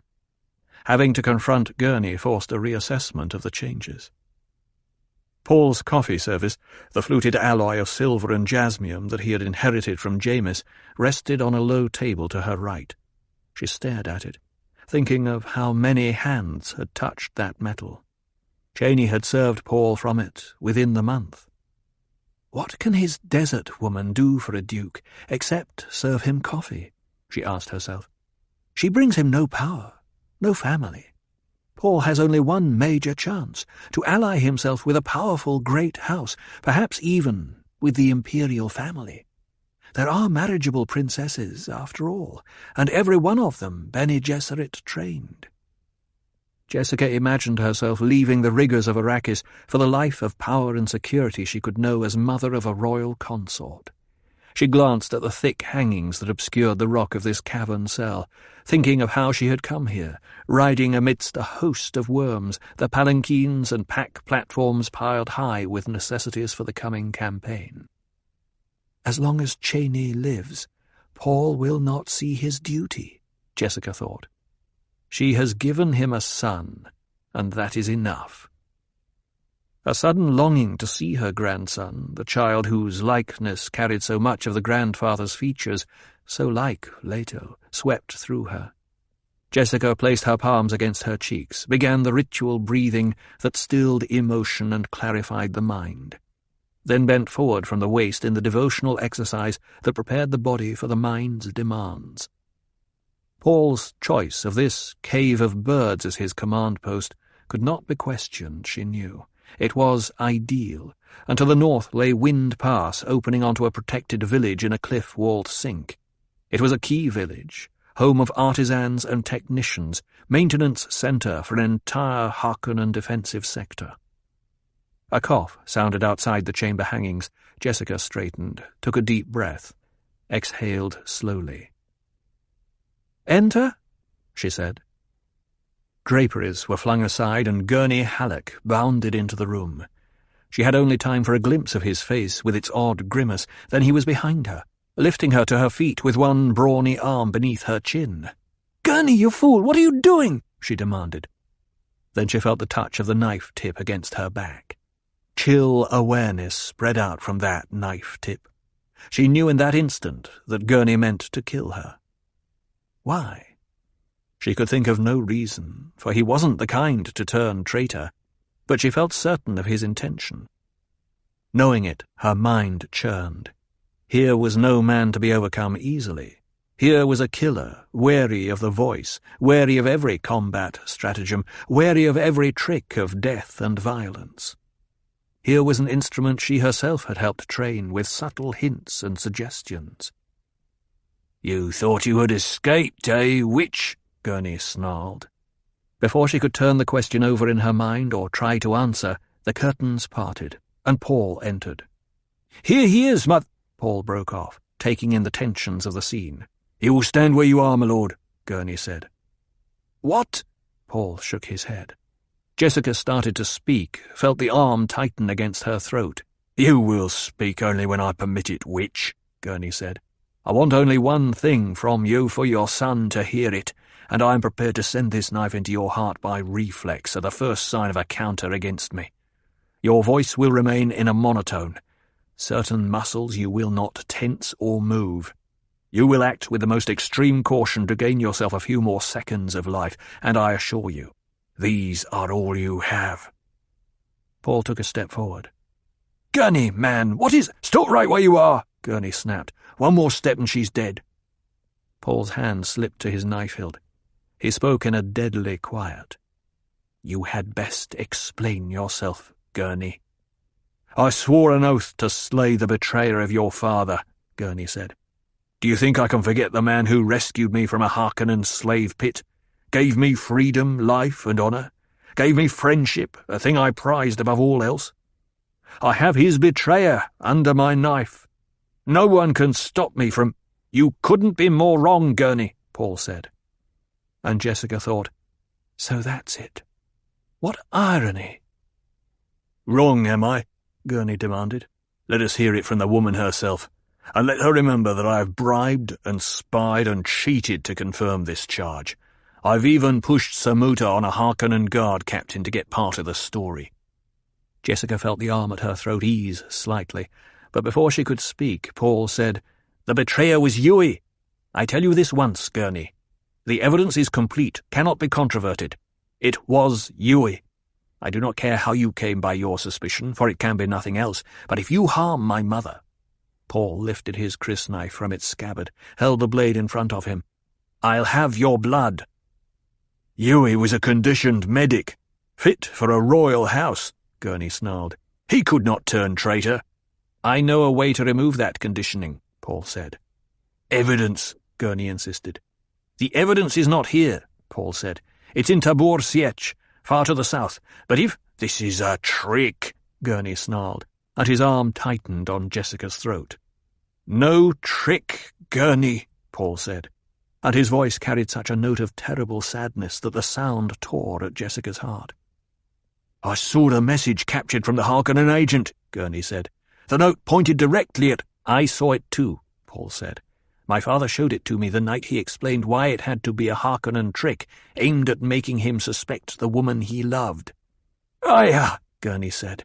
"You have not—" "Be quiet," Paul said, and the monotone stillness of his words carried more command than Jessica had ever heard in another voice. He has the great control, she thought. Gurney's arm trembled against her neck. The point of the knife at her back moved with uncertainty. "What you have not done," Paul said, "is heard my mother sobbing in the night over her lost duke.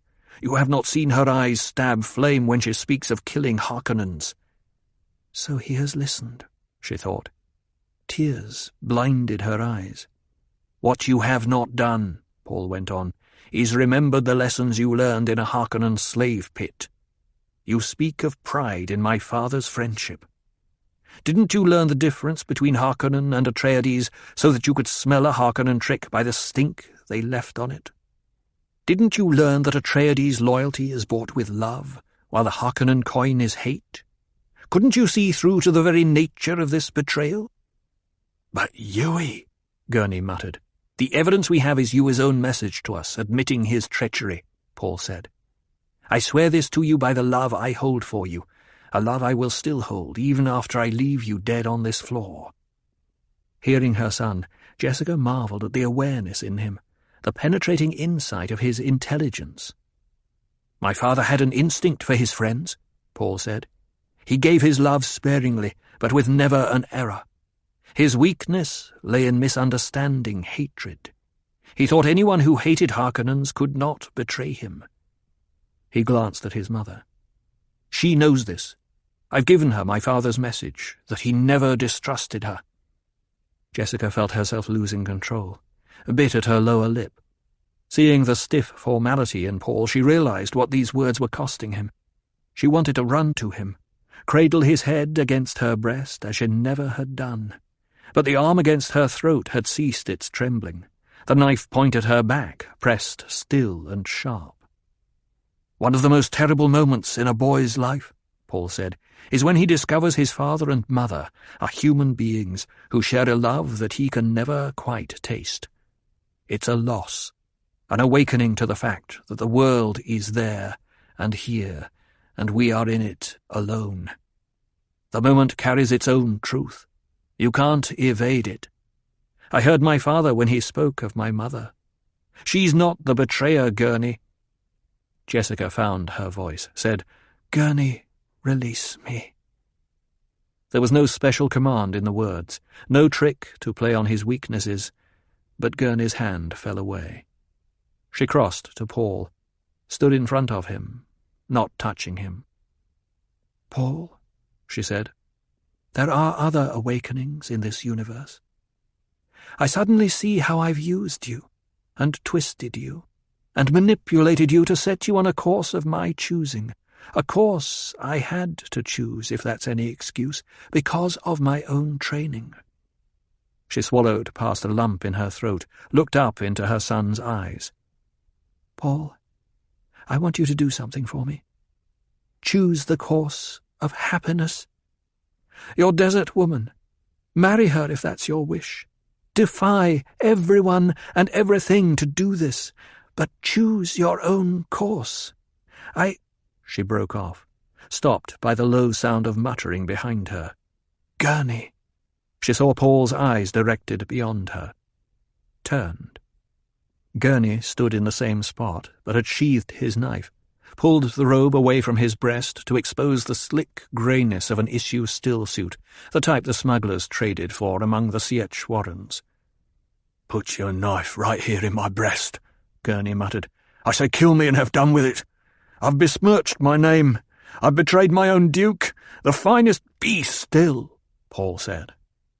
Gurney stared at him. "Close that robe and stop acting like a fool," Paul said. "I've had enough foolishness for one day." "Kill me, I say!" Gurney raged. "You know me better than that," Paul said. "How many kinds of an idiot do you think I am? Must I go through this with every man I need?" Gurney looked at Jessica, spoke in a forlorn, pleading note so unlike him. "Then you, my lady, please. You kill me." Jessica crossed to him, put her hands on his shoulders. "Gurney, why do you insist the Atreides must kill those they love?" Gently she pulled the spread robe out of his fingers, closed and fastened the fabric over his chest. Gurney spoke brokenly. "But You thought you were doing a thing for Leto," she said, "and for this I honor you." "My lady," Gurney said. He dropped his chin to his chest, squeezed his eyelids closed against the tears. "Let us think of this as a misunderstanding among old friends," she said, and Paul heard the soothers, the adjusting tones in her voice. "It's over, and we can be thankful we'll never again have that sort of misunderstanding between us." Gurney opened eyes, bright with moisture, looked down at her. "The Gurney Halleck I knew was a man adept with both blade and balisette," Jessica said. "It was the man of the balisette I most admired. Doesn't that Gurney Halleck remember how I used to enjoy listening by the hour while he played for me? Do you still have a balisette, Gurney?" "I've a new one," Gurney said. "Bought from Chusak. A sweet instrument. Plays like a genuine Verota, though there's no signature on it. I think myself it was made by a student of Verota's who—" He broke off. "What can I say to you, my lady? Here we prattle about—" "Not prattle, Gurney," Paul said. He crossed to stand beside his mother, eye to eye with Gurney. "Not prattle, but a thing that brings happiness between friends. I'd take it a kindness if you'd play for her now. Battle planning can wait a little while. We'll not be going into the fight till tomorrow, at any rate." I'll get my balisette," Gurney said. "It's in the passage." He stepped around them and through the hangings. Paul put a hand on his mother's arm, found that she was trembling.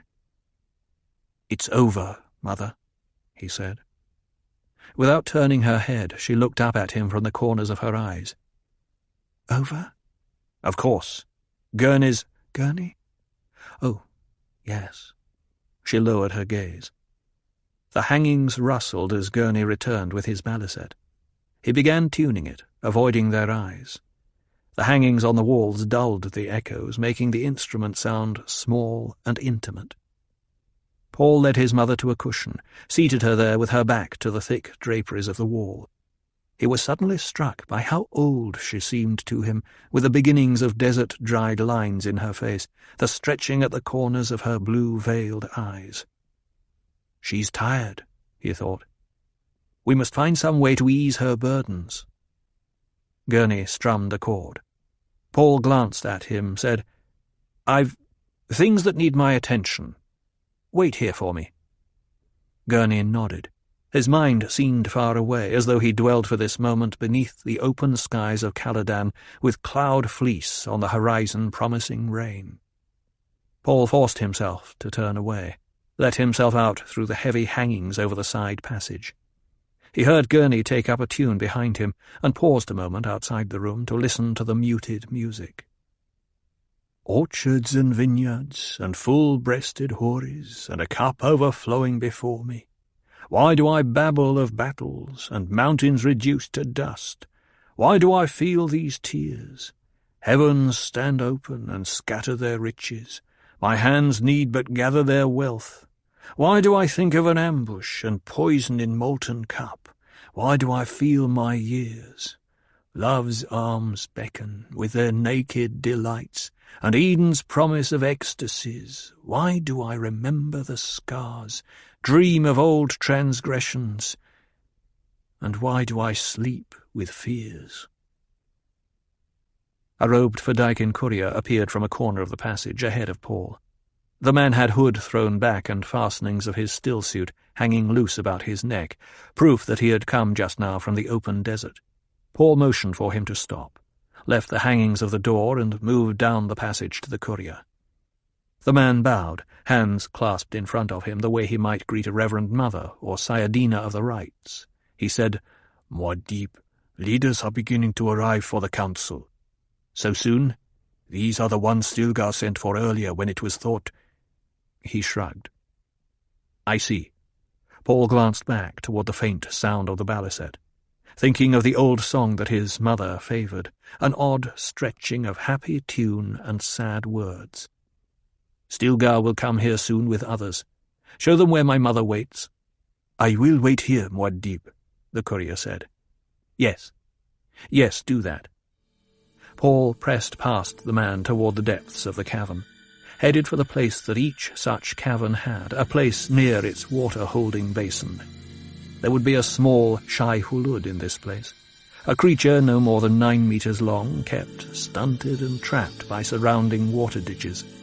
The Maker, after emerging from its little Maker vector, avoided water for the poison it was, and the drowning of a Maker was the greatest Fremen secret because it produced the substance of their union, the water of life, the poison that could only be changed by a reverent mother.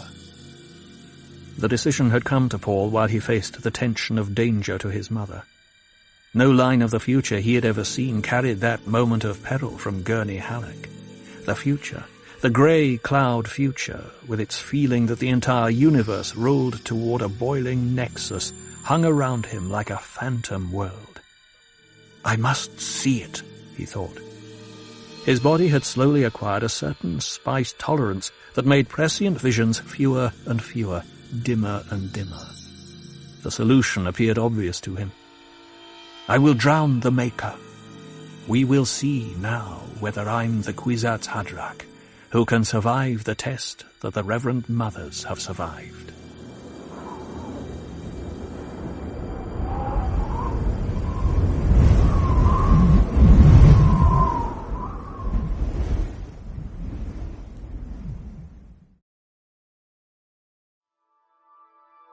And it came to pass in the 3rd year of the Desert War that Paul Muad'Dib lay alone in the Cave of Birds, beneath the Kiswa hangings of an inner cell. And he lay as one dead, caught up in the revelation of the water of life, his being translated beyond the boundaries of time by the poison that gives life. Thus was the prophecy made true that the Lisan al-Gaib might be both dead and alive. Collected Legends of Arrakis by the Princess Irulan. Cheney came up out of the Habanya basin in the pre-dawn darkness, hearing the thopter that had brought her from the south go whirring off to a hiding place in the vastness. Around her the escort kept its distance, fanning out into the rocks of the ridge to probe for dangers, and giving the mate of Muad'Dib, the mother of his firstborn, the thing she had requested, a moment to walk alone. Why did he summon me? She asked herself. He told me before that I must remain in the south with little Leto and Alia. She gathered her robe and leaped lightly up across a barrier rock and onto the climbing path that only the desert-trained could recognize in the darkness. Pebbles slithered underfoot, and she danced across them without considering the nimbleness required. The climb was exhilarating, easing the fears that had fermented in her because of her escort's silent withdrawal and the fact that a precious thopter had been sent for her. She felt the inner leaping at the nearness of reunion with Paul Muad'Dib, her Usul. His name might be a battle cry over all the land. Muad'Dib, Muad'Dib, Muad'Dib. But she knew a different man by a different name, the father of her son, the tender lover. A great figure loomed out of the rocks above her, beckoning for speed. She quickened her pace. Dawn birds already were calling and lifting into the sky. A dim spread of light grew across the eastern horizon. The figure above was not one of her own escort. Otheim? She wondered, marking a familiarity of movement and manner. She came up to him, recognized in the growing light the broad, flat features of the Fedaykin lieutenant, his hood open and mouth-filter loosely fastened, the way one did sometimes when venturing out on the desert for only a moment. "Hurry!" he hissed, and led her down the secret crevasse into the hidden cave. "It will be light soon," he whispered, as he held a door seal open for her. "The Harkonnens have been making desperation patrols over some of this region. We dare not chance discovery now." They emerged into the narrow side passage entrance to the Cave of Birds. Glow globes came alight. Otheim pressed past her, said, "Follow me, quickly now." They sped down the passage, through another valve door, another passage, and through hangings into what had been the Sayadina's alcove in the days when this was an over-day rest cave. Rugs and cushions now covered the floor. Woven hangings with a red figure of a hawk hid the rock walls. A low field desk at one side was strewn with papers from which lifted the aroma of their spice origin. The Reverend Mother sat alone directly opposite the entrance. She looked up with the inward stare that made the uninitiated tremble. Otheim pressed palms together, said, "I have brought Cheney." He bowed, retreated through the hangings. And Jessica thought, how do I tell Cheney? "How is my grandson?" Jessica asked. So it's to be the ritual greeting, Cheney thought, and her fears returned. Where is Muad'Dib? Why isn't he here to greet me? "He is healthy and happy, my mother," Cheney said. "I left him with Aliyah in the care of Hera." My mother, Jessica thought. Yes, she has the right to call me that in the formal greeting. She has given me a grandson. "I hear a gift of cloth has been sent from Koh-Noor Sietch," Jessica said. "It is lovely cloth," Cheney said. "Does Aliyah send a message?" "No message, but the Sietch moves more smoothly now that the people are beginning to accept the miracle of her status." Why does she drag this out so? Cheney wondered. Something was so urgent that they sent a thopter for me. Now, we drag through the formalities. "We must have some of the new cloth cut into garments for little later," Jessica said. "Whatever you wish, my mother," Cheney said. She lowered her gaze. "Is there news of battles?" She held her face expressionless, that Jessica might not see the betrayal, that this was a question about Paul Muad'Dib. "New victories," Jessica said. "Rabban has sent cautious overtures about a truce. His messengers have been returned without their water. Rabban has even lightened the burdens of the people in some of the Sink villages, but he is too late. The people know he does it out of fear of us." "Thus it goes, as Muad'Dib said," Cheney said. She stared at Jessica, trying to keep her fears to herself. I have spoken his name, but she has not responded. One cannot see emotion in that glazed stone she calls a face, but she is too frozen.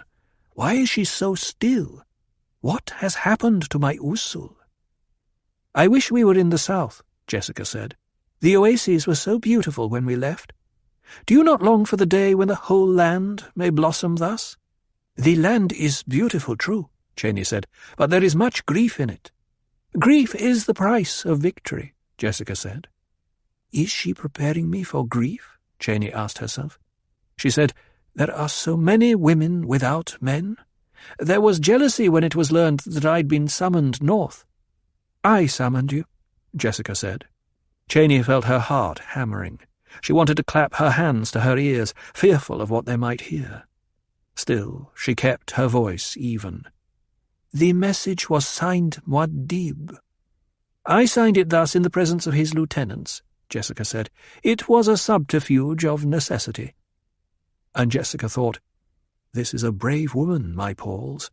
She holds to the niceties even when fear is almost overwhelming her. Yes, she may be the one we need now. Only the slightest tone of resignation crept into Cheney's voice as she said, "Now you may say the thing that must be said." "You were needed here to help me revive Paul," Jessica said, and she thought, there, I said it in the precisely correct way, revive. Thus she knows Paul is alive, and knows there is peril, all in the same word. Cheney took only a moment to calm herself. Then, "What is it I may do?" She wanted to leap at Jessica, shake her and scream, "Take me to him!" but she waited silently for the answer. "I suspect," Jessica said, "that the Harkonnens have managed to send an agent among us to poison Paul. It's the only explanation that seems to fit. A most unusual poison. I've examined his blood in the most subtle ways without detecting it." Cheney thrust herself forward onto her knees. "Poison? Is he in pain? Could I—" "He is unconscious," Jessica said. "The processes of his life are so low that they can be detected only with the most refined techniques. I shudder to think what could have happened had I not been the one to discover him. He appears dead to the untrained eye." "You have reasons other than courtesy for summoning me," Cheney said. "I know you, Reverend Mother. What is it you think I may do that you cannot do?" She is brave, lovely, and, so perceptive, Jessica thought. She'd have made a fine Bene Gesserit. "Cheney," Jessica said, "you may find this difficult to believe, but I do not know precisely why I sent for you. It was an instinct, a basic intuition. The thought came unbidden. Send for Cheney." For the first time, Cheney saw the sadness in Jessica's expression, the unveiled pain modifying the inward stare. "I've done all I know to do," Jessica said. "That all. It is so far beyond what is usually supposed as all that you would find difficulty imagining it. Yet I failed." "The old companion, Halleck," Cheney asked, "is it possible he's a traitor?" "Not Gurney," Jessica said. The two words carried an entire conversation, and Cheney saw the searching, the tests, the memories of old failures that went into this flat denial. Cheney rocked back onto her feet, stood up, smoothed her desert-stained robe. "Take me to him," she said. Jessica arose, turned through hangings on the left wall. Cheney followed, found herself in what had been a storeroom, its rock walls concealed now beneath heavy draperies. Paul lay on a field pad against the far wall. A single glow globe above him illuminated his face. A black robe covered him to the chest, leaving his arms outside it, stretched along his sides. He appeared to be unclothed under the robe. The skin exposed looked waxen, rigid. There was no visible movement to him. Cheney suppressed the desire to dash forward, throw herself across him. She found her thoughts instead going to her son, Leto, and she realized in this instant that Jessica once had faced such a moment. Her man threatened by death, forced in her own mind to consider what might be done to save a young son. The realization formed a sudden bond with the older woman, so that Cheney reached out and clasped Jessica's hand. The answering grip was painful in its intensity. "He lives," Jessica said. "I assure you he lives. But the thread of his life is so thin it could easily escape detection. There are some among the leaders already muttering that the mother speaks and not the Reverend Mother, that my son is truly dead, and I do not want to give up his water to the tribe." "How long has he been this way?" Cheney asked. She disengaged her hand from Jessica's, moved farther into the room. 3 weeks, Jessica said. "I spent almost a week trying to revive him. There were meetings, arguments, investigations. Then I sent for you. The Fedaykin obey my orders, else I might not have been able to delay the—" She wet her lips with her tongue, watched Cheney cross to Paul. Cheney stood over him now, looking down on the soft beard of youth that framed his face, tracing with her eyes the high brow line, the strong nose, the shuttered eyes, the features so peaceful in this rigid repose. "How does he take nourishment?" Cheney asked. "The demands of his flesh are so slight he does not yet need food," Jessica said. "How many know of what has happened?" Cheney asked. "Only his closest advisers, a few of the leaders, the Fedaykin and, of course, whoever administered the poison. There is no clue to the poisoner? And it's not for want of investigating," Jessica said. "What do the Fedaykin say?" Cheney asked. "They believe Paul is in a sacred trance, gathering his holy powers before the final battles. This is a thought I've cultivated." Cheney lowered herself to her knees beside the pad, bent close to Paul's face. She sensed an immediate difference in the air about his face, but it was only the spice, the ubiquitous spice whose odour permeated everything in Fremen life. Still. "You were not born to the spice as we were," Cheney said. "Have you investigated the possibility that his body has rebelled against too much spice in his diet?" "Allergy reactions are all negative," Jessica said. She closed her eyes, as much to blot out this scene as because of sudden realization of fatigue. "How long have I been without sleep?" she asked herself. "Too long."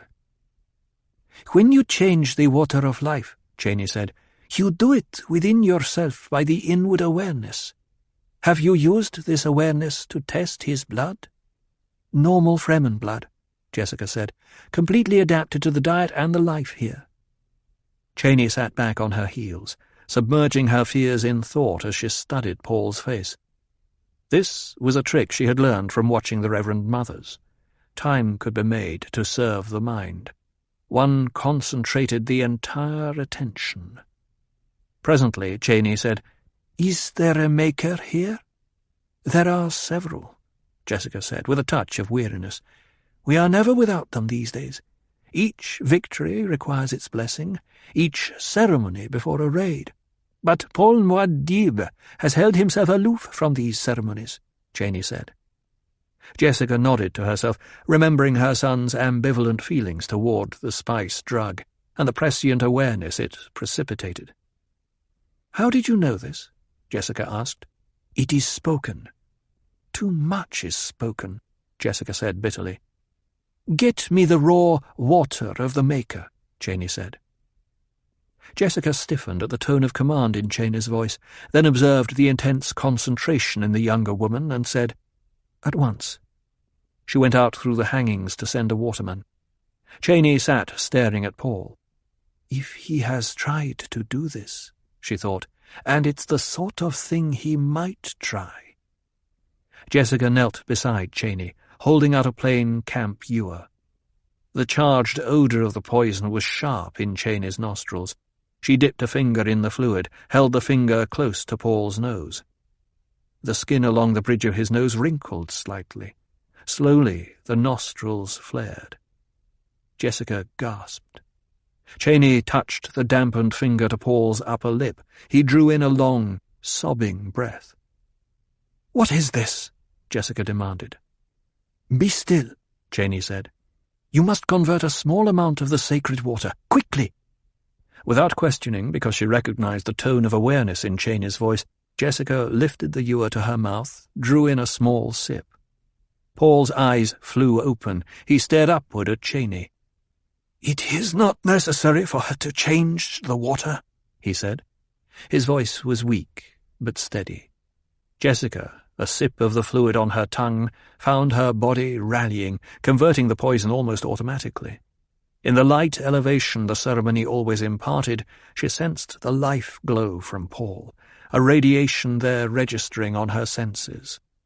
In that instant, she knew. "You drank the sacred water," she blurted. "1 drop of it," Paul said. "So small. 1 drop." "How could you do such a foolish thing?" she demanded. "He is your son," Cheney said. Jessica glared at her. A rare smile, warm and full of understanding, touched Paul's lips. "Hear, my beloved," he said. "Listen to her, mother. She knows. A thing that others can do, he must do," Cheney said. "When I had the drop in my mouth, when I felt it and smelled it, when I knew what it was doing to me, then I knew I could do the thing that you have done," he said. "Your Bene Gesserit proctors speak of the Kwisatz Haderach, but they cannot begin to guess the many places I have been. In the few minutes He broke off, looking at Cheney with a puzzled frown. "Cheney, how did you get here? You're supposed to be— Why are you here?" He tried to push himself onto his elbows. Cheney pressed him back, gently. "Please, my Usul," she said. "I feel so weak," he said. His gaze darted around the room. "How long have I been here?" "You've been 3 weeks in a coma so deep that the spark of life seemed to have fled," Jessica said. "But it was— I took it just a moment ago, and— A moment for you. 3 weeks of fear for me," Jessica said. "It was only 1 drop, but I converted it," Paul said. "I changed the water of life." And before Cheney or Jessica could stop him, he dipped his hand into the ewer they had placed on the floor beside him, and he brought the dripping hand to his mouth, swallowed the palm-cupped liquid. "Paul!" Jessica screamed. He grabbed her hand, faced her with a death's head grin, and he sent his awareness surging over her. The rapport was not as tender, not as sharing, not as encompassing as it had been with Aliyah and with the old Reverend Mother in the cavern, but it was a rapport, a sense sharing of the entire being. It shook her, weakened her, and she cowered in her mind, fearful of him.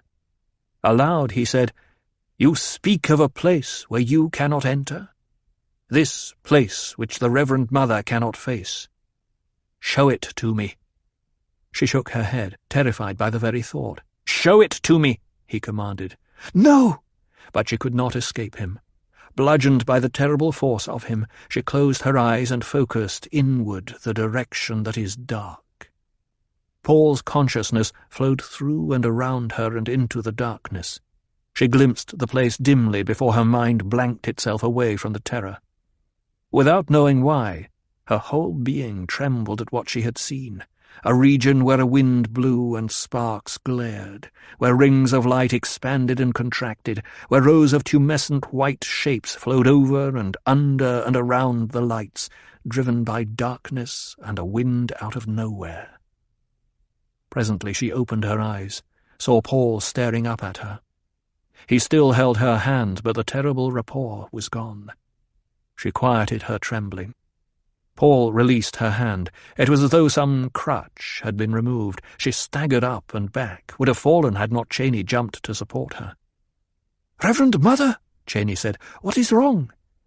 "Tired," Jessica whispered. "So tired." "Here," Cheney said. "Sit here." She helped Jessica to a cushion against the wall. The strong young arms felt so good to Jessica.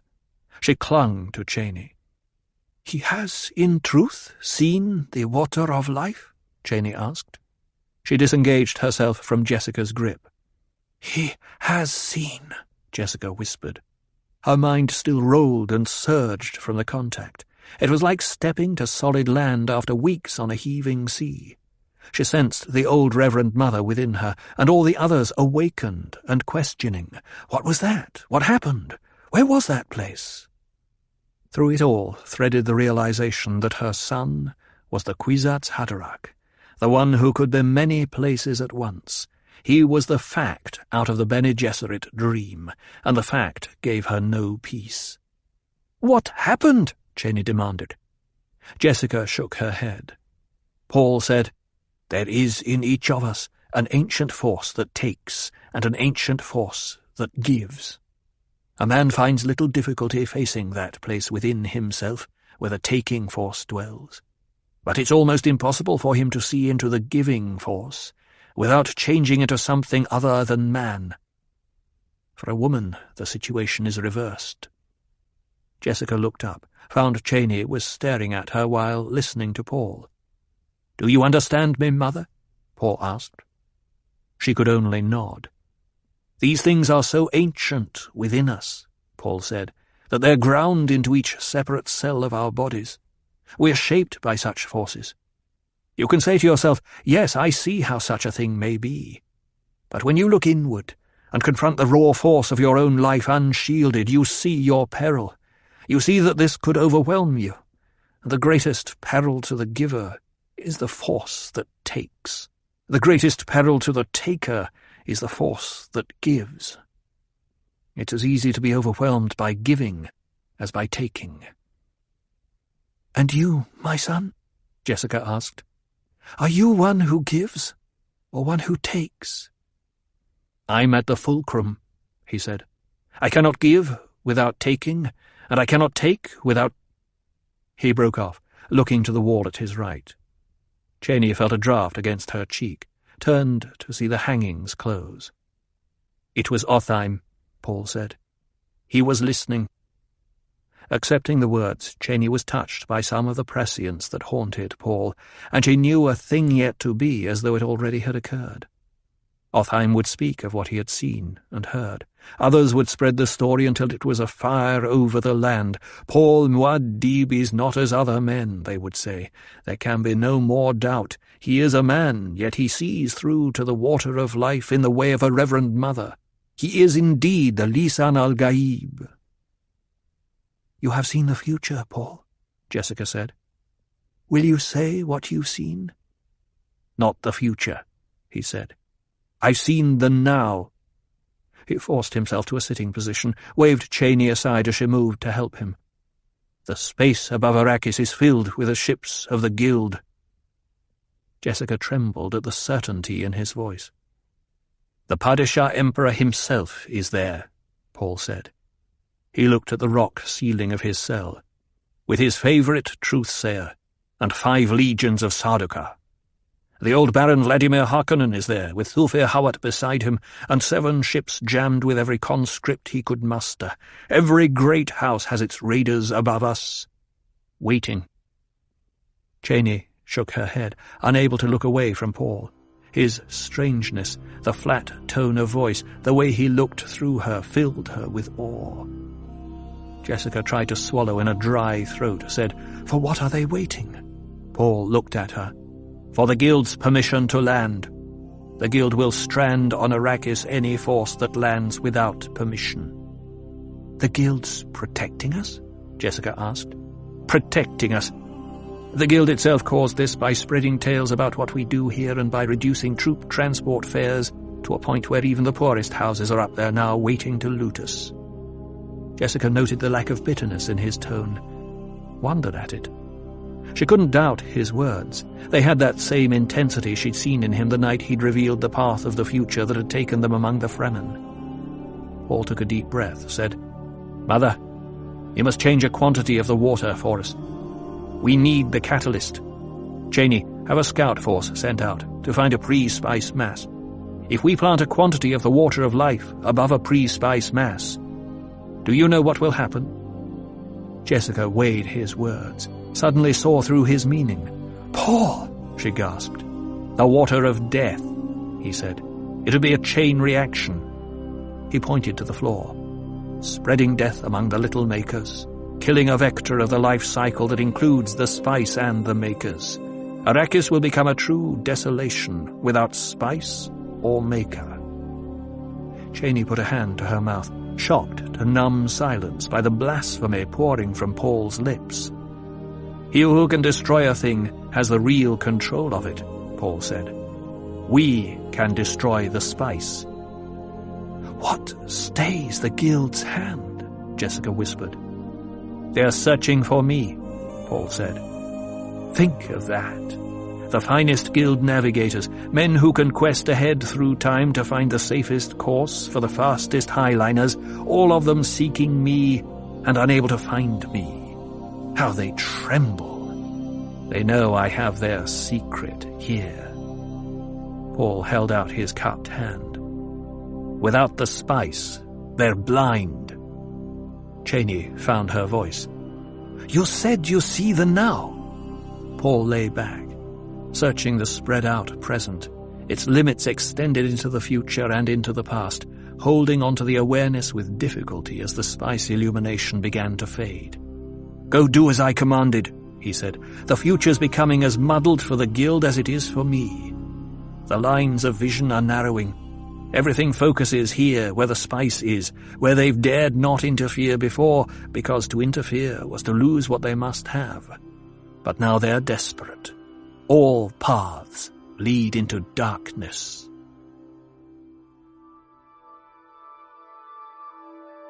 And that day dawned when Arrakis lay at the hub of the universe with the wheel poised to spin. From Arrakis Awakening by the Princess Irulan. "Will you look at that thing?" Stilgar whispered. Paul lay beside him in a slit of rock high on the shield wall rim, eye fixed to the collector of a Fremen telescope. The oil lens was focused on a starship lighter exposed by dawn in the basin below them. The tall eastern face of the ship glistened in the flat light of the sun, but the shadow side still showed yellow portholes from glow globes of the night. Beyond the ship, the city of Arrakeen lay cold and gleaming in the light of the northern sun. It wasn't the lighter that excited Stilgar's awe, Paul knew, but the construction for which the lighter was only the centre post. A single metal hutment, many stories tall, reached out in a 1,000-metre circle from the base of the lighter. A tent composed of interlocking metal leaves, the temporary lodging place for 5 legions of Sardaukar and His Imperial Majesty, the Padishah Emperor Shaddam IV. From his position squatting at Paul's left, Gurney Halleck said, "I count 9 levels to it. Must be quite a few Sardaukar in there." 5 legions, Paul said.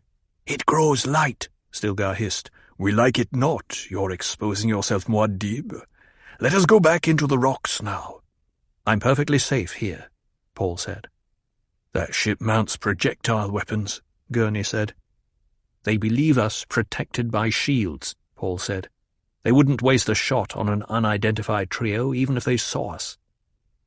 Paul swung the telescope to scan the far wall of the basin, seeing the pock-marked cliffs, the slides that marked the tombs of so many of his father's troopers. And he had a momentary sense of the fitness of things that the shades of those men should look down on this moment. The Harkonnen forts and towns across the shielded lands lay in Fremen hands, or cut away from their source like stalks severed from a plant and left to wither. Only this basin and its city remained to the enemy. "They might try a sortie by Thopter," Stilgar said, "if they see us." "Let them," Paul said. "We've Thopters to burn today, and we know a storm is coming." He swung the telescope to the far side of the Arrakeen landing field now, to the Harkonnen frigates, lined up there with a Chom Company banner waving gently from its staff on the ground beneath them. And he thought of the desperation that had forced the Guild to permit these 2 groups to land, while all the others were held in reserve. The Guild was like a man testing the sand with his toe to gauge its temperature before erecting a tent. "Is there anything new to see from here?" Gurney asked. "We should be getting under cover. The storm is coming." Paul returned his attention on the giant hutment. "They've even brought their women," he said, "and lackeys, and servants. Ah, my dear Emperor, how confident you are." "Men are coming up this secret way," Stilgar said. "It may be Otheim and Korba returning." "All right still," Paul said. "We'll go back." But he took one final look around through the telescope, studying the plain with its tall ships, the gleaming metal hutment, the silent city, the frigates of the Harkonnen mercenaries. Then he slid backward around a scarp of rock. His place at the telescope was taken by a Fedaykin guardsman. Paul emerged into a shallow depression in the shield wall's surface. It was a place about 30 meters in diameter and some 3 meters deep, a natural feature of the rock that the Fremen had hidden beneath a translucent camouflage cover. Communications equipment was clustered around a hole in the wall to the right. Fedaykin guards deployed through the depression waited for Muad'Dib's command to attack. 2 men emerged from the hole by the communications equipment, spoke to the guards there. Paul glanced at Stilgar and nodded in the direction of the 2 men. "Get their reports, Still." Stilgar moved to obey. Paul crouched with his back to the rock, stretching his muscles. Straightened. He saw Stilgar sending the 2 men back into that dark hole in the rock, thought about the long climb down that narrow man-made tunnel to the floor of the basin. Stilgar crossed to Paul. "What was so important that they couldn't send a Cielago with the message?" Paul asked. "They're saving their birds for the battle," Stilgar said. He glanced at the communications equipment, back to Paul. "Even with a tight beam, it is wrong to use those things, Muad'Dib. They can find you by taking a bearing on its emission." "They'll soon be too busy to find me," Paul said. "What did the men report?" "Our pet Sardaukar have been released near Old Gap, low on the rim, and are on their way to their master. The rocket launchers and other projectile weapons are in place. The people are deployed as you ordered. It was all routine." Paul glanced across the shallow bowl, studying his men in the filtered light admitted by the camouflage cover. He felt time creeping like an insect working its way across an exposed rock. "It'll take our Sardaukar a little time afoot before they can signal a troop carrier," Paul said. "They are being watched?" "They are being watched," Stilgar said. Beside Paul, Gurney Halleck cleared his throat. "Hadn't we best be getting to a place of safety?" "There is no such place," Paul said. "Is the weather report still favourable?" "A great-grandmother of a storm coming," Stilgar said. "Can you not feel it, Muad'Dib?" The air does feel chancy, Paul agreed, but I like the certainty of polling the weather. The storm'll be here in the hour, Stilgar said. He nodded toward the gap that looked out on the Emperor's hutment and on the Harkonnen frigates. They know it there, too. Not a thopter in the sky. Everything pulled in and tied down. They've had a report on the weather from their friends in space. Any more probing sorties? Paul asked. Nothing since the landing last night, Stilgar said. They know we're here. I think now they wait to choose their own time. We choose the time, Paul said. Gurney glanced upward, growled, if they let us. That fleet'll stay in space, Paul said. Gurney shook his head. They have no choice, Paul said. We can destroy the spice. The Guild dares not risk that. Desperate people are the most dangerous, Gurney said. Are we not desperate? Stilgar asked. Gurney scowled at him. You haven't lived with a Fremen dream, Paul cautioned. Still is thinking of all the water we've spent on bribes, the years of waiting we've added before Arrakis can bloom. He's not— Gurney scowled. Why is he so gloomy? Stilgar asked. He's always gloomy before a battle, Paul said. It's the only form of good humour Gurney allows himself. A slow, wolfish grin spread across Gurney's face, the teeth showing white above the chip cut of his stillsuit. It glooms me much to think on all the poor Harkonnen souls we'll dispatch unshriven, he said. Stilgar chuckled. He talks like a Verdaikin. Gurney was born a death commando, Paul said. And he thought, yes, let them occupy their minds with small talk before we test ourselves against that force on the plain. He looked to the gap in the rock wall and back to Gurney, found that the troubadour warrior had resumed a brooding scowl. Worry saps the strength, Paul murmured. You told me that once, Gurney. My duke, Gurney said, my chief worry is the atomics. If you use them to blast a hole in the shield wall, those people up there won't use atomics against us, Paul said. They don't dare, for the same reason that they cannot risk our destroying the source of the spice. But the injunction against— The injunction, Paul barked. It's fear, not the injunction, that keeps the houses from hurling atomics against each other. The language of the Great Convention is clear enough. Use of atomics against humans shall be cause for planetary obliteration. We are going to blast the shield wall, not humans. It's too fine a point, Gurney said. The hair splitters up there will welcome any point, Paul said.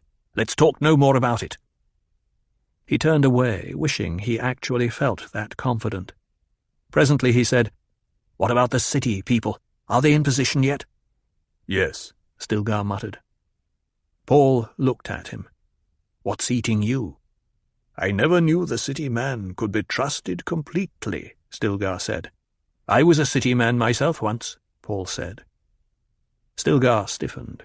His face grew dark with blood.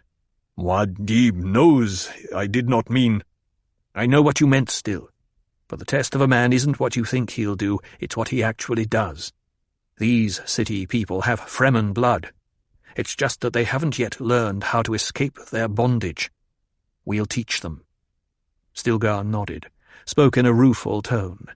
The habits of a lifetime, Muad'Dib. On the funeral plain we learn to despise the men of the communities.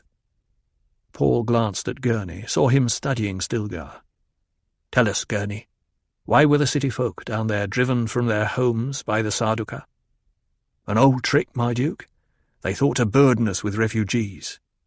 It's been so long since guerrillas were effective that the mighty have forgotten how to fight them, Paul said. The Sardaukar have played into our hands. They grabbed some city women for their sport, decorated their battle standards with the heads of the men who objected, and they've built up a fever of hate among people who otherwise would have looked on the coming battle as no more than a great inconvenience, and the possibility of exchanging one set of masters for another. The Sardaukar recruit for us, Stilgar. The city people do seem eager, Stilgar said. Their hate is fresh and clear, Paul said. That's why we use them as shock troops. The slaughter among them will be fearful, Gurney said. Stilgar nodded agreement. They were told the odds, Paul said. They know every Sardaukar they kill will be one less for us. You see, gentlemen, they have something to die for. They discovered they're a people. They're awakening." A muttered exclamation came from the watcher at the telescope. Paul moved to the rock slit, asked, "What is it out there?" "A great commotion, Muad'Dib," the watcher hissed. "At that monstrous metal tent, a surface car came from Rimwall West, and it was like a hawk into a nest of rock partridge." "Our captive Sardaukar have arrived," Paul said. "They've a shield around the entire landing field now," the watcher said. "I can see the air dancing even to the edge of the storage yard where they kept the spice." "Now they know who it is they fight," Gurney said. "Let the Harkonnen beasts tremble and fret themselves that an Atreides yet lives." Paul spoke to the Fedaykin at the telescope. "Watch the flagpole atop the Emperor's ship. If my flag is raised there—" "It will not be," Gurney said. Paul saw the puzzled frown on Stilgar's face, said, "If the Emperor recognized my claim, he'll signal by restoring the Atreides flag to Arrakis. We'll use the second plan then, move only against the Harkonnens. The Sardaukar will stand aside and let us settle the issue between ourselves." "I've no experience with these off-world things," Stilgar said. "I've heard of them, but it seems unlikely "You don't need experience to know what they'll do," Gurney said. "They're sending a new flag up on the tall ship," the watcher said. "The flag is yellow, with a black and red circle in the center." "There's a subtle piece of business," Paul said. "The Chome Company flag." "It's the same as the flag at the other ships," the Fedaykin guard said. "I don't understand," Stilgar said. "A subtle piece of business indeed," Gurney said. "Had he sent up the Atreides banner, he'd have had to live by what that meant. Too many observers about. He could have signalled with the Harkonnen flag on his staff, a flat declaration that'd have been. But no, he sends up the Chome rag. He's telling the people up there," Gurney pointed towards space, "where the profit is. He's saying he doesn't care if it's an Atreides here or not." "How long till the storm strikes the shield wall?" Paul asked. Stilgar turned away, consulted one of the Fedaykin in the bowl. Presently he returned, said, "Very soon, Muad'Dib. Sooner than we expected. It's a great-great-grandmother of a storm. Perhaps even more than you wished." "It's my storm," Paul said, and saw the silent awe on the faces of the Fedaykin who heard him. "Though it shook the entire world, it could not be more than I wished. Will it strike the shield wall full on?" "Close enough to make no difference," Stilgar said. A courier crossed from the hole that led down into the basin, said, "The Sardaukar and Harkonnen patrols are pulling back, Muad'Dib." "They expect the storm to spill too much sand into the basin for good visibility," Stilgar said. "They think we'll be in the same fix." "Tell our gunners to set their sights well before visibility drops," Paul said. "They must knock the nose off every one of those ships as soon as the storm has destroyed the shields." He stepped to the wall of the bowl, pulled back a fold of the camouflage cover and looked up at the sky. The horsetail twistings of blow sand could be seen against the dark of the sky. Paul restored the cover, said, "Start sending our men down, Still." "Will you not go with us?" Stilgar asked. "I'll wait here a bit with the Fedaykin," Paul said. Stilgar gave a knowing shrug toward Gurney, moved to the hole in the rock wall, was lost in its shadows. "The trigger that blasts the shield wall aside, that I leave in your hands, Gurney," Paul said. "You will do it?" "I'll do it." Paul gestured to a Fedaykin lieutenant, said, "Otheim, start moving the Czech patrols out of the blast area. They must be out of there before the storm strikes." The man bowed, followed Stilgar. Gurney leaned into the rock slit, spoke to the man at the telescope. "Keep your attention on the south wall. It'll be completely undefended until we blow it." "Dispatch a Cielago with a time signal," Paul ordered. "Some ground cars are moving toward the south wall," the man at the telescope said. "Some are using projectile weapons. Testing. Our people are using body shields as you commanded. The ground cars have stopped." In the abrupt silence, Paul heard the wind devils playing overhead, the front of the storm. Sand began to drift down into their bowl through gaps in the cover. A burst of wind caught the cover, whipped it away. Paul motioned his Fedaykin to take shelter, crossed to the men at the communications equipment near the tunnel mouth. Gurney stayed beside him. Paul crouched over the signalmen. One said, "A great, great, great-grandmother of a storm, Muad'Dib." Paul glanced up at the darkening sky, said, "Gurney, have the south wall observers pulled out." He had to repeat his order, shouting above the growing noise of the storm. Gurney turned to obey. Paul fastened his face filter, tightened the stillsuit hood. Gurney returned. Paul touched his shoulder, pointed to the blast trigger set into the tunnel mouth beyond the signalmen. Gurney went into the tunnel, stopped there, one hand at the trigger, his gaze on Paul. "We are getting no messages," the signalman beside Paul said. "Much static." Paul nodded, kept his eye on the time-standard dial in front of the signalman. Presently, Paul looked at Gurney, raised a hand, returned his attention to the dial. The time counter crawled around its final circuit. "Now!" Paul shouted and dropped his hand. Gurney depressed the blast trigger. It seemed that a full second passed before they felt the ground beneath them ripple and shake. A rumbling sound was added to the storm's roar. The Fedaykin watcher from the telescope appeared beside Paul, the telescope clutched under one arm. "The shield wall is breached, Muad'Dib," he shouted. "This storm is on them, and our gunners already are firing." Paul thought of the storm sweeping across the basin, the static charge within the wall of sand that destroyed every shield barrier in the enemy camp. "This storm!" someone shouted. "We must get under cover, Muad'Dib!" Paul came to his senses, feeling the sand needles sting his exposed cheeks. "We are committed," he thought. He put an arm around the signalman's shoulder, said, "Leave the equipment! There's more in the tunnel!" He felt himself being pulled away. Fedaykin pressed around him to protect him. They squeezed into the tunnel mouth, feeling its comparative silence, turned a corner into a small chamber with glow globes overhead and another tunnel opening beyond. Another signalman sat there at his equipment. "Much static," the man said. A swirl of sand filled the air around them. "Seal off this tunnel!" Paul shouted. A sudden pressure of stillness showed that his command had been obeyed. "Is the way down to the basin still open?" Paul asked. A Fedaykin went to look, returned, said, "The explosion caused a little rock to fall, but the engineers say it is still open. They're cleaning up with laser beams." "Tell them to use their hands," Paul barked. "There are shields active down there." "They are being careful, Muad'Dib," the man said. But he turned to obey. The signalmen from outside pressed past them, carrying their equipment. "I told those men to leave their equipment," Paul said. "Fremen do not like to abandon equipment, Muad'Dib," one of his Fedaykin chided. "Men are more important than equipment now," Paul said. "We'll have more equipment than we can use soon, or have no need for any equipment." Gurney Halleck came up beside him, said, "I heard them say the way down is open. We're very close to the surface here, my lord.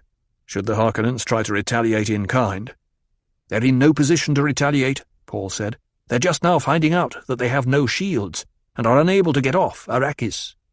"The new command post is all prepared, though, my lord," Gurney said. "They've no need of me in the command post yet," Paul said. "The plan would go ahead without me. We must wait for the—" "I'm getting a message, Muad'Dib," said the signalman at the communications equipment. The man shook his head, pressed the receiver phone against his ear. "Much static." He began scribbling on a pad in front of him, shaking his head, writing, waiting. Paul crossed to the signalman's side. The Fedaykin stepped back, giving him room.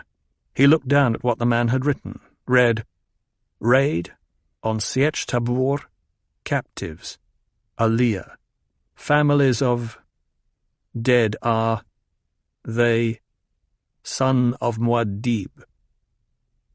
Again the signalman shook his head. Paul looked up to see Gurney staring at him. "The message is garbled," Gurney said. "The static. You don't know that—" "My son is dead," Paul said, and knew as he spoke that it was true. "My son is dead, and Aliyah is a captive. Hostage." He felt emptied, a shell without emotions. Everything he touched brought death and grief, and it was like a disease that could spread across the universe. He could feel the old man wisdom, the accumulation out of the experiences from countless possible lives. Something seemed to chuckle and rub its hands within him. And Paul thought, how little the universe knows about the nature of real cruelty.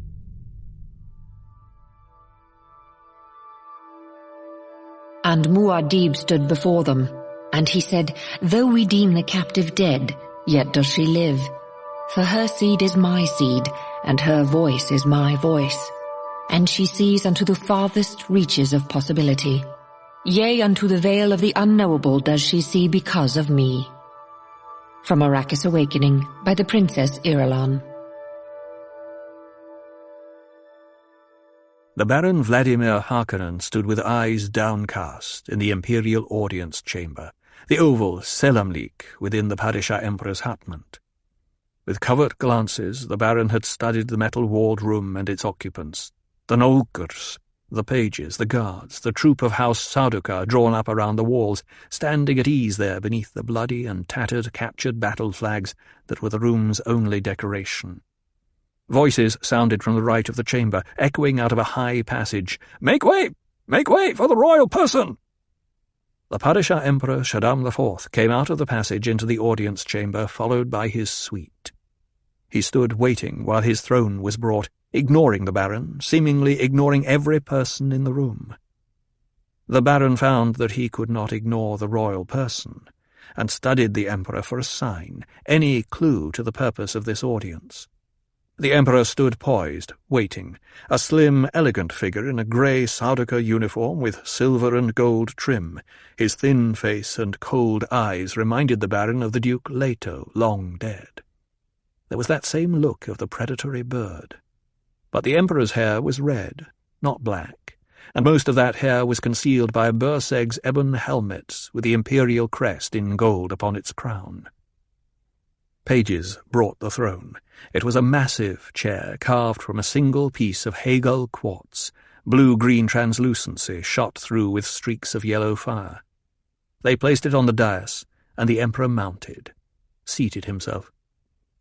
An old woman in a black Abba robe, with hood drawn down over her forehead, detached herself from the Emperor's suite, took up station behind the throne, one scrawny hand resting on the quartz back.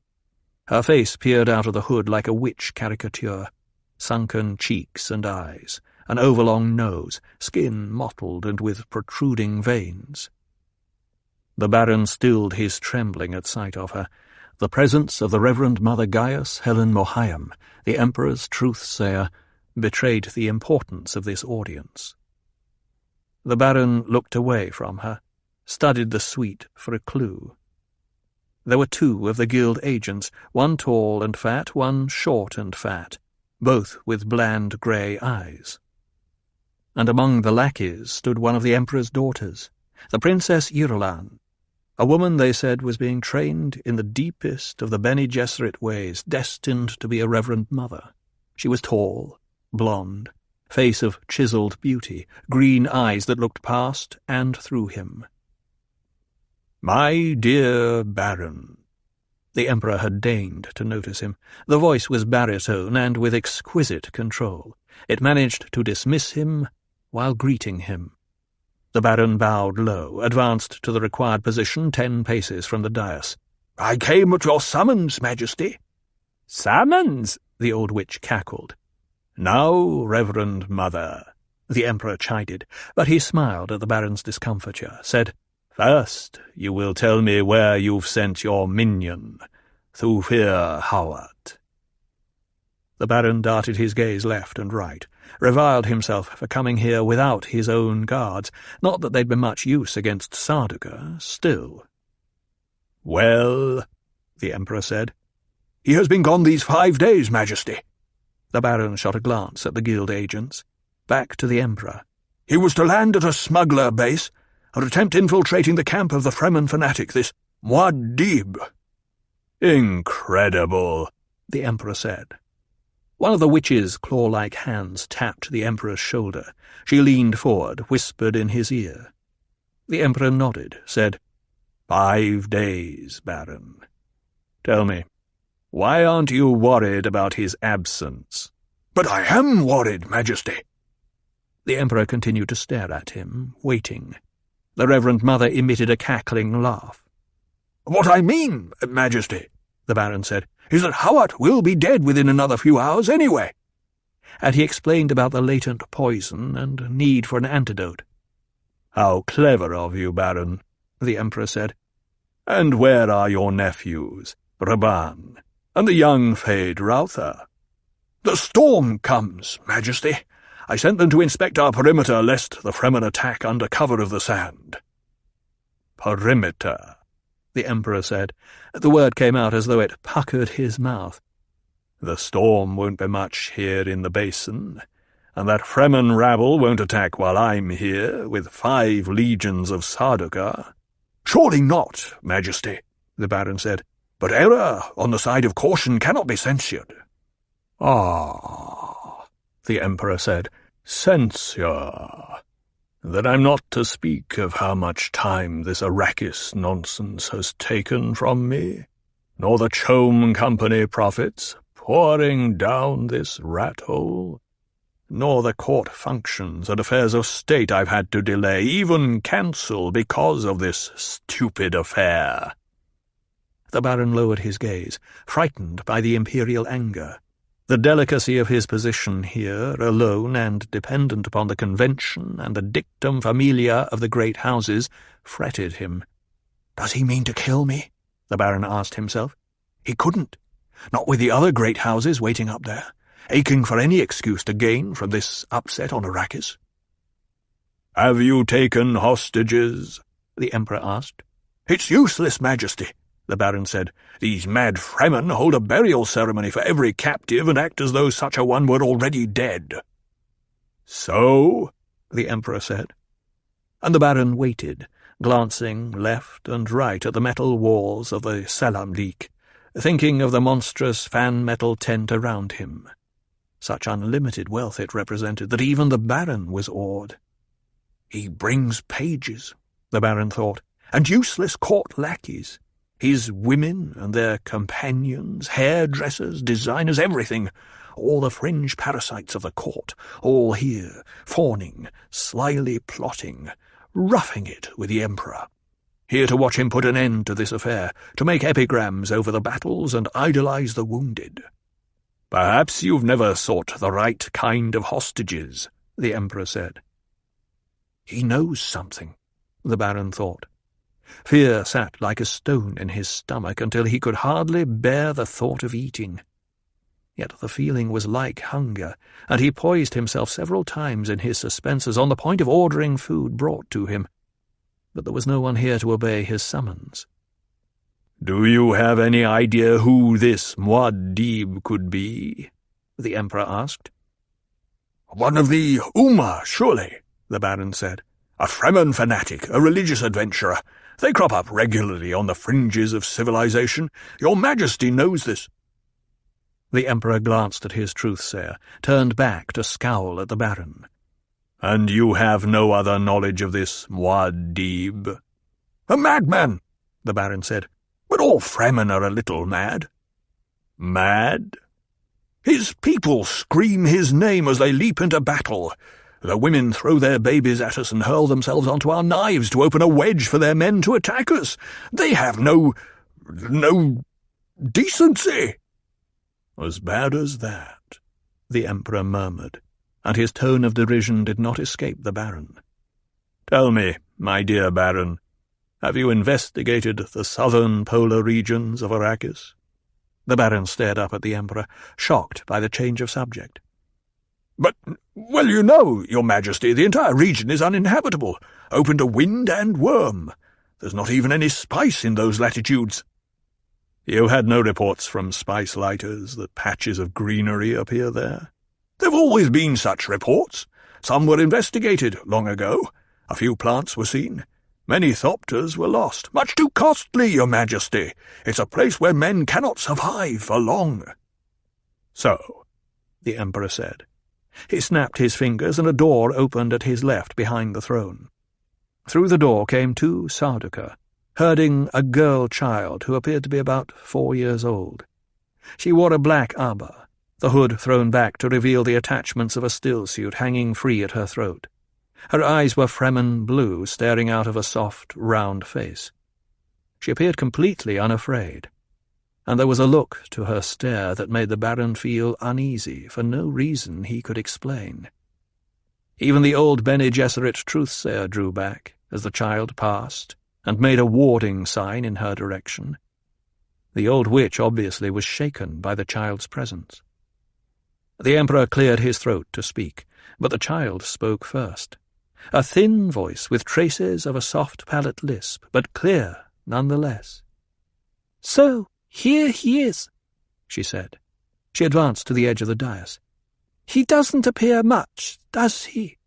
One frightened old fat man, too weak to support his own flesh, without the help of suspensors." It was such a totally unexpected statement from the mouth of a child that the Baron stared at her, speechless in spite of his anger. "Is it a midget?" he asked himself. "My dear Baron," the Emperor said, "become acquainted with the sister of Muad'Dib." "The sister?" The Baron shifted his attention to the Emperor. "I do not understand." "I, too, sometimes err on the side of caution," the Emperor said. "It has been reported to me that your uninhabited South Polar regions exhibit evidence of human activity." "But that's impossible," the Baron protested. "The worms! There's sand clear to the—" "These people seem able to avoid the worms," the Emperor said. The child sat down on the dais beside the throne, dangled her feet over the edge, kicking them. There was such an air of sureness in the way she appraised her surroundings. The Baron stared at the kicking feet, the way they moved the black robe, the wink of sandals beneath the fabric. "Unfortunately," the Emperor said, "I only sent in 5 troop carriers with a light attack force to pick up prisoners for questioning. We barely got away with 3 prisoners and 1 carrier.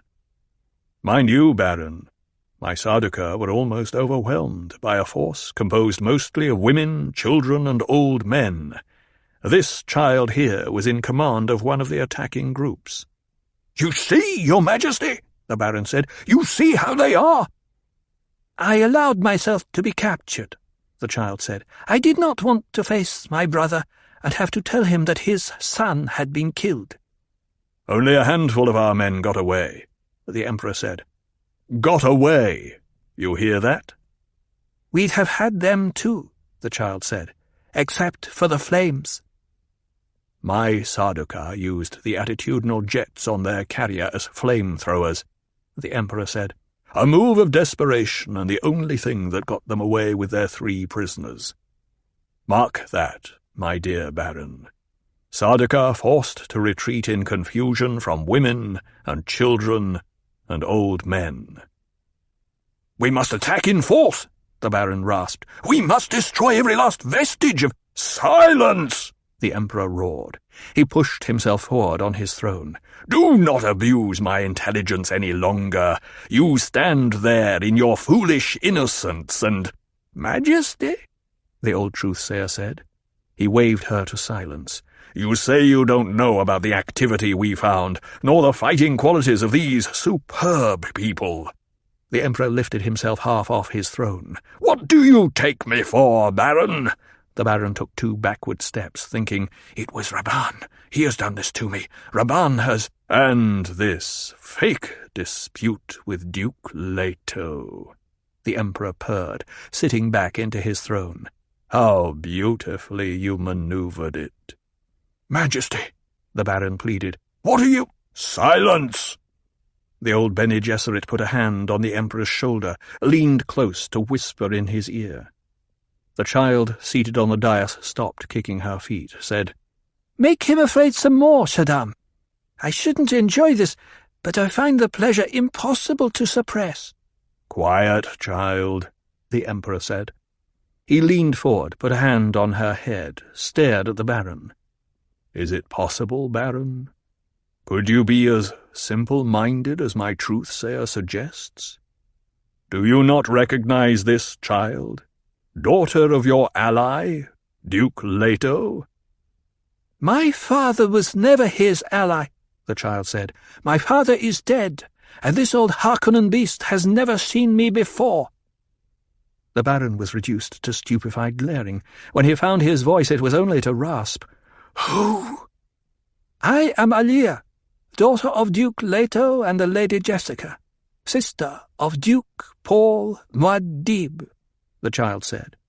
She pushed herself off the dais, dropped to the floor of the audience chamber.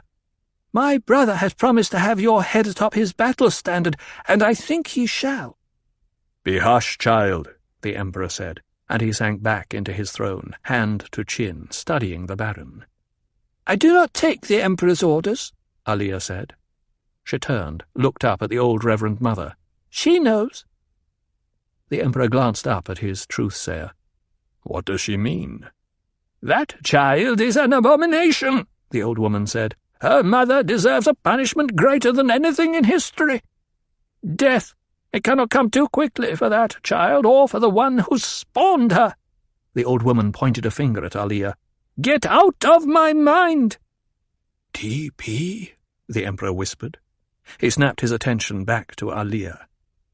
By the Great Mother! You don't understand, Majesty, the old woman said. Not telepathy. She's in my mind. She's like the ones before me, the ones who gave me their memories. She stands in my mind. She cannot be there, but she is. What others? The Emperor demanded. What's this nonsense? The old woman straightened, lowered her pointing hand. I've said too much, but the fact remains that this child who is not a child must be destroyed. Long were we warned against such a one and how to prevent such a birth.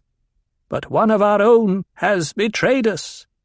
You babble, old woman, Alia said. You don't know how it was, yet you rattle on like a purblind fool. Alia closed her eyes, took a deep breath, and held it. The old Reverend Mother groaned and staggered. Alia opened her eyes. That is how it was, she said. A cosmic accident, and you played your part in it. The Reverend Mother held out both hands, palms pushing the air toward Alia. What is happening here? The Emperor demanded. Child, can you truly project your thoughts into the mind of another? That's not how it is at all, Alia said. Unless I'm born as you, I cannot think as you.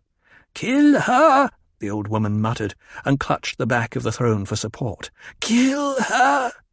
The sunken old eyes glared at Alia. Silence, the Emperor said, and he studied Alia.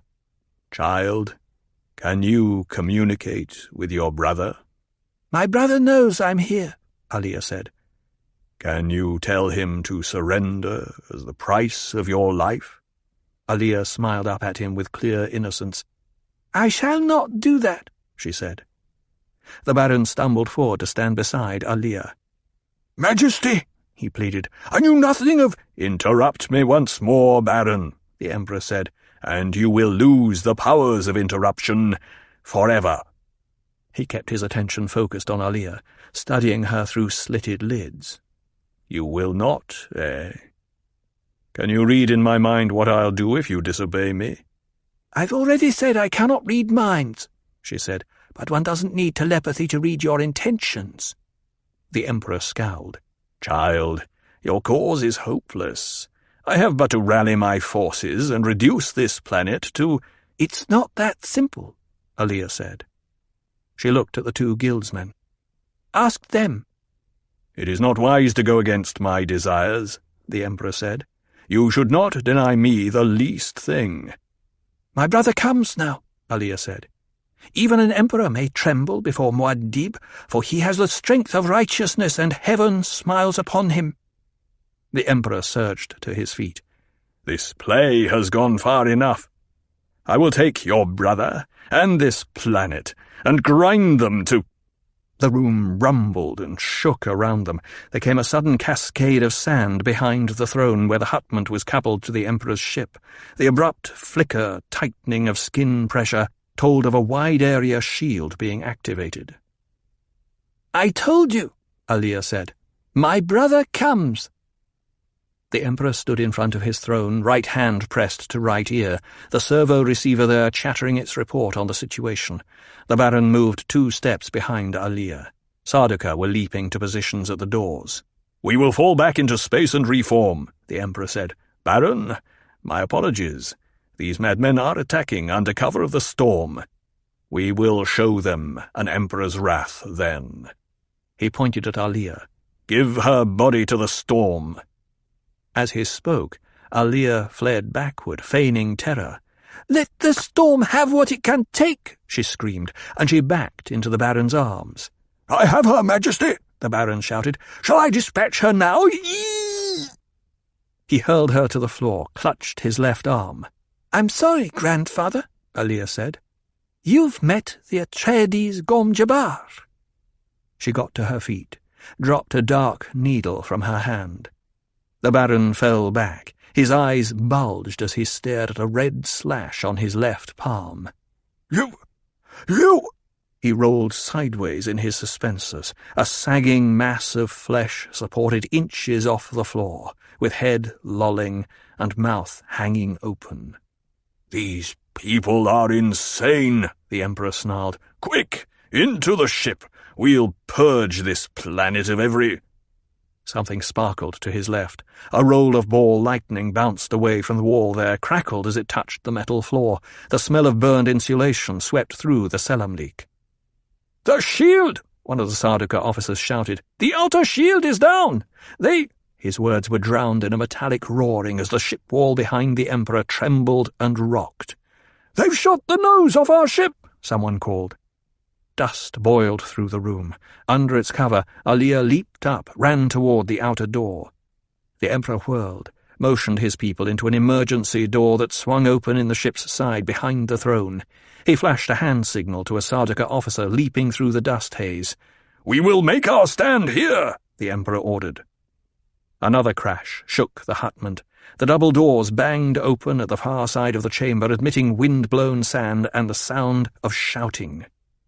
A small, black-robed figure could be seen momentarily against the light, Alia darting out to find a knife and, as befitted her Fremen training, to kill Harkonnen and Sardaukar wounded. House Sardaukar charged through a greened-yellow haze toward the opening, weapons ready, forming an arc there to protect the Emperor's retreat. "Save yourself, sir!" the Sardaukar officer shouted. "Into the ship!" But the Emperor stood alone now on his dais, pointing toward the doors. A 40-meter section of the hutment had been blasted away there, and the Selam leak's doors opened now onto drifting sand.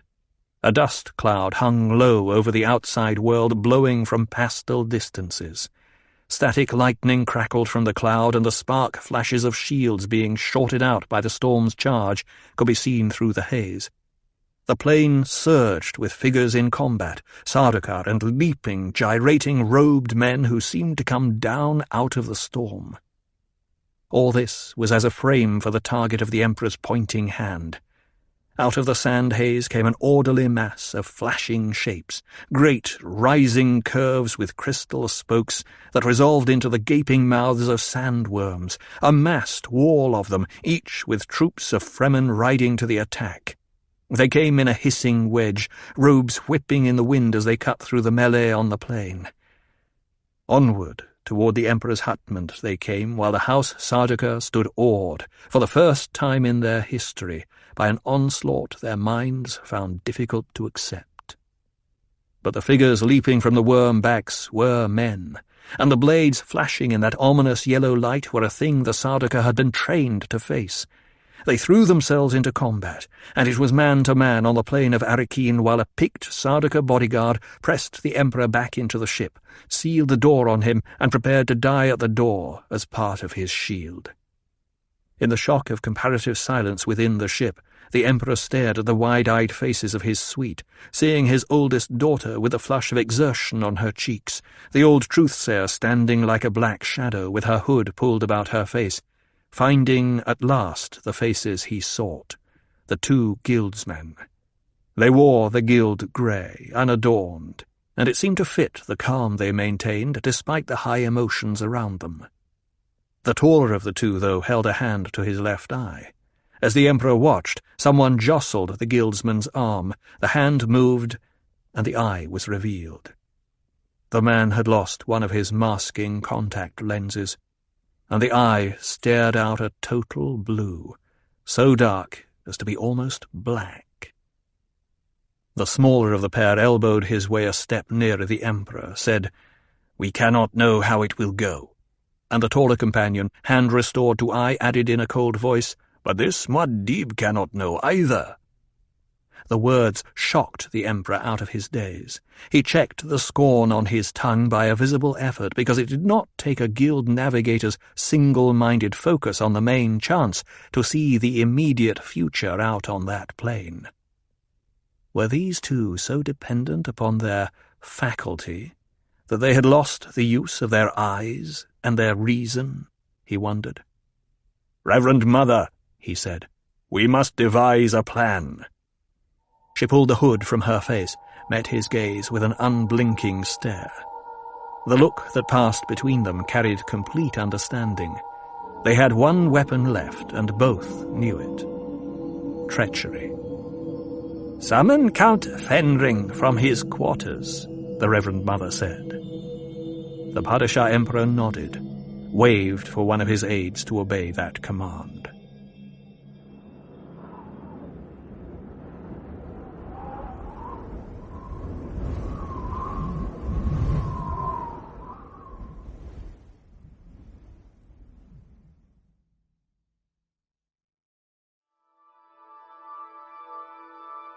He was warrior and mystic, ogre and saint, the fox and the innocent, chivalrous, ruthless, less than a god, more than a man.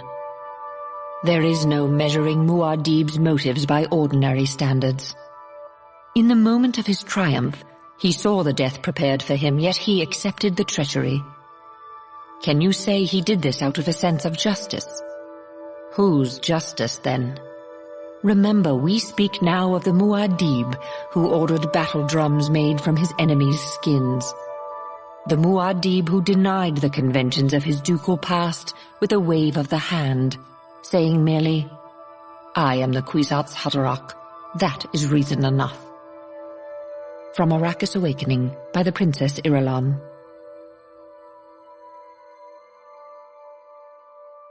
It was to the Arakeen governor's mansion, the old residency the Atreides had first occupied on Dune, that they had escorted Paul Muad'Dib on the evening of his victory. The building stood as Rabban had restored it, virtually untouched by the fighting, although there had been looting by townspeople.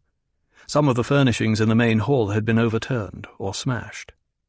Paul strode through the main entrance with Gurney Halleck and Stilgar a pace behind. Their escort fanned out into the great hall, straightening the place and clearing an area for Muad'Dib. One squad began investigating that no sly trap had been planted here. "I remember the day we first came here with your father." Gurney glanced around at the beams and the high, slitted windows. "I didn't like this place then, and I like it less now. One of our caves would be safer." Spoken like a true Fremen. Will you reconsider, Muad'Dib? This place is a symbol. Rabban lived here. By occupying this place, I seal my victory for all to understand. Send men through the building. Touch nothing. Just be certain no Harkonnen people or toys remain. As you command. Reluctance was heavy in his tone as Stilgar turned to obey. Communications men hurried into the room with their equipment, began setting up near the massive fireplace. The Fremen guard that augmented the surviving Fedaykin took up stations around the room. There was muttering among them, much darting of suspicious glances. This had been too long a place of the enemy for them to accept their presence in it casually.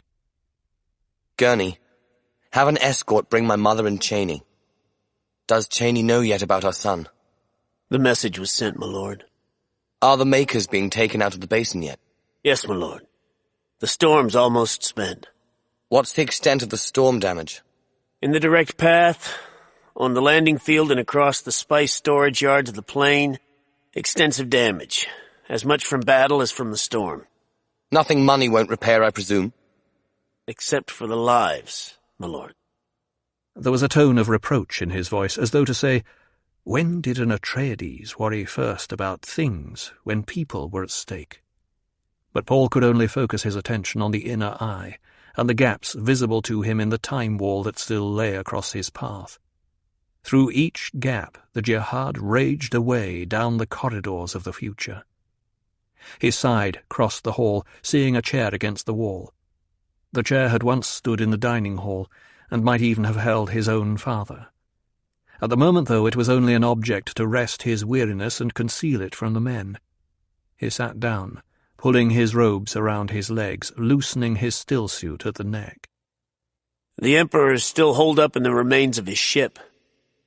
For now, contain him there. Have they found the Harkonnens yet? They're still examining the dead. What reply from the ships up there? Paul jerked his chin toward the ceiling. No reply yet, my lord. Paul sighed, resting against the back of his chair. Bring me a captive Sardaukar. We must send a message to our Emperor. It's time to discuss terms. Yes, my lord. Gurney turned away, dropped a hand signal to one of the Fedaykin, who took up a close guard position beside Paul. Gurney, since we've been rejoined, I've yet to hear you produce the proper quotation for the event. Paul turned, saw Gurney swallow, saw the sudden, grim hardening of the man's jaw. As you wish, my lord. And the victory that day was turned into mourning unto all the people. For the people heard say that day how the king was grieved for his son. Paul closed his eyes, forcing grief out of his mind, letting it wait as he had once waited to mourn his father. Now he gave his thoughts over to this day's accumulated discoveries, the mixed futures and the hidden presence of Alia within his awareness. Of all the uses of time vision, this was the strangest. "I have breasted the future to place my words where only you can hear them," Alia had said. "Even you cannot do that, my brother. I find it an interesting play. And, oh yes, I've killed our grandfather, the demented old baron. He had very little pain." Silence. His time sense had seen her withdraw. Muad'Dib. Paul opened his eyes to see Stilgar's black, bearded visage above him, the dark eyes glaring with battle light. "You've found the body of the old baron." How could you know? We just found the body in that great pile of metal the Emperor built. Paul ignored the question, seeing Gurney return accompanied by 2 Fremen who supported a captive Sardaukar. Here's one of them, my lord. Gurney signalled to the guard to hold the captive 5 paces in front of Paul. The Sardaukar's eyes, Paul noted, carried a glazed expression of shock. A blue bruise stretched from the bridge of his nose to the corner of his mouth. He was of the blonde, chisel-featured caste, the look that seemed synonymous with rank among the Sardaukar, yet there were no insignia on his torn uniform except the gold buttons with the imperial crest and the tattered braid of his trousers. I think this one's an officer, my lord. I am the Duke Paul Atreides. Do you understand that man? The Sardaukar stared at him, unmoving. Speak up, or your Emperor may die. The man blinked, swallowed. Who am I? You are the Duke Paul Atreides. He seemed too submissive to Paul, but then the Sardaukar had never been prepared for such happenings as this day. They'd never known anything but victory, which, Paul realized, could be a weakness in itself. He put that thought aside for later consideration in his own training program. I have a message for you to carry to the Emperor. Paul couched his words in the ancient formula. I, a duke of a great house, an imperial kinsman, give my word of bond under the convention. If the Emperor and his people lay down their arms and come to me here, I will guard their lives with my own. Paul held up his left hand with a ducal signet for the Sardaukar to see. I swear it by this. The man wet his lips with his tongue, glanced at Gurney. Yes. Who but an Atreides could command the allegiance of Gurney Halleck? I will carry the message. Take him to our forward command post and send him in. Yes, my lord. Gurney motioned for the guard to obey, led them out. Paul turned back to Stilgar. Cheney and your mother have arrived. Cheney has asked time to be alone with her grief. The Reverend Mother sought a moment in the weirding room. I know not why. My mother's sick with longing for a planet she may never see, where water falls from the sky and plants grow so thickly you cannot walk between them. Water from the sky? In that instant, Paul saw how Stilgar had been transformed from the Fremen Naib to a creature of the Lisan al-Gaib, a receptacle for awe and obedience. It was a lessening of the man, and Paul felt the ghost wind of the jihad in it. I have seen a friend become a worshipper, he thought. In a rush of loneliness, Paul glanced around the room, noting how proper and on review his guards had become in his presence. He sensed the subtle, prideful competition among them, each hoping for notice from Muad'Dib. Muad'Dib, from whom all blessings flow, he thought, and it was the bitterest thought of his life. They sense that I must take the throne, he thought, but they cannot know I do it to prevent the jihad. Raban, too, is dead. Paul nodded. Guards to the right suddenly snapped aside, standing at attention to open an aisle for Jessica.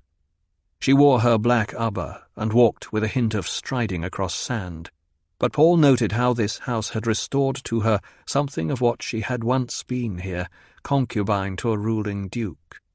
Her presence carried some of its old assertiveness. Jessica stopped in front of Paul, looked down at him. She saw his fatigue and how he hid it, but found no compassion for him.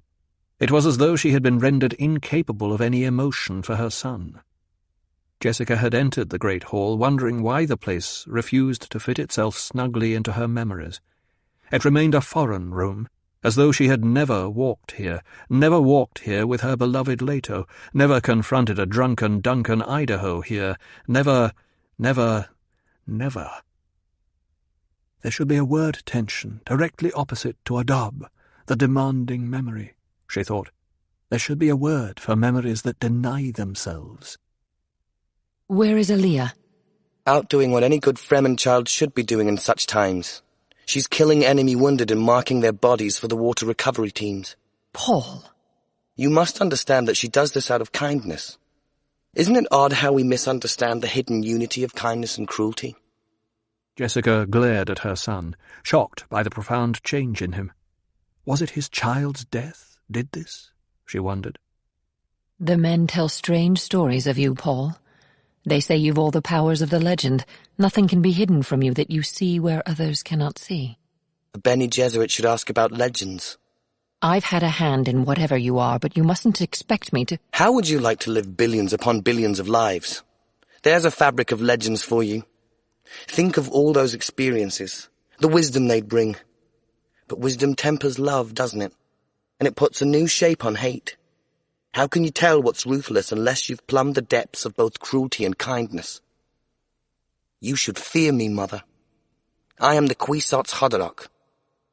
Jessica tried to swallow in a dry throat. Once you denied to me that you were the Kwisatz Haderach. I can deny nothing anymore. Paul looked up into her eyes. The Emperor and his people come now. They will be announced any moment. Stand beside me.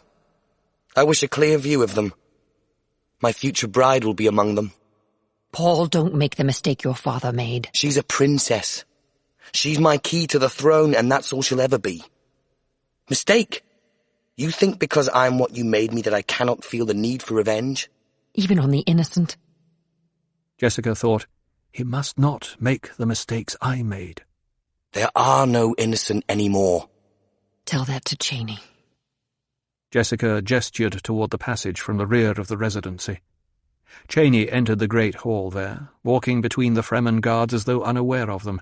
Her hood and stillsuit cap were thrown back, face mask fastened aside. She walked with a fragile uncertainty as she crossed the room to stand beside Jessica. Paul saw the marks of tears on her cheeks. She gives water to the dead. He felt a pang of grief strike through him, but it was as though he could only feel this thing through Cheney's presence. He is dead, beloved. Our son is dead. Holding himself under stiff control, Paul got to his feet. He reached out, touched Cheney's cheek, feeling the dampness of her tears. He cannot be replaced, but there will be other sons. It is Usul who promises this. Gently he moved her aside, gestured to Stilgar. Muad'Dib.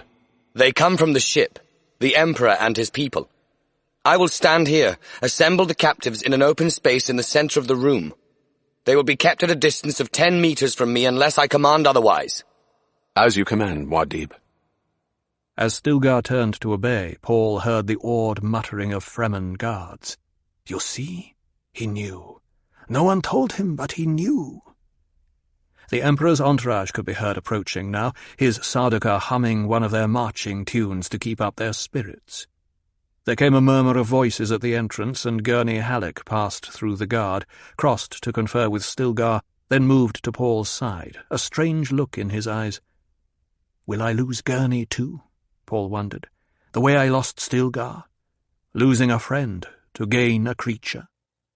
They have no throwing weapons. I've made sure of that myself. He glanced around the room, seeing Paul's preparations. Feyd-Rautha the Harkonnen is with them. Shall I cut him out? Leave him. There's some guild people, too, demanding special privileges, threatening an embargo against Arrakis. I told them I'd give you their message. Let them threaten. Paul, he's talking about the guild. I'll pull their fangs presently. And he thought then about the guild, the force that had specialized for so long that it had become a parasite, unable to exist independently of the life upon which it fed. They had never dared grasp the sword, and now they could not grasp it. They might have taken Arrakis when they realized the error of specializing on a melange awareness spectrum narcotic for their navigators. They could have done this, lived their glorious day, and died. Instead, they'd existed from moment to moment, hoping the seas in which they swam might produce a new host when the old one died. The guild navigators, gifted with limited prescience, had made the fatal decision. They'd chosen always the clear, safe course that leads ever downward into stagnation. Let them look closely at their new host, Paul thought. There's also a Bene Gesserit Reverend Mother who says she's a friend of your mother. My mother has no Bene Gesserit friends. Again, Gurney glanced around the great hall, then bent close to Paul's ear. Thufir Hawit's with him, my lord. I had no chance to see him alone, but he used our old hand signs to say he's been working with the Harkonnens. Thought you were dead. Says he's to be left among them. You left Thufir among those... He wanted it. And I thought it best. If there's something wrong, he's where we can control him. If not, we've an ear on the other side. Paul thought then of prescient glimpses into the possibilities of this moment, and one timeline where Thufir carried a poisoned needle which the Emperor commanded he use against this upstart duke. The entrance guards stepped aside, formed a short corridor of lances. There came a murmurous swish of garments, feet rasping the sand that had drifted into the residency. The Padishah Emperor Shaddam IV led his people into the hall. His Burseg helmet had been lost, and the red hair stood out in disarray. His uniform's left sleeve had been ripped along the inner seam.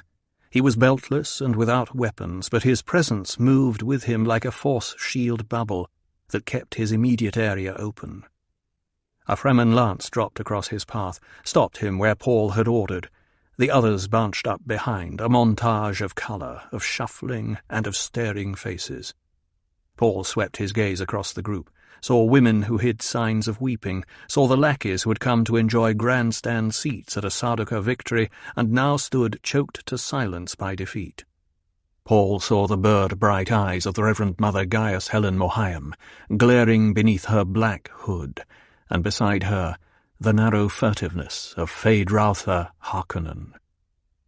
There's a face time betrayed to me, Paul thought. He looked beyond Feyd-Rautha then, attracted by a movement, seeing there a narrow, weaselish face he'd never before encountered, not in time or out of it. It was a face he felt he should know, and the feeling carried with it a marker of fear. Why should I fear that man? he wondered. He leaned toward his mother, whispered, "That man to the left of the Reverend Mother, the evil-looking one. Who is that?" Jessica looked, recognizing the face from her duke's dossiers. Count Fenring, the one who was here immediately before us. A genetic eunuch, and a killer. The Emperor's errand boy, Paul thought, and the thought was a shock crashing across his consciousness because he had seen the Emperor in uncounted associations spread through the possible futures, but never once had Count Fenring appeared within those prescient visions. It occurred to Paul then that he had seen his own dead body along countless reaches of the time web, but never once had he seen his moment of death. Have I been denied a glimpse of this man because he is the one who kills me? Paul wondered. The thought sent a pang of foreboding through him. He forced his attention away from Fenring, looked now at the remnants of Sardaukar men and officers, the bitterness on their faces and the desperation. Here and there among them faces caught Paul's attention briefly, Sardaukar officers measuring the preparations within this room, planning and scheming yet for a way to turn defeat into victory. Paul's attention came at last to a tall, blonde woman, green-eyed, a face of patrician beauty, classic in its hauteur, untouched by tears, completely undefeated.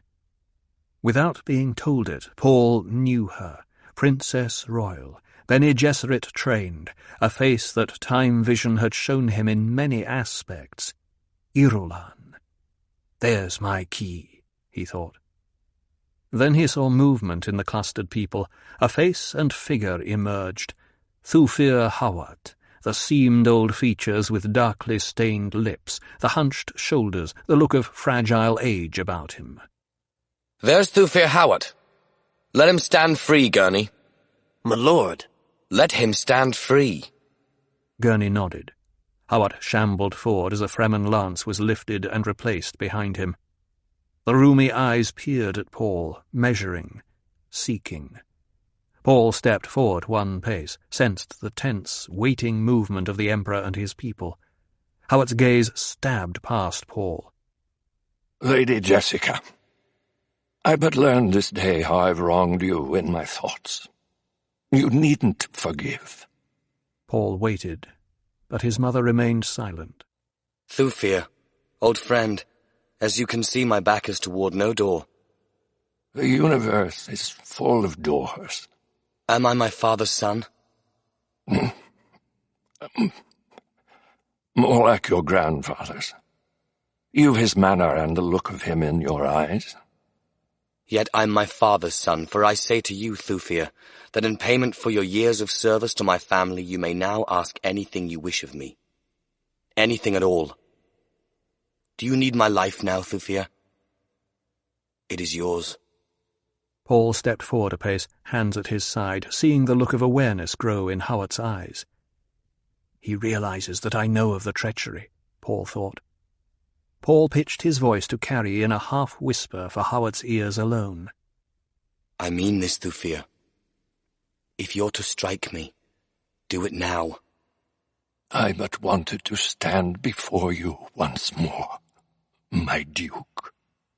Paul became aware for the first time of the effort the old man exerted to keep from falling.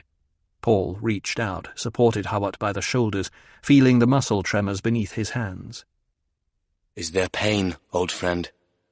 "There is pain, my duke, but the pleasure is greater." He half-turned in Paul's arms, extended his left hand palm up toward the Emperor, exposing the tiny needle cupped against the fingers. "See, Majesty. See your traitor's needle. Did you think that I, who given my life to service of the Atreides, would give them less now?" Paul staggered as the old man sagged in his arms, felt the death there, the utter flaccidity. Gently, Paul lowered Hawat to the floor, straightened and signed for guardsmen to carry the body away. Silence held the hall while his command was obeyed. A look of deadly waiting held the Emperor's face now. Eyes that had never admitted fear admitted it at last. "Majesty." Paul noted the jerk of surprised attention in the tall Princess Royal. The words had been uttered with a Bene Gesserit-controlled atonals, carrying in it every shade of contempt and scorn that Paul could put there. Bene Gesserit trained indeed, Paul thought. Perhaps my respected kinsman believes he has things all his own way now. Nothing could be more remote from fact. You have violated the convention, used atomics against— I used atomics against a natural feature of the desert. It was in my way, and I was in a hurry to get to you, Majesty, to ask your explanation for some of your strange activities. There's a massed armada of the great houses in space over Arrakis right now. I've but to say the word and they'll— Oh, yes. I almost forgot about them. Paul searched through the Emperor's suite until he saw the faces of the 2 guildsmen, spoke aside to Gurney. Are those the guild agents, Gurney? The 2 fat ones dressed in grey over there? Yes, my lord. You 2. Get out of there immediately and dispatch messages that will get that fleet on its way home. After this, you'll ask my permission before— The guild doesn't take your orders. The taller of the 2 had spoken. He and his companion pushed through to the barrier lances, which were raised at a nod from Paul. The 2 men stepped out, and the taller levelled an arm at Paul. You may very well be under embargo for your— If I hear any more nonsense from either of you, I'll give the order that'll destroy all spice production on Arrakis forever. Are you mad? The tall guildsman fell back half a step. You grant that I have the power to do this thing, then? The guildsman seemed to stare into space for a moment. Yes, you could do it, but you must not. Ah, guild navigators, both of you, eh? Yes. You would blind yourself, too, and condemn us all to slow death. Have you any idea what it means to be deprived of the spice liquor once you're addicted? The eye that looks ahead to the safe course is closed forever. The guild is crippled. Humans become little isolated clusters on their isolated planets. You know, I might do this thing out of pure spite, or out of ennui. Let us talk this over privately. I'm sure we can come to some compromise that is— Send the message to your people over Arrakis. I grow tired of this argument. If that fleet over us doesn't leave soon, there'll be no need for us to talk. Paul nodded toward his communications men at the side of the hall. You may use our equipment. First we must discuss this. We cannot just— Do it! The power to destroy a thing is the absolute control over it. You've agreed I have that power. We are not here to discuss or to negotiate or to compromise. You will obey my orders or suffer the immediate consequences. He means it. The shorter guildsman spoke, and Paul saw the fear grip them. Slowly the 2 crossed to the Fremen communications equipment. Will they obey? They have a narrow vision of time. They can see ahead to a blank wall, marking the consequences of disobedience. Every guild navigator on every ship over us can look ahead to that same wall. They'll obey. Paul turned back to look at the Emperor. When they permitted you to mount your father's throne, it was only on the assurance that you'd keep the spice flowing. You failed them, Majesty. Do you know the consequences? Nobody permitted me. Stop playing the fool! The guild is like a village beside a river. They need the water, but can only dip out what they require. They cannot dam the river and control it, because that focuses attention on what they take. It brings down eventual destruction. The spice flow, that's their river. And I have built a dam. But my dam is such that you cannot destroy it without destroying the river. The Emperor brushed a hand through his red hair, glanced at the backs of the 2 guildsmen. Even your Bene Gesserit truthsayer is trembling.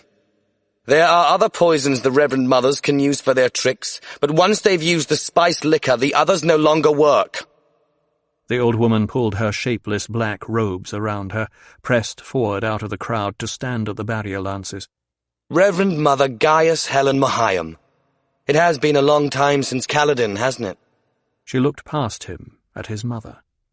Well, Jessica, I see that your son is indeed the one. For that you can be forgiven even the abomination of your daughter. You've never had the right or cause to forgive my mother anything. The old woman locked eyes with him. Try your tricks on me, old witch. Where's your Gom Jabbar? Try looking into that place where you dare not look. You'll find me there staring out at you. The old woman dropped her gaze. Have you nothing to say? I welcomed you to the ranks of humans. Don't besmirch that. Observe her, comrades. This is a Bene Gesserit Reverend Mother, patient in a patient cause. She could wait with her sisters 90 generations for the proper combination of genes and environment to produce the one person their schemes required. Observe her. She knows now that the 90 generations have produced that person. Here I stand. But I will never do her bidding. Jessica, silence him! Silence him yourself.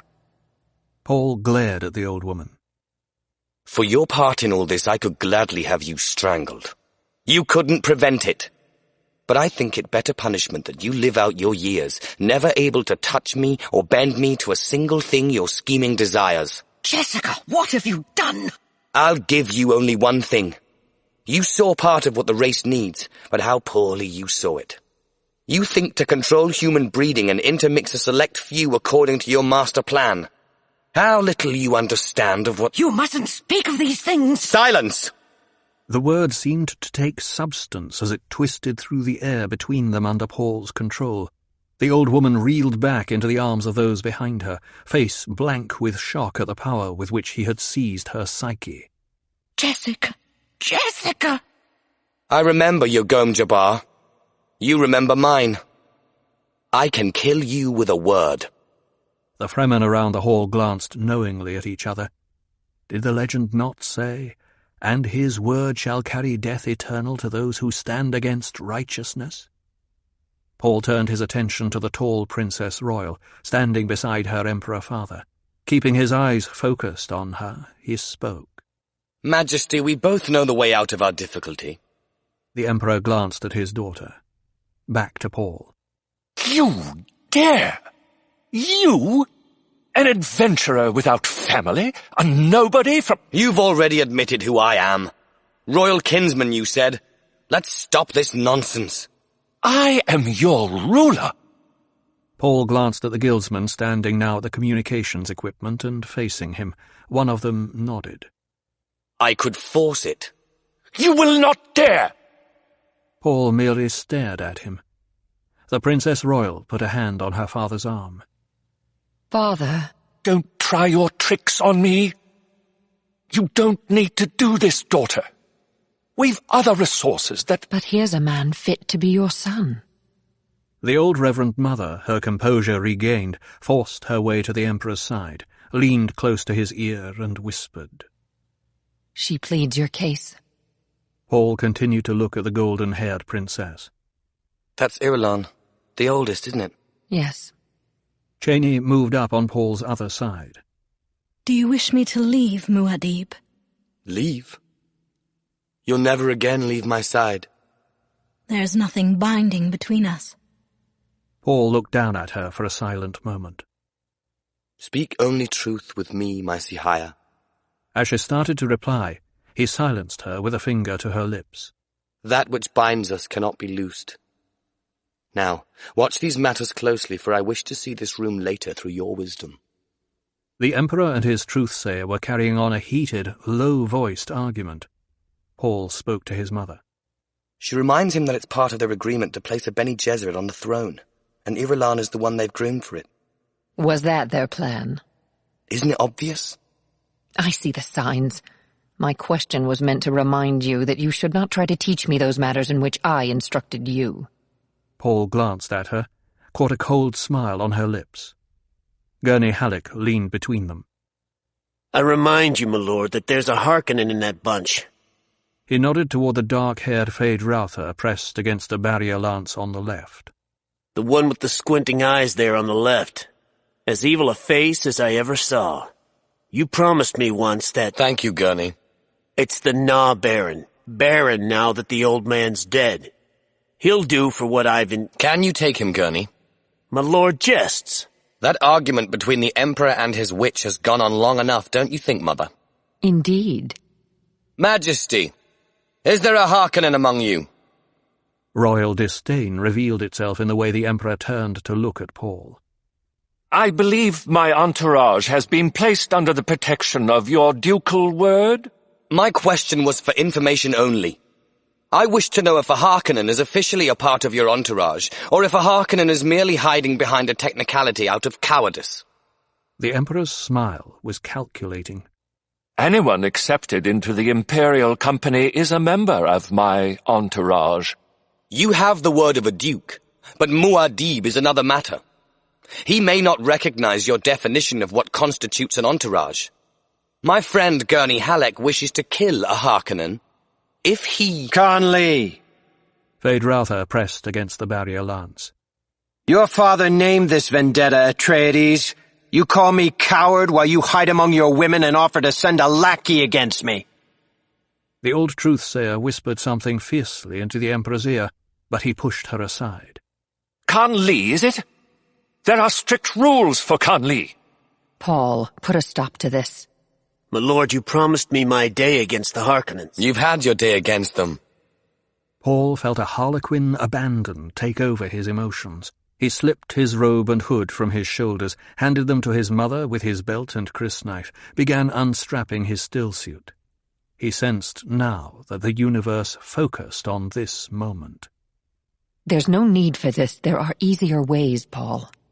Paul stepped out of his stillsuit, slipped the crysknife from its sheath in his mother's hand. I know. Poison, an assassin, all the old familiar ways. You promised me a Harkonnen. Paul marked the rage in the man's face, the way the ink-vine scar stood out dark and ridged. You owe it to me, my lord. Have you suffered more from them than I? My sister? My years in the slave pits? My father. My good friends and companions. Thufir Hawat and Duncan Idaho. My years as a fugitive without rank or succor. And one more thing. It is now Conley, and you know as well as I the rules that must prevail. Halleck's shoulders sagged. My lord, if that swine... He's no more than a beast you'd spurn with your foot and discard the shoe because it had been contaminated. Call in an executioner if you must, or let me do it, but don't offer yourself to— Muad'Dib need not do this thing. Paul glanced at Cheney, saw the fear for him in her eyes. But the Duke Paul must. This is a Harkonnen animal. Paul hesitated on the point of revealing his own Harkonnen ancestry, stopped at a sharp look from his mother. But this being has human shape, Gurney, and deserves human doubt. If he so much as— Please stand aside. Paul hefted the crysknife, pushed Gurney gently aside. Jessica touched Gurney's arm. He's like his grandfather in this mood. Don't distract him. It's the only thing you can do for him now. And she thought, Great Mother, what irony. The Emperor was studying Feyd-Rautha, seeing the heavy shoulders, the thick muscles. He turned to look at Paul, a stringy whipcord of a youth, not as desiccated as the Arrakeen natives, but with ribs there to count, and sunken in the flanks so that the ripple and gather of muscles could be followed under the skin. Jessica leaned close to Paul and pitched her voice for his ears alone. One thing, son. Sometimes a dangerous person is prepared by the Bene Gesserit. A word implanted into the deepest recesses by the old pleasure-pain methods. The word sound most frequently used is Uroshnor. If this one's been prepared, as I strongly suspect, that word uttered in his ear will render his muscles flaccid and— I want no special advantage for this one. Step back out of my way. Gurney spoke to Jessica. Why is he doing this? Does he think to get himself killed and achieve martyrdom? This Fremen religious prattle, is that what clouds his reason? Jessica hid her face in her hands, realizing that she did not know fully why Paul took this course. She could feel death in the room, and knew that the changed Paul was capable of such a thing as Gurney suggested. Every talent within her focused on the need to protect her son, but there was nothing she could do. Is it this religious prattle? Be silent and pray. The Emperor's face was touched by an abrupt smile. If Fade Rautha Harkonnen, of my entourage, so wishes, I relieve him of all restraint and give him freedom to choose his own course in this. The Emperor waved a hand toward Paul's Verdaiken guards. One of your rabble has my belt and short blade. If Fade Rautha wishes it, he may meet you with my blade in his hand. I wish it. Paul saw the elation on the man's face. He's overconfident, Paul thought. There's a natural advantage I can accept. Get the Emperor's blade. Paul watched as his command was obeyed. Put it on the floor there. He indicated a place with his foot. Clear the Imperial rabble back against the wall and let the Harkonnen stand clear. A flurry of robes, scraping of feet, low-voiced commands and protests accompanied obedience to Paul's command. The guildsmen remained standing near the communications equipment. They frowned at Paul in obvious indecision. They're accustomed to seeing the future, Paul thought. In this place and time, they're blind, even as I am. And he sampled the time winds, sensing the turmoil, the storm nexus that now focused on this moment-place. Even the faint gaps were closed now. Here was the unborn jihad, he knew. Here was the race consciousness that he had known once as his own terrible purpose. Here was reason enough for a Kwisatz Haderach or a Lisan al-Gaib, or even the halting schemes of the Bene Gesserit. The race of humans had felt its own dormancy, sensed itself grown stale, and knew now only the need to experience turmoil, in which the genes would mingle and the strong new mixtures survive. All humans were alive as an unconscious single organism in this moment, experiencing a kind of sexual heat that could override any barrier. And Paul saw how futile were any efforts of his to change any smallest bit of this. He had thought to oppose the jihad within himself, but the jihad would be. His legions would rage out from Arrakis even without him. They needed only the legend he already had become. He had shown them the way, given them mastery even over the guild which must have the spice to exist. A sense of failure pervaded him, and he saw through it that Fade Rautha Harkonnen had slipped out of the torn uniform, stripped down to a fighting girdle with a mail core. This is the climax, Paul thought. From here the future will open, the clouds part onto a kind of glory, and if I die here, they'll say I sacrificed myself that my spirit might lead them, and if I live, they'll say nothing can oppose Muad'Dib. Is the Atreides ready? Fade Rautha used the words of the ancient Khanli ritual. Paul chose to answer him in the Fremen way. May thy knife chip and shatter. He pointed to the Emperor's blade on the floor, indicating that Fade Rautha should advance and take it. Keeping his attention on Paul, Fade Rautha picked up the knife, balancing it a moment in his hand to get the feel of it. Excitement kindled in him. This was a fight he had dreamed about, man against man, skill against skill, with no shields intervening. He could see a way to power opening before him because the Emperor surely would reward whoever killed this troublesome duke. The reward might even be that haughty daughter and a share of the throne. And this yokel duke, this back-world adventurer, could not possibly be a match for a Harkonnen, trained in every device and every treachery by 1,000 arena combats. And the yokel had no way of knowing he faced more weapons than a knife here. Let's see if you're proof against poison, Fade Rautha thought.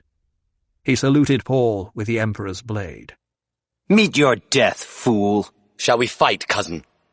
Paul cat-footed forward, eyes on the waiting blade, his body crouched low, with his own milk-white crysknife pointing out as though an extension of his arm. They circled each other, bare feet grating on the floor, watching with eyes intent for the slightest opening. How beautifully you dance. He's a talker, Paul thought. There's another weakness. He grows uneasy in the face of silence. Have you been shriven? Still, Paul circled in silence. And the old Reverend Mother, watching the fight from the press of the Emperor's suite, felt herself trembling. The Atreides youth had called the Harkonnen cousin. It could only mean he knew the ancestry they shared, easy to understand because he was the Kwisatz Haderach. But the words forced her to focus on the only thing that mattered to her here. This could be a major catastrophe for the Bene Gesserit breeding scheme. She had seen something of what Paul had seen here, that Feyd-Rautha might kill but not be victorious. Another thought, though, almost overwhelmed her. Two end products of this long and costly program faced each other in a fight to the death that might easily claim both of them. If both died here, that would leave only Feyd-Rautha's bastard daughter, still a baby, an unknown, an unmeasured factor, and Alia, the abomination. Perhaps you have only pagan rites here. Would you like the Emperor's truthsayer to prepare your spirit for its journey? Paul smiled, circling to the right, alert, his black thoughts suppressed by the needs of the moment. Feyd-Rautha leaped, feinting with right hand, but with the knife shifted in a blur to his left hand. Paul dodged easily, noting the shield-conditioned hesitation in Feyd-Rautha's thrust. Still, it was not as great a shield conditioning as some Paul had seen, and he sensed that Feyd-Rautha had fought before against unshielded foes. Does an Atreides run or stand and fight? Paul resumed his silent circling. Idaho's words came back to him, the words of training from the long-ago practice floor on Caladan. Use the first moments in study. You may miss many an opportunity for quick victory this way, but the moments of study are insurance of success. Take your time, and be sure. Perhaps you think this dance prolongs your life a few moments. Well and good. He stopped the circling, straightened. Paul had seen enough for a first approximation. Feyd-Rautha led to the left side, presenting the right hip as though the mailed fighting girdle could protect his entire side. It was the action of a man trained to the shield, and with a knife in both hands. Or, and Paul hesitated, the girdle was more than it seemed. The Harkonnen appeared too confident against a man who, this day, led the forces of victory against Sardaukar legions. Feyd-Rautha noted the hesitation. Why prolong the inevitable? You but keep me from exercising my rights over this ball of dirt. If it's a flip dart, Paul thought, it's a cunning one. The girdle shows no signs of tampering. Why don't you speak? Paul resumed his probing circle, allowing himself a cold smile at the tone of unease in Feyd-Rautha's voice, evidence that the pressure of silence was building. You smile, eh? And he leaped in mid-sentence. Expecting the slight hesitation, Paul almost failed to evade the down-flash of blade, felt its tip scratch his left arm. He silenced the sudden pain there, his mind flooded with realization that the earlier hesitation had been a trick, an overfeint. Here was more of an opponent than he had expected. There would be tricks within tricks within tricks. Your own Thufir Hawat taught me some of my skills. He gave me first blood. Too bad the old fool didn't live to see it. And Paul recalled that Idaho had once said, "Expect only what happens in the fight. That way you'll never be surprised." Again the two circled each other, crouched, cautious. Paul saw the return of elation to his opponent, wondered at it. Did a scratch signify that much to the man? Unless there were poison on the blade. But how could there be? His own men had handled the weapon, snooped it before passing it. They were too well trained to miss an obvious thing like that. That woman you were talking to over there, the little one, is she something special to you? A pet, perhaps? Will she deserve my special attentions? Paul remained silent, probing with his inner senses, examining the blood from the wound, finding a trace of soporific from the Emperor's blade. He realigned his own metabolism to match this threat, and changed the molecules of the soporific, but he felt a thrill of doubt. They'd been prepared with soporific on a blade. A soporific. Nothing to alert a poison snooper, but strong enough to slow the muscles it touched. His enemies had their own plans within plans, their own stacked treacheries. Again Feyd-Rautha leaped, stabbing. Paul, the smile frozen on his face, fainted with slowness as though inhibited by the drug, and at the last instant dodged to meet the down-flashing arm on the crysknife's point.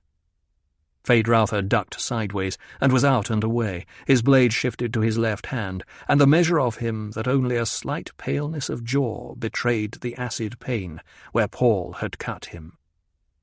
Let him know his own moment of doubt, Paul thought. Let him suspect poison. Treachery! He's poisoned me. I do feel poison in my arm. Only a little acid to counter the soporific on the Emperor's blade. Feyd-Rautha matched Paul's cold smile, lifted blade in left hand for a mock salute. His eyes glared rage behind the knife. Paul shifted his crysknife to his left hand, matching his opponent. Again they circled, probing.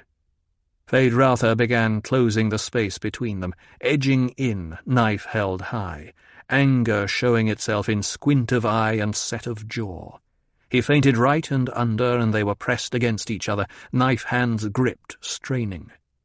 Paul, cautious of Feyd-Rautha's right hip, where he suspected a poison flip dart, forced the turn to the right. He almost failed to see the needle point flick out beneath the belt line. A shift and a giving in Feyd-Rautha's motion warned him the tiny point missed Paul's flesh by the barest fraction. On the left hip. Treachery within treachery within treachery, Paul reminded himself. Using Bene Gesserit-trained muscles, he sagged to catch a reflex in Feyd-Rautha, but the necessity of avoiding the tiny point jutting from his opponent's hip threw Paul off just enough that he missed his footing and found himself thrown hard to the floor, Feyd-Rautha on top. You see it there on my hip? Your death, fool. Feyd-Rautha began twisting himself around, forcing the poisoned needle closer and closer. It'll stop your muscles and my knife will finish you. There'll be never a trace left to detect.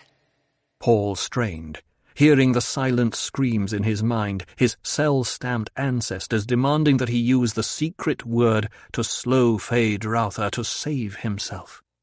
I will not say it. Feyd-Rautha gaped at him, caught in the merest fraction of hesitation. It was enough for Paul to find the weakness of balance in one of his opponent's leg muscles, and their positions were reversed. Feyd-Rautha lay partly underneath, with right hip high, unable to turn because of the tiny needle point caught against the floor beneath him. Paul twisted his left hand free, aided by the lubrication of blood from his arm, thrust once hard up underneath Feyd-Rautha's jaw. The point slid home into the brain. Feyd-Rautha jerked and sagged back, still held partly on his side by the needle embedded in the floor. Breathing deeply to restore his calm, Paul pushed himself away and got to his feet.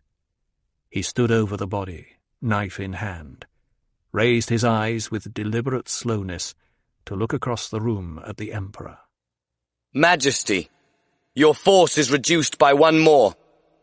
Shall we now shed sham and pretense? Shall we now discuss what must be? Your daughter wed to me, and the way opened for an Atreides to sit on the throne. The Emperor turned, looked at Count Fenring. The Count met his stare, grey eyes against green. The thought lay there clearly between them, their association so long that understanding could be achieved with a glance. "Kill this upstart for me," the Emperor was saying.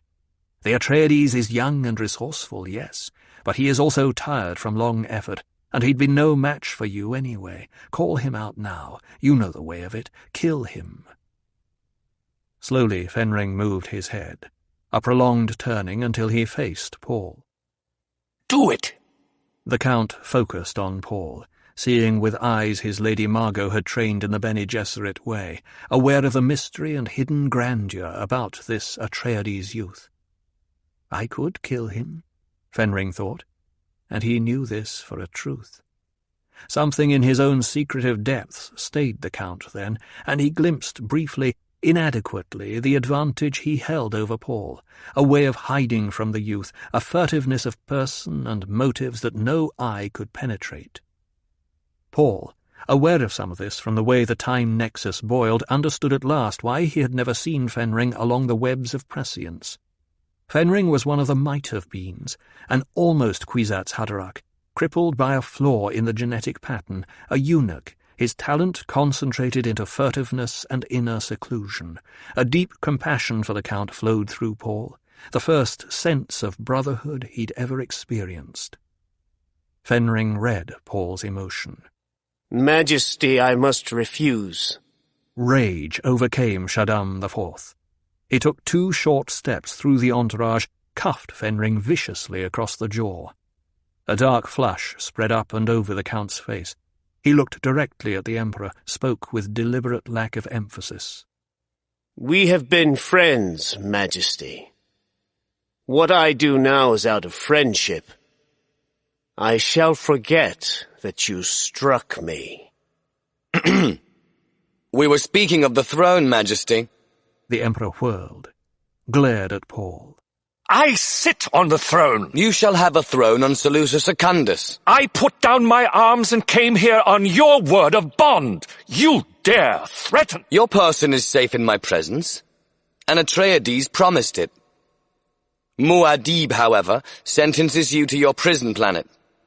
But have no fear, Majesty.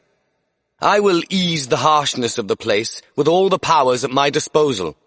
It shall become a garden world, full of gentle things. As the hidden import of Paul's words grew in the Emperor's mind, he glared across the room at Paul. Now we see true motives. Indeed. And what of Arrakis? Another garden world full of gentle things? The Fremen have the word of Muad'Dib. There will be flowing water here, open to the sky, and green oases rich with good things. But we have the spice to think of too. Thus, there will always be desert on Arrakis, and fierce winds, and trials to toughen a man. We Fremen have a saying. God created Arrakis to train the faithful. One cannot go against the word of God. The old truth-sayer, the Reverend Mother Gaius Helen Mohiam, had her own view of the hidden meaning in Paul's words now. She glimpsed the jihad. You cannot loose these people upon the universe. You will think back to the gentle ways of the Sardaukar. You cannot. You're a truth-sayer. Review your words. Paul glanced at the Princess Royal, back to the Emperor. Best be done quickly, Majesty. The Emperor turned a stricken look upon his daughter. She touched his arm, spoke soothingly. For this I was trained, Father. The Emperor took a deep breath. You cannot stay this thing. The Emperor straightened, standing stiffly with a look of remembered dignity. Who will negotiate for you, kinsman? Paul turned, saw his mother, her eyes heavy-lidded, standing with Cheney in a squad of Fedaykin guards. He crossed to them, stood looking down at Cheney. I know the reasons. If it must be, Usul. Paul, hearing the secret tears in her voice, touched her cheek. My Sihaya need fear nothing, ever. He dropped his arm, faced his mother. You will negotiate for me, Mother, with Cheney by your side. She has wisdom and sharp eyes, and it is wisely said that no one bargains tougher than a Fremen. She will be looking through the eyes of a love for me and with the thought of her sons-to-be, what they will need. Listen to her. Jessica sensed the harsh calculation in her son, put down a shudder. What are your instructions? The Emperor's entire Chom company holdings as dowry. Entire? He is to be stripped. I want an earldom and Chom directorship for Gurney Halleck, and him in the fief of Caledon. There will be titles and attendant power for every surviving Atreides man, not excepting the lowliest trooper. What of the Fremen? The Fremen are mine. What they receive shall be dispensed by Muad'Dib. It'll begin with Stilgar as governor on Arrakis, but that can wait. And for me? Is there something you wish? Perhaps Caledon. I'm not certain. I've become too much the Fremen, and the Reverend Mother. I need a time of peace and stillness in which to think. That you shall have, and anything else that Gurney or I can give you. Jessica nodded, feeling suddenly old and tired. She looked at Cheney. And for the royal concubine? No title for me. Nothing. I beg of you. Paul stared down into her eyes, remembering her suddenly as she had stood once with little Leto in her arms, their child, now dead in this violence. I swear to you now that you'll need no title. That woman over there will be my wife and you but a concubine, because this is a political thing, and we must weld peace out of this moment. Enlist the great houses of the Landsraad. We must obey the forms, Yet that princess shall have no more of me than my name. No child of mine, nor touch, nor softness of glance, nor instant of desire. So you say now? Cheney glanced across the room at the tall princess. Do you know so little of my son? See that princess standing there, so haughty and confident? They say she has pretensions of a literary nature. Let us hope she finds solace in such things. She'll have little else. Think on it, Cheney. That princess will have the name, yet she'll live as less than a concubine, never to know a moment of tenderness from the man to whom she's bound. While we, Cheney, we who carry the name of concubine, history will call us wives.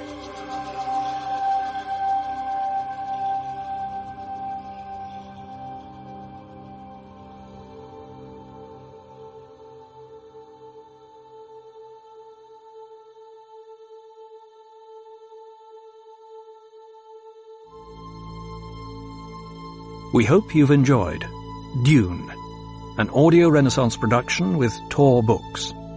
This program was executive produced by Laura Wilson, produced by Garrett Scott, and directed by Garrett Scott and Kevin Thompson. Text copyright 1965 by Frank Herbert. Audio production copyright 2007 by Audio Renaissance, a division of Holtzbrink Publishers LLC. All rights reserved.